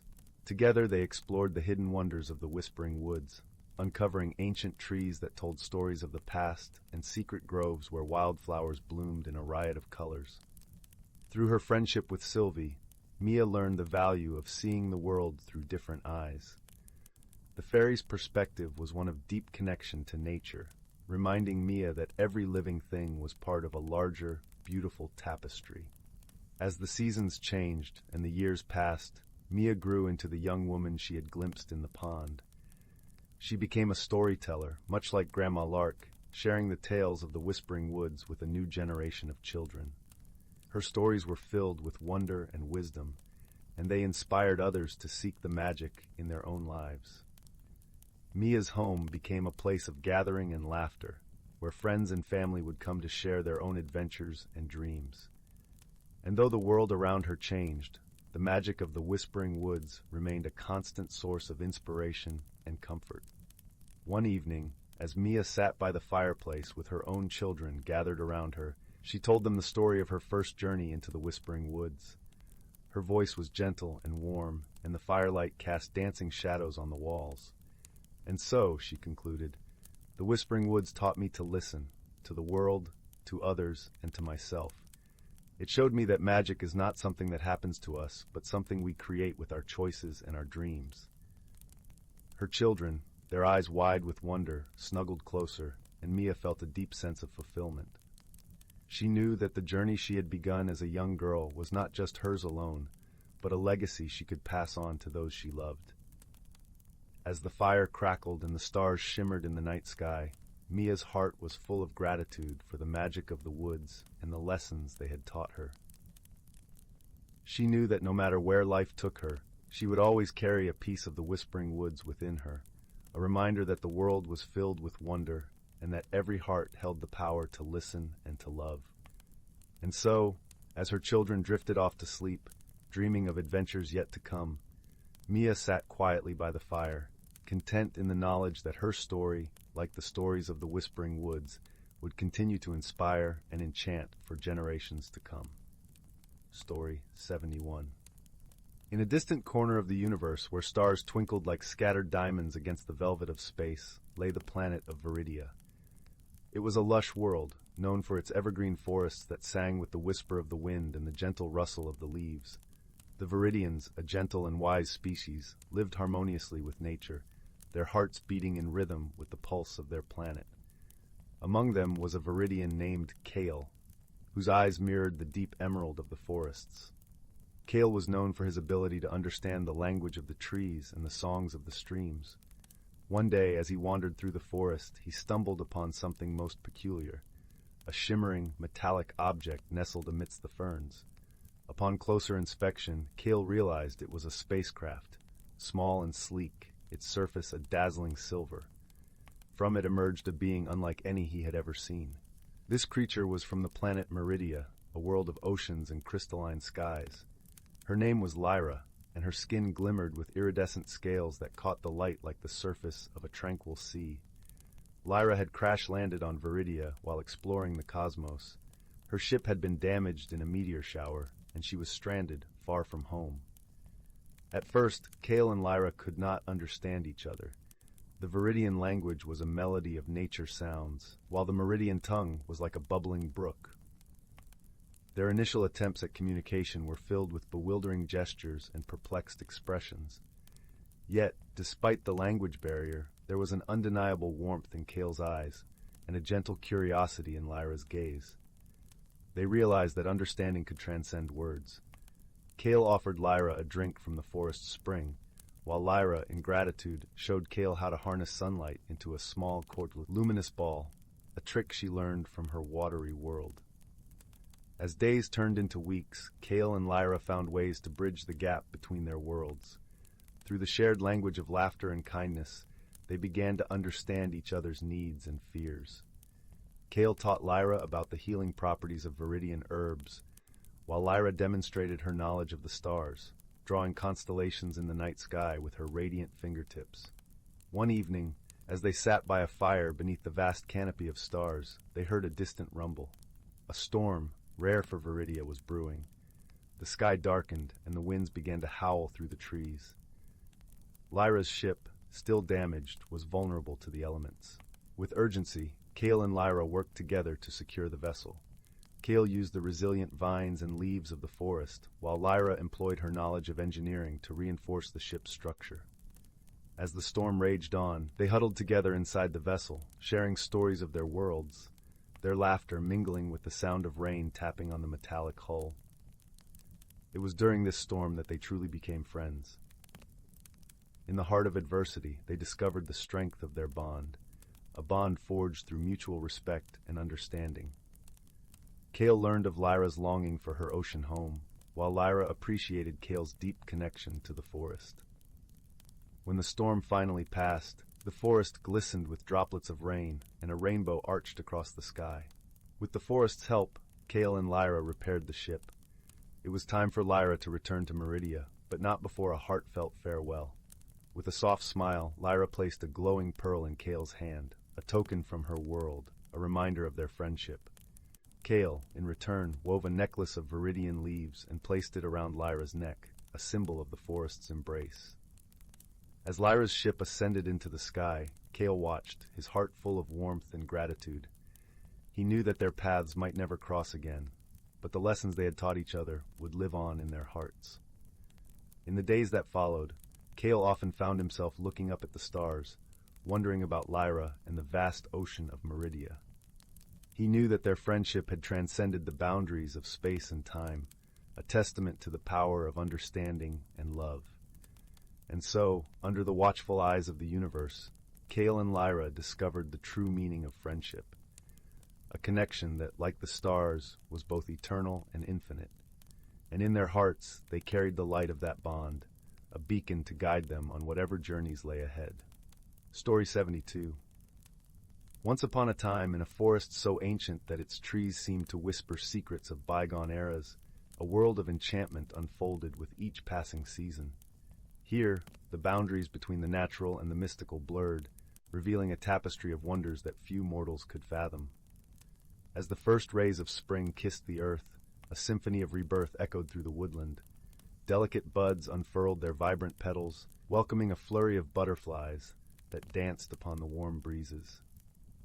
Deep within the underbrush, a family of rabbits emerged from their burrow, their noses twitching with curiosity as they ventured into the verdant embrace of new beginnings. It was during this time of renewal that the forest's guardians, the wise old oak trees, bestowed their blessings upon the creatures that called these ancient groves home. Their gnarled branches swayed in a gentle rhythm, releasing a shimmering mist that carried the essence of life itself. This ethereal veil would blanket the forest floor, nourishing the tender seedlings and imbuing the air with a fragrance so sweet it seemed to whisper promises of abundance. As spring gave way to summer's golden radiance, the forest thrummed with activity. Squirrels scampered along the branches, harvesting acorns and tucking them away for the colder days ahead. In the crystal-clear streams, silvery fish darted upstream, their scales glistening like gems in the dappled sunlight that filtered through the canopy above. It was during these long, languid days that the forest's magic truly came alive. Fairies, their gossamer wings shimmering with iridescent hues, would flit among the wildflowers, leaving a trail of glittering dust in their wake. This enchanted powder, they believed, held the power to grant the most cherished wishes of those pure of heart. As autumn's crimson splendor descended upon the woodland, the creatures prepared for the change of seasons. Busy beavers reinforced their dams, while industrious ants stockpiled provisions within the hollows of fallen logs. High above, geese took to the skies in perfect formation, their honking calls bidding farewell to the summer's warmth. It was during this transition that the forest's elders, the ancient cedars, would share their wisdom with the younger generations. Their branches heavy with cones, they would release a cascade of seeds upon the wind, each one carrying the memories and lessons of countless autumns past. These seeds would find their way into the fertile soil, ensuring that the knowledge of harmony and balance would endure through the harshest of winters. When the first snowflakes began to swirl upon the frosty air, the forest seemed to slumber beneath a blanket of pristine white. Yet, even in the depths of winter, life persisted, revealing the true resilience of nature's wonders. Beneath the frozen streams, schools of fish huddled together, their bodies slowing to conserve energy until the thaw. In the hollows of towering pines, families of owls nestled close, their downy feathers providing insulation against the bitter cold. It was during these darkest nights that the forest's magic took on a celestial form. The northern lights would dance across the inky skies, their iridescent ribbons of color, weaving intricate patterns that seemed to echo the ancient rhythms of the cosmos. The creatures would gather, transfixed by this ethereal display, for they believed that these shimmering auroras carried the whispered secrets of the universe itself. As the cycle renewed with each passing year, the inhabitants of the forest learned to live in harmony with the ever-changing tides of nature. They understood that every season held its own unique magic, and that by respecting the delicate balance of all things, they could thrive within this enchanted realm. For in this ancient woodland, where the veil between worlds grew thin, the wisdom of generations past guided the creatures through every challenge, reminding them that true harmony could be found in the simple beauty of coexisting with the rhythms of the earth itself. Story 73. In the heart of the sleepy village of Willowbrook, nestled between the Emerald Hills and a shimmering lake, there was a legend whispered among the townsfolk.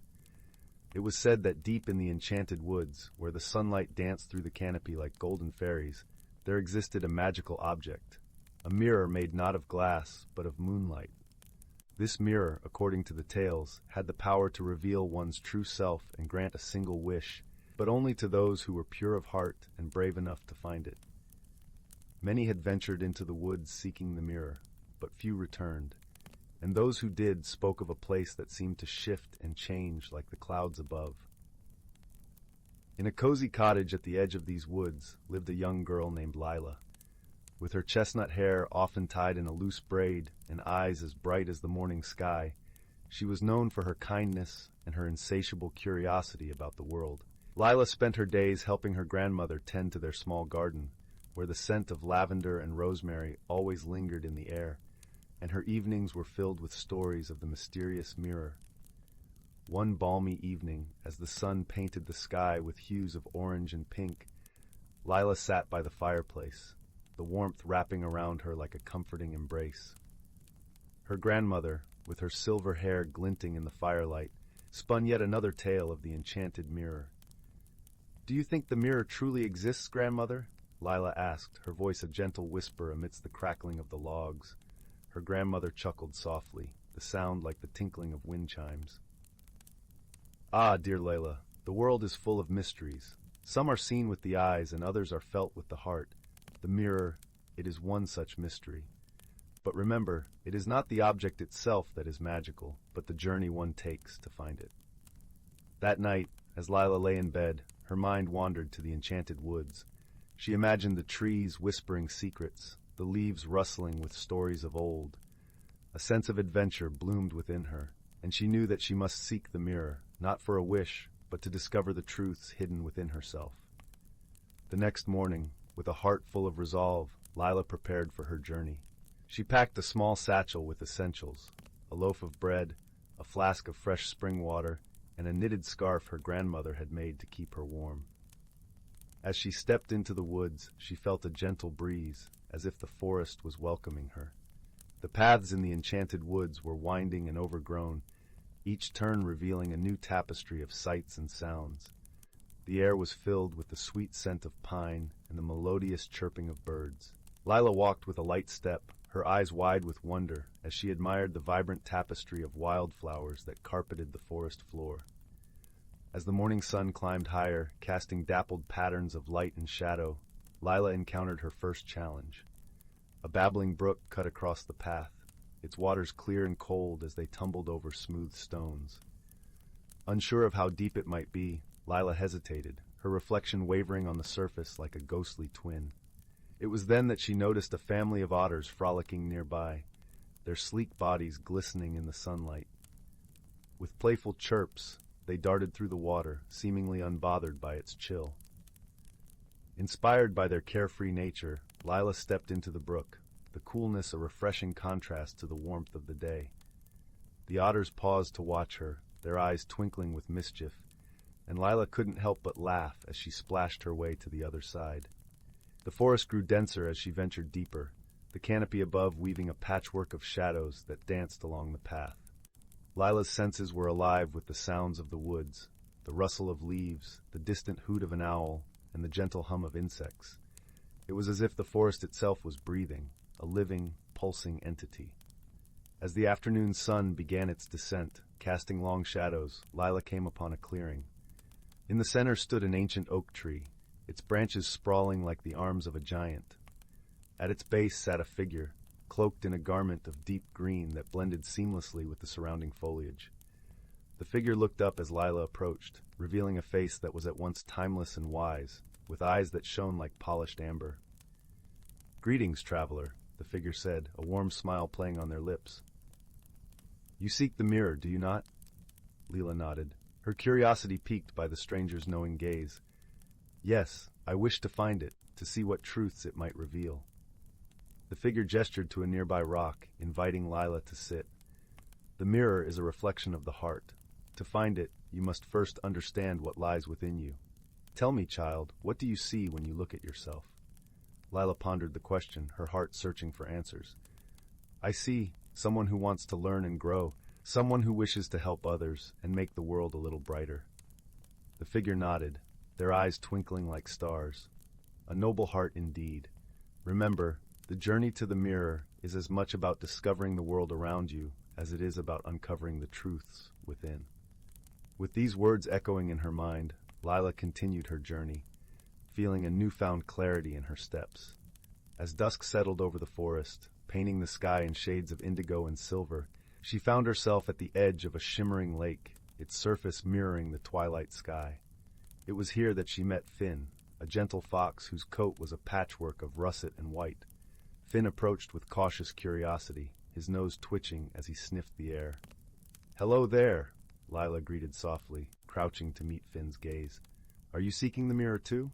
Finn tilted his head, his eyes full of understanding. "I am, but not for myself. I wish to help a friend in need." The two new companions sat by the lake, sharing stories as the stars began to twinkle above. Finn spoke of his friend, a wise old owl named Sage, who had lost his way in the forest. Lila listened intently, her heart moved by Finn's loyalty and friendship. As the night deepened, a gentle glow began to emanate from the center of the lake. It was a soft silver light, like moonbeams woven into water. Lila felt a pull towards it, and she knew that the mirror was near. With Finn by her side, she waded into the lake, the cool water lapping gently against her skin. As they reached the center, the glow intensified, and there, rising from the depths, was the mirror, its surface as smooth and luminous as a full moon. Lila gazed into the mirror, her reflection shimmering like a dream. But instead of her own face, she saw the faces of those she loved, her grandmother Finn, and even the wise figure she had met in the forest. Each face was smiling, their eyes filled with warmth and pride. Suddenly, Lila understood. The mirror's magic was not in granting wishes, but in revealing the connections that bound her to others. It showed her that her true strength lay in her kindness and the love she shared with those around her. With a heart full of gratitude, Lila turned to Finn. "We must find Sage and bring him home. The mirror has shown me that true happiness comes from helping those we care about." Finn nodded, his eyes shining with joy. Together, they journeyed back through the forest, guided by the light of the moon and the bonds of friendship. Along the way, they found Sage perched on a gnarled branch, his eyes wide with relief at the sight of his friend. "Finn, my dear friend," Sage hooted, his voice rich with emotion. "Thank you for finding me, and thank you, young one, for your courage and kindness."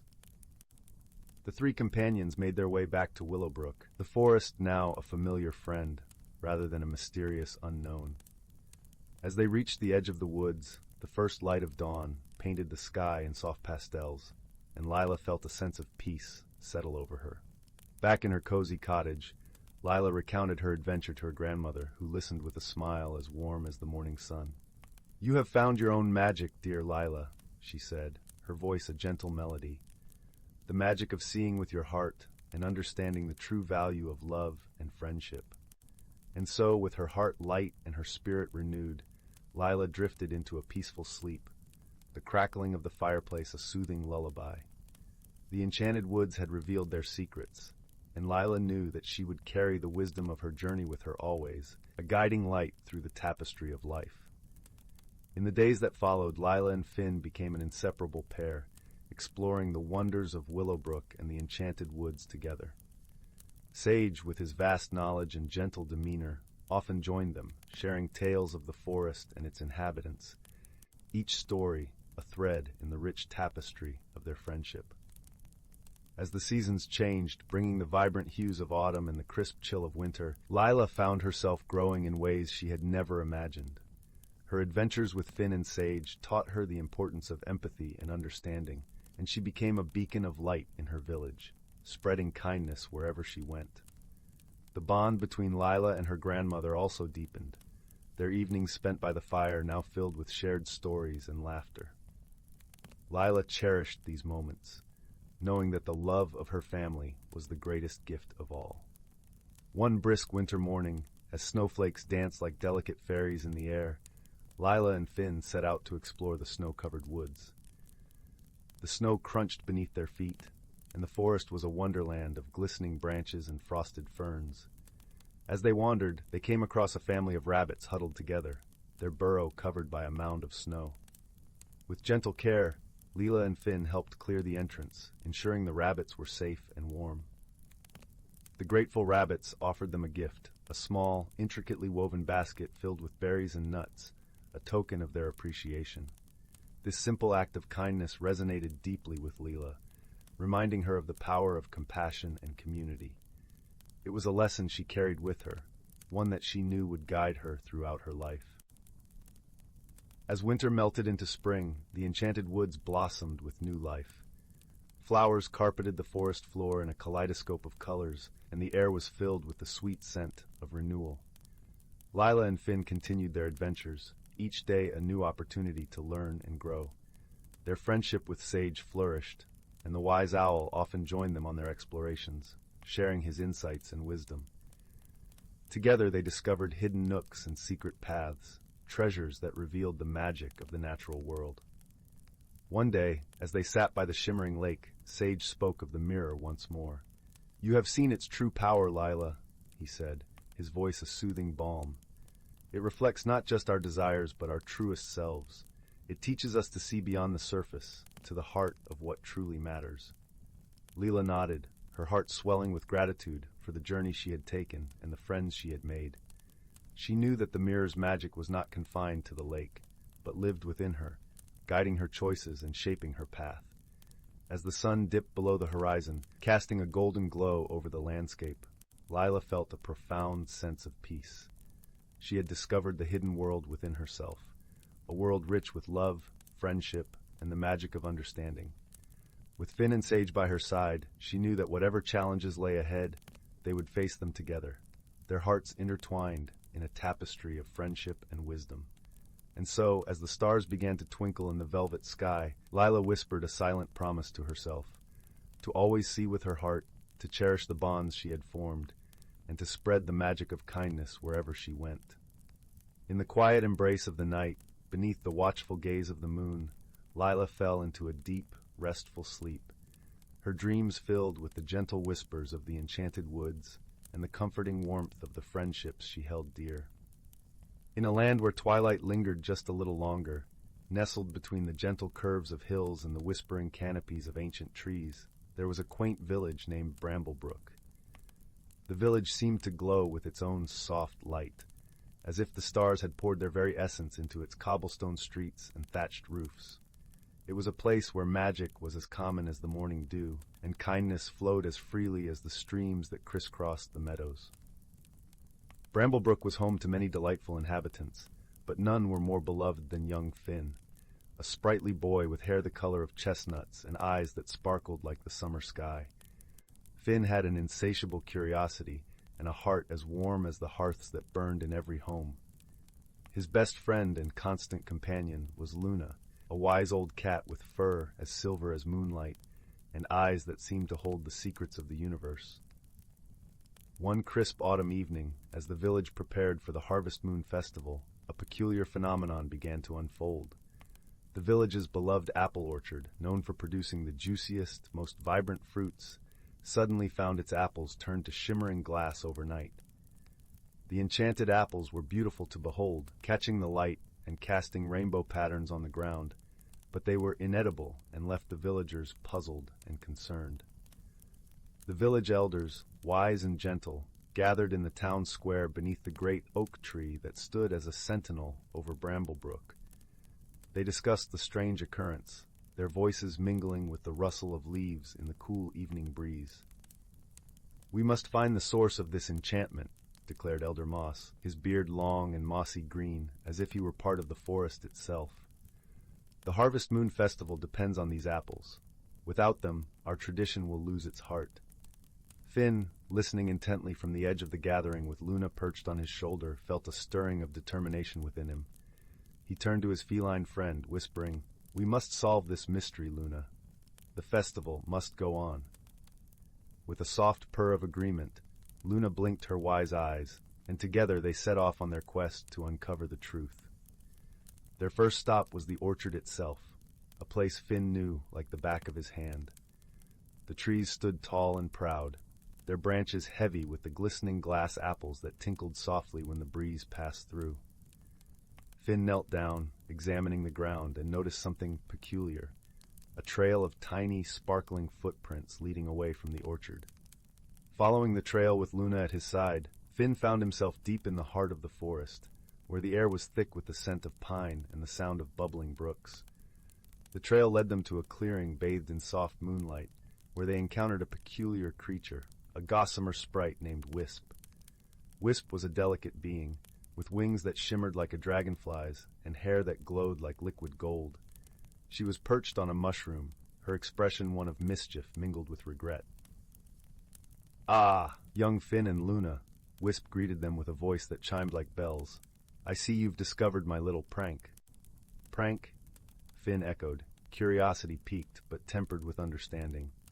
Wisp nodded, her wings fluttering apologetically. "I only meant to add a touch of magic to the festival, to make it memorable. I didn't realize it would cause such a stir." Finn looked at Wisp with gentle eyes. "The apples are beautiful, but we need them to be real for the festival feast. Is there a way to change them back?" Wisp considered this, her tiny face thoughtful. "There is a way, but it requires the light of a true heart and the wisdom of friendship." Luna, with her deep, knowing gaze, mewed softly, and Finn understood. "We can help," he said, his voice filled with confidence and warmth.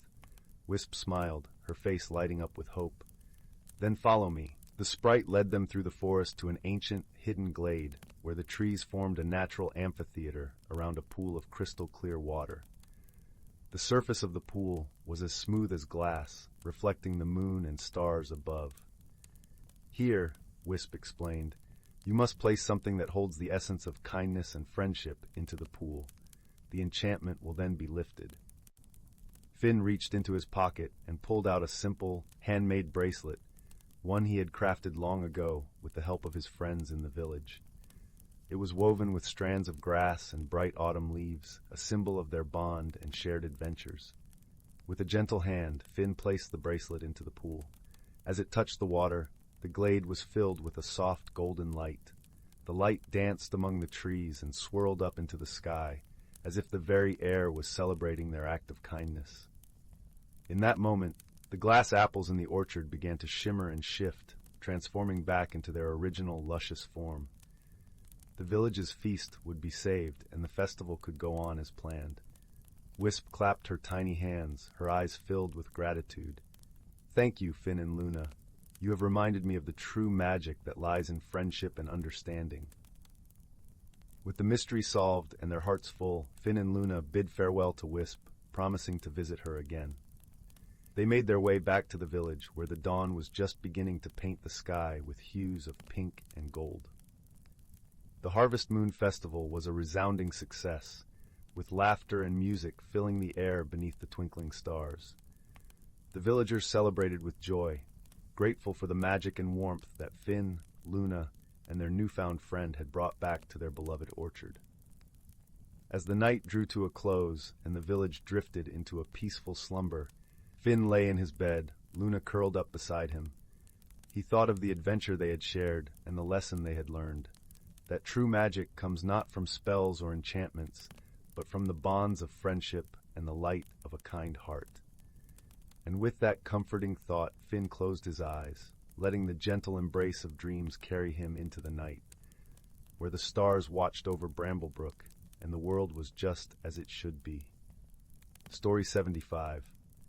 In a secluded corner of the world, where the whispering leaves of ancient trees brushed against the sky, and the air was thick with the earthy scent of moss and pine, lay the Glimmerwood. This forest, untouched by time's hurried hands, was home to creatures whose lives were woven into the very fabric of the natural world. Here, every creature, from the smallest beetle to the grandest stag, played a vital part in the symphony of life, each note contributing to the harmony of existence. The heart of Glimmerwood thrummed with a magic older than the oldest oak.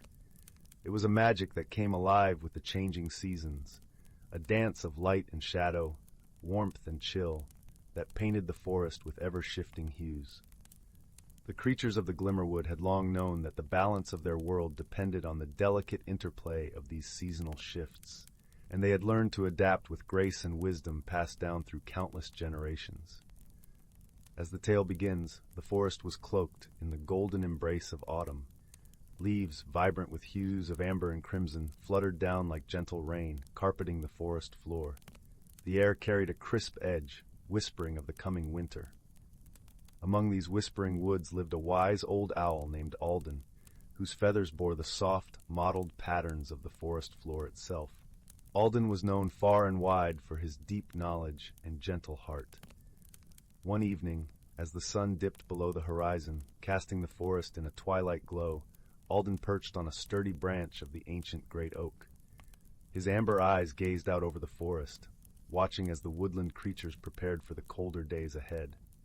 He saw the squirrels busily gathering acorns, the deer munching on the last of the summer grasses, and the foxes teaching their kits the art of silent movement. As the stars began to twinkle in the night sky, a timid young hare named Bramble approached the base of the great oak. His fur was a soft, tawny brown, blending seamlessly with the fallen leaves. Bramble's heart was heavy with worry, for he had noticed that the stream winding through the forest had begun to slow, its usually babbling waters now a mere whisper among the rocks. Bramble, with a quiver in his voice, called up to Alden, "Wise Alden, the stream is growing quiet. Without its waters, the forest will struggle to prepare for winter. What can we do?" Alden, with a gentle rustle of his feathers, peered down at Bramble, his eyes filled with a warm, reassuring light. "Fear not, young Bramble," he hooted softly, "for nature has its ways, and balance is always within reach. This is a lesson learned from our ancestors, who have faced such challenges before. Let us gather the creatures of the forest and seek the wisdom that lies within us all." With Alden's encouragement, a council was called beneath the great oak. Creatures of all kinds gathered: the foxes, with their bright, curious eyes, the squirrels, chattering with excitement, the deer, graceful and calm, and even the smallest of beetles, who scuttled quietly among the leaves. Together they formed a circle around Alden, their breaths mingling in the cool night air. Alden spread his wings wide, inviting the forest to listen. "The stream is slowing, but we must remember that we are part of a great tapestry, each thread connected.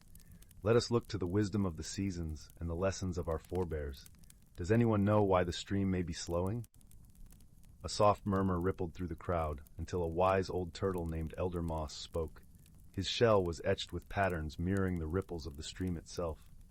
"I recall tales from my youth," he began, his voice as steady as the earth, "of the waters slowing when the beavers built their dams too high, blocking the flow. It was not malice, but their instinctive need for a safe home." The creatures nodded in understanding. They knew that the beavers, industrious and diligent, often constructed their dams to fortify against the coming winter, sometimes unaware of the broader impact. Alden nodded, his eyes twinkling with approval. "Elder Moss speaks true. Let us approach the beavers with kindness and understanding. Together, we can ensure that the stream flows freely once more." And so, under the light of the crescent moon, a delegation of forest creatures made their way to the beaver lodge, nestled snugly by the stream. The beavers, with their sleek, wet fur and bright, intelligent eyes, greeted them warmly, though they were surprised by the visit. Alden, with a respectful bow of his head, spoke for the group. "Dear friends, we come not to blame, but to seek your help. The stream has slowed, and we fear for the balance of our forest. Might we work together to find a solution that serves us all?" The beaver chief, a wise matron with silvered whiskers, listened intently. She nodded thoughtfully, acknowledging the concern of her forest kin. "We had not realized our home had caused such a ripple," she admitted, her voice rich with sincerity. "Let us adjust our dam so that the waters may flow freely once more, while still keeping our lodge safe and warm." With a spirit of cooperation and mutual respect, the forest creatures joined together. Under the gentle guidance of the beavers, they worked to modify the dam, allowing the stream to resume its lively song. As they toiled, the moonlight painted the scene with a silvery glow, and the sounds of laughter and collaboration filled the night air. In the days that followed, the stream's waters swelled with renewed vigor, its joyful babbling a testament to the power of unity and understanding. The creatures of the Glimmerwood, guided by Alden's wisdom and the lessons of their ancestors, had restored balance to their world. The forest thrived, each creature in harmony with the others, their lives intertwined in an endless dance of life. As autumn slowly surrendered to winter's embrace, the Glimmerwood settled into a peaceful slumber. Snowflakes began to drift lazily from the sky, blanketing the forest in a soft white hush. In the cozy burrows and nests, the creatures of the forest nestled close, their hearts warmed by the knowledge that together they could overcome any challenge. Alden, perched once more in the great oak, closed his eyes with a contented sigh. The world was quiet, save for the gentle rustle of the wind through the branches and the soft murmur of the stream. He knew that the magic of the Glimmerwood, that ancient pulse of life and wonder, would continue to guide and protect all who called it home.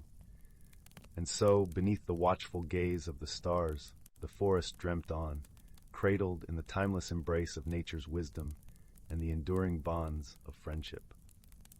Story 76. In the heart of the Andromeda Galaxy, where stars glimmered like scattered jewels across an endless expanse of velvet blackness, there existed a small, forgotten planet named Lumina. It was here that two unlikely companions would embark on a journey that would change the course of their lives forever. The first of these companions was Zephyr, a gentle soul from the planet Etheria, known for its lush, floating gardens and skies painted with hues of lavender and gold. Zephyr was a being of light, quite literally. They shimmered softly, their forms shifting with the ambient glow of their surroundings. Etherians communicated through empathic waves, sharing emotions more than words, which made them deeply intuitive, yet often misunderstood by other species. The second was Cora, a young engineer from the industrious planet of Phyrexia. On Phyrexia, everything was built with precision and purpose, a world of metal and machinery where efficiency was the highest virtue. Cora, with her bright, inquisitive eyes and nimble fingers, was a natural tinkerer, always seeking to understand the workings of the universe through her creations. She was pragmatic, logical, and often found it difficult to understand beings like Zephyr, whose communication lacked the clarity of words. Their paths crossed one fateful day when Cora's spacecraft, the Arcadian, was forced to make an emergency landing on Lumina due to a mysterious energy fluctuation. As she inspected the damage, a soft, ethereal glow approached from the shadows of the crystalline trees that populated the planet. Startled, Cora raised her plasma wrench defensively. "Who goes there?" she called out, her voice echoing through the silent forest. Zephyr emerged, their luminescent form casting gentle shadows. They extended a tendril of light, attempting to convey peace and curiosity. Cora hesitated, her logical mind struggling to interpret the unfamiliar gesture. "I don't understand," she muttered, lowering her wrench but keeping her guard up. Zephyr sensed Cora's confusion and attempted to project a sense of calm and friendship. It was a skill they had honed over their years on Etheria, but they realized that it might not be enough for someone who didn't communicate as they did. Over the next few days, Cora worked tirelessly to repair her ship, while Zephyr lingered nearby, offering help in their own way, by gathering luminous materials that seemed to energize and repair the ship's systems. At first, Cora's frustration grew. She was used to clear instructions and logical solutions, but here she was, relying on the instincts and intuition of a being she barely understood. Yet, as Zephyr continued to help, Cora began to notice the harmony of their gestures, the gentle pulsing of light that seemed to match her own heartbeat when they were near. One evening, as the dual moons of Lumina bathed the land in silvery light, Cora sat beside Zephyr, exhausted but grateful. "I don't know how to thank you," she said, her voice softer now, the tension of misunderstanding easing away. Zephyr projected warmth and understanding, a gentle wave of emotion that washed over Cora like a soothing balm. In that moment, Cora realized that communication didn't always need words. It was the intent and the heart behind the actions that mattered. Their bond grew as they faced the challenges of the planet together. Lumina was not without its dangers. Its crystalline forests were home to creatures that thrived in the absence of light, and sudden energy storms could disrupt both technology and Zephyr's natural glow. During one such storm, when the skies roared with electric fury, Cora found herself trapped under a fallen tree. Panic surged through her as she struggled to free herself, but her cries for help were swallowed by the storm. Yet Zephyr was there. They shimmered brighter, pushing against the storm's oppressive energy to reach Cora. With a determined pulse of light, Zephyr wrapped around the tree, using their energy to lift it just enough for Cora to escape. Breathless and shaken, Cora looked at Zephyr with a newfound respect and gratitude. "You saved me," she said, the truth of their friendship settling deeply in her heart. Zephyr, in turn, felt the warmth of Cora's appreciation, the sincerity of her emotions resonating with their own. They shared a moment of profound understanding, two different beings, two different worlds, and yet a singular connection. As the storm passed and the skies cleared, Cora and Zephyr resumed their work on the Arcadian. With each day, their partnership became a seamless blend of intellect and intuition, logic and empathy. Cora began to appreciate the beauty of Zephyr's world, the way they perceived the universe not through calculations but through feelings and impressions.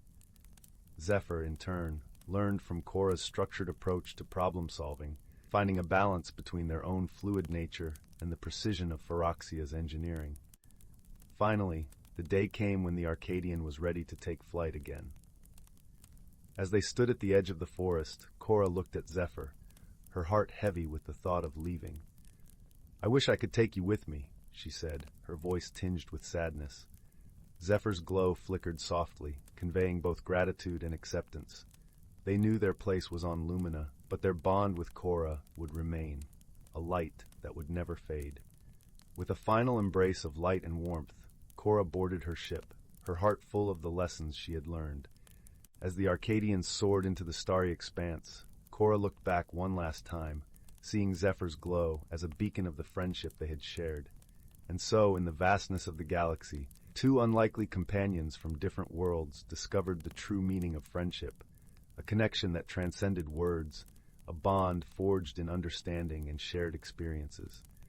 A lesson that, no matter how different we may seem, it is the kindness in our hearts and the willingness to understand each other that truly defines us. Story 77. Once upon a time, in a quaint little village nestled between rolling hills and whispering woods, there lived a young girl named Clara. Clara had a heart as warm as the sun-kissed meadows, and a curiosity that shimmered like the morning dew. Her days were spent helping her grandmother in their cozy cottage, where the scent of fresh bread and herbs always lingered in the air. One brisk autumn morning, as leaves danced in shades of amber and gold, Clara ventured into the attic to search for a blanket to ward off the evening chill. The attic was a treasure trove of forgotten wonders, filled with dusty trunks, old books with cracked spines, and a tapestry of memories. As she sifted through a pile of faded quilts, her fingers brushed against something cool and metallic. She pulled it free and found herself holding a small, intricately crafted lantern. The lantern was unlike anything Clara had ever seen. Its frame was etched with delicate vines and flowers, and the glass panels shimmered with an iridescent glow. Intrigued, Clara carried the lantern downstairs to show her grandmother. "Oh, my dear," her grandmother said with a gentle smile, her eyes twinkling with hidden knowledge. "That is the Lantern of Whimsy. It's said to hold a magic all its own, revealing wonders to those with the heart to see them." Clara's eyes widened with wonder, her imagination sparking like a match. That evening, as the stars began to twinkle in the velvet sky, she lit the lantern. To her amazement, the lantern's light cast a gentle glow that transformed the room. Shadows of everyday objects danced across the walls, forming shapes and figures that told stories of lands far and wide. Eager to explore the lantern's magic, Clara decided to take it with her into the woods the next day. The woods were a place of secrets and songs, where the wind hummed through the branches and the birds sang tales of long ago. As Clara wandered deeper into the forest, the lantern's light revealed hidden paths woven with ivy and strewn with wildflowers. It was as if the lantern had awakened the forest, bringing to life the magic that lay beneath the leaves. Along her journey, Clara met a peculiar little creature named Pip. Pip was a fox, but not just any fox. His fur was a patchwork of twilight hues, and his eyes gleamed with a mischievous spark. Pip had a knack for finding mischief and merriment, and he quickly became Clara's guide. "Where are you headed, young traveler?" Pip asked, his voice as smooth as a babbling brook. "I'm not quite sure," Clara admitted, her voice thoughtful. "I'm following the light to see where it leads." "Ah, the Lantern of Whimsy," Pip said with a knowing nod. "It seeks to show you what you need to see. But beware, for the journey it takes you on is not always the one you expect." Together, Clara and Pip wandered through the forest, the lantern illuminating wonders at every turn. They discovered a grove where trees sang with the voices of the past, a meadow where flowers bloomed in colors unseen, and a stream where the water whispered secrets to those who listened. As the sun began to dip below the horizon, casting the sky in hues of pink and gold, Clara and Pip stumbled upon a clearing. In the center stood an ancient oak tree, its branches stretching wide as if to embrace the world. "This is the heart of the forest," Pip explained, his voice filled with reverence. "It holds the wisdom of ages, but only those who seek with a pure heart can hear its song." Clara approached the tree, her heart beating with anticipation. She placed a hand on the rough bark, feeling its strength and history beneath her fingertips. Closing her eyes, she listened, letting the whispers of the forest fill her mind. In that moment, Clara understood. The magic of the lantern wasn't just in the light it cast, but in the way it opened her heart to the wonders of the world around her. It showed her the beauty in the ordinary, the joy in the journey, and the wisdom in listening to the world's quiet songs. As Clara and Pip made their way back to the village, the lantern's glow guiding their steps, Clara felt a sense of peace and purpose. She had discovered a magic that was always there, waiting to be seen with open eyes and an open heart. When they reached the edge of the village, Pip turned to Clara, his eyes twinkling with affection. "Remember, dear Clara, the journey is never truly over. The world is full of wonders, if only you have the heart to see them." With those words, Pip vanished into the forest, leaving Clara with the lantern and a heart full of dreams. As she returned to her grandmother's cottage, Clara knew that she would never look at the world the same way again. She had found magic not just in the lantern, but in every moment of life. And so, dear listener, as you close your eyes and drift into the world of dreams, remember the lantern of whimsy and the gentle wisdom it shared. The world is full of wonders, and the journey is as endless as the stars. Sleep well, with magic in your heart and dreams in your soul. Story 78.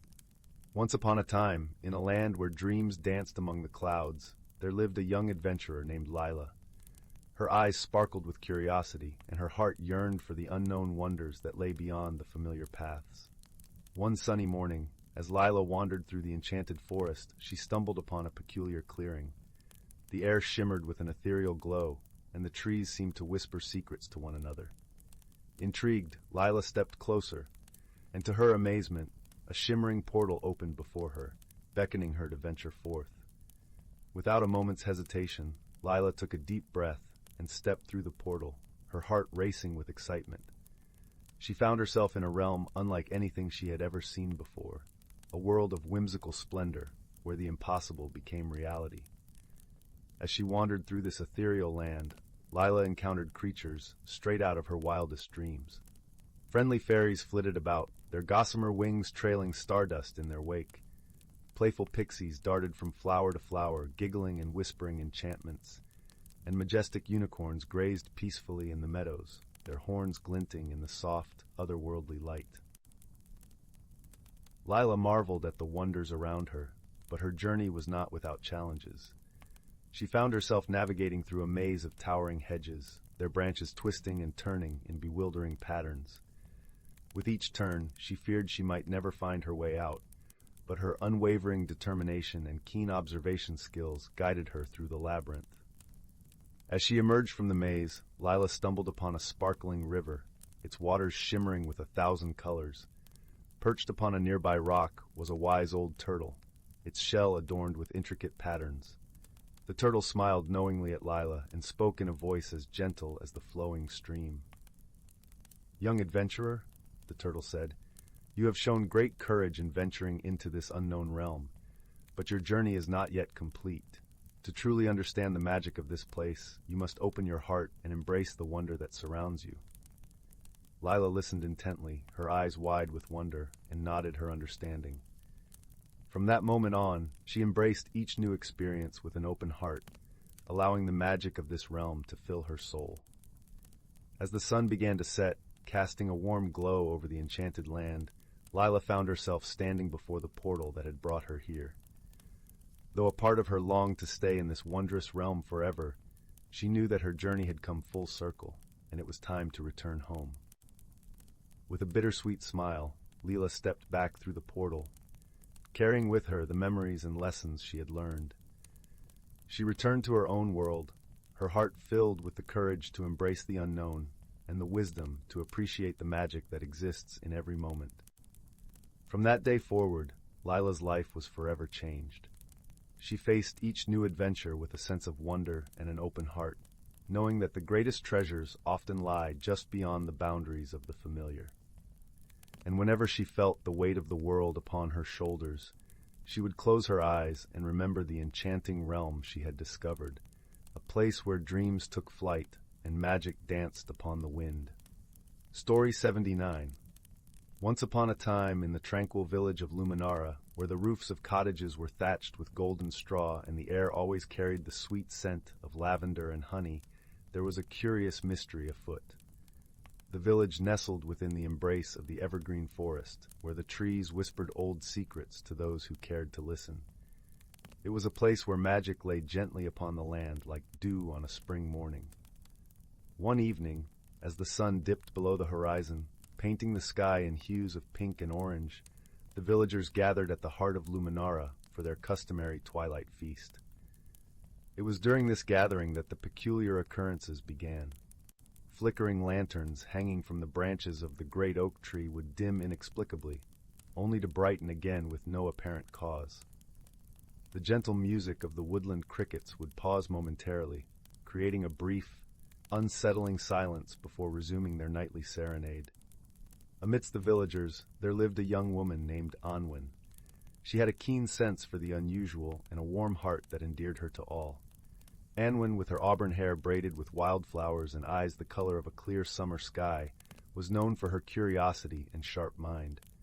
She decided that this mystery was worth exploring, for she felt that the forest itself was trying to speak. As the villagers settled into their cottages for the night, Anwen lingered beneath the great oak, her senses attuned to the whispers of the night. She had a feeling that the answers lay within the forest, where the moonlight danced upon the leaves like silver sprites.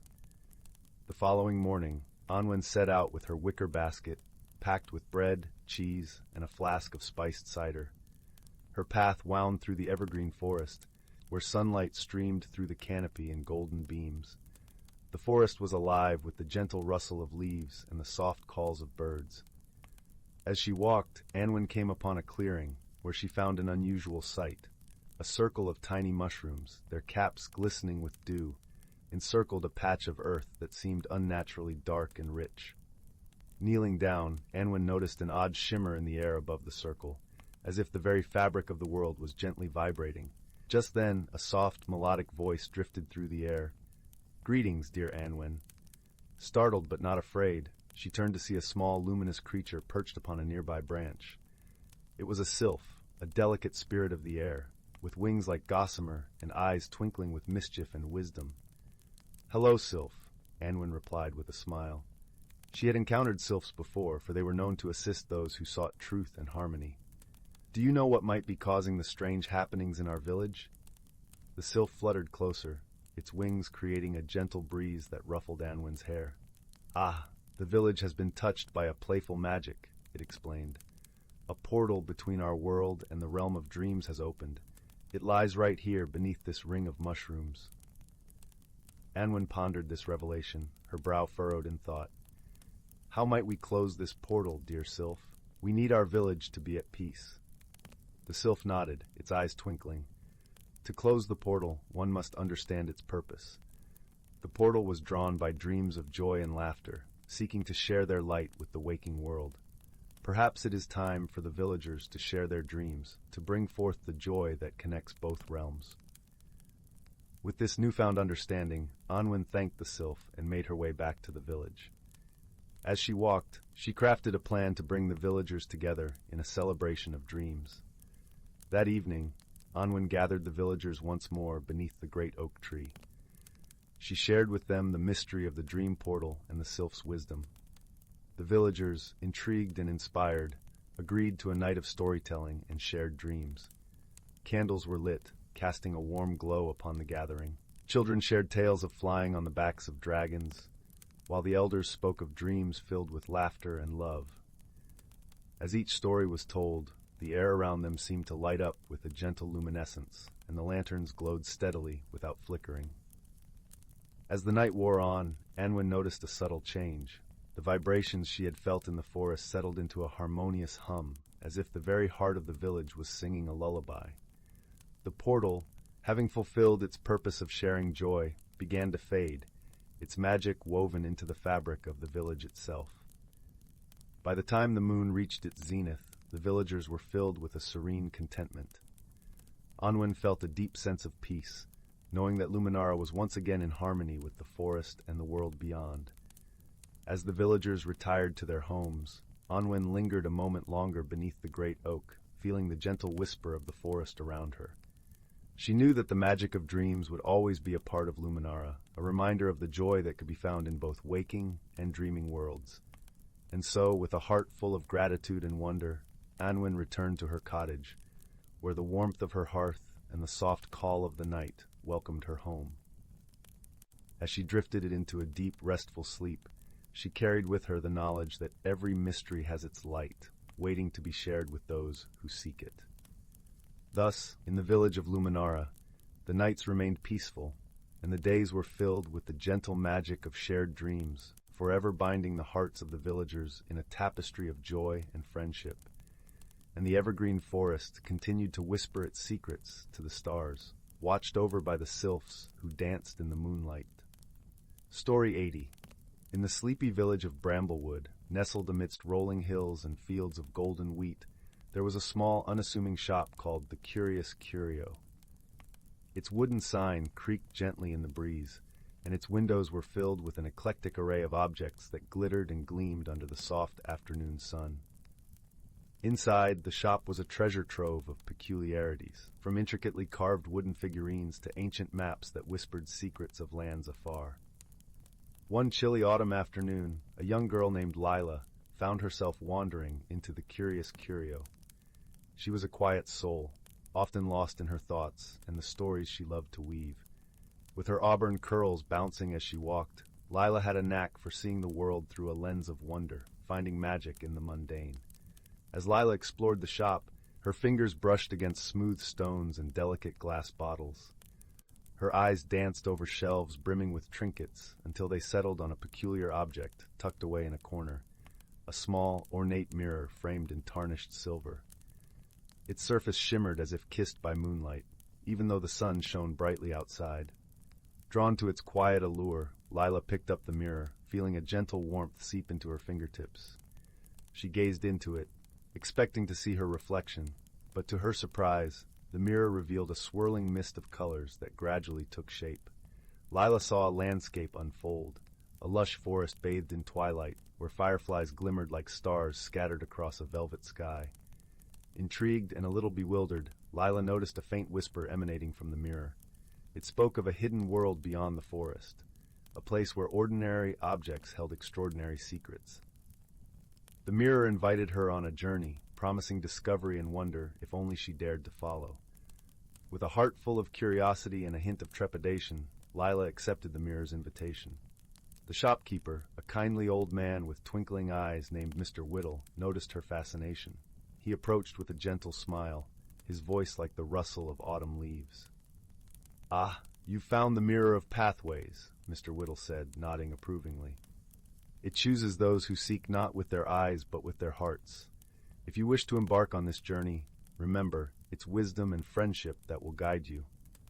Lila nodded, tucking the mirror into her satchel. As she stepped outside, the crisp air kissed her cheeks, and the golden leaves danced around her feet. Trusting in the mirror's magic, Lila began her journey toward the forest she had seen, her heart alight with anticipation. The path wound through fields and meadows, until finally the trees of the forest stood tall before her. Their branches formed a canopy that shimmered with silver light, and the air was filled with the sweet scent of pine and earth. Lila ventured into the forest, the mirror guiding her with gentle glows and whispers. As she walked deeper into the woods, Lila encountered her first helper, a sprightly squirrel named Thistle. With fur as soft as velvet and eyes as bright as acorns, Thistle was a bundle of energy and enthusiasm. He chattered cheerfully, offering to accompany Lila on her adventure. Together they navigated the forest's winding paths. Lila marveled at the way the leaves whispered secrets and the streams sang lullabies. Thistle, with his keen sense of direction, led her to a clearing where a delicate mist hung in the air, shimmering with 1,000 hues. There, they met another companion, a wise old owl named Sage, who perched majestically on a gnarled branch. Sage's feathers were the color of moonbeams, and her eyes held the wisdom of ages. She greeted them with a soft hoot, acknowledging the mirror's presence with a nod. "You seek the heart of the forest," Sage intoned in a voice as gentle as a lullaby. "It is a place of great magic, but it can only be reached by those who understand the language of the heart." Lila pondered these words, feeling the warmth of the mirror in her hand. Sage guided them toward a hidden path, where the trees seemed to part like theater curtains, revealing a shimmering archway woven from vines and flowers. As they stepped through the archway, the world around them transformed. The air was filled with a gentle hum of life, and colors danced like liquid rainbows. In this enchanted realm, every leaf and petal seemed to pulse with its own quiet magic. Their journey led them to a serene glade where the heart of the forest lay, a radiant crystal pool, its surface mirror-like and still. Lila approached, feeling the gentle tug of the mirror urging her closer. She knelt by the water's edge, her reflection mingling with the stars above. The pool spoke to her, not with words, but with emotions, a symphony of kindness, love, and unity. Lila understood that the pool held the essence of the forest's magic, a magic that thrived on harmony and understanding. But there was a challenge to face. As Lila gazed into the pool, the water rippled and darkened, revealing her deepest fears and doubts. She saw shadows of loneliness and uncertainty, but she also saw the strength she carried within, the strength of friendship and the courage to embrace the unknown. With Thistle by her side, offering encouragement and Sage's wisdom echoing in her heart, Lila knew she had the answer. She reached out, touching the pool's surface, and whispered the words that came from the depths of her soul. "I understand now," she said softly. "The magic is not just in the forest, but in the connections we make, in the kindness we share." The pool shimmered with approval, and the shadows dissolved into light. The heart of the forest responded to her wisdom, sending a gentle ripple of warmth through the glade. The air was filled with the sweet melody of harmony restored. With a heart full of newfound understanding, Lila bid farewell to the enchanted realm. Thistle scampered ahead, and Sage glided gracefully through the trees, guiding them back to the forest's edge. As they emerged from the trees, the sun began its descent, casting a golden glow over Bramblewood. The village welcomed them back with the soft murmur of evening, the scent of wood smoke curling into the sky. Lila returned to the Curious Curio, where Mr. Whittle awaited her. She thanked him for the mirror, her eyes shining with the light of her adventure. He smiled knowingly, placing a gentle hand on her shoulder. "You have discovered a great truth, dear Lila," Mr. Whittle said, his voice like a soft, comforting breeze. "Remember, the magic of the world is woven not in grandeur, but in the simple threads of love and friendship." With a heart full of gratitude and a spirit alight with wonder, Lila walked home, the mirror safely nestled in her satchel. As she lay in bed that night, the stars twinkling outside her window, Lila knew that the journey had changed her in ways she had never imagined.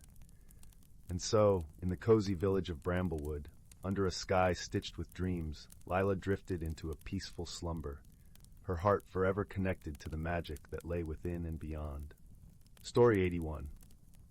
Once upon a time, in the heart of an ancient forest, where the air was thick with the scent of pine and the soft whisper of leaves, there lay a hidden world teeming with life and magic. This forest, known to the few who had ever ventured into its depths as the Whispering Woods, was a place where the boundaries between reality and enchantment blended like colors in a watercolor painting. In the Whispering Woods, the creatures of the forest lived in a harmony orchestrated by the gentle rhythms of nature itself. Here the babbling brooks sang lullabies to the drowsy deer, the towering oaks shared their wisdom with the inquisitive squirrels, and the wise old owls spun stories of yore to the wide-eyed fox cubs. The forest was alive with the hum of life, each creature playing its part in the grand symphony of existence. At the center of the forest stood the ancient heart tree, its mighty branches stretching skyward as if to cradle the sun and moon. The heart tree was a living testament to the passage of time, its bark etched with the stories of generations past. It was said that the tree held within it the essence of every season, a magical phenomenon that ensured the forest remained in balance. One gentle spring morning, when the air was fragrant with the promise of new beginnings, a young hare named Thistle bounded through the meadow that surrounded the heart tree. Thistle, with fur as soft as the clouds drifting lazily above and eyes as bright as the morning dew, was known for her curiosity and kind heart. Thistle's day began like any other, with the sun's golden rays filtering through the canopy and the soft rustle of leaves as a gentle breeze caressed the forest.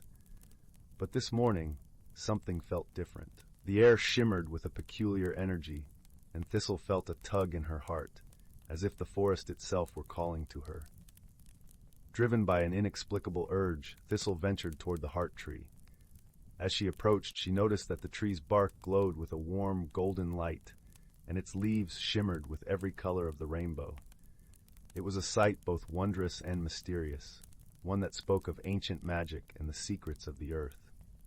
At the base of the heart tree, Thistle found an elder tortoise named Alder, who was revered among the forest creatures for his wisdom and gentle nature. Alder, with his shell like a mosaic of time-worn stones and eyes that twinkled like distant stars, was deep in thought, his gaze fixed upon the heart tree. "Greetings, young Thistle," Alder spoke, his voice as soothing as the murmur of the brook. "You feel it too, don't you? The forest is alive with a magic that is both familiar and new." Thistle nodded, her eyes wide with wonder. "What is happening, Alder? Why does the heart tree shine so brightly?" Alder smiled, a gentle curve of his beak. "The heart tree is preparing for the cycle of harmony, a time when the balance of the forest is renewed. Every generation witnesses this phenomenon, and it is during this time that the wisdom of the ages is passed down." As Alder spoke, the forest seemed to hold its breath, the air thick with anticipation. The sunlight danced through the branches, casting patterns of light and shadow on the forest floor, and the gentle hum of life grew into a harmonious chorus. Intrigued and eager to learn, Thistle settled beside Alder, her ears perked and attentive. "What must we do to honor this cycle?" she asked, her voice a soft whisper. "The cycle of harmony is a time of unity," Alder explained.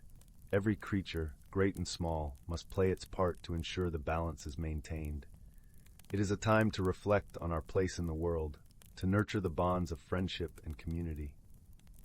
As the day wore on, the creatures of the forest gathered around the heart tree, their hearts united by a shared purpose. The birds took to the sky, their songs weaving a melody that echoed through the trees. The deer moved gracefully through the underbrush, their hooves tapping a gentle rhythm on the earth. Even the wind seemed to join in, rustling the leaves in time with the beat of nature's symphony. As twilight descended, painting the sky with hues of lavender and rose, Alder shared stories of the past, tales of harmony and balance that had been passed down through the generations.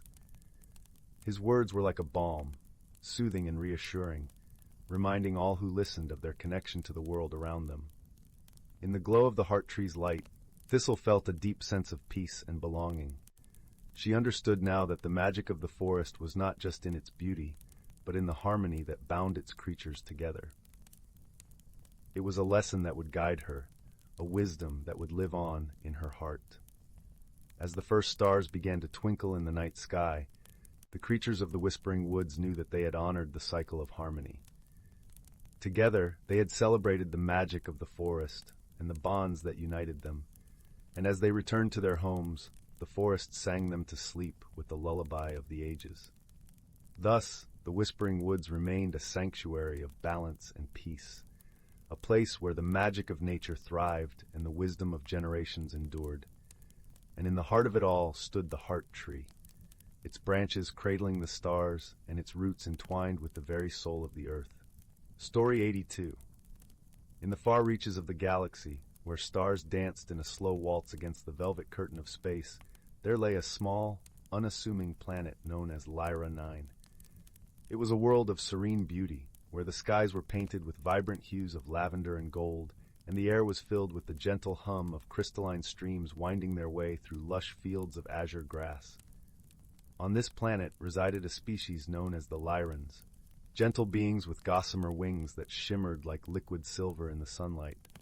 They lived in harmony with their world, cultivating a symbiotic relationship with the flora and fauna around them. Among these ethereal beings was a particularly curious Lyran named Solon.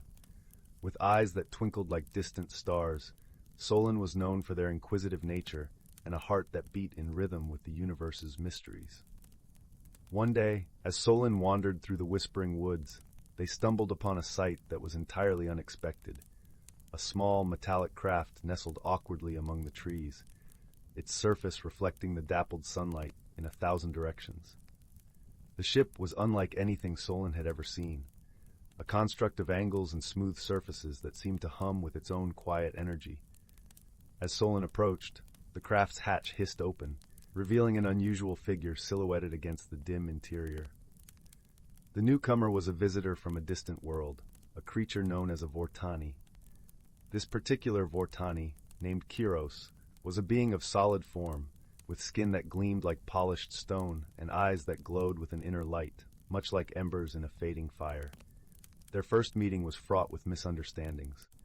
Solon, with their gentle nature, offered a greeting in the form of a melodic trill, a customary Lyran welcome.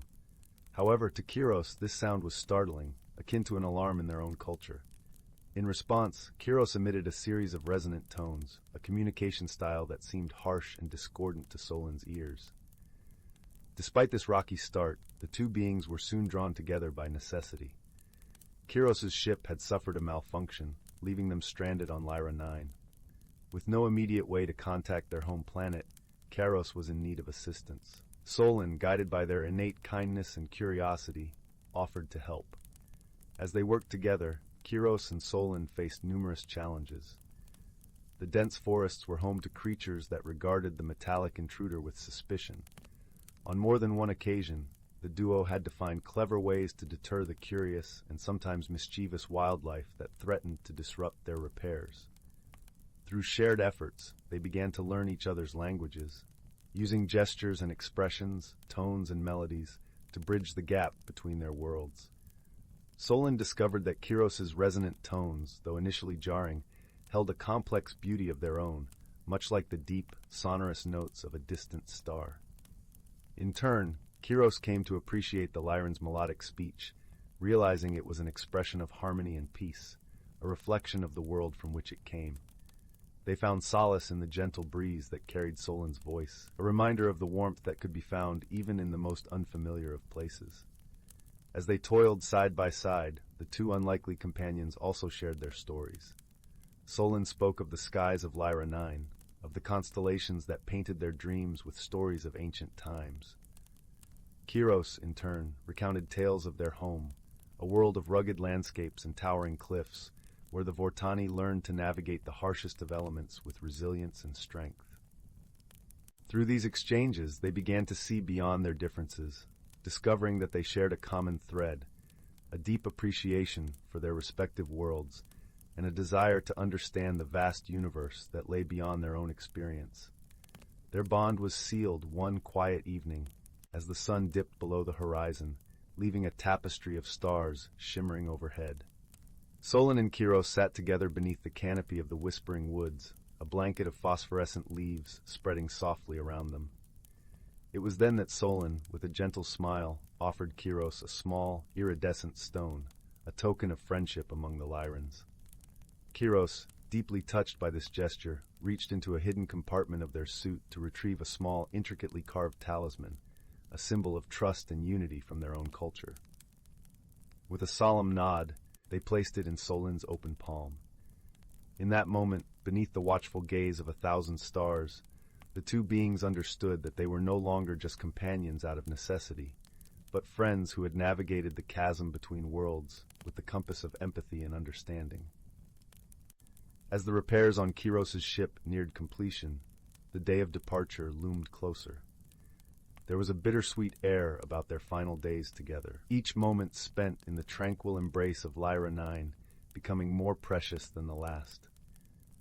They knew that their paths must soon diverge, yet their hearts were buoyed by the knowledge that their friendship had carved a bridge between their distant worlds. On the morning of Kiros's departure, the skies were a brilliant tapestry of dawn's first light, the air humming with the promise of new beginnings. Solon and Kiros stood side by side, their eyes meeting in a silent farewell that spoke more than words ever could. As the Vortani's craft lifted gently into the air, Solon waved a farewell, their heart full of gratitude and hope. Kiros, gazing down at the world that had welcomed them so warmly, felt a deep sense of peace. They knew they would carry the lessons of Lyra 9 and the friendship of one curious Lyran with them on their journey through the stars. And so, as the ship disappeared into the vastness of space, the bond between Solon and Kiros remained, a testament to the power of understanding and the enduring light of friendship that shines even in the darkest corners of the universe. Story 83. In the heart of the whispering wood, where the trees hummed a gentle lullaby and the moonlight danced on the leaves like silver sprites, there was a peculiar village named Moon Hollow. Nestled among the ancient oaks and swaying willows, Moon Hollow was a place where magic was as common as the morning dew and kindness flowed as freely as the babbling brook. The villagers of Moon Hollow lived in harmony with the forest and its mystical inhabitants. But recently, a series of strange occurrences had cast a shadow of curiosity over their peaceful lives. Each morning, the villagers would wake to find the colors of their beloved flower gardens inexplicably altered. The vibrant reds of the roses turned to deep blues, the sunny yellows of the daffodils transformed into rich purples, and the pinks of the peonies became shades of emerald green. This bewildering change left the villagers scratching their heads in wonder, for nothing like this had ever happened before. Among the villagers was a gentle-hearted girl named Lily, known for her bright eyes that sparkled with curiosity and a mind as sharp as a fox's. Lily had a knack for solving puzzles and a heart full of courage, both of which she knew would be needed to unravel this colorful mystery. Determined to restore the gardens to their rightful hues, she decided to seek the wisdom of the forest's most knowledgeable creature, the great owl Orin. Orin was a majestic owl with feathers as soft as clouds and eyes that gleamed like polished amber. He lived in an ancient hollow tree, deep in the whispering wood, where the air was perfumed with the scent of pine and the ground was carpeted with moss as soft as velvet. As Lily approached, she heard the gentle rustle of Orin's wings as he emerged from his cozy nook. "Ah, young Lily," Orin hooted softly, his voice as soothing as a lullaby. "What brings you to my humble abode on this starry night?" Lily curtsied politely and explained the perplexing events that had befallen the village. Orin listened intently, his wise eyes narrowing thoughtfully. "This is indeed a curious case," he mused, fluffing his feathers. "But fear not, for the forest is full of friends who might shed light on this mystery. Seek the counsel of the fireflies. They see much that occurs in the night." With renewed determination, Lily thanked Orin and set off towards the meadow, where the fireflies danced like twinkling stars in the cool evening air. The meadow was alive with their soft glow, and as she stepped into the clearing, the fireflies circled around her in a warm, welcoming embrace. "Greetings, little lights," Lily began with a smile. "I seek your help in understanding the mysteries that have befallen our gardens." The fireflies flickered in understanding, and one particularly bright firefly named Flicker fluttered close to her ear. "We have seen a shadow flitting through the gardens at night," Flicker chimed in a voice as gentle as a whisper. "It moves with grace and changes colors with every step. We believe it may be the work of a creature from the Rainbow Glade." Intrigued, Lily thanked the fireflies and turned her steps towards the Rainbow Glade, a hidden grove rumored to be home to magical creatures possessing the ability to change colors at will. The path to the glade was lined with fragrant wildflowers, and the sweet song of crickets filled the air, guiding her like an enchanting melody. Upon reaching the Rainbow Glade, Lily was greeted by a stunning sight.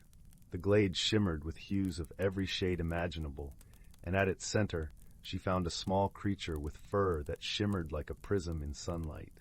It was a chroma hare, a rare and enchanting creature known for its playful nature and love for colors. The chroma hare paused in its frolic and regarded Lily with gentle curiosity. "Hello, traveler," it murmured, its voice as soft as a summer breeze. "What brings you to my colorful corner of the forest?" Lily explained the plight of Moonhollow's gardens, and a look of realization dawned on the hare's face. "Oh dear," it sighed, ears drooping slightly. "I did not mean to cause any trouble. I have simply been practicing my color magic, and it seems I may have gotten carried away." Understanding dawned on Lily, and she felt a warmth in her heart for this well-meaning creature. "Perhaps we can work together," she proposed gently. "Your magic is beautiful, and if you wish, we could share it with the villagers in a way that brings joy rather than confusion." The chroma hare's eyes sparkled with delight at the suggestion. "That would be wonderful," it exclaimed.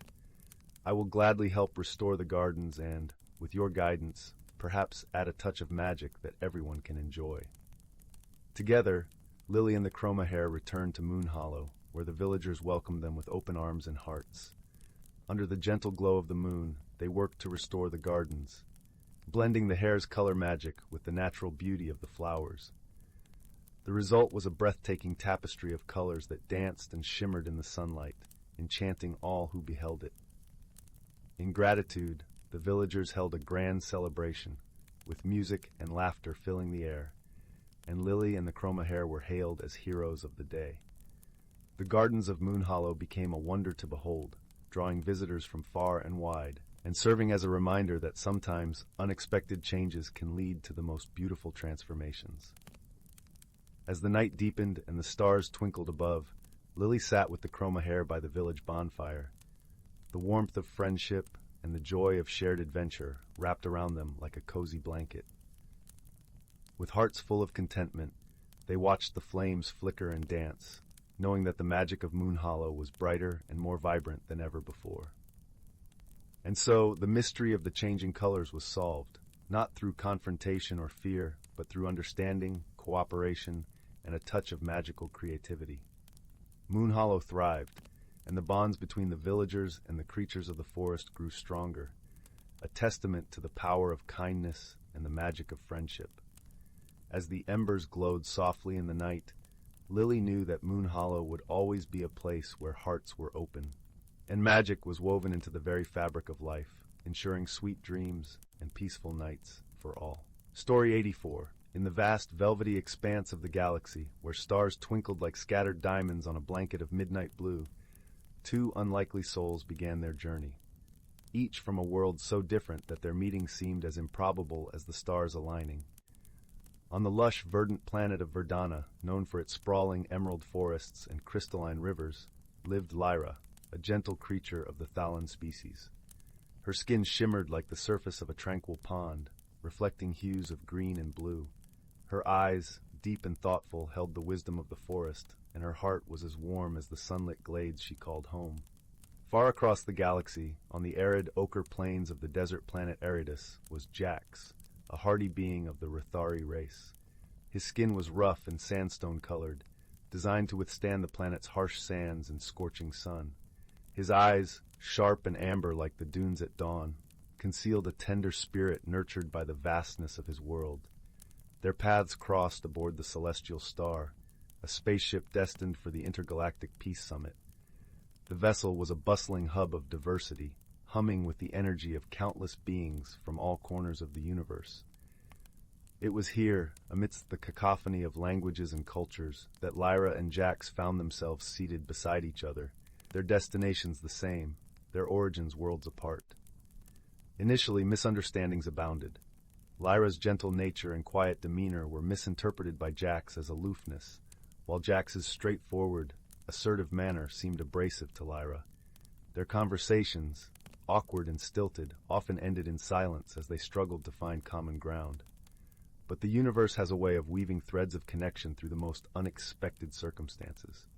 One evening, as the celestial star glided silently through the cosmos, a meteor storm struck. The ship rocked violently, alarms blaring, lights flickering like fireflies caught in a sudden breeze. Panic erupted among the passengers, a symphony of fear and confusion. In the midst of the chaos, Jax's survival instincts took over. He reached for Lyra, instinctively shielding her from the falling debris with his broad frame.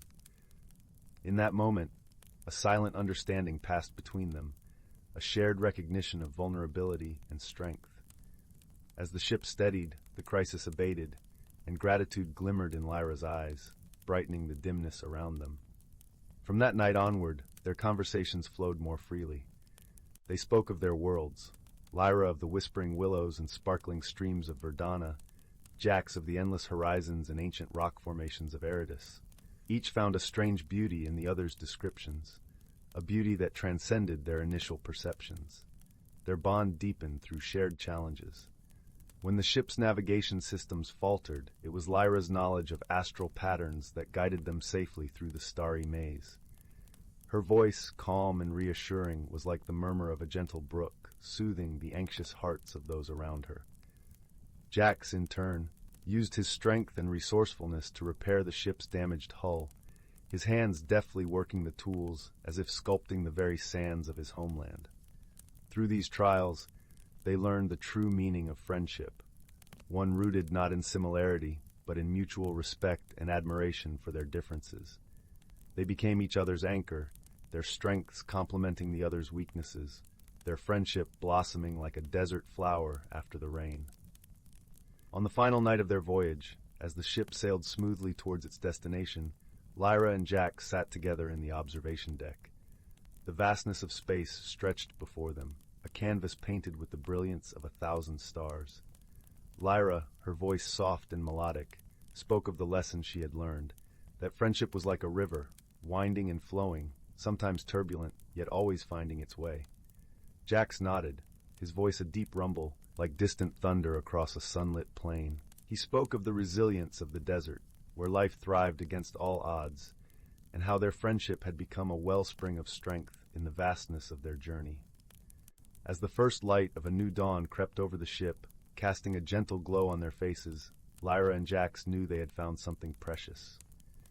In the depths of the cosmos, amidst the swirling galaxies and distant suns, they had discovered a bond that transcended worlds. Their story, a gentle reminder that friendship can bridge the widest chasms, ended not with a goodbye, but with a promise to explore the wonders of the universe, side by side, two souls intertwined by the stars. Story 85. In the heart of the ancient forest, where sunlight trickled through the dense canopy like streams of honey, there nestled a hidden world of wonder and tranquility. This forest was not just a place of towering trees and whispering winds, but a realm where the magic of nature danced in harmonious balance, weaving a tapestry of life that was both old and ever-renewing. As dawn kissed the treetops with a gentle blush of rose and gold, the creatures of this enchanted realm began their day. The air was fragrant with the earthy scent of moss and the sweet perfume of blooming wildflowers. A soft breeze carried the songs of morning birds, their notes a symphony of joy that resonated through the leafy corridors. In a sun-dappled glade, a wise old tortoise named Thistle awoke from his slumber. His shell, a mosaic of mottled greens and browns, mirrored the forest floor. Thistle was known for his gentle spirit and profound wisdom, a keeper of the forest's secrets and a protector of its delicate balance. Beside him, a young squirrel named Bramble scampered down from her oak tree home. Her fur was a vibrant auburn, and her eyes sparkled with curiosity and mischief. Bramble admired Thistle greatly, often seeking his guidance as she navigated the wonders and challenges of their shared woodland world. "Good morning, Thistle," chirped Bramble, her voice as bright as the morning sun. "What stories will you share with me today?" Thistle smiled, his eyes crinkling at the corners like the leaves of an ancient book.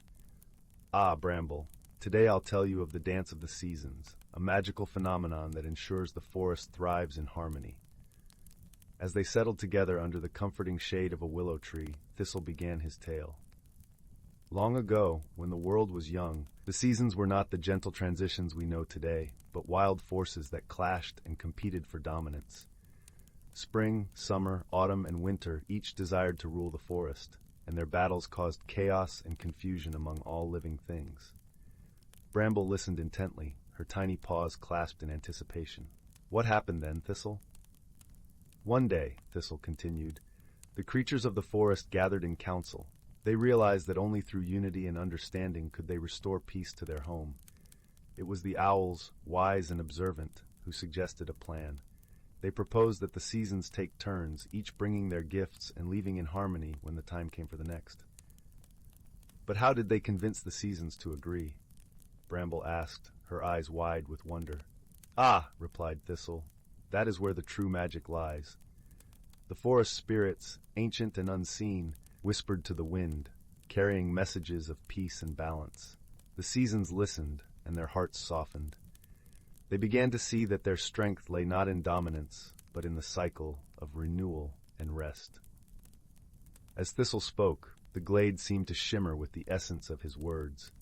The sunlight grew warmer, the leaves rustled gently as though in agreement, and the stream nearby bubbled with laughter.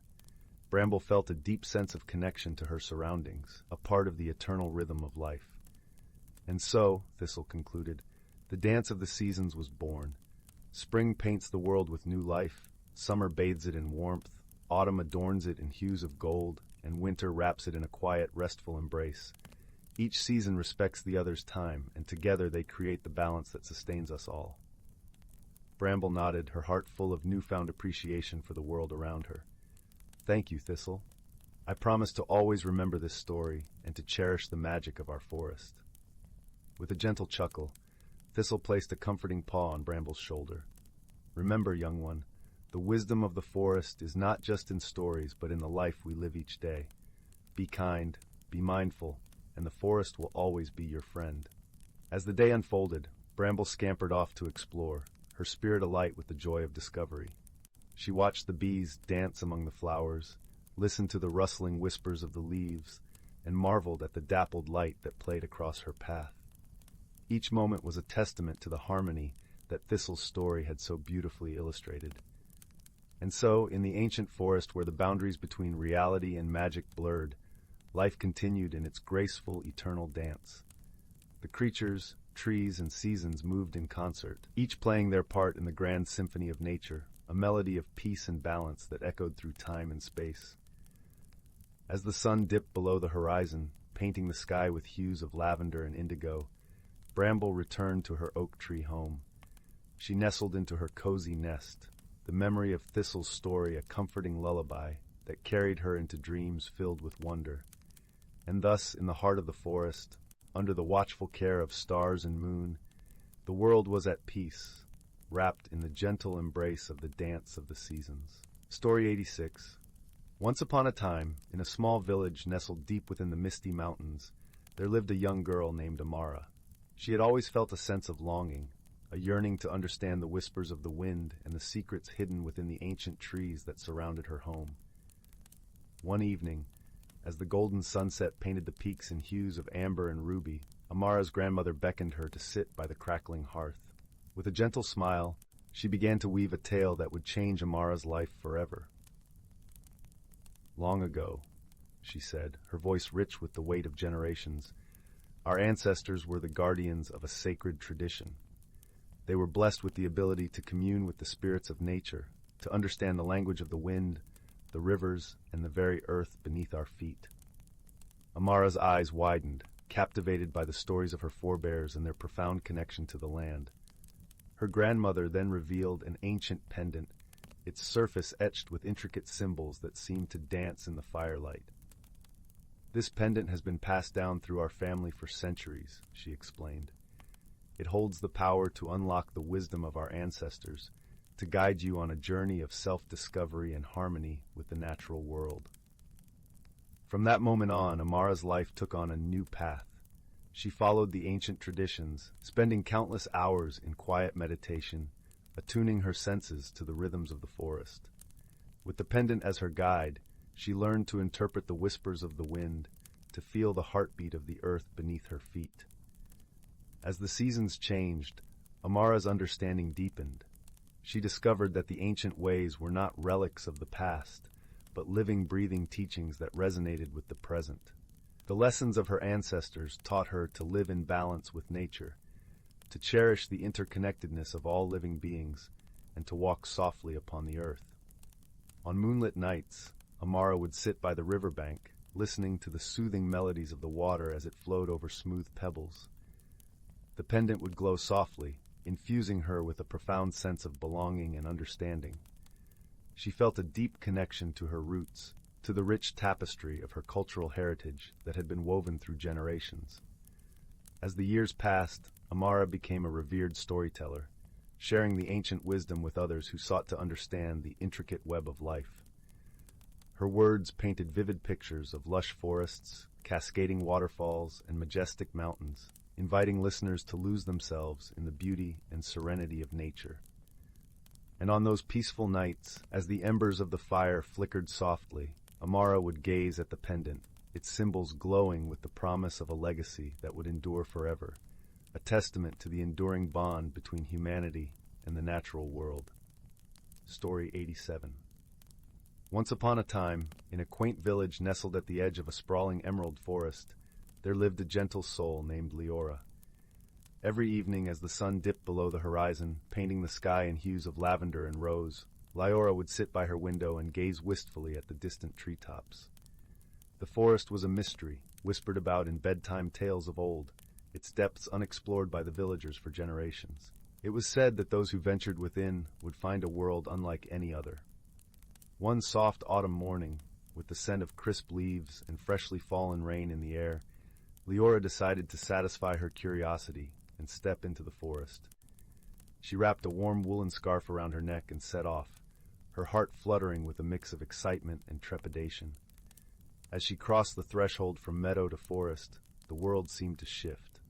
The air was tinged with the earthy fragrance of pine and moss, and the light filtered through the canopy in a cascade of golden beams. Each step Leora took was cushioned by a carpet of fallen leaves, their rustling a gentle symphony around her. Further into the woods, Leora stumbled upon a clearing bathed in sunlight, where flowers of every conceivable color bloomed in harmonious disarray. In the center of this floral sea stood a peculiar tree, its trunk twisted and gnarled, with branches that seemed to reach out in welcome. As Leora approached, she noticed something extraordinary. A door, carved into the bark, adorned with intricate patterns that shimmered in the light.